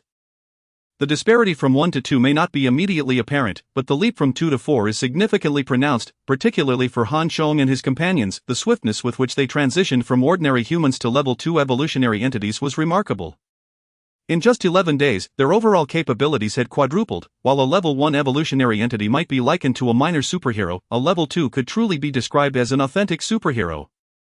The average standing long jump distance for a normal person is just over 2 meters, while those with slightly better physiques might reach 2.5 or 6. After a fourfold enhancement, Han Chong, possessing a robust physique, could effortlessly leap 10 meters from a standstill. With a running start, he could easily clear 20 to 30 meters. Previously, when he and Zhao Ziyue traversed the rooftops along Taiping South Road, they had relied on ropes. Should they attempt it again now, they could effortlessly leap over any obstacles encountered. As Han Chong completed his transition to a level 2 evolutionary entity, the others also achieved their promotions in succession. The plump fellow, upon completing his evolution, rushed out with enthusiasm, flexing his arms before Han Chong, exclaiming, "Leader, what do you think? Now, when I encounter those zombies, I can knock them down with a single punch." Observing the plump fellow's antics, Han Chong felt somewhat speechless. However, before he could respond, someone remarked, "That's only if the zombies are standing still, otherwise it's quite possible you'll be the one getting knocked down." The plump fellow, slightly embarrassed, turned to Zhao Ziyue, who was approaching alongside Tang Luo, and retorted, "Things are different now. You do realize that, don't you? I too have been tempered by the fires of battle, having once wielded a great sword to carve my way through hordes of zombies." "Much like the valiant Zhao Zilong of Changshan in days of your brother Fatty," interjected Tang Luo with a mischievous grin. "Zhao Zilong wielded a gun, and he was far more handsome than you." The rotund fellow was infuriated, exclaiming, "What's the crux of the matter, little Tang Luo?" Tang Luo stuck out her tongue and made a face before scampering over to Han Chong, her excitement palpable as she declared, "Brother Han Chong, I have awakened my superpower." "You've awakened your superpower? How delightful!" Han Chong looked at Tang Luo in disbelief, feeling as though he had struck gold. He had already considered it remarkable that Tang Luo could shoot. Now, discovering that she had awakened a superpower was an unexpected boon. "I have awakened as well," Zhao Ziyue remarked nonchalantly, though her smile betrayed her inner thrill and excitement, revealing that she was far from the calm demeanor she projected. The awakening of her superpower signified she would not be eliminated in the evolutionary process, nor would she fall too far behind Han Chong, allowing her to continue fighting alongside him, unbeknownst to her. Zhao Ziyue had grown accustomed to standing beside Han Chong, a change she had not even realized herself. Double awakening. What a splendid turn of events. Han Chong was still oblivious to Zhao Ziyue's inner thoughts. Left astounded by the magnitude of his delight, his mouth agape in astonishment. Meanwhile, the earlier boastful fatty, who had felt invincible after his promotion, was now rendered speechless, his jaw nearly dropping to the floor. "What the hell? This is such a blow to my ego. I thought I was a king, only to realize I'm still a mere rookie." Yet, Fatty's dismay went unnoticed as Han Chang's eyes gleamed with excitement. Fixated on Tang Luo and Zhao Ziyue, "Quick, tell me, what powers have you both awakened?" Han Chong urged eagerly. "I'll go first." Tang Luo could hardly contain herself, her enthusiasm bubbling over as she interrupted Han Chong. However, instead of merely speaking, she demonstrated her power, extending her fair left hand. A dazzling light flared, and a magnificent, ethereal longbow materialized in her grasp. With her right hand resting on the bowstring, a silver radiance swiftly spread from her fingers to the string. In the blink of an eye, the light faded, revealing a silver arrow poised on the bow. Under the shimmering silver glow, the chubby, bewildered Tang Luo resembled a fairy from myth or an enchanting sprite from fantasy. As she drew the bow and adjusted its aim, seemingly searching for an appropriate target, the confines of the room proved inadequate for archery. Thus, she directed the arrow's tip towards Fatty. In that instant, a chilling dread coursed through him, rendering his body rigid with fear as he acutely sensed the looming threat of death. Not only Fatty, but even Han Chong felt a sting at his brow as Tang Luo turned the bow in his direction. "Put that down. Do not aim at your comrades," Han Chong admonished urgently. With a flick of her wrist, the bow and arrow vanished, and Tang Luo sheepishly stuck out her tongue before rushing to Fatty's side. playfully tugging at his arm to apologize, yet Fatty remained in a stupor, still frozen in fear, his limbs numb and unresponsive from the earlier shock. What kind of power is this? Han Chong inquired, intrigued. The birth of superpowers is often bizarre. Yet he had never encountered one that could conjure bows and arrows like Tang Luo's. My power is called divine archery, with a special skill known as the arrow of death. At the initial level, I can shoot 8 ordinary arrows. However, if I use the arrow of death, it will deplete all my energy, Tang Luo explained. The arrow of death is a guaranteed hit, capable of slaying foes far beyond my level.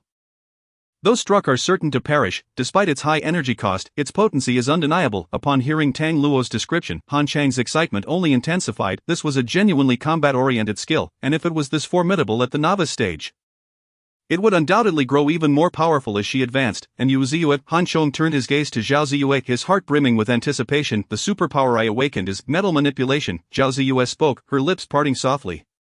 At the initial stage, I can merely move small metallic objects within a 5-meter radius, perhaps not as formidable as Tang Luo's archery. No, Han Chong laughed heartily, filled with enthusiasm as he grasped Zhao Ziyue's shoulders.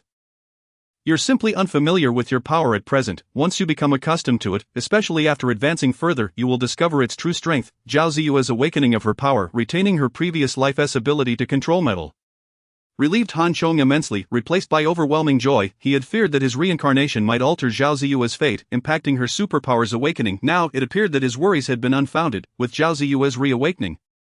The establishment of an impregnable iron fortress was practically assured. As Han Chong had noted, Zhao Ziyue remained unaware of her power's potential, primarily because she had yet to learn to apply it in combat. Her initial metal manipulation allowed her to effortlessly control small metallic objects within her vicinity, such as a kitchen knife or a set of keys. While this may seem inconsequential, the scenario would drastically change if these objects were replaced with sharp daggers or blades.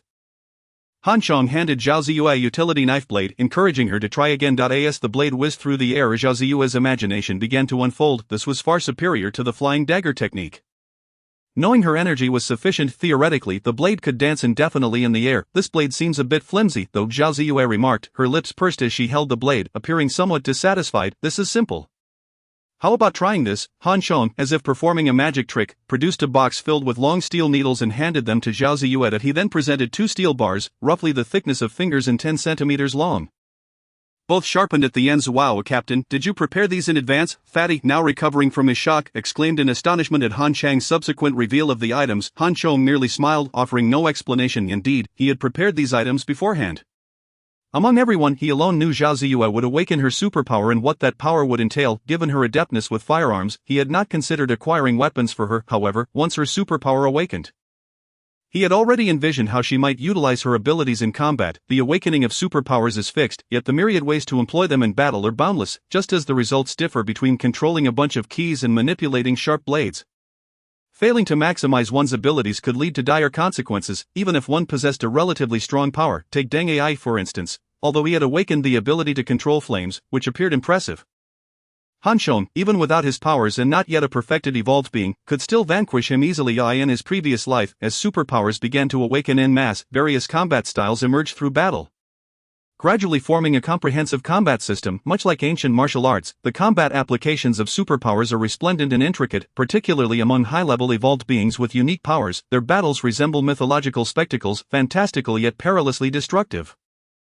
Accompanied by devastation and death, Han Chong had long envied these combat styles, but since his power was not combat-oriented, his admiration was futile. He could only endure being beaten. The only consolation was that after the beating, he would recover more swiftly than others. However, this life is different. Whether it be the evolved beings or the awakened superpowers, he now possesses the capability to engage in battle directly. The various combat techniques he had observed, heard about, or contemplated in his previous life could now be put into practice, not only for himself but also for Zhao Ziyue, Deng Ai, and others. Anyone who awakens a superpower must undergo rigorous training to develop their combat style and maximize their abilities. Moreover, Han Chong intended to incorporate the old master's tiger crane double form and military combat techniques into their training regimen. The upcoming period would be exceptionally busy, leaving little room for serious training. Yet, during brief moments of respite, the techniques he had learned from the old master had already proven to be immensely beneficial. The martial arts passed down through generations in ancient China are often the result of centuries of refinement, possessing immense combat value and practical significance. Unfortunately, in peacetime, such skills often go underutilized, with practitioners primarily seeking physical fitness or vanity, leading to the degradation of these noble arts into mere flashy displays. The ancients practiced martial arts with diligence, braving the cold of winter and the heat of summer, combining herbal remedies and diet to toil for years before achieving any level of mastery. Unlike Han Chong and his companions, the physique of the second-level evolved beings endows them with attributes that ancient individuals lacked. As long as they master the techniques of these martial arts, they will naturally become formidable experts. It resembles the character Sherpatian from Jean Yong's novel The Smiling, Proud Wanderer. As long as one possesses a robust inner strength, merely learning a few moves will render them incredibly powerful. Currently, Han Chong and his group are likely in such a state. However, in this post-apocalyptic world, with the outbreak of viruses and the rampant spread of zombies, it is probable that traditional martial arts masters have mostly perished. Thus, Han Chong feels exceedingly fortunate to have someone like this by his side. If he fails to take advantage of this opportunity, he would feel as though he were betraying himself. Zhao Ziyue had not anticipated Han Chong's thoroughness. He actually gifted her a present at the moment of her awakening, overwhelming her with joy. Unlike the time when those wealthy second-generation heirs offered her luxury cars worth millions, she had never been this delighted. Especially after attempting to manipulate the steel needle, Zhao Ziyue felt an even greater exhilaration. With a flick of her fingers, the steel needle shot forth with a whoosh, striking directly into the steel plate sealed within the window. Witnessing this display of power filled Zhao Ziyue with pride, prompting her to turn back and smile at Han Chong. In that moment, her smile blossomed like a flower, exuding grace. My goodness, is this some sort of superpower? It looks remarkably like the embodiment of Dongfang Bubi. Han Chong felt an immense sense of relief, while the rotund companion felt a chill run down his spine, unable to suppress his murmurs. He finally understood why Han Chong valued mutants so highly. Zhao Ziyue's manipulation of the steel needle was simply more impressive than Dongfang Bubi, although he had just advanced to a second-level evolved being. He doubted he could last even a single round against her needle. As for the steel rods, as thick as his fingers, under Zhao Ziyue's control, they pierced through the concrete wall with ease. If they were to strike a human head, it wouldn't pose much difficulty. The rotund companion felt as though he were witnessing the rise of a female demon, involuntarily inching back closer to the smiling old gentleman standing nearby. Asking, "Old sir, you haven't awakened too, have you?" The old gentleman shot him a glare, fully aware of the rotund fellow's intentions. He was seeking psychological comfort. The old man immediately admonished, "A 1 in 1,000 chance. Do you think it's that easy? Furthermore, you are now a second-level evolved being and will evolve further. With diligent training, you might not necessarily be inferior to mutants. However, if you refuse to put in the effort, you still won't stand a chance against zombies." The rotund fellow rolled his eyes, feeling that the matter of being defeated by zombies was an everlasting burden. Why could they not remember his moments of glory? Chapter 78, The Expanding Vajra. The excitement brought about by advancing to a second-level evolved being, along with the enhancement of physical capabilities, left the group invigorated despite a night of insufficient rest. Even Deng Ai and Lu Jingjing, having consumed only one first-level energy crystal, felt remarkably spirited. More importantly, through this experience, they realized that Han Chong had opened a significant door for them, and behind this door lay a world that was wondrous and vibrant, instilling in them a sense of reverence and boundless longing. Crucially, Han Chong had treated them exceptionally well, gifting them 2 precious crystals without any contribution on their part. This ignited their fighting spirit and filled them with hope for the future. Believing that with enough effort, they too could become as powerful as the captain, observing the gratitude and excitement in their hearts, Han Chong nodded approvingly from the words spoken when he gifted the energy crystals yesterday to the subsequent distribution of second-level crystals. Han Chong had not concealed anything from them. He intended to use this opportunity to test their characters. People are like rice. Some will be grateful for kindness, while others may feel entitled and desire even more. For instance, when numerous second-level energy crystals were placed in a bowl, each of Han Chang's companions received 10, while Deng Ai and his companion received none. It is difficult for ordinary individuals to maintain composure in such situations, often thinking that since there are so many remaining, a little extra for them wouldn't hurt, yet they remain oblivious to the efforts others exerted to acquire those hundreds of crystals. Thus, Han Chong had been quietly observing Deng Ai and his companion, noting that while their faces reflected surprise and envy, there was no trace of resentment. This eased Han Chang's mind significantly. His cautious nature stemmed from past betrayals that had left him with profound psychological scars. At this moment, Deng Ai and his companion's behavior brought him comfort, prompting him to gift Deng Ai another energy crystal, intending to cultivate him. Swiftly utilize the imprint to control the abilities within you, allowing your body to digest naturally. Do not convert the crystal's energy into abilities. Han Chong reminded mutants differ from ordinary individuals. When energy bodies enter their system, they are prioritized by the imprint. If the imprint is not controlled, the energy converted into abilities will no longer benefit the body. Future opportunities to enhance ability energy will be plentiful, but chances to improve one's physical condition are rare. Deng Ai glanced at Lu Jingjing after receiving the crystal. Lu Jingjing nodded in encouragement, saying, "You are a mutant with immense potential. As long as you grow stronger quickly and contribute more, the captain will reward us with additional resources." Hearing Lu Jingjing's words, Deng Ai finally placed the crystal in his mouth. The next day, they set out with the same equipment, but the confidence of the group had significantly increased. Han Chong soared into the sky with the Vajra. Surveying the surroundings once more this time, he observed a different scene. Yesterday, the area surrounding the library was devoid of zombies, but today, he spotted their figures, these second-level zombies hunched over, appearing almost indistinguishable from one another. If not for the remnants of their former clothing, it would be nearly impossible to discern their original genders. Han Chong landed on the roof of the library, gazing down at the few zombies below. His heart filled with worry. Although dealing with these zombies would be somewhat troublesome, it was not insurmountable. What troubled Han Chong was the likelihood that their battle would attract other zombies from afar. After some contemplation, he issued a command to the Vajra. The newly promoted second-level evolved Vajra had become more intelligent, no longer requiring Han Chong to repeat commands multiple times. Now it comprehended his instructions immediately. The Vajra, with its vibrant feathers, was highly recognizable. It swooped down from above the library, continuously descending toward the nearest zombie. According to Han Chang's understanding, this creature was akin to the rotund fellow, a coward at heart, likely to simply make some noise and draw the zombies away. However, the Vajra's ensuing performance left Han Chong astounded. Upon reaching the zombie's head, it did not pull up but, like a hawk, dove directly at it. The second-level zombie, also known as a berserk zombie, was inherently aggressive and could not tolerate such provocation, letting out a furious roar as it charged at the Vajra. What the hell, has this foolish bird overdosed on energy crystals and become overly arrogant? Han Chong felt a mix of shock and anger, fearing that the zombie would tear the Vajra apart, prompting him to leap from the rooftop. Yet, before Han Chong could approach, the Vajra suddenly accelerated. Pouncing before the zombie could clasp its hands together, with its claws gripping the zombie's face, its hard beak plunged into the zombie's eye. The zombie emitted a horrific scream, hastily altering its hands to claw at its own face.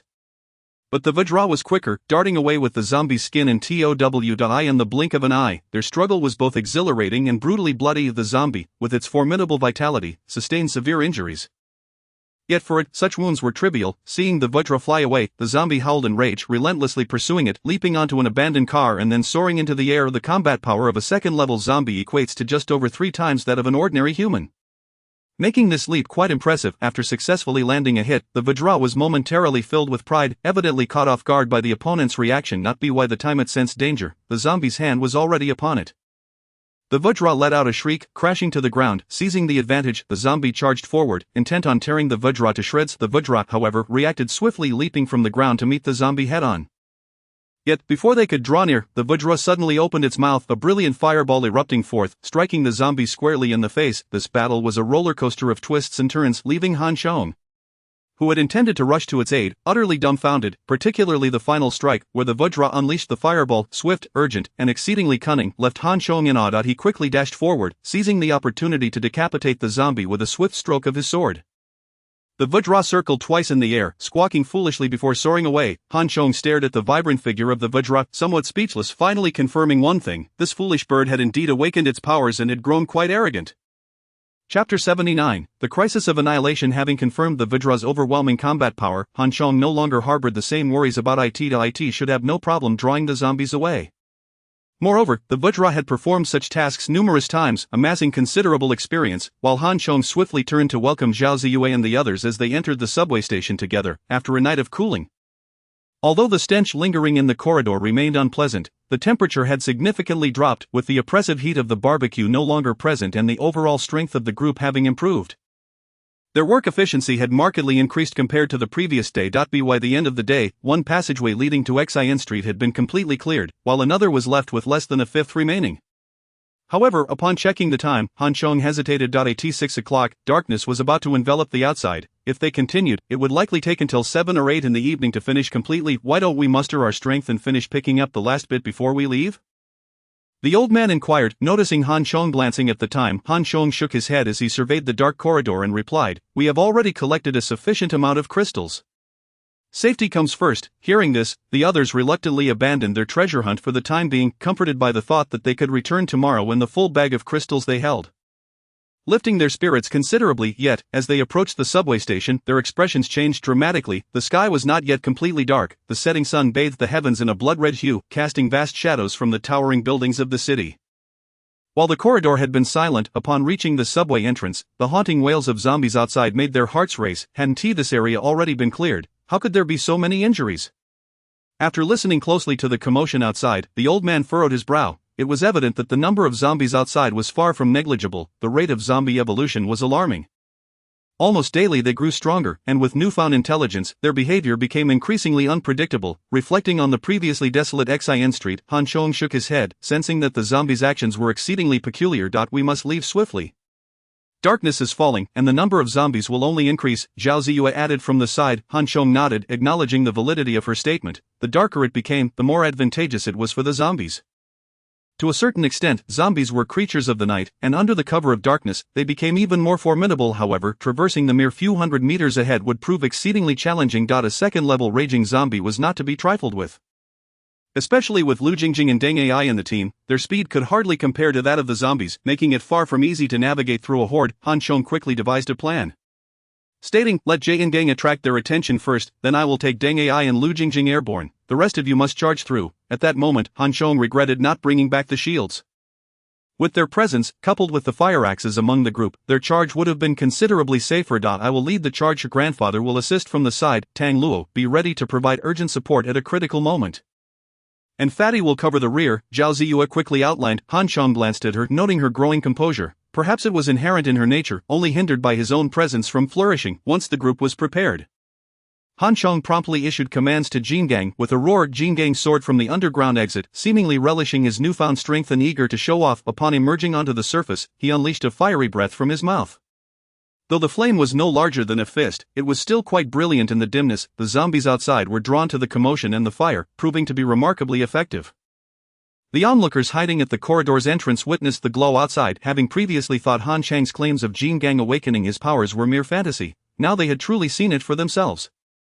"Prepare yourselves, charge," Han Chong bellowed, gripping Deng Ai and Lu Jingjing as they sprinted towards the subway entrance. As they reached the final step, a surge of power propelled them into the air. The wings of death unfurled behind him, lifting the three into the sky. Meanwhile, Zhao Ziyue, wielding a gun in one hand and controlling the steel drill gifted by Han Chong in the other, rapidly surged forward. The number of zombies outside exceeded their expectations.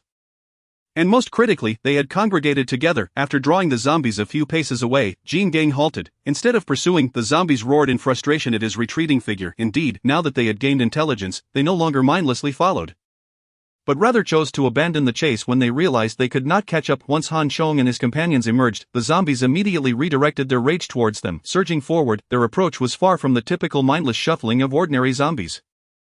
They leaped with the agility of monkeys, propelled by their remarkable jumping abilities. Witnessing this scene, both Han Chong in the sky and Zhao Ziyue below wore grim expressions. Zhao Ziyue wasted no time in firing her weapon, but her previously impeccable marksmanship faltered in the face of the zombies' increased speed and agility. After she dispatched two zombies with her first two shots, the remaining zombies quickly dispersed, evading her shots with a swift and erratic dance, causing her aim to suffer. As Han Chong had predicted, these zombies had indeed become smarter and more troublesome. Although they could not kill the zombies, Zhao Ziyue and the old man continued their relentless fire, bullets bursting upon the zombies' bodies like a rain of blood, yet failing to stem the tide of their advance fire, set it ablaze. Han Chong, soaring through the air with Deng Ai and Lu Jingjing, realized that if this swarm of zombies was allowed to charge forward unchecked, the others below would likely face annihilation. He shouted urgently at Deng Ai. Fortunately, Deng Ai was a firefighter, possessing a solid mental fortitude, and had previously led a group of survivors in encounters with zombies before Han Chong rescued him. He was not easily rattled. Upon hearing Han Chang's call, he swiftly waved his wrist, summoning a fiery tempest.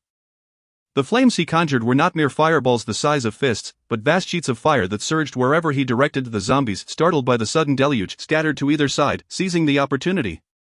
Zhao Ziyue dashed forward, following closely behind the flames. Chapter 80, A Life and Death Breakout. A torrent of flames rolled forward as Zhao Ziyue and her companions trailed closely behind. However, Deng Ai was merely a novice flame wielder, capable of controlling flames in a circle of just 7 or 8 square meters. After a brief moment of confusion, the zombies quickly maneuvered around the flames and began to encircle them, launching attacks from all directions. This development not only intensified pressure from the front and sides but also posed a significant threat to Fatty, who was running at the back, forced to turn and fight simultaneously. Being a mediocre fighter, he was thrown into a panic under such pressure, while first-level zombies were too dull to evade, allowing him to swing his weapon freely now, with his large blade left at the Confucius Temple subway station and his axe too short. He felt exceedingly vulnerable. Most importantly, second-level zombies were agile and ferocious, adept at dodging. Although Fatty swung his axe with considerable force, he couldn't land a single blow. As the old man had pointed out, he possessed great strength, yet was only able to utilize a fraction of it, leaving him panting and exhausted. Fortunately, Tang Luo was nearby to assist him, providing a brief respite. At this moment, the difference between those who had trained and those who had not became evident. The combat prowess of Zhao Ziyue and the old man, both seasoned martial artists, erupted forth. After their physical enhancements, the techniques and movements they had painstakingly practiced transformed into formidable lethality. Realizing firearms were ineffective, both stowed their guns and opted for close combat with axes. Any zombie that ventured close was swiftly dispatched or had its limbs severed, leaving them dismembered, especially with Zhao Ziyue's axe complemented by her metal manipulation ability. Each swing of her axe was accompanied by the steel drill flying through the air, piercing the zombies' skulls. In aiding her own assaults, she also provided temporary reprieve for her companions. The old man, having undergone 2 evolutions, was no longer frail. Despite his silver hair, his combat strength was formidable. He wielded his skills with finesse, single-handedly toppling the zombies in disarray. Yet, they faced a unique adversary in these zombies. This mutated lifeform did not succumb to typical fatal wounds. Other beings might perish from disembowelment or severed limbs, but zombies would persist, clinging to life and continuing their assault. Faced with this reality, even the old man, despite his prowess, found the situation exceedingly vexing. Han Chong, observing the ferocious battle from above, noted that while the group was still holding their ground, an undercurrent of crisis loomed. The surrounding zombies were already numerous, and nighttime was their domain. The clamor of their struggle would inevitably attract more of them. The longer they stalled, the less favorable it became for the group. Quickly, do not stop, accelerate, he urged. Jin Gang, come back to assist, Han Chong cried out in desperation, wishing he could dive down to help, yet, he understood that if he joined the fray, the situation would worsen due to Deng Ai and the others. Upon hearing Han Chang's summons, Jin Gang promptly returned from the front lines. Indeed, this creature has grown increasingly audacious, spreading its wings and daringly lunging directly at the faces of the zombies. When it strikes, it aims for the face, embodying the very essence of ferocity akin to that of a mighty beast. With its sharp beak and claws, any unfortunate soul caught in its grasp is left with significant wounds, and a peck from it results in gaping holes. However, its attacks, while injurious, are not lethal. They merely serve as a means of distraction, alleviating some pressure from the others. Yet, amidst the overwhelming horde of zombies, its assistance proves insufficient to turn the tide. As the group had barely traversed half the distance, they found themselves, as Han Chong had predicted, struggling to advance. Zombies surged from all directions, continuously augmenting their ranks. Despite their relentless efforts to vanquish the undead, their numbers seemed to swell rather than diminish. In this dire situation, Tang Luo could no longer restrain herself. She unleashed her extraordinary abilities, summoning her divine archery. Under the shroud of the dark night, bathed in a faint silvery glow, Tang Luo appeared as a goddess crystallized from moonlight, her youthful visage radiating a sacred luminescence. The arrows formed from her power swiftly pierced the skulls of the zombies, culminating in explosive bursts that shattered their heads into fragments. With a volley of 8 arrows, each proved fatal, Tang Luo's sudden outburst granted the others a glimmer of hope. Seizing the opportunity, they surged towards the entrance of Yipingyu City, now merely a few dozen meters from the towering No. 1 building. Yet, the situation grew increasingly precarious. The outer perimeter was now swarming with 50 or 60 zombies, and as several members bore injuries, the scent of blood incited the undead into a frenzied rage. Charging fearlessly towards them, Han Chong, recognizing the imminent peril, understood that without immediate action, they would soon falter. With a sudden burst of determination, he propelled Deng Ai and the others to the entrance of the steel fortress. Open the door, if zombies come through, set them ablaze, he commanded succinctly, not pausing to consider the fate of Deng Ai and the others, and immediately turned back to confront the approaching horde. With Han Chang's arrival, the burden of clearing the zombies blocking the entrance was significantly alleviated, allowing the others to focus on their escape. Do not linger, retreat swiftly, Han Chong bellowed. Most of the group bore wounds, particularly the stout fellow, whose back was marred by a deep gash, blood saturating his shirt, indicating he could not endure much longer. They hastily withdrew through the gap Han Chong had created. However, the stout fellow's speed lagged behind the others, and in his weakened state, he fell behind. Fat brother, Tang Luo cried out in terror upon witnessing the stout fellow ensnared by the relentless zombies. Han Chong dashed forward and grasped her arm, flinging her away from the encroaching horde, commanding go. Meanwhile, he charged towards the stout fellow. The first-level zombies were relentless, extending their arms to grasp and their jaws to bite, advancing straight towards him. In contrast, the second-level zombies exhibited agility, leaping and pouncing with claws that slashed like wild beasts, their means of attack far more formidable than their first-level counterparts. With sword in hand, Han Chong fought fiercely, slashing left and right, but the overwhelming numbers rendered it nearly impossible to kill any zombies. Merely seeking to momentarily repel them, the stout fellow, having lost significant blood, was nearing the brink of collapse. Surrounded by zombies and trapped in a state of despair. As he saw Han Chong riskily charging towards him, the stout fellow, his eyes bloodshot, shouted, "Don't worry about me, don't worry about me." Yet Han Chong paid him no heed. In the final few steps, he summoned the wings of death, soaring skyward and diving towards the stout fellow. "Let us go." Han Chong took the stout fellow's place, shielding him from behind. At that moment, Han Chong realized the stout fellow was not only wounded in the back but bore scars across his front and face as well. To his surprise, the stout fellow, usually timid, displayed remarkable bravery in this critical moment. Chapter 81. The wind-like stout fellow. The distance from the entrance of Ipinu City to the doorway of the number 1 building was merely a few dozen meters. Yet those few meters loomed like an insurmountable chasm before them. Even as the elder and his group broke free from the encirclement, the relentless zombies pursued them, nipping at their heels, and a momentary lapse could easily lead to another encirclement. Just then Deng Ai, who had been guarding the entrance, suddenly roared and charged forward from behind. Lacking the combat prowess of Zhao Ziyue and the others, he could only desperately channel his powers, unleashing 2 long columns of flames to assist Zhao Ziyue and her companions in pushing back the zombies. With Deng Ai's aid, Zhao Ziyue, the elder, and Tang Luo managed to evade danger and approach the entrance. The zombies, intimidated by the flames, hesitated momentarily before redirecting their assault towards Han Chong and the stout fellow. Thus, the pressure on Han Chong and the stout fellow intensified, the encircling horde growing thicker. Despite Han Chang's relentless efforts, he could not shatter the frenzied zombies, and soon his body bore numerous wounds. The stout fellow fared even worse. He had initially hoped to lift the stout fellow into the air, but the ferocious zombies prevented him from taking flight. Seeing Han Chong and the stout fellow ensnared once more, Zhao Ziyue and the others, having escaped the encirclement, felt compelled to return and rescue them. "Cover me." As both sides readied for another clash, a sudden spark of inspiration struck Zhao Ziyue. She hurled her axe to the ground and unleashed her powers.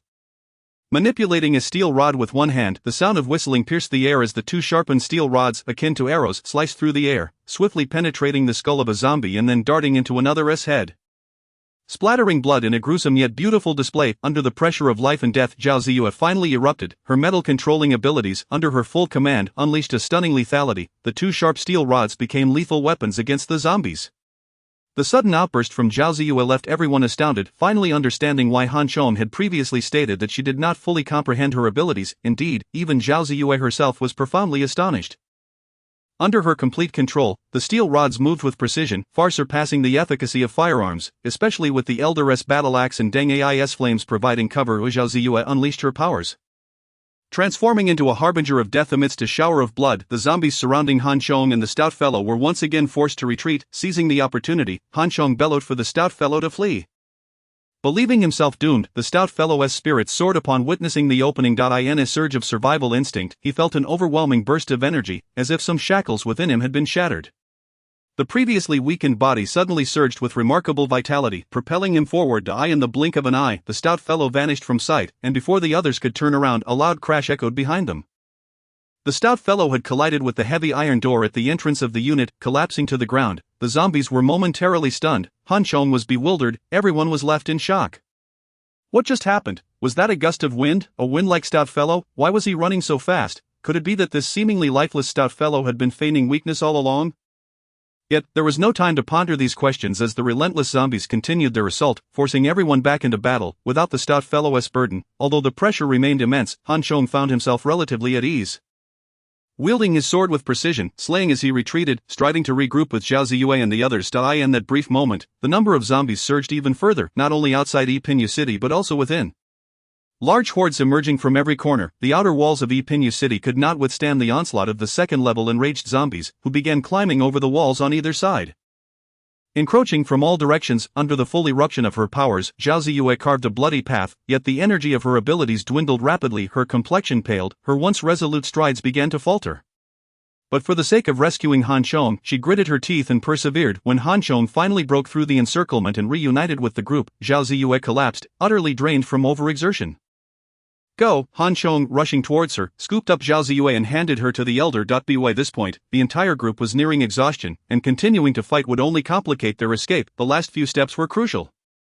They could not perish here. Gritting his teeth, Han Chong turned back to battle once more, covering the others as they retreated. Fortunately, the iron door was now within reach. Tang Luo stood guard behind the door, while Lu Jingjing cowered inside, fear etched across her face. The stout fellow, now on the ground, was dragged inside by 2 of his companions. The elder, cradling Zhao Ziyue, finally breached the iron door under Deng Ai's fiery protection.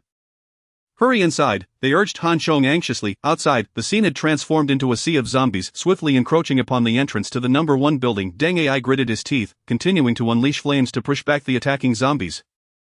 Striving to provide Han Chong with an escape route, yet he was nearing the brink of exhaustion, the elder had no choice but to set Zhao Ziyue down, drawing his pistol and firing through the bars to assist Deng Ai in resisting the onslaught. Tang Luo, quickly fetch me the rifle. The old man fired his weapon while shouting. Upon leaving the house that morning, he had not anticipated such a situation, thus both he and Zhao Ziyue were only armed with handguns. Leaving their rifles at home. At present, in this defensive battle, rifles with larger magazines and greater firepower would have been far more suitable. Hearing the old man's calls, Han Chong wished to escape, however, the zombies relentlessly lunged at him. Leaving him exhausted from the struggle, with each strike, he could only retreat a step above. The parrot, a golden macaw, provided some cover for Han Chong, yet its voice had become hoarse, now only emitting smoke and no longer able to conjure fireballs. The crazed zombies, blinded by bloodlust, fixed their gaze on Han Chong, who was drenched in blood, entirely disregarding the macaw's feeble distractions. The macaw squawked incessantly, calling out in a frantic manner, "You go in first. I will follow shortly." Han Chong hastily urged the macaw, gritting his teeth as he began to abandon some of his defenses, focusing solely on protecting vital areas while desperately moving toward the Iron Gate. Chapter 82, Zombie Siege. Amidst flames, a gunfire, and Han Chang's desperate sprint, he finally reached the Iron Gate. As it slammed shut with a resounding clang, he collapsed onto the ground, utterly drained and covered in blood. Captain, are you alright? Jingjing, come quickly to check on the captain." After assisting the old man in securing the Iron Gate, Deng Ai was startled to see Han Chong lying on the ground, and he urgently called out. Lu Jingjing, a nurse, was the first person Deng Ai thought of to tend to Han Chang's injuries. At that moment, Han Chang's body bore no unscathed flesh, the claws of the zombies had left deep gashes, exposing raw flesh and blood. A large chunk of meat was bitten off from his shoulder, and his intestines protruded from his abdomen. Even Lu Piao, a trained nurse, felt a surge of panic, unsure of which wound to attend to first.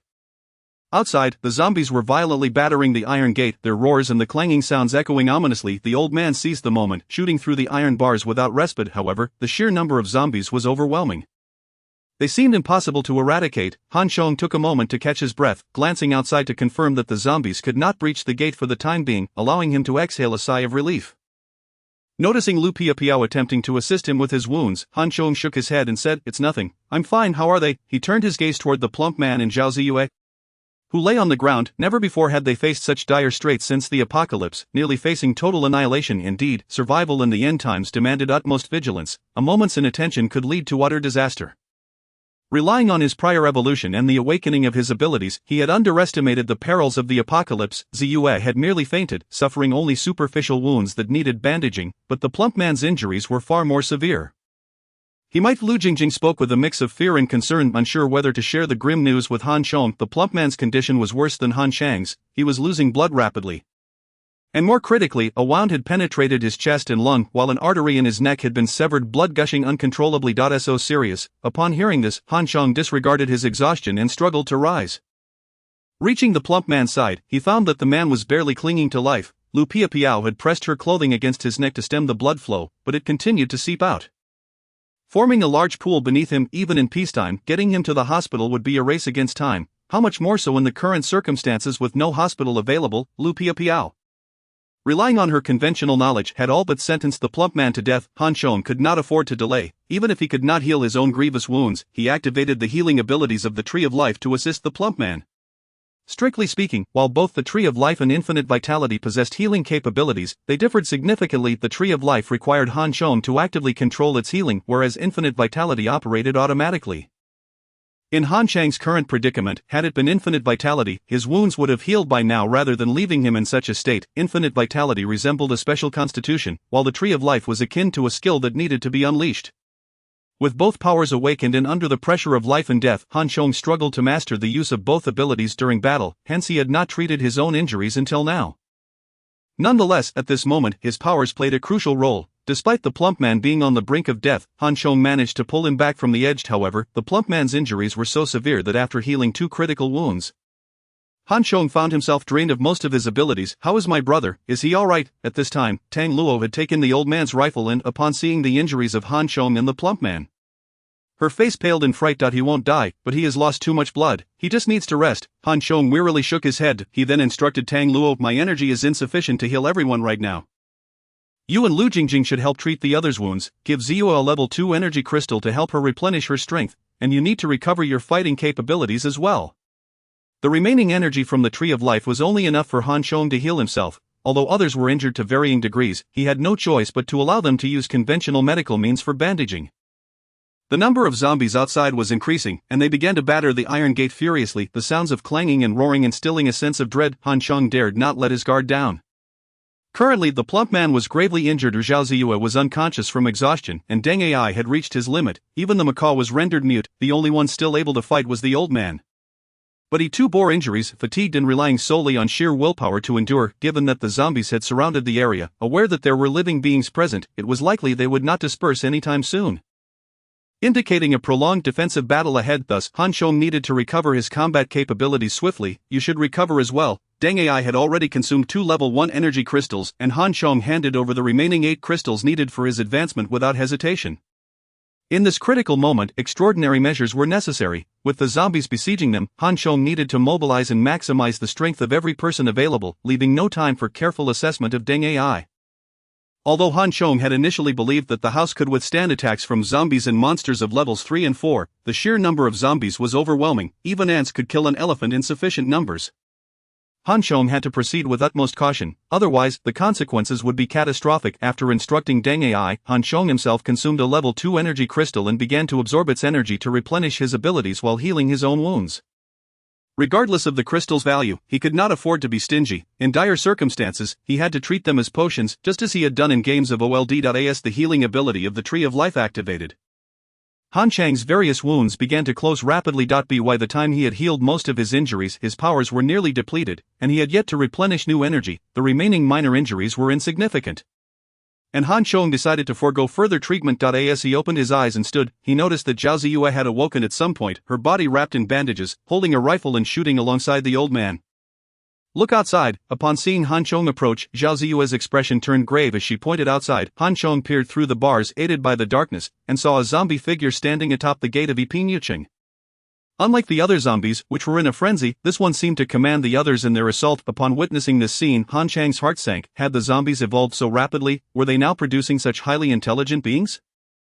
Chapter 83, The Enlightener. Do zombies have commanders now? The old man had never seen Han Chang's expression so grave and curiously inquired. No, this is the Enlightener. Han Chong fixed his gaze on the zombie atop the gate, shaking his head. Following the second collective evolution, the evolution of zombies had become random and unpredictable. The only certainty was that the evolution of zombies occurred almost daily, and those possessing energy crystals evolved at a rate far exceeding that of ordinary zombies. These formidable zombies possessed greater intellect and strength. Among these powerful zombies, some would emerge as leaders and commanders of the horde, referred to as Enlighteners. Enlighteners evolve rapidly, are powerful, and, most crucially, possess elevated intelligence. Han Chong recalled that in his previous life, Enlighteners typically appeared at levels 3 or 4, yet the second awakening of the zombies had only just occurred 2 days ago. Could it be that humanity's understanding of zombies had been too late in his previous life? Misjudging when Enlighteners would emerge, regardless of whether this was right or wrong, it no longer mattered. What was important was that he was incredibly unfortunate to encounter an Enlightener. No wonder the zombies he had seen at the new interface had seemed so formidable.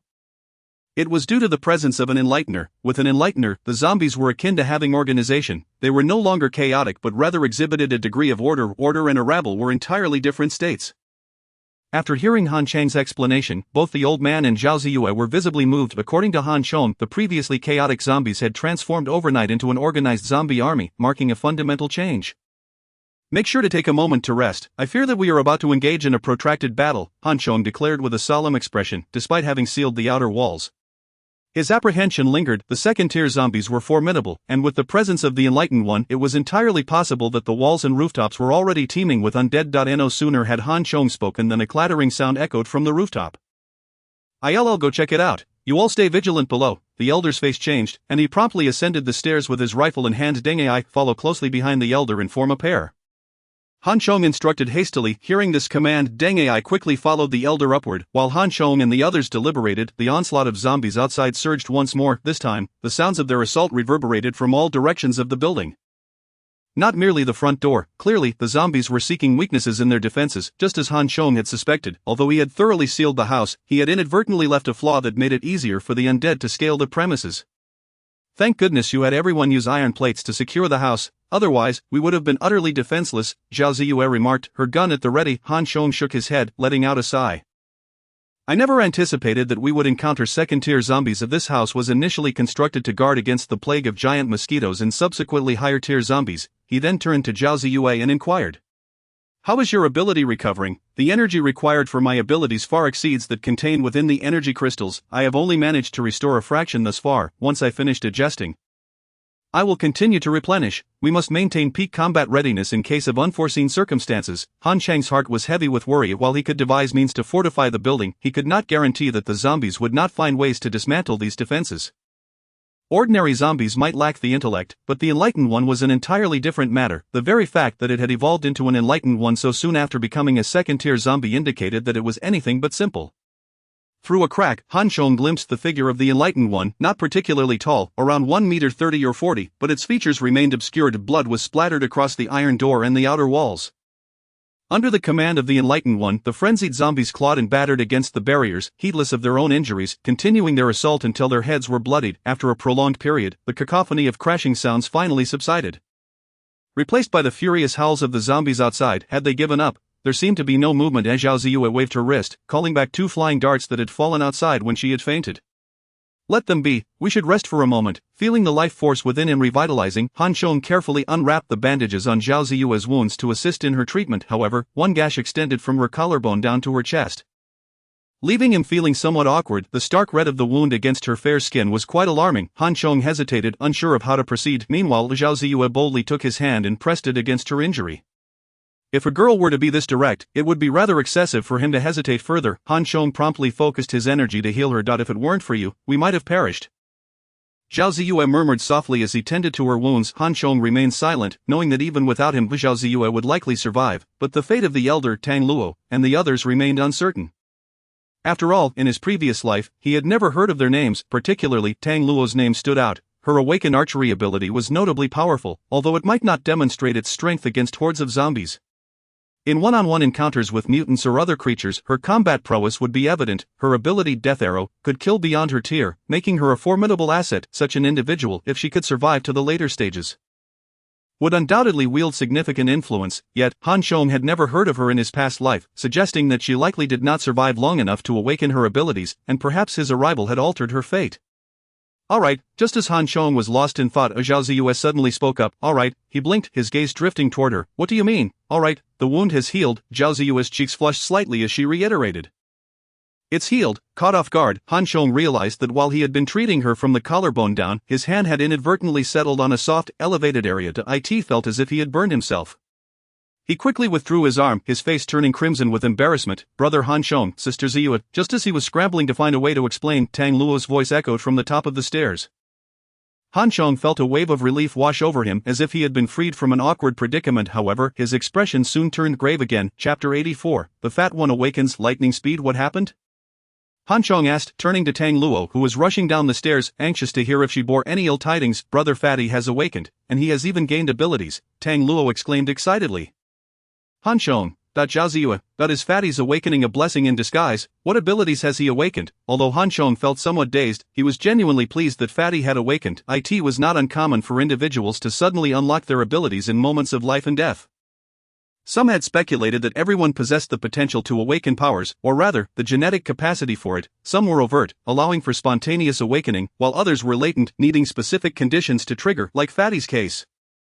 In his previous life, many experiments were conducted on this premise, resulting in the deaths of numerous human survivors, yet the patterns remained elusive, leading to the eventual abandonment of the experiments. Run, Tang Luo giggled. Run? What kind of ability is that, little Tang Luo? Are you jesting about my magnificent image? Fatty's booming voice resonated, indicating that he had recovered well. I possess lightning speed. Lightning speed, remember that? Isn't that just running fast? Tang Luo disregarded Fatty's outburst, bluntly exposing his shortcomings. How humiliating. Fatty felt like dying. Who could have anticipated that he would awaken his abilities at such a moment? All he wanted was to charge out. Yet who knew he would run so fast? Lightning speed. Fatty had actually awakened a speed-related ability. Han Chang's lips twitched, sensing an oddity in the situation. Well, perhaps Tang Luo was right. Fatty's awakened power was indeed intended for swift escapes. Something he had long desired, however, as a second-tier evolved being, his speed was already 4 times that of an ordinary person. Even with a poor foundation, he could sprint 100 meters in 5 or 6 seconds. Now that he had awakened a speed-related ability, how fast could he be? After his declaration, Fatty appeared at the staircase, swaying slightly as he descended. Once on the ground floor, he plopped down on the stairs and raised a hand toward Han Chong, saying, "Captain, I shall forego expressing my gratitude for your life-saving aid. I shall remember it in my heart." Fatty, having lost a significant amount of blood, looked pale and frail, although Han Chong had healed his wounds. He could not replenish the blood he had lost. Fatty's ability to stand was due in part to Han Chang's treatment and, primarily, to the physical resilience of a second-tier evolved being. We suffered considerable losses today, and the zombies will not breach our defenses immediately. We cannot afford to let this drag on. Tang Luo, please gather everyone. We need to organize ourselves. After healing Fatty's other wounds, Han Chong waved at Tang Luo. Once everyone had gathered, he reiterated the earlier arrangements. Exhausted, everyone readily agreed. As it was now midnight, each person would take turns standing guard for an hour, which would work out perfectly. The first shift would be handled by Deng Ai, who had sustained no injuries and was currently advancing toward the first-tier evolution, making him the most fit for duty. After observing the zombies' movements once more, Han Chong lay down but did not sleep. Instead, reflecting on the events of the day, the emergence of the Enlightened One made it clear to Han Chong that the large-scale assault by the zombies was no mere coincidence. With the Enlightened One's arrival, it would undoubtedly rally the zombies and solidify its territory. Earlier that morning, those zombies might have been sentinels for the Enlightened One. Had he foreseen this, he might have acted more cautiously instead of dispatching them with ease. Now, confined here, the upcoming days promised to be troublesome. It struck him that in his previous life, there seemed to be fewer zombies, despite his significant increase in strength. Why was this experience proving more arduous than before? Han Chong felt a swell of frustration. Wait, something's off. Han Chong quickly realized that in his previous life, although there had been a considerable number of survivors in the university city, it paled in comparison to the bustling streets of Xinjiku and Confucius Temple. Without considering the usual pedestrian traffic, the number of individuals in a residential complex or a large office building could surpass that of an entire university. Alas, every gain comes with its losses. If there were not so many zombies here, one would not reap such benefits. After a moment of idle contemplation, Han Chong redirected his focus back to himself. He had attained the secondary evolution body earlier this morning, and once completed, it essentially established a fixed constitution. In the absence of higher-grade energy crystals to facilitate further evolution, consuming any quantity of lower-grade energy crystals would merely maintain the status quo. However, awakened abilities function differently. As long as there is sufficient energy support, these powers can continuously absorb energy to grow stronger. Previously, when Zhao Ziyue overexerted her abilities, Han Chong had her replenish her energy using secondary energy crystals for this very reason. Yet, there lies a conversion rate issue when transforming energy crystals into ability energy. In other words, the energy derived from a single crystal can only yield a maximum absorption rate of about 40 to 50%. In former times, Han Chong would not have been concerned about such matters. He would have consumed them indiscriminately, prioritizing his own enhancement. But now, with greater ambitions, he found himself needing to deliberate more carefully. The secondary energy crystals he had harvested were initially estimated to exceed 2,000, though the exact count had yet to be determined. It was imperative to ponder how best to utilize these resources. Had it not been for the appearance of the Enlightener, Han Chong might have temporarily refrained from considering the use of this batch of energy crystals. However, with the Enlightener's emergence, he was compelled to proceed with caution. The zombies, though unable to breach their defenses, lingered ominously, indicating that the Enlightener had not abandoned the siege, and further attacks were inevitable. Thus, these energy crystals must be rapidly converted into personal strength to avert unforeseen circumstances. Han Chong had simultaneously awakened 2 types of abilities. Among them, the Wings of Death had seen a significant energy boost from the absorption of over a dozen souls. What struck him as peculiar was the apparent existence of souls within those zombies. Albeit their soul energy was exceedingly scant. When he defeated a zombie that morning, he had not perceived this, yet, during the fierce battle with the zombies that night, the sheer number of slain zombies revealed a different reality. A faint gray line drifted from the corpses into his own body. However, after dispatching dozens or even hundreds of zombies, the soul energy they possessed seemed to pale in comparison to that of a single human. The effort and reward were grossly disproportionate. As for the Tree of Life, it had contributed little to his energy increase. Nevertheless, its role today was paramount. Had he not awakened this ability, both he and Fatty would have likely met their demise. Currently, the Tree of Life's ability was still in its nascent stages, and healing 2 individuals simultaneously who were gravely injured was already a strenuous task. The notion of extravagantly treating every wound while ensuring the absence of scars was utterly unrealistic. After pondering this, Han Chong felt the need to contemplate which abilities required energy enhancement moving forward. Chapter 85, The Insufficiency of Energy Crystals. From midnight until dawn, the zombies launched 2 additional waves of attacks.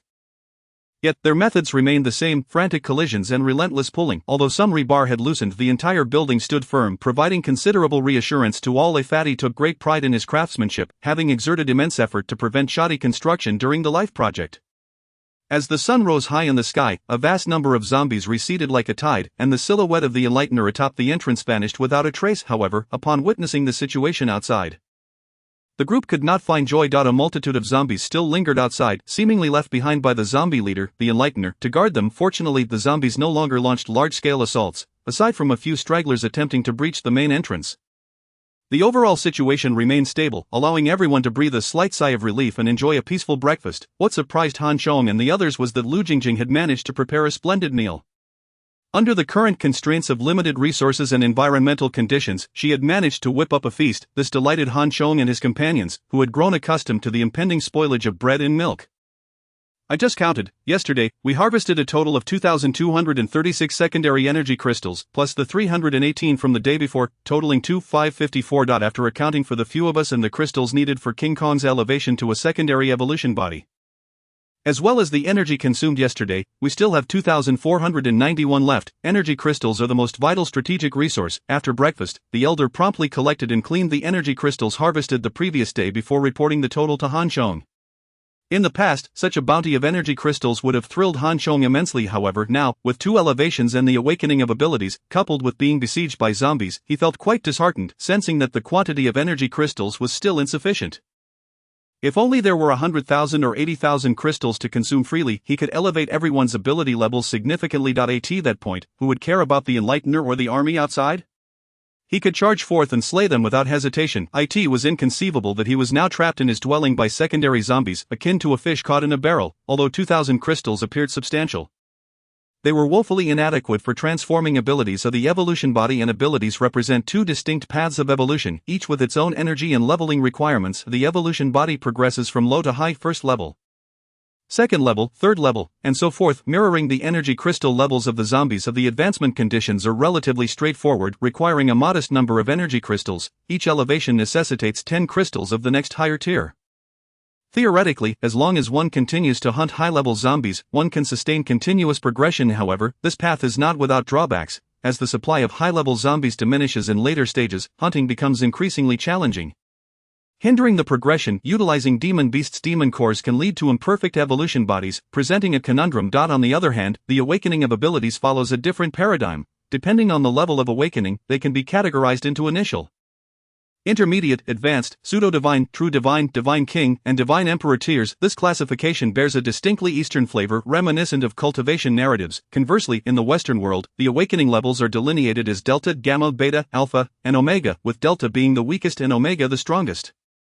There are 5 tiers in total, with 2 additional ranks, divine king and divine emperor, emerging later. This shift occurred as humanity grew robust enough in the post-apocalyptic era, prompting once isolated individuals to transcend borders and engage internationally.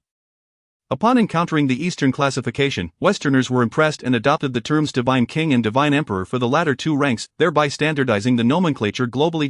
As for what lies beyond the Divine Emperor, Han Chong regrettably had passed before attaining that knowledge, leaving him unaware of any further levels or whether anyone had reached them. Indeed, while evolution bodies and awakened abilities represent 2 divergent paths of evolution, their grading systems differ considerably. To judge one's power solely based on this would be a grave misunderstanding. Higher tiers generally signify greater strength, but this is not absolute. The evolution body and abilities constitute 2 separate systems, and their respective tier structures are not interchangeable. Take, for instance, the lowest tier of a first-level evolution body and an initial ability wielder. Both are at the base level. Who can definitively say which is superior? This is a challenging assessment. If Deng Ai were to set Fatty ablaze, Fatty would undoubtedly perish, yet should Fatty close the distance and snap Deng Ai's neck, Deng Ai would meet his end as well. Even if Deng Ai's ability level were to rise to second or third tier, the outcome would remain unchanged. Of course, should Deng Ai possess a significantly higher level, his fire control skills would be immensely powerful, leaving a first-level evolution body like Fatty with little chance. Thus, the tier systems of these 2 evolutionary paths merely serve as benchmarks for personal progression, not definitive indicators of superiority in combat prowess.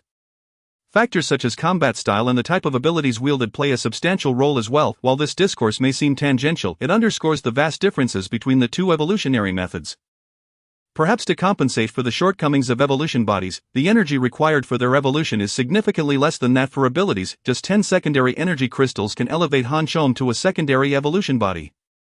However, 10 secondary energy crystals are insufficient to raise Han Chang's initial ability to intermediate. If the energy could be adequately transformed, the requirement would multiply by 10, necessitating around 100 first-level energy crystals to achieve an elevation to the mid-tier of initial abilities. Considering the conversion rate of 40 to 50%, this means at least 200 first-level energy crystals would be needed for such an advancement. Remember, this pertains to reaching the mid-tier of initial abilities.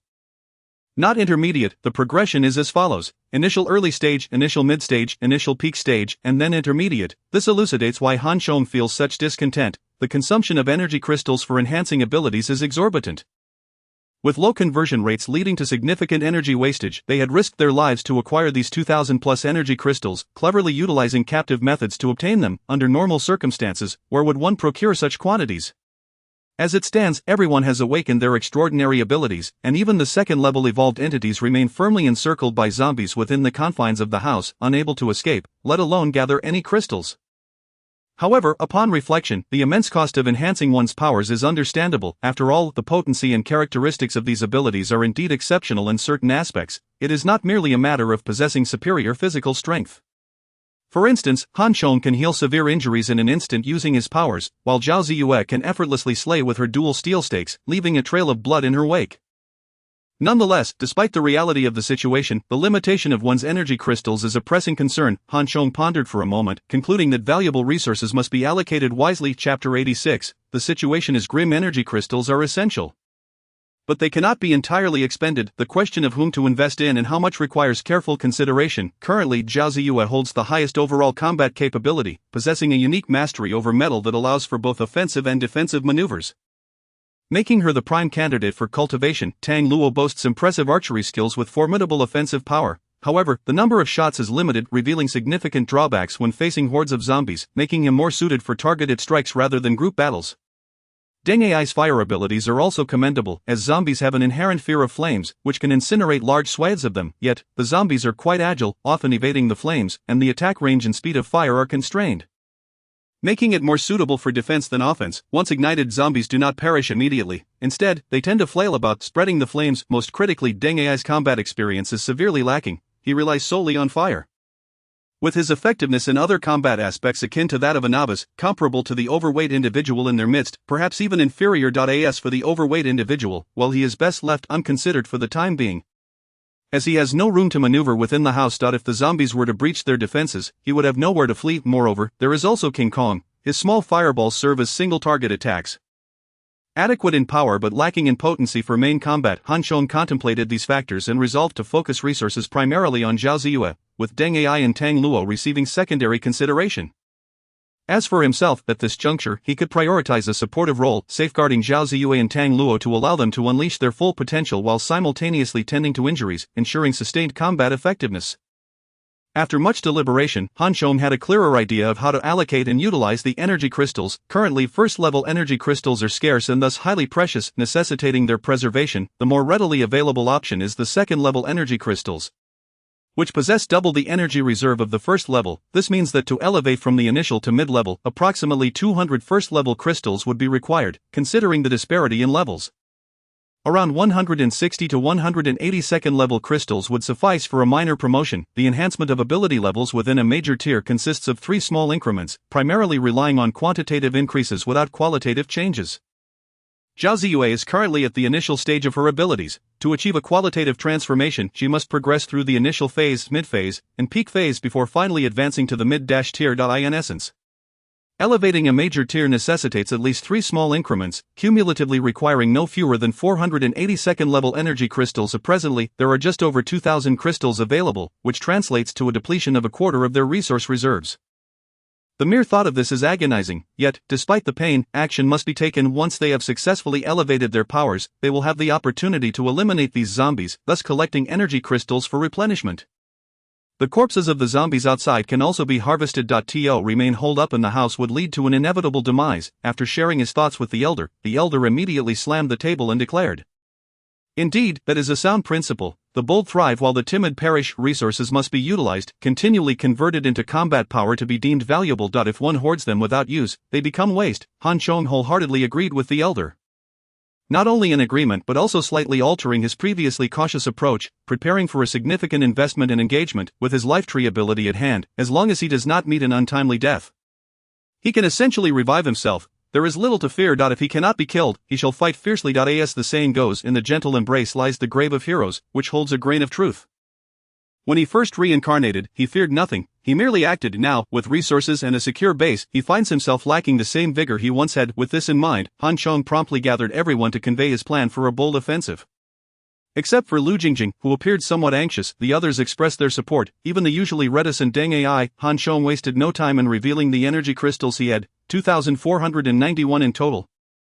A significant resource investment. To ensure ample energy and facilitate seamless advancement, he allocated based on estimates, 550 crystals for Zhao Ziyu, 550 for Tang Luo, and 550 for Deng Ai, totaling 1650 crystals to elevate their abilities to the mid-tier. As for Han Chong himself, possessing two abilities necessitated double the crystals for his advancement. However, given that he had yet to fully comprehend the combat style and efficacy of his Death's Wing ability, which currently seemed less formidable than that of Zhao Ziyue and the others, he opted not to focus on enhancing it. Instead, he fortified his life tree ability, allocating 482nd level energy crystals in one fell swoop. He consumed 1920 crystals. For the following day, the tasks of defense and vigilance were entrusted to the elder and the overweight individual. Meanwhile, Han Chong and the others devoted all their time to absorbing the energy from the crystals. Not only enhancing their own abilities, the enhancement of abilities represents an active energy absorption process, whereas the evolution of entities is a passive digestion process. The speed of these two methods is not comparable. Otherwise, with nearly 500 crystals per person, if they were to rely on the slow digestion rate of the evolved entities, by the time they completed their enhancements, the zombies would have likely reduced the area to rubble. Nevertheless, consuming such a vast number of energy crystals is no trivial task. As night fell once more, the number of zombies outside increased yet again, perhaps due to the overcast sky. The absence of starlight and moonlight rendered the scene particularly dark, making the zombies' blood-red eyes even more conspicuous. The overweight individual, observing the flickering crimson lights in the darkness, could not help but shiver and remarked, "Elder, why haven't those few returned yet? It seems there are even more zombies tonight than last night." Their intentions appear sinister. The elder's expression turned grave as he too recognized the unusual circumstances. Last night, the zombies had been a chaotic, howling mass, but tonight they stood eerily silent, each one poised in the darkness, waiting for something. "Look, the figure of the Enlightener has appeared." At that moment, the overweight individual suddenly widened his eyes, staring outside. In the darkness, a shadow, seemingly weak and ominous, materialized atop the community's gate, with the appearance of the Enlightener. The previously quiet zombies erupted into a frenzy, as if heralding the arrival of their king. "Why do we have a feeling that this is not good?" the overweight individual murmured once more. The elder wished to scold the overweight individual to silence him and simply observe, yet deep within his heart, he too felt a sense of foreboding. An atmosphere of unease enveloped him, intensifying his gravity. While the two pondered the situation, the densely packed zombies outside suddenly parted. Upon witnessing the scene within, even the elder, who typically maintained composure, could not help but be taken aback. Chapter 87, The Bottomless Pit. Today, Han Chong had repeatedly reminded the elder of the Enlightener's considerable intelligence. However, the elder had not grasped the true magnitude of the situation. In his view, these zombies, having evolved from mindless creatures, could not be all that formidable. They were akin to a pack of animals, such as wolves, where the emergence of a wolf king could lead the pack into battle. He regarded these zombies in a similarly simplistic manner, treating them as ordinary monsters or peculiar animals. Yet, upon witnessing the objects the zombies had produced, the elder realized he had gravely misjudged the situation. The intelligence of the zombies had evolved to an unfathomable degree. Yesterday, they could not breach the door, but today, they had somehow managed to craft numerous massive iron hooks within the span of a day. "Quickly, we must not allow them to succeed," the elder shouted urgently.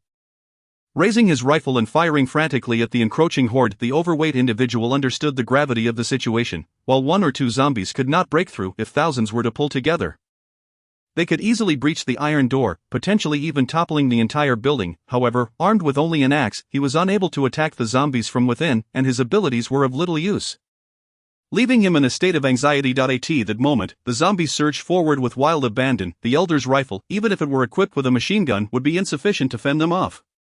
The clanging sounds of the massive iron hooks being affixed to the gaps and railings outside echoed ominously. Although the zombies lacked the dexterity of humans, their persistent efforts allowed them to accomplish their task. Upon witnessing this scene, both the overweight individual and the elder realized that all hope was lost. The great iron door had been compromised. Quickly open the iron door at the stairway and prepare for a secondary defense. The elder shouted in haste. Initially, Han Chong insisted on installing defensive measures at the stairwells on each floor of the building. Others felt it resembled a prison and struggled to comprehend his reasoning. However, given the current circumstances, the old gentleman finally recognized Han Chang's foresight. Just as the two retreated to the staircase and secured the iron door, the main entrance's iron gate crashed to the ground. And the glass door was shattered in an instant by the horde of zombies. Call for them, otherwise, we won't be able to hold on. The first iron door, the most robust of all, couldn't withstand the onslaught. The defenses within were even more vulnerable. Once a zombie managed to hook onto something, it could be torn away in the blink of an eye. Initially, the old gentleman believed he could endure by relying on the defenses. But now he realized it was utterly futile. The portly man's speed finally found its purpose, and without a moment's hesitation, he darted upstairs. The dense gunfire below had already alerted those on the upper floors. But at that moment, they were at a critical juncture in their progression to the intermediate stage. Despite their anxious hearts, they could only force themselves to endure. You all carry on, I will assist the old gentleman. Upon seeing the portly man come upstairs in distress, Han Chong rose abruptly. His decision to abandon his own advancement was one of necessity. Before his cultivation, he had been unaware, but after truly beginning to absorb energy, Han Chong discovered that his abilities were becoming increasingly perplexing. In his previous life, although he had been relatively poor, he had managed to acquire a few energy crystals, thus he had a basic understanding of energy absorption and transformation. Yet, upon genuinely beginning to absorb energy, he sensed that something was amiss. Zhao Ziyue and the other situations bore similarities to his past experiences, yet his current circumstances differed vastly. Based on his experience, the energy crystal absorption conversion rate typically hovered around 40 to 50%. But when he absorbed energy himself, he found he could achieve a perfect absorption. Each energy crystal would disintegrate into fine ash upon complete absorption, while others merely transformed into hard, small stones, although his energy absorption was far more complete. The rate of his ability enhancement was excruciatingly slow. In comparable circumstances, others had smoothly advanced to the initial mid-stage, while he had only just begun. This realization filled Han Chong with both astonishment and anger. A high energy absorption conversion rate was advantageous, yet the problem remained: if he could absorb energy without growth or with only sluggish progress, how could he hope to evolve? Moreover, he was inherently different from others. He had awakened two abilities, necessitating twice the energy of others. If, under adequate absorption, the enhancement of a single ability required twice as much energy, then would his progression in abilities demand 4 times that of other awakeners? In a panic, Han Chong hastily immersed his consciousness into his mind to investigate what had gone awry. With the substantial energy absorption, the mark of the Tree of Life seemed to take on an even more peculiar quality. Though he could not articulate how it was special. If he had to describe it, it felt as if it had become more alive. This was a truly extraordinary phenomenon. Once humans awaken their abilities, they acquire a unique mark in their minds, which is crucial for mobilizing their powers and signifies the type of ability. Therefore, once the mark is formed, it does not change even as one's level increases. Yet, Han Chong discovered that his mark did not conform to this norm. It appeared not to be a static mark but rather a living entity. When his consciousness connected with the Tree of Life, the tree became him, and he became the tree. Yet he realized that the Tree of Life seemed to genuinely transform into a tree, striving to absorb energy in order to take root. Yes, to take root. Perhaps due to the low energy of the secondary energy crystals, although it absorbed a significant amount, the rooting process was exceedingly slow. After consuming over 500 energy crystals, the Tree of Life barely extended 3 slender roots. Digging deep into the void of his mind. At this juncture, Han Chong found himself at a loss for words. The good news was that the energy he absorbed had not gone to waste. But the bad news was that the Tree of Life was an insatiable abyss. If he were to continue feeding it, Han Chong could only wonder what might transpire. Would it continue to take root? Or would the Tree of Life grow even taller? The outcome was utterly unpredictable. Everything occurring now had surpassed Han Chang's foresight. Even with 2 lifetimes of experience, he had never encountered such a bizarre situation. The most critical aspect was that this was merely the Tree of Life. He still possessed the Wing of Death. Based on his observations, the Wing of Death did not appear to be ordinary either. Its strangeness rivaled that of the Tree of Life. If its advancement mirrored that of the Tree of Life, becoming an insatiable pit, then what would he? Han Chong found himself at a loss for words.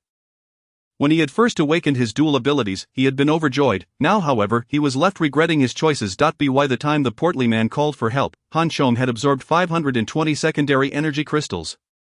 When his consciousness withdrew from the Tree of Life, he discovered that his ability level had merely risen to the initial mid-stage. The peak of the initial stage still lay far out of reach, let alone a breakthrough into the intermediate stage. Chapter 88. The bizarre behavior of zombies. With no hope of advancement and the situation growing dire, Han Chong reluctantly abandoned his training to follow the portly man to participate in the defense.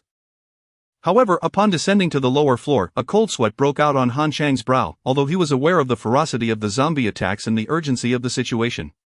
He had not anticipated it would be this severe. Every inch of space from the first to the second floor was filled with zombies, and the stair railings had already been shattered by their sheer numbers. The defensive measures on the lower two floors had been nearly obliterated. The old gentleman had retreated to the third floor, where ammunition had run dry, and he was now wielding an axe to fend off the advancing zombies. Were it not for the narrow staircase, where zombies struggled to advance due to their congestion, the old gentleman would have been utterly overwhelmed. It was likely that the zombies would have surged straight to the rooftop by now. Given the critical situation and the intensity of the battle, Han Chang's arrival went unnoticed by the old gentleman. Han Chong swiftly grabbed the old gentleman, pulling him behind the iron gate on the fourth floor, thus extracting him from the battlefield. Only then did the old gentleman snap back to reality from the frenzy of slaughter. Shaking his head slightly to regain clarity, he remarked, "There are too many zombies. They have utilized hooks to breach the iron door. We cannot withstand them." As the old gentleman retreated, the zombies surged forward, crashing against the railing door of the fourth floor. This iron door would not hold for long. They had already learned to coordinate their efforts, and soon the hooks would be upon them. The old gentleman took a deep breath and warned Han Chong. Peering down, Han Chong could see a small group of zombies below, pulling a long rope with hooks, pushing through the crowd to ascend the stairs. The rapid loss of the lower floors could be attributed to this very reason. What to do? What to do? The portly man, following closely behind Han Chong, grew frantic upon seeing the mass of zombies below. "Hand me the shield. We must fight back. As long as Ziyue and the others successfully advance, we can drive the zombies out."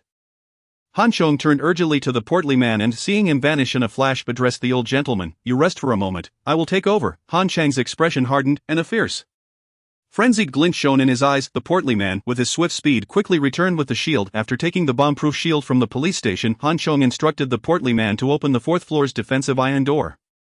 After all, this door could no longer deter the zombies. It was better to simply open it and create an opening. Indeed, once the iron door swung open, the zombies went wild, immediately surging through the gap. Prepared for this, Han Chong raised his shield in one hand and wielded the lightning sword in the other, charging forward. As a secondary evolved being, his physical strength had surpassed that of the secondary zombies.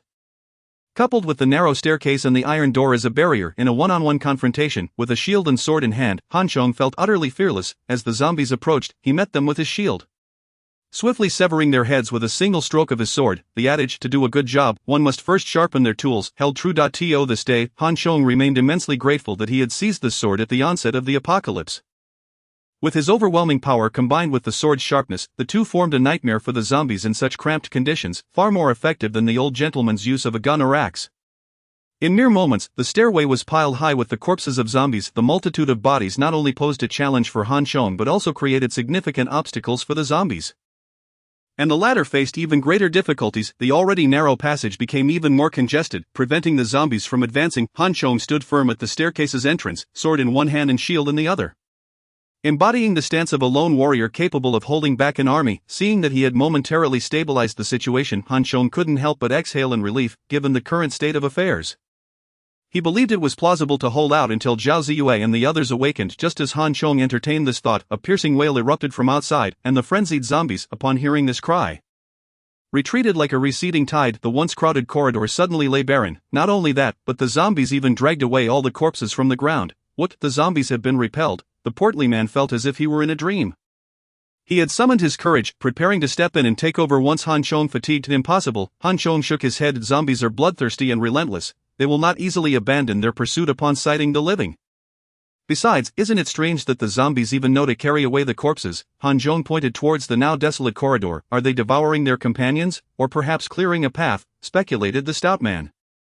It's hard to say. The wisdom of the enlightened one should not be underestimated, especially when combined with the bloodthirsty and frenzied nature of the zombies, making them far more formidable than any army. The elder's expression remained grave, refusing to relax despite the zombies' retreat. The fact that the enlightened one had devised a means to dismantle the building's defenses using hooks instilled a sense of caution within him. He could no longer view the zombies as mere mindless creatures. Furthermore, the zombies seemed to possess the unsettling ability to collect corpses, leaving the area startlingly pristine. "You stay here, I will go down and investigate." Han Chong expressed his unease regarding the zombies' bizarre behavior and resolved to descend. "We'll go together," the elder quickly replied. The stout man's face contorted with apprehension. He wished to argue that they could face whatever came, but with both Han Chong and the elder descending, he felt too embarrassed to remain behind. Reluctantly, he mustered his courage, shouldering his shield and following them down. The scene below was chaotic, with torn iron doors and shards of glass strewn everywhere. Although the bodies had been dragged away, copious bloodstains remained, rendering the smooth floor treacherously slick. Though they had intended to descend, the three paused at the staircase's edge. The zombies had not vacated the vicinity. Beyond the broken gate, a multitude of their figures loomed. Upon noticing the trio's arrival, the zombies emitted a collective roar, yet did not charge forward. The more passive they were, the more suspicious Han Zhong became. "What are they up to?" The stout man, despite his cowardice, was irresistibly curious and craned his neck for a better view, yet saw nothing. Not if I knew, would I be waiting here? Han Zhong thought, unable to suppress a roll of his eyes at the stout man's question. The stout man awkwardly chuckled, realizing he had unwittingly drawn attention, and quickly added, "I'll sprint to the entrance and take a look." This plan seemed feasible. His unique ability allowed him to move with remarkable speed. The zombies' hesitation to attack likely meant they would not react in time. With Han Zhong and the elder's approval, the stout man took a deep breath and dashed out. Indeed, the stout man's speed was impressive. In the blink of an eye, he reached the rear of the zombies, shield held before him to guard against surprise attacks. He extended his neck to peer outside. Just then, a loud and piercing howl erupted. And the zombies at the entrance abruptly turned in unison. "What the hell?" was the only expression that could encapsulate the stout man's current feelings, staring into the eyes of thousands of zombies. His minuscule courage nearly shattered. With a startled cry, he turned and fled. When it came to running, the stout man was undoubtedly swift. However, the floor was far too slick. In his frantic escape, he slipped and fell heavily onto the ground. At his weight of over 200 pounds, the impact was quite jarring. Fortunately, despite the fall, his momentum carried him forward, sliding down the staircase as if on a roller coaster. Had the situation been different, Han Zhong would have laughed heartily at the stout man's clumsy maneuver. Yet, upon witnessing the horde of zombies rushing in behind him, he had no time for mirth. But he quickly yanked the stout man to his feet and retreated to the second floor. Once on the second floor, Han Zhong no longer fell back but instead raised his shield, sword in hand, preparing to use the staircase's narrow confines to fend off the zombies. "The bodies, those bodies!" the stout man exclaimed, clutching his backside and catching his breath. The zombies have been tearing the bodies apart, as if hosting a gruesome feast. They smashed their heads like watermelons, offering the remains to the Enlightened One.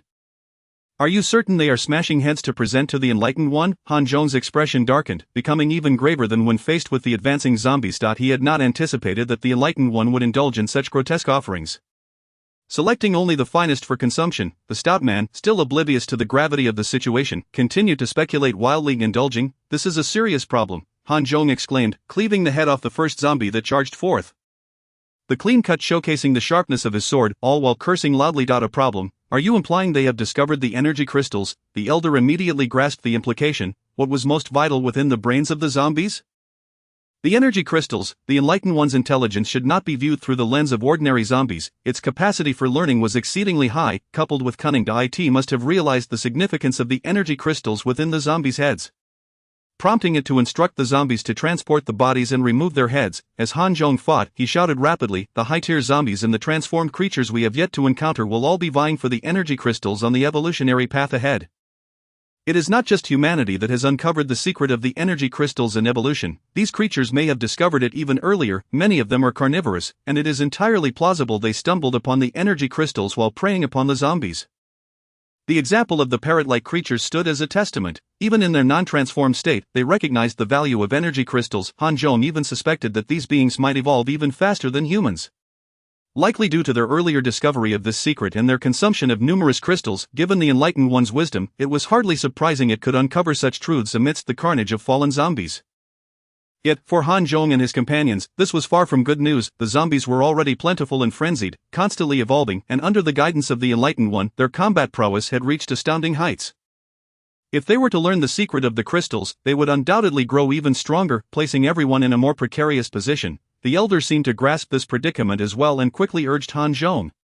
"We cannot allow them to carry away any more bodies. We must find a way to keep them here." While this reasoning was sound, the group was already struggling to fend off the zombies, let alone retrieve the bodies. However, watching the zombies grow stronger was hardly a viable option. The most pressing concern was that, as the zombies intensified their assault, Han Zhong became increasingly occupied with fighting.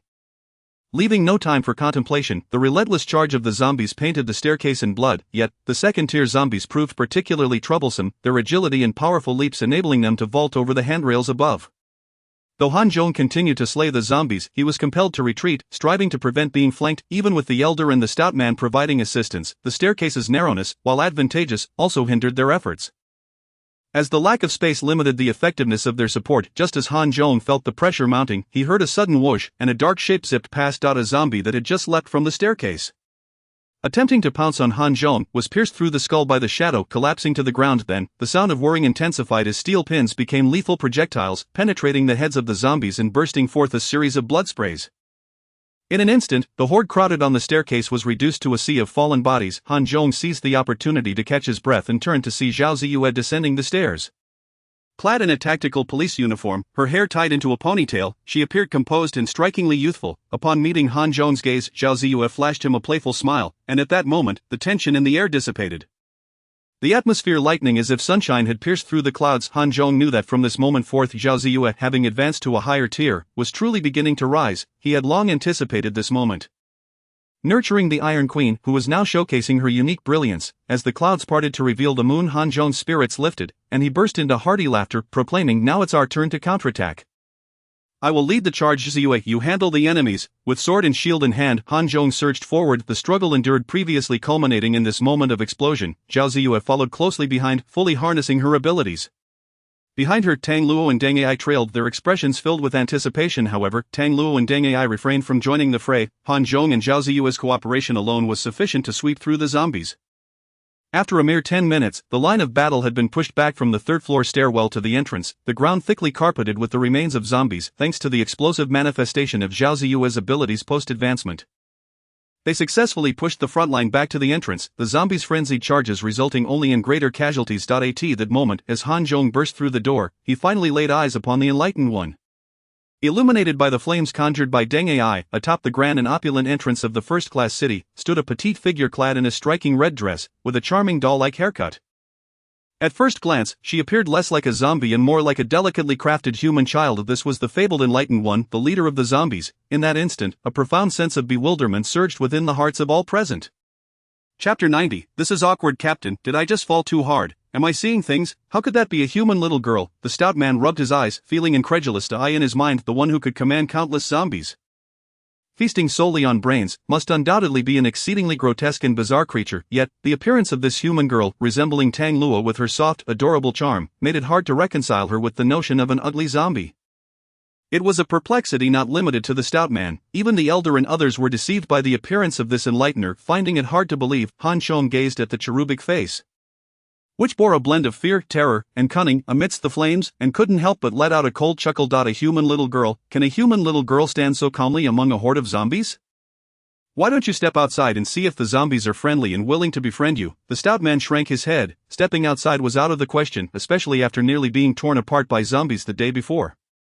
In a few days, they would witness the various grotesque forms that zombies could evolve into, most of which were hideous, bizarre, and terrifying. However, the enlightener among the zombies was different. It represented a unique evolutionary type. Retaining a human appearance while having become a separate species altogether, the resemblance in form could not disguise its bloodthirsty and cruel nature, if one judged its morality based solely on its looks. They would eventually perish at its hands. Perhaps hearing Han Chang's words, the enlightener's previously pitiful expression vanished in an instant, replaced by a strange smile as its mouth suddenly split open, curling like a four-cornered cut. From the gaping maw emerged a slick, pitch-black entity, its head adorned with fine serrations, twisting and turning incessantly. Witnessing this scene, even those with strong psychological resilience felt a chill run down their spines. Tang Luo, shoot it, Han Chong commanded decisively. If the enlightener did not reveal its true nature, even if they sensed it was extraordinary, Tang Luo might not have the resolve to act. Yet, upon seeing the abomination it spewed forth, Tang Luo felt overwhelmingly nauseated and swiftly nocked an arrow, divine arrow technique, death arrow. Without needing Han Chang's reminder, Tang Luo unleashed the death arrow, aiming to strike down the enlightener. Unlike the ordinary divine arrow technique, which Han Chong had witnessed before, the death arrow was a manifestation of his powers, dark as ink, reminiscent of something not of this world, but rather from the depths of hell. Sensing the impending danger, the enlightener emitted a piercing scream and vanished into the darkness in a flash. At that moment, Tang Luo released his finger. The inky arrow vanished instantly, darker than the night itself. The crowd could not trace its trajectory. They merely witnessed the moment Tang Luo let go. The grand gate of Yuqing erupted in an explosive roar. A chilling scream echoed through the darkness. With that cry, the horde of zombies that had besieged them for a day and night scattered like headless flies, fleeing in all directions. The group was startled by Han Chang's astonishing arrow. What the hell? That's not a bow and arrow, that's a cannon. Stay alert and defend yourselves, Han Chong hastily instructed, spreading his death wings and darting towards where the enlightener had vanished. However, the scene was chaotic. The darkness was filled with fleeing zombie silhouettes, leaving no trace of the enlightener. The ground was littered with the shattered corpses of several zombies and pools of blood. But conspicuously absent was the telltale red dress of the Enlightener. It's not dead. Han Chong furrowed his brow. This Enlightener had evolved far more powerfully than he had anticipated, cunning, cautious, and formidable. The fact that his lethal arrow had failed to eliminate her was a significant disappointment. If he could have slain the Enlightener, it would have eliminated a major threat, not to mention that her energy crystal was an immensely valuable item. Other high-level zombies produced energy crystals that were one-time use. But the Enlightener's energy crystal could be reused, possessing unique properties. Moreover, the higher the level of the Enlightener, the more precious the energy crystal it produced. Thus, some regarded those zombies that birthed crystals as the nobility among zombies. While the Enlighteners were considered the royalty, they inherently possessed the ability to control zombies, evolved rapidly, and most importantly, they were highly intelligent and possessed special abilities, making them even more formidable even in the mid to late stages of evolution. The Enlighteners among zombies were entities that could not be overlooked by anyone. What is going on? Upon seeing Han Chong return, the group rushed to inquire. Han Chong shook his head and stated, "It escaped, elder stout man, and dang AI, you three stay behind Zhao Ziyu and I will handle the surrounding zombies." Han Chang's figure did not descend but instead reached out towards Zhao Ziyu, pulling her into his embrace before soaring into the air. To allow Zhao Ziyu to clearly observe the ground situation and exert her abilities to the fullest, Han Chong had to position her back to him. This inevitably led to his hands resting inappropriately, creating an exceedingly ambiguous posture. Although Han Chong initially failed to notice, it wasn't until they were airborne and he felt Zhao Ziyu's soft body, which remained unresponsive for a while, that he began to sense something amiss. "What's wrong? Hurry and attack." Han Chong, oblivious to Zhao Ziyu's embarrassment, urged as he saw the zombies scattering in fear. Despite Zhao Ziyu usually being lively and unrestrained, she had never been this intimate with another male. The last time she had been so close to a man was during training in the military camp, when she had taken down a defiant soldier with a shoulder throw, now trapped in Han Chang's embrace in such a close manner. She felt her entire body aflame, caught between foes in the air, her mind a whirl. She was uncertain whether to admonish Han Chong or feign ignorance, but with the sensation so pronounced, could she truly pretend? Cursing Han Chong for his oblivion, Zhao Ziyu squirmed uneasily upon hearing his inquiry. Her movement, however, proved disastrous. Han Chong immediately recognized the awkwardness of their position. What the hell is this posture? This is utterly embarrassing. Most troubling was that when he remained unaware, it was tolerable, but once he became conscious of it, the situation changed dramatically. A young man, brimming with vitality, could hardly withstand this. Han Chong lamented internally, his control over his powers faltering, causing both of them to tumble from the sky and roll into a heap. Chapter 91, A Surge in Team Strength. What just happened? The moment they ascended, they fell, startling the others, who rushed out to assess the situation. Han Chong had intended to elevate Zhao Ziyu into the air to find a densely populated zombie area, allowing her to unleash her abilities. Now, with a tremor, they had plunged directly into a zombie den. The zombies were equally bewildered. How had two humans suddenly dropped from the sky? Seeing fresh meat, they wasted no time. Immediately lunging toward the pair, Han Chong, unable to rise in time, instinctively pressed Zhao Ziyu beneath him, his death wings unfurling in a desperate attempt to shield them. Using his death wings as a barrier was a last resort. His armor had long ceased to be effective, but he had previously felt the durability of the Deathwings. He hoped to utilize them to at least temporarily stave off the first wave of zombie attacks, giving him and Zhao Ziyu a moment to regroup. Even if he couldn't fully block the onslaught, with the Tree of Life at his disposal, he wouldn't perish from injury. He could always revert and recover. As long as Zhao Ziyu regained her bearings, the crisis would be averted. To his surprise, the resilience of the Deathwings exceeded all expectations. Under their cover, the zombie attacks were entirely repelled. Han Chong regained his composure, flapping his wings vigorously, sending the zombies careening away, and simultaneously pulling Zhao Ziyu up from the ground. At this moment, the others rushed over. Deng Ai cleared a path with a wall of fire, forcing the surrounding zombies back. Meanwhile, Tang Luo's performance was even more striking. He leaped to Han Chang's side, raising his wrist to reveal a silver bow. Then, to Han Chang's astonishment, Tang Luo, brimming with pride, drew the bowstring and unleashed a spectacular display. The bow resembles a full moon, and the arrow a shooting star. However, to Han Chang's bewilderment, Tang Luo aimed not at the surrounding zombies but into the sky, just as Han Chong was about to caution Tang Luo regarding his aim. Tang Luo released the bowstring. The shimmering arrow soared into the night sky, exploding like fireworks, brilliant and dazzling, yet it was far more lethal. After detonating, the arrow transformed into countless tiny meteor-like lights, cascading down upon the surrounding zombies. In an instant, the area was cleared of zombies, with the death toll surely in the hundreds. Han Chong was left speechless. Tang Luo had once again surpassed his expectations. Tang Luo clapped his hands, causing the bow and arrow to vanish, and with a smug expression, declared, "Brother Han Chong, am I impressive? This is my mid-tier divine arrow technique, meteor arrow rain, an area of effect attack, impressive." Han Chong gave Tang Luo a thumbs up. What transpired just now? The old gentleman rushed over, anxiety etched on his face. The sight of the two individuals plummeting from the sky had startled him considerably. What is the situation? How should one respond to such a query? Typically astute, Han Chong found himself momentarily at a loss for words, his gaze inadvertently drifting towards Zhao Ziyue. It appeared that he had glimpsed the figure of the enlightener moments ago, prompting an urgent pursuit. Zhao Ziyue swiftly turned her head and dashed towards the direction of the fleeing zombies. It is often said that women are inherently skilled at deception. Perhaps, indeed, this holds some truth. Whether Zhao Ziyue blushed or not remained a mystery to Han Chong. Obscured by the darkness, yet her explanation alleviated his tension. You all defend the building and take care of the corpses, Han Chong hastily instructed before pursuing Zhao Ziyue. Given the widespread escape of the zombies, it was an impossible task to eradicate them completely. Han Chong and Zhao Ziyue focused their efforts on the Yiping Yuqing neighborhood and its surroundings, with the cunning of the enlighteners still lurking, and the night shrouding their pursuit. They dared not delve deeper, following the earlier awkwardness. While neither party broached the subject further nor engaged in much conversation, an undeniable closeness had blossomed between them. Upon turning back to clear the zombie corpses, they encountered a total of around 250. More than half of these were a result of Tang Luo's powerful arrow, while the remainder was primarily attributable to the efforts of Han Chong and Zhao Ziyue.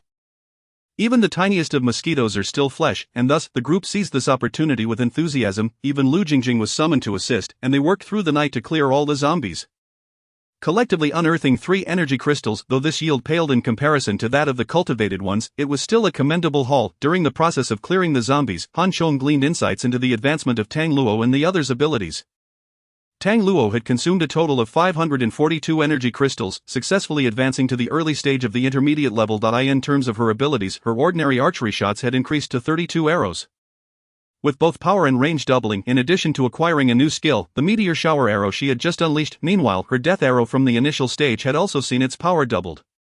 Zhao Ziyue, having expended 557 energy crystals, had similarly advanced to the early stage of the intermediate level. Her abilities were somewhat unique. Unlike Han Chong or Tang Luo, she did not possess special augmentations but rather concentrated her prowess within the realm of metals. Following her advancement, her control over metal had significantly enhanced, expanding her range and precision. Most crucially, upon reaching the intermediate stage, she acquired the ability to alter the shape of metals. While this capability may seem unremarkable, it was precisely what Han Chong valued the most. Though it fell short of his expectations, it was already proving to be immensely beneficial. As for Deng Ai, he had consumed 533 energy crystals, resulting in an enhancement of his fire control abilities. The pivotal aspect of his upgrade lay in the temperature of his flames and the acquisition of explosive fire techniques, enabling him to create bursts of fire. At the initial stage, his flames had been akin to ordinary candlelight or firewood, ranging between 200 to 500 degrees. However, upon reaching the intermediate stage, the temperature soared to around 700 degrees, formidable enough to pose a significant threat to ordinary creatures. Most importantly, the majority of living beings harbor a deep-seated fear of flames. Even a mere 200-degree fire could wreak havoc upon a human. It could be said that the trio's advancements had significantly bolstered the overall strength of their team, yielding impressive returns. Captain, what about you? How is your situation? After hearing the introductions, the portly man expressed a profound envy. Though his abilities allowed for swift movement, he felt somewhat lacking in combat prowess. My abilities seem rather peculiar. The rotund fellow unwittingly broached a sore subject, prompting Han Chong to inwardly lament, feeling a touch exasperated. 520 energy crystals merely allowed the tree of life to sprout 3 roots. This is truly absurd. Yet, this was the reality he faced. Had it not been for the substantial slaying of zombies today, greatly accumulating energy for his deathwings, Han Chang's spirits would have plummeted even further. Out of 2,554 energy level 2 crystals, he had swiftly consumed 2152, leaving him without any advancement. While his parrot-like companion had also failed to progress, the once promising confinement of over 100,000 zombies had now evaporated into nothingness. All that remained in his mind was a singular thought: poverty. This won't do. I must devise further means to acquire energy crystals or alternative sources of energy. Now that the overall strength of the team had surged, they could practically dominate the city. If they failed to act, it would be an egregious loss. Chapter 92. A change of strategy. Han Chang's thoughts were commendable, yet his mood did not brighten even for a moment. For just a second later, the smile that had yet to grace his face froze. He suddenly recalled an exceedingly important fact. Today marked the 4th night since the zombies underwent their second collective evolution. This meant that starting tomorrow night, they would face a new calamity, the onslaught of the giant mosquitoes. While a horde of zombies was indeed frightening when compared to the densely packed, nearly overwhelming swarm of giant mosquitoes, the zombies appeared to be a mere trifle. In the face of the mosquito disaster, not only humans but even zombies would retreat in terror, presently their makeshift iron fortress lay in tatters, and should the giant mosquitoes descend upon them, danger would surely ensue. Upon hearing Han Chong mention this matter, the others suddenly remembered that they had indeed overlooked this crucial detail. Those accursed zombies had left them in quite a predicament over the past few days. Thus, after clearing the zombies, they piled all the corpses in the square atop the large supermarket opposite Yiping Yuching and set them ablaze. Upon returning, the group had no time to rest. They immediately plunged into the fortification and repair of their dwelling. Fortunately, this was merely a restoration, and with Zhao Ziyue's enhanced abilities to alter metal shapes, she could easily twist rebar and steel plates, significantly expediting their progress. Moreover, drawing from their previous defensive experience, the construction of this fortress would prove even sturdier than before. While Han Chong and his companions toiled away, they remained oblivious to the fact that atop the tallest building at the new street intersection, a place where Han Chong had previously perched to survey the area, stood a diminutive figure clad in red. This figure had lost half of its right arm, the shoulder marked by a fresh jagged wound. Strangely, the severed injury had ceased bleeding and was healing at an astonishing rate. The doll-like, exquisitely charming face of the Enlightener lit up with a glimmer of hatred upon witnessing the flames rise. Only from close proximity could one discern that the Enlightener's eyes were unlike those of humans or ordinary zombies. They shimmered with an icy blue hue. It wasn't until the sun rose the following morning that the figure vanished from the rooftop. Time was of the essence today. They must make full use of it, especially regarding the collected crystals, which needed to be gathered swiftly. The group, having labored through the night, paid no heed to rest. After a quick meal, they set off under Han Chang's lead towards the underground passage. Of the daytime presented fewer zombies, and with their newfound strength, they could easily overpower them, allowing for a bold expedition. Yet, they were acutely aware that their audacity was limited to today. Following this day, the giant mosquito calamity would erupt, forcing them to retreat into their iron fortress. Once the mosquito menace subsided, it was likely that the zombies would have evolved to new heights, presenting fresh challenges. Such was the nature of the apocalypse. The world was in constant flux. If one failed to strive each day, they risked being left far behind in this era. Any future endeavors to catch up would be fraught with immense difficulty. The remaining energy crystals were gathered without consuming too much of their time. Within just 2 hours, they had amassed a total of 302 crystals, adding the 2 collected overnight to yield a grand total of 304.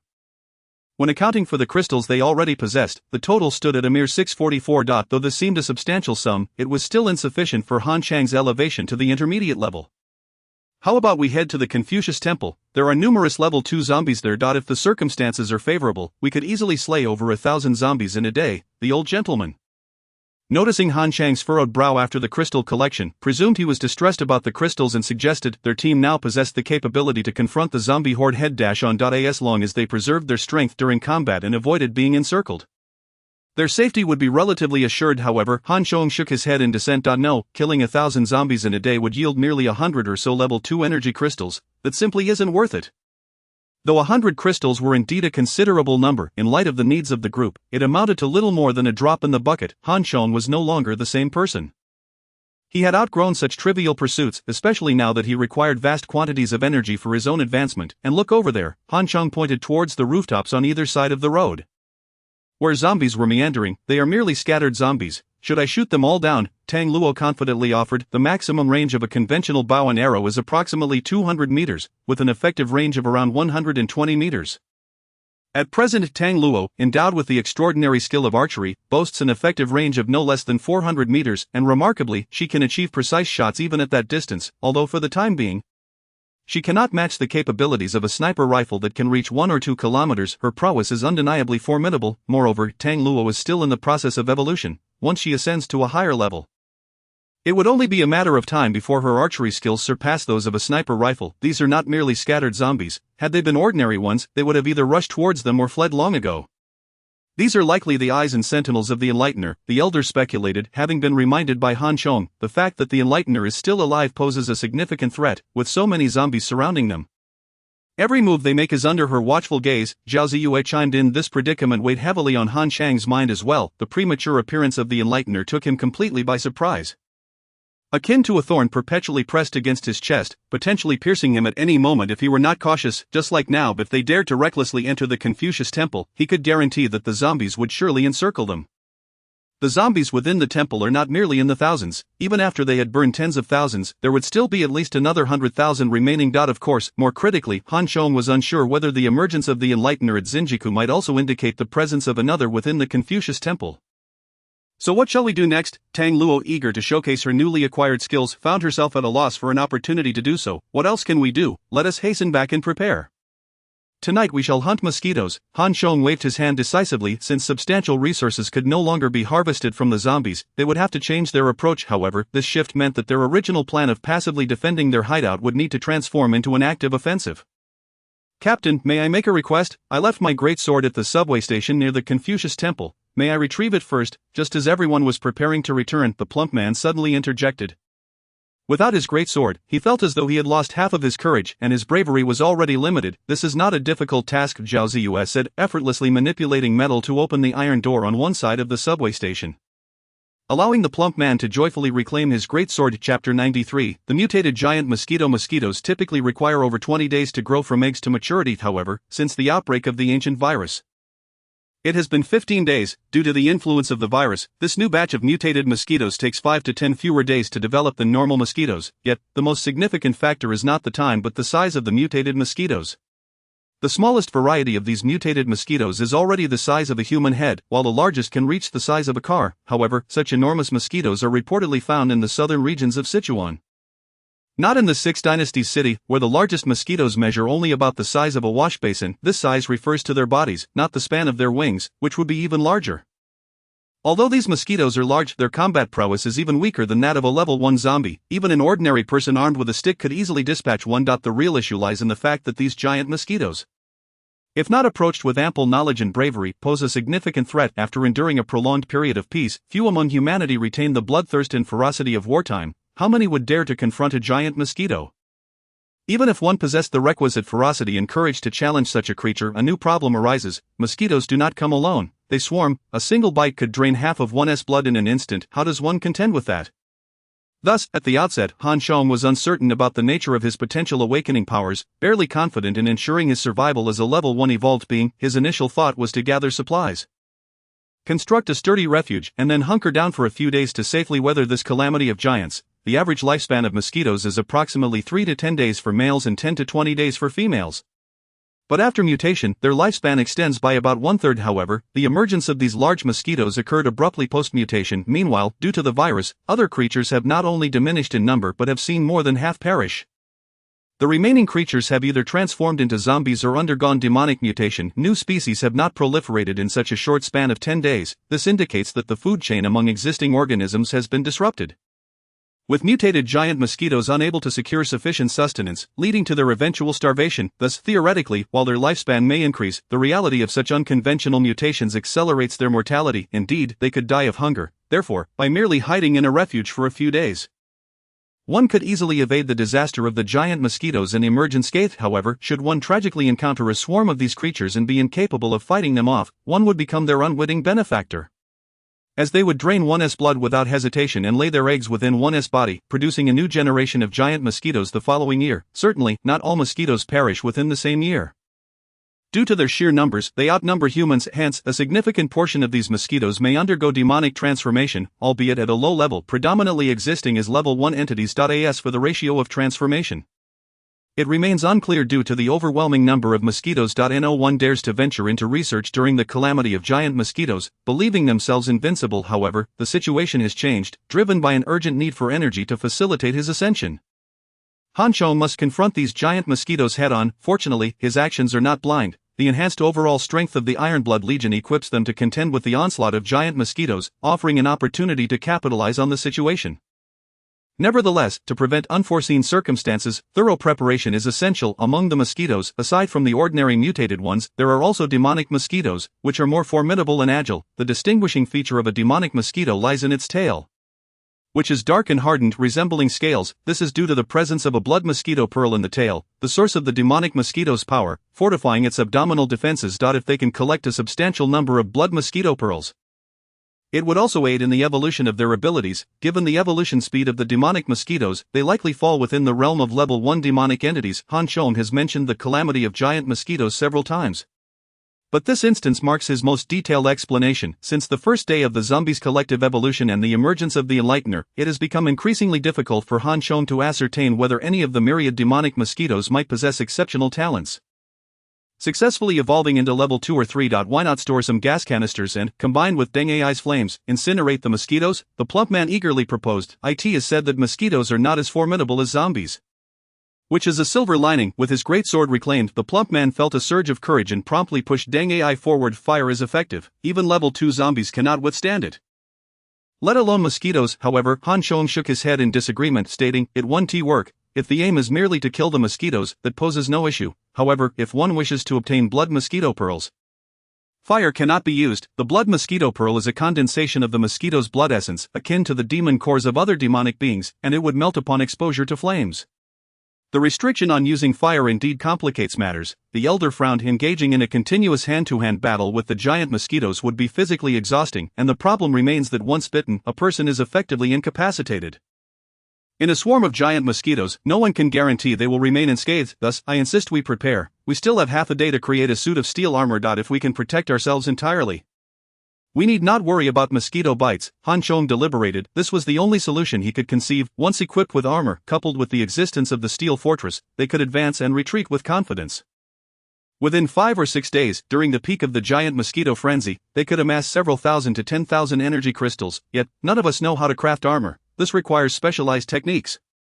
Does it not? Upon hearing Han Chang's proposal, the plump man's eyes lit up. He possessed a unique understanding of the fear of death. This is simple. We just need to find sufficient iron sheets, and I can reshape them using my powers. It's merely temporary protection, and aesthetics are not a priority, Zhao Ziyue immediately asserted. Han Chong gave Zhao Ziyue a thumbs up, exclaiming, yes, that's the spirit. The armor cannot be too thin, nor does it need to be excessively thick. If it is too thin, it won't provide adequate protection. If it is too thick, it will impede movement. Once the plan was established, the group hurried to Limin Alley, where abundant iron plates and sheets awaited their utilization. Chapter 94. The Bald Crow. It has been half a month since the apocalypse descended, and encountering any kind of monster has become commonplace. However, encountering a human on the streets remains exceedingly rare. As the group approached the entrance of Limin Alley, they suddenly spotted an unusual large vehicle barreling towards them. The vehicle before us has been ingeniously transformed from a large trailer, its body adorned with countless menacing steel spikes that jut out like jagged fangs. Even the driver's cabin is not spared, being reinforced with steel pipes and iron plates, while its defensive capabilities may not rival those of an armored vehicle.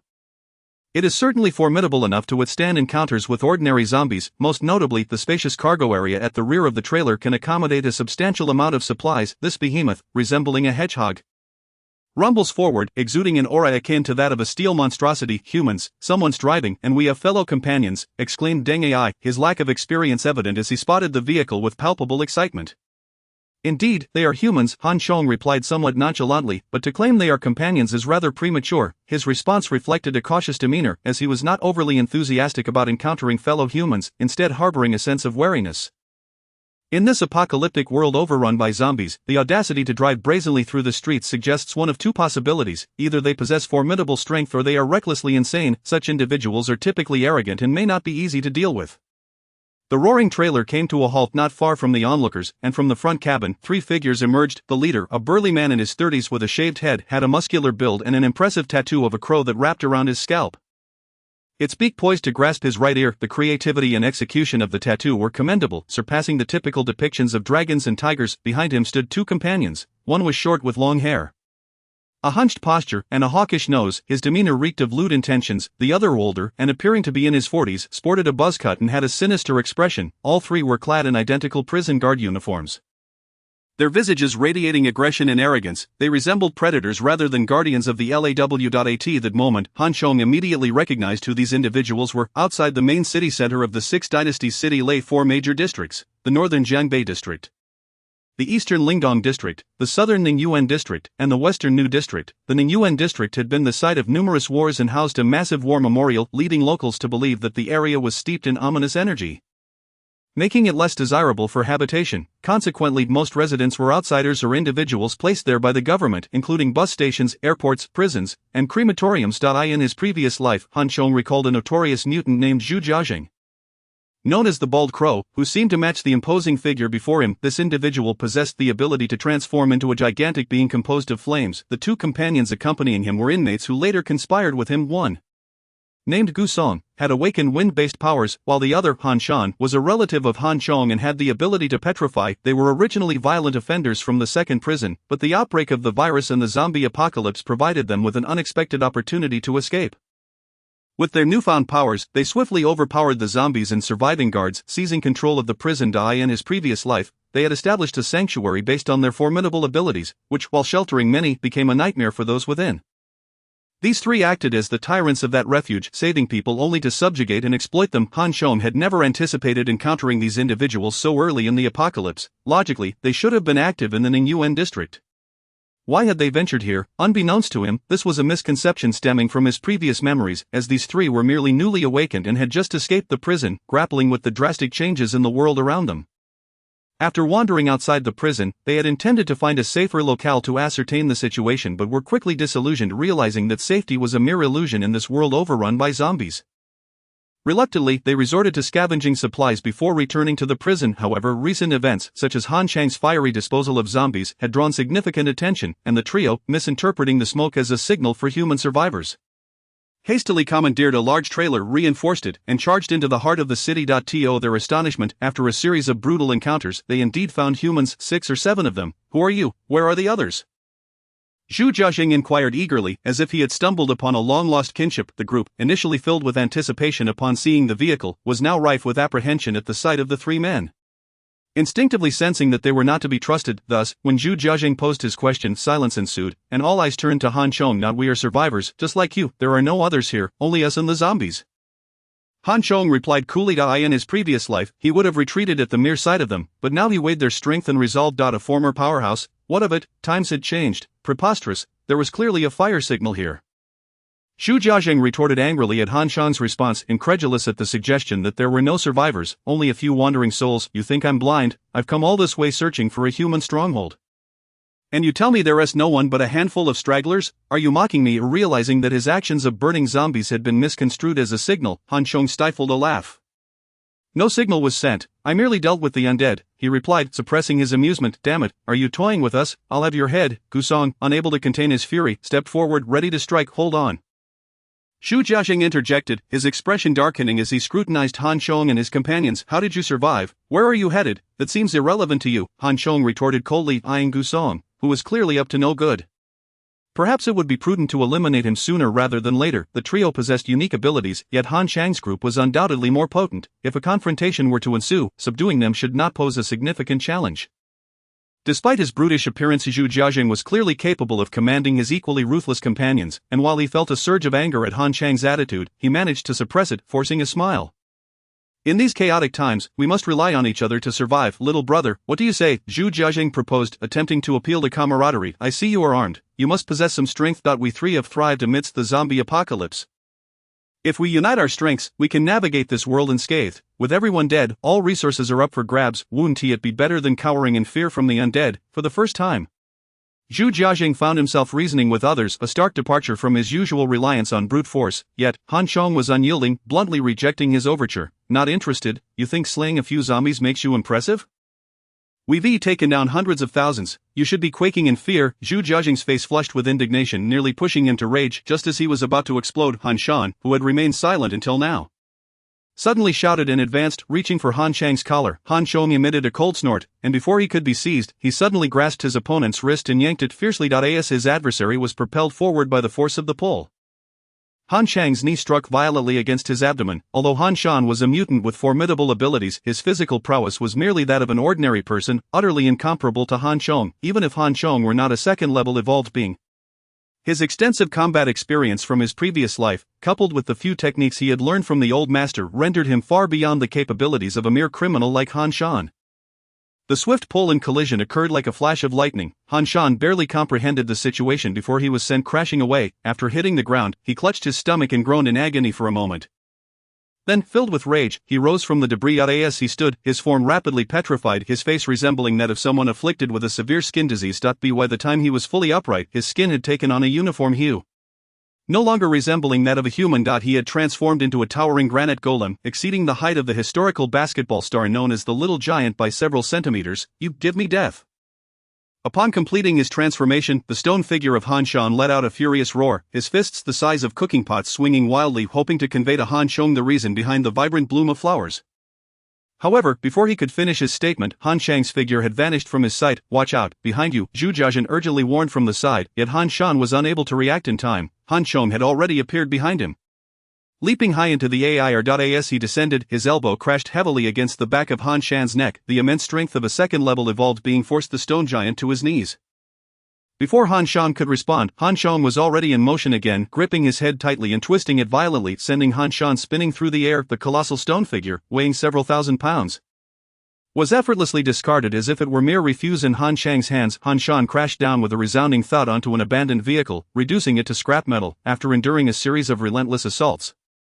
Han Shan could no longer maintain his golem form. Once he reverted to his original appearance, he lay amidst the wreckage, coughing up blood. While the golem's defenses were robust, they were not invincible. His initial stage petrification powers were no match for Han Shang.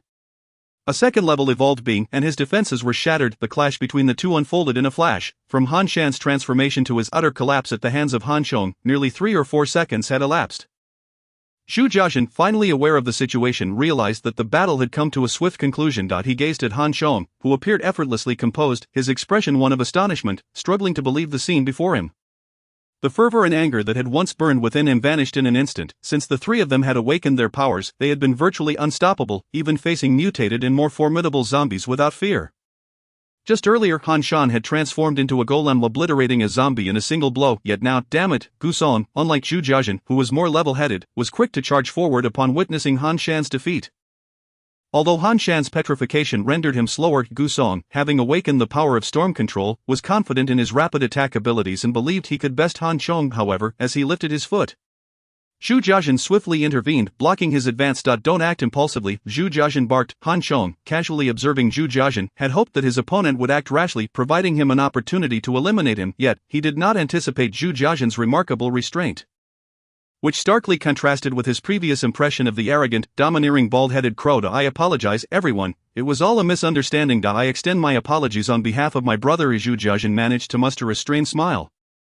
Suppressing his anger as he addressed Han Shang gripped the hilt of his sword, struggling to contain the murderous intent brewing within him. Chapter 96, The Plague of Giant Mosquitoes descends. Seeing Han Chang's ominous demeanor, Zhu Jiazhen felt a jolt of anxiety, sensing the extreme danger of Han Chang's current state. He dared not utter another word and hurriedly helped Han Shan to his feet, preparing to retreat. Although Han Shan was coughing blood, it was evident he was not yet dead, albeit severely injured. As Zhu Jiazhen propped him up, Han Shan cast a fearful, envious glance at Han Shang. Zhu Jiazhen, fearful that Han Shan might provoke Han Shang further, quickly signaled him to be silent and positioned his robust body between the two, hastily making their way toward the modified trailer. Noticing that Han Shan was still alive surprised Han Shang. When he had attacked, he had intended to deal a lethal blow without holding back. He had not anticipated that Han Shan's golem form would possess such formidable defenses, although he had breached Han Shan's defenses. The latter had survived with grievous injuries. It seemed each type of ability possessed its own unique characteristics. This was undeniable. While rank was a standard measure of strength, the distinctive traits of abilities were equally crucial. Had it been anyone else to endure the flurry of his recent strikes, they would likely have met their demise by now. Despite his intent to kill, he found himself at a loss for justification to strike again, especially given that the apocalypse was still in its infancy, and these individuals' misdeeds had yet to come to light. If he were to directly execute both, it would likely incite resentment within their group. Murder and indiscriminate killing were two distinct concepts. Han Shang did not wish to rule his team through power and fear. However, even without resorting to lethal force, he did not desire for these individuals to depart unscathed. Thus, he spoke coolly. "Apologies must carry sincerity. Leave the vehicle behind, you." Gu Song erupted in fury. He had never tolerated such indignities since the peaceful days. He was ready to retaliate, his ability manifesting as a storm around him, stirring sand and stones. As Zhu Jiazhen quickly shot Han Shang a glance, then, one hand supporting Han Shan and the other gripping Gu Song tightly, he shouted, "Let us go. We won't take the vehicle."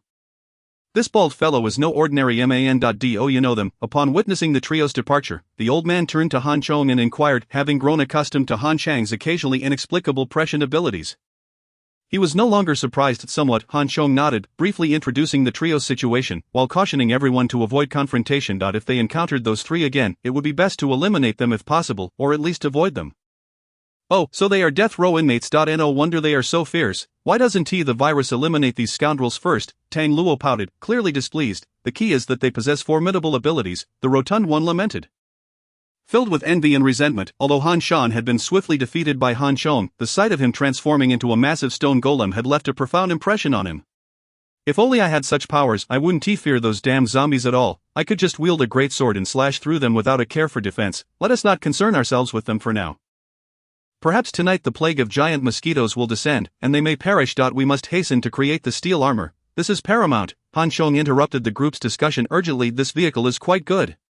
We can modify and reinforce it later for transporting supplies. However, in reality, Han Chang's hopes did not materialize. After Zhu Jiazhen and the others fled in a panic, they only found a vehicle to hastily exit the city on Longzhong Road. Observing Zhu Jiazhen's silence and his focus on driving, Gu Song could no longer contain himself. Why didn't we strike earlier? If we had all attacked together, they were no match for us. Damn it, I'll kill that little bastard. Kill him, Zhu Jiazhen scoffed coldly, his eyes glinting with mockery and iciness. Did you not observe that man's speed and strength, is that the capacity of a mere human? And what of the others? When old Han transformed, they didn't even blink. Do you truly believe they are ordinary people? That youth harbored murderous intent. He has killed before and undoubtedly not just once. If I hadn't been quick to react, the three of us might well be corpses by now. Gu Song, chastened by Zhu Jiazhen's admonishments, slowly grasped the gravity of the situation. Earlier, his attention had been wholly captured by Han Chong and the trio of women. His mind filled with lascivious thoughts, leaving him oblivious to the surrounding dangers. Now, with Zhu Jiazhen's reminder, he too sensed the peculiarity of that group. Damn it, Gu Song slammed his fist against the vehicle. Seething with anger and frustration, I've never been subjected to such indignities. After a moment, he continued, those women were quite alluring. What a pity, humph, why the rush? I was mistaken before, and now that we possess such strength, why seek a human stronghold? We can simply construct one ourselves. The fact that we survived indicates that others must exist. As long as we rescue them, everything will ultimately fall under the dominion of the three of us brothers. Zhu Jiazhen chuckled coldly, his mind beginning to outline a grand vision. It must be said that Zhu Jiazhen, with his meticulous nature, bore the traits of a formidable leader. Even Han Chong could not have foreseen that. Due to his rebirth, he had diverted the original fate of the three. However, after a series of setbacks, they astonishingly returned to their former path. This spoke volumes about the whimsical nature of fate. Meanwhile, on the other side, despite Zhao Ziyue's abilities aiding them, crafting a suitable set of steel armor proved to be no simple task. After several attempts, they finally settled on a more suitable design. By 7 o'clock in the evening, 7 sets of armor were barely completed. As the crowd finished their evening meal and resumed honing their armor, an unusual commotion began to unfold outside. A series of resounding thuds echoed against the steel plates and walls. Initially sparse but gradually escalating into a cacophony, Tang Luo peered through a reserved opening in the steel, quickly retracting his head as he exclaimed, "Oh no, the giant mosquitoes have truly arrived in droves." Densely packed, Han Chong sprang to his feet, clapping the armor on his body, and chuckled, "Comrades, the time of reckoning has come. Prepare to face the onslaught of the colossal mosquitoes." Under Han Chang's leadership, the group donned their steel armor and flung open the iron doors of the building. Streaming outside. As Tang Luo had predicted, a myriad of giant mosquitoes descended upon them, overwhelming the scene. Despite Han Chang's repeated warnings, the sight of such enormous mosquitoes, with their elongated and menacing proboscis, left everyone utterly astonished. Particularly alarming was the force with which the giant mosquitoes struck against their armor, producing a thunderous clamor as if they were being pelted by boulders. Han Chong had previously stated that an ordinary person could single-handedly confront one of these monstrosities. It now seemed evident that such a person would have to possess the prowess of seasoned fighters like the old man or Zhao Ziyue. Chapter 97, The Emergence of the Level 3 Blood Mosquito. The swarm of giant mosquitoes surged forth, their relentless assault battering the group like a small boat tossed in tumultuous waves. Their sharp proboscises sought out any potential openings to exploit. Driven mad by hunger, the giant mosquitoes detected the scent of blood on the group and became frenzied. Han Chang's earlier suggestion of crafting armor without gaps, save for the eye holes, now revealed its wisdom, yet they also realized that Han Chong had perhaps downplayed the severity of the situation. Were these truly mere mosquitoes? "There's an overwhelming number of them. Pair up, back to back, and maintain a slight distance," Han Chong commanded, wielding his sword to effortlessly slice a passing mosquito in half, his voice booming amidst the din. However, with the incessant buzzing outside, it was uncertain whether the others could hear him. At that moment, under the old man's signal, Tang Luo released a barrage of arrows, a devastating skill perfectly suited for group combat. The surrounding mosquitoes were swiftly decimated, providing a brief respite. Seizing the opportunity, the old man declared, "The impact from the mosquitoes is too great. We must alter our strategy." Han Chong nodded, acknowledging his earlier oversight. He had focused solely on enhancing their defenses without anticipating the strength of the mosquitoes' coordinated assaults, reminiscent of crashing waves. Merely withstanding this force would deplete their energy significantly, undermining their combat effectiveness.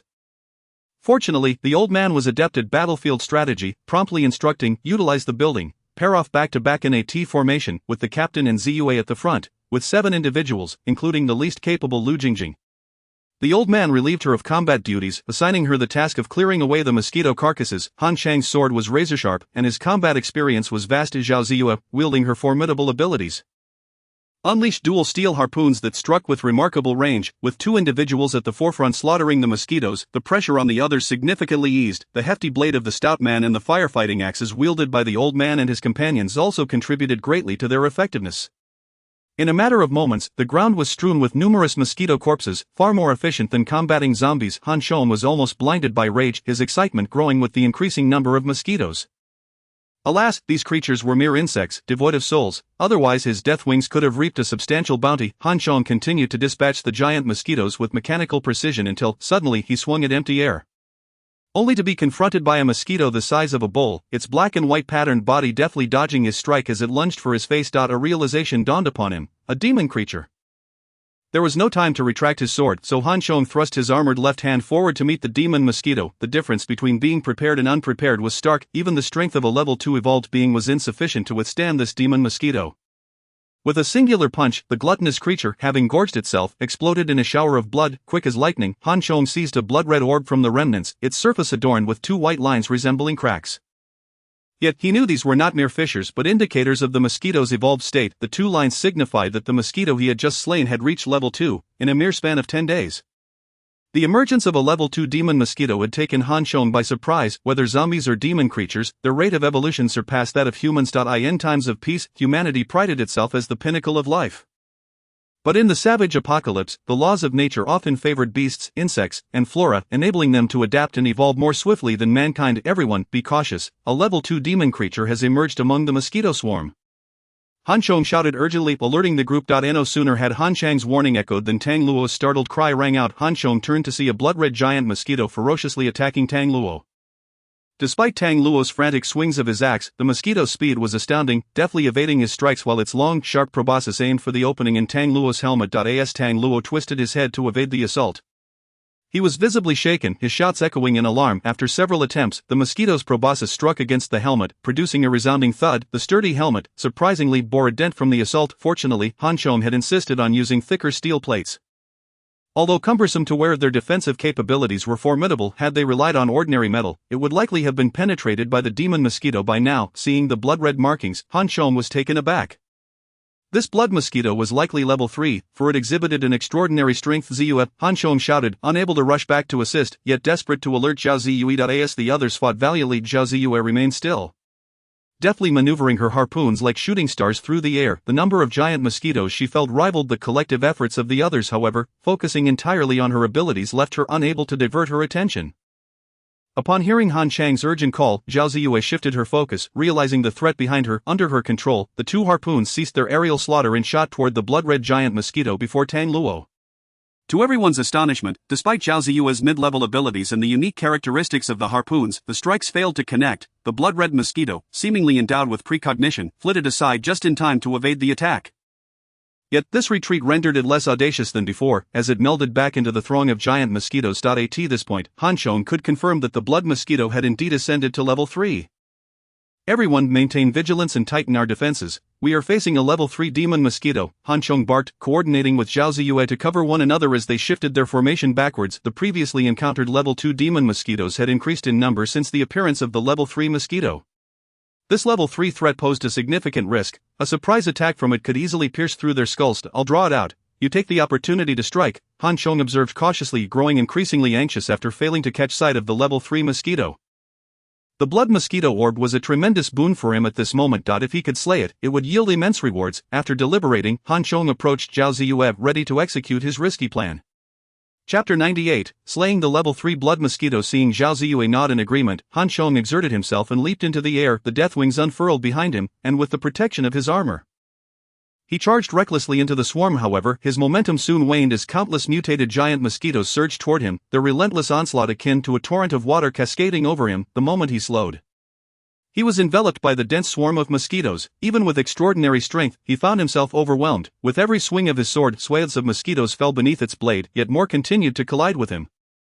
Some even clinging to his body, probing for gaps with their tendrils and proboscises. The sound of their incessant assault against his armor sent chills down his spine, had the armor not been sufficiently robust. Han Chong would have been drained dry by now. Observing the dire situation, Zhao Ziyue swiftly maneuvered her two harpoons, darting around Han Chong like meteors, causing vast numbers of mosquitoes to plummet, alleviating some of the pressure. Han Chong, in turn, vigorously flapped his death wings, shaking off the giant mosquitoes that clung to him, narrowly escaping becoming ensnared. Though he managed to maintain his balance in midair, he dared not stray from Zhao Ziyue's protective reach. A myriad of ordinary mutated giant mosquitoes, level 1 demon mosquitoes, and a scattering of level 2 demon mosquitoes closed in on him from all directions, launching a relentless 360-degree assault, while the collisions against his body were tolerable.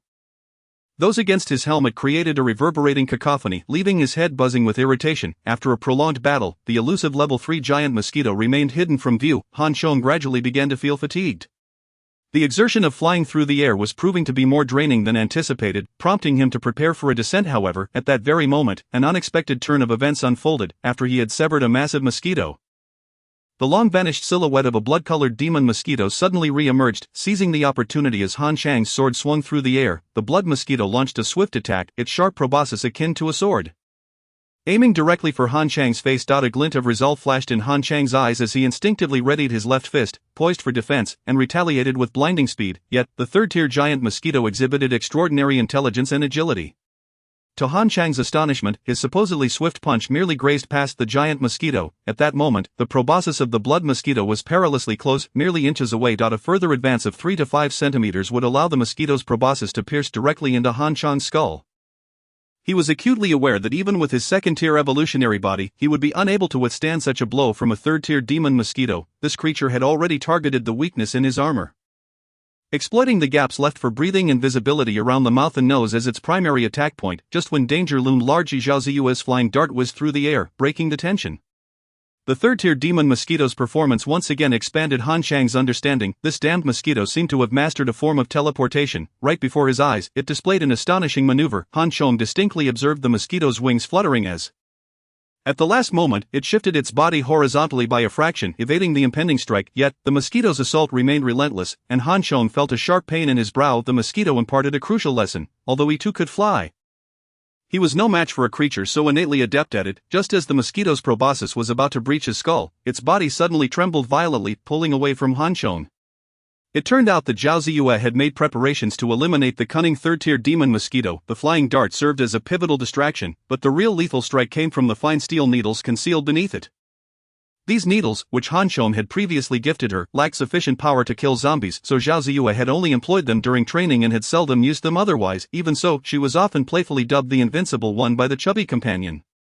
When the third-tier demon mosquito had attacked Tang Luo earlier, Zhao Ziyue recognized its remarkable speed and reflexes. Thus, after finalizing the ambush plan with Han Chong, she had rigged the flying dart, stealthily attaching 5 or 6 steel needles to it. When the demon mosquito evaded the dart's attack, believing it had escaped danger, Zhao Ziyue deftly released the needles, which swiftly penetrated the mosquito's body. For a third-tier demon mosquito, 5 or 6 needles would not suffice to slay it, but they could certainly inflict pain and cause disarray. Seizing this moment, Han Chong swung his sword toward the mosquito. Despite its desperate attempts to evade, he managed to sever one of its wings. Deprived of flight, the third-tier demon mosquito was rendered incapacitated, and Han Chong swiftly followed up with a strike that cleaved it in two. After vanquishing the creature, he grasped its lower half, squeezing out the blood mosquito pearl contained within. The third-tier blood mosquito pearl was notably exquisite, its size nearly double that of a second-tier pearl, glistening a vivid blood red with 3 white streaks that resembled decorative patterns rather than cracks. Gazing upon the pearl in his hand, Han Chong was filled with exuberance. Despite the perils of the ambush, the rewards were exceedingly substantial. If he could collect a few more third-tier blood mosquito pearls, his abilities would have a significant chance of advancing to the next tier. However, even with such fervent desire, once they landed, he could only command everyone to temporarily cease hostilities and retreat indoors. Although the battle had been thrilling yet safe, the relentless skirmishing had persisted from 7 in the evening until 1 in the morning, leaving everyone greatly fatigued and their combat efficiency severely diminished.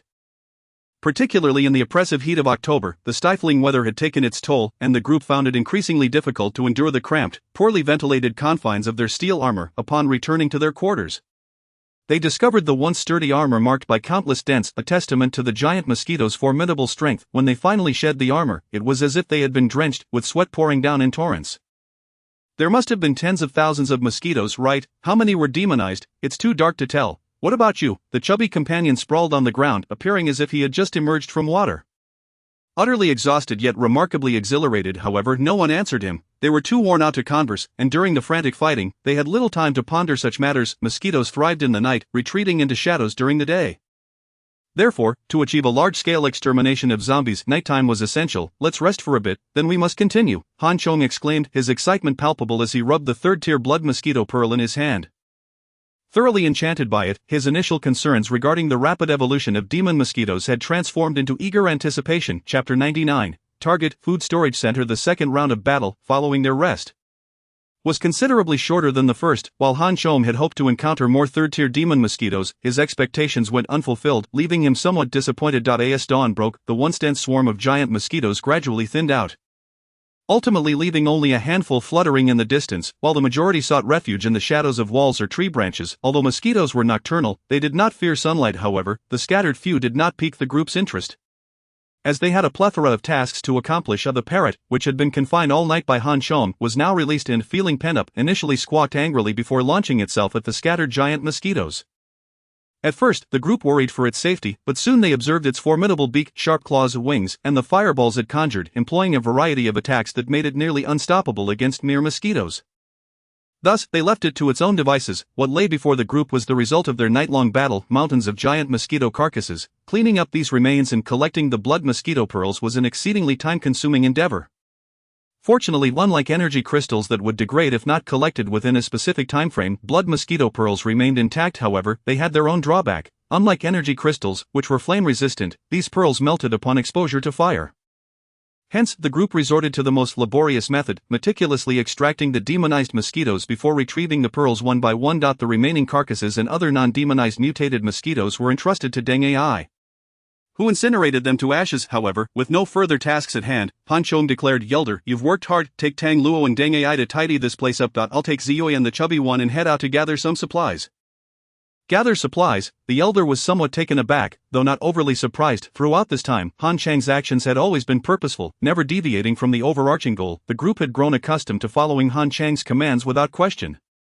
In truth, Han Chong was not acting recklessly. Although this adjustment was spontaneous, it was still grounded in considerations for future calamities and growth. The reasons behind this decision were twofold. First, the Iron Blood Brigade's strength had exceeded expectations, granting him the capability to undertake more tasks. Second, with an increase in personnel, they could delegate responsibilities, allowing him to free up his time. The third reason was the arrival of the Bald Crow, Shu Jiaxin, which served as a wake-up call for Han Chong. With the emergence of awakened individuals, humanity was no longer cowering as before, especially after enduring days of starvation. Survivors unwilling to perish would inevitably take to the streets in search of edible resources.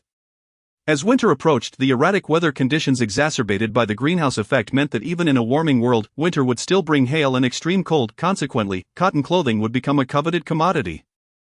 Han Chong recalled that during this time in his previous life, the most powerful faction, the Hero Alliance, had begun to rampantly pillage all the shopping centers and markets surrounding the university town. It was undeniable that these college students, who had spent far too much time gaming, had finally grasped the significance of resource acquisition in real life, realizing that development necessitated ample resources. Furthermore, for Han Chong, there was another crucial event that constituted the fourth reason for his decision to continue gathering supplies. Although this event posed no immediate threat to individuals, it would herald a far greater disaster for a world already on the brink of collapse. Beginning 5 days after the giant mosquito disaster, a week-long torrential downpour would ensue, causing extensive damage to resources. By the time the rain ceased, a sharp drop in temperature would usher in the longest and coldest winter in human history. Only then would those deprived of food and warmth comprehend that danger stemmed not only from zombies and demonized creatures but also from the extreme weather, which posed a far deadlier threat.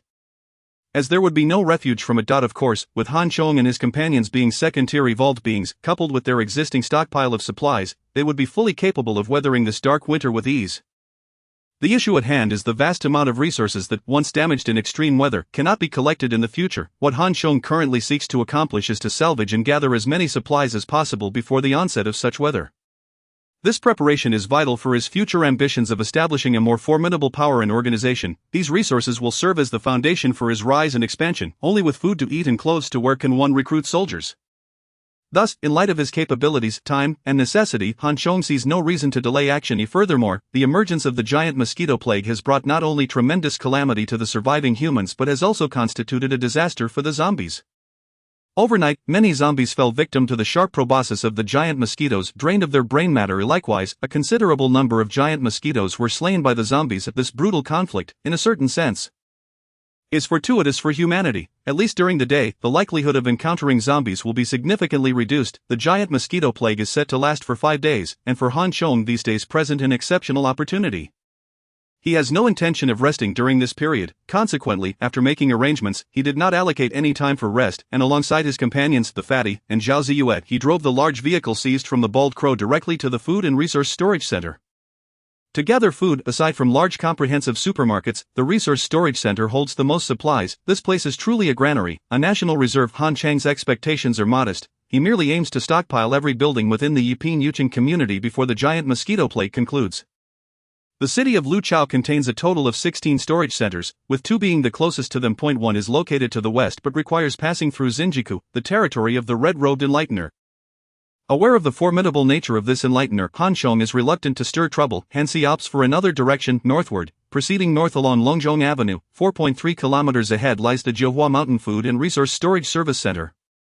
This location was once home to a massive air raid shelter, which was later repurposed into a food storage center, situated on the mountainside of Jiuhua Mountain. Han Chong recalls that atop Jiuhua Mountain stands a temple known as Ganlu Temple, which, although modest in size, boasts a rich history dating back to the Jin dynasty. However, it remains remarkably low profile, not even comparable to the nearby Guming Temple, which is less than 2 kilometers away. During previous explorations of Luqiao's major scenic spots, he had inadvertently spotted this temple from the summit of Guming Temple. It can be said that Ganlu Temple, while located in a bustling area, offers a rare tranquility amidst the clamor. Chapter 100. The true Buddha reincarnated. The modified vehicle thundered down the deserted streets with an air of audacity.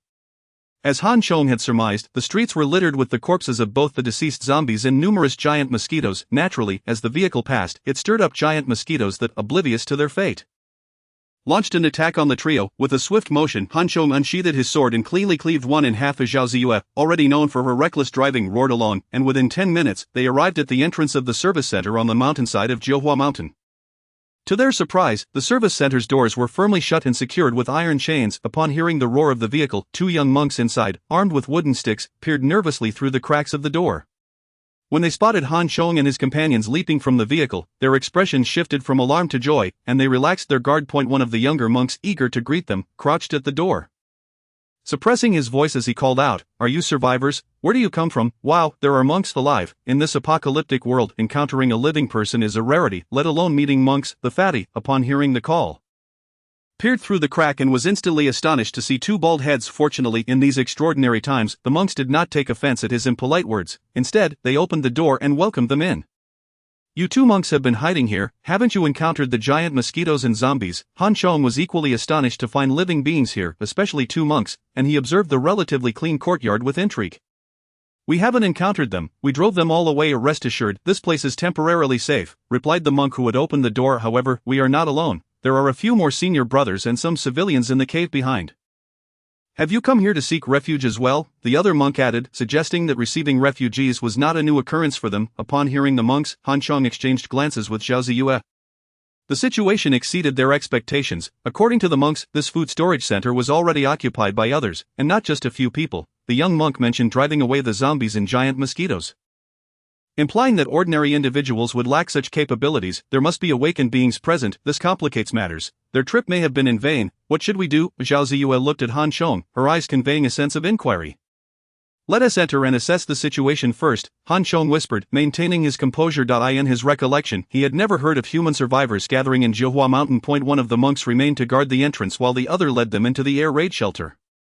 The young monk, lively and talkative, bore some resemblance to the Fatty. He introduced himself as Kong Ling, while the other was his senior brother, Kong Xing. Their master, known as Wuxing, is the abbot of Ganlu Temple, and so forth. Listening to Kong Ling speak, it was evident that he held great reverence for his master. Han Chong, intrigued, inquired, "Wow, the abbot of Ganlu Temple, your master must be quite remarkable." "Indeed," Kong Ling replied proudly.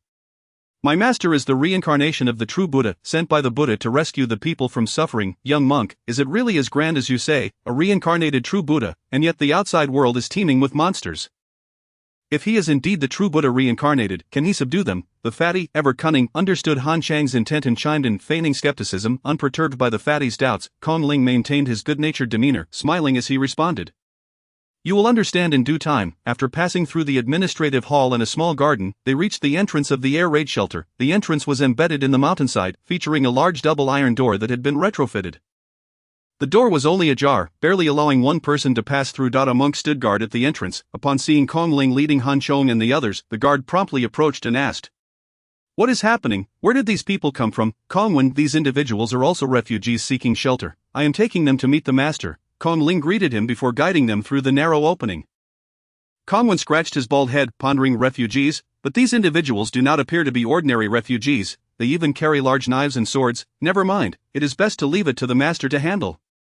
As he observed everyone squeezing through the door, Kongwen abandoned his thoughts and returned to his post. Upon entering the air raid shelter, Han Chong noticed numerous individuals scattered within the passageway. Both men and women were present, primarily young adults, each displaying expressions of panic or numbness. As they entered, the occupants initially reacted with surprise, followed by a somber silence as they resumed their quietude. Passing by, Han Chong silently counted, there were approximately 30 people gathered in the cave. This time, gathering such a number is indeed a remarkable feat. It wasn't until they ventured deeper into the shelter that Han Chong finally laid eyes on Wuxing. The monk referred to as the reincarnation of the true Buddha. Wuxing was of moderate age, perhaps in his 40s, slender, with a sharp face and a lively demeanor. "From where do you come?" he inquired. Surveying the group, "What is the situation outside?" "We have come from the library area. It remains perilous outside, with zombies and giant mosquitoes lurking everywhere," Han Chong replied. For you three to traverse such a distance and arrive here, you must possess considerable skills. May I inquire as to your purpose in coming here?" Wuxing, unlike Kong Ling, was not so naive as to believe that Han Chong and his companions had come solely for refuge. His opening remarks indicated that he was aware of their capabilities, hinting that he suspected ulterior motives. "What abilities do you possess?" Han Chong countered Wuxing's inquiry directly. The monk was momentarily taken aback, staring at Han Chong with curiosity before responding. "I have received the teachings of the Buddha. I possess the Buddha's robe." "Great monk, you need not be so elusive. The outside world has descended into a hellish nightmare. Where does this Buddha's robe come from?" "You must believe in science. It is all due to viral mutations. There is no Buddha." The fatty, unable to contain himself, interjected, launching into a tirade. "We are all cunning old foxes here. Why pretend to spin tales in my presence? I too am an awakened being, a mutant. Do not attempt to deceive me with superstitions." However, as soon as he finished speaking, a flash of golden light appeared before him.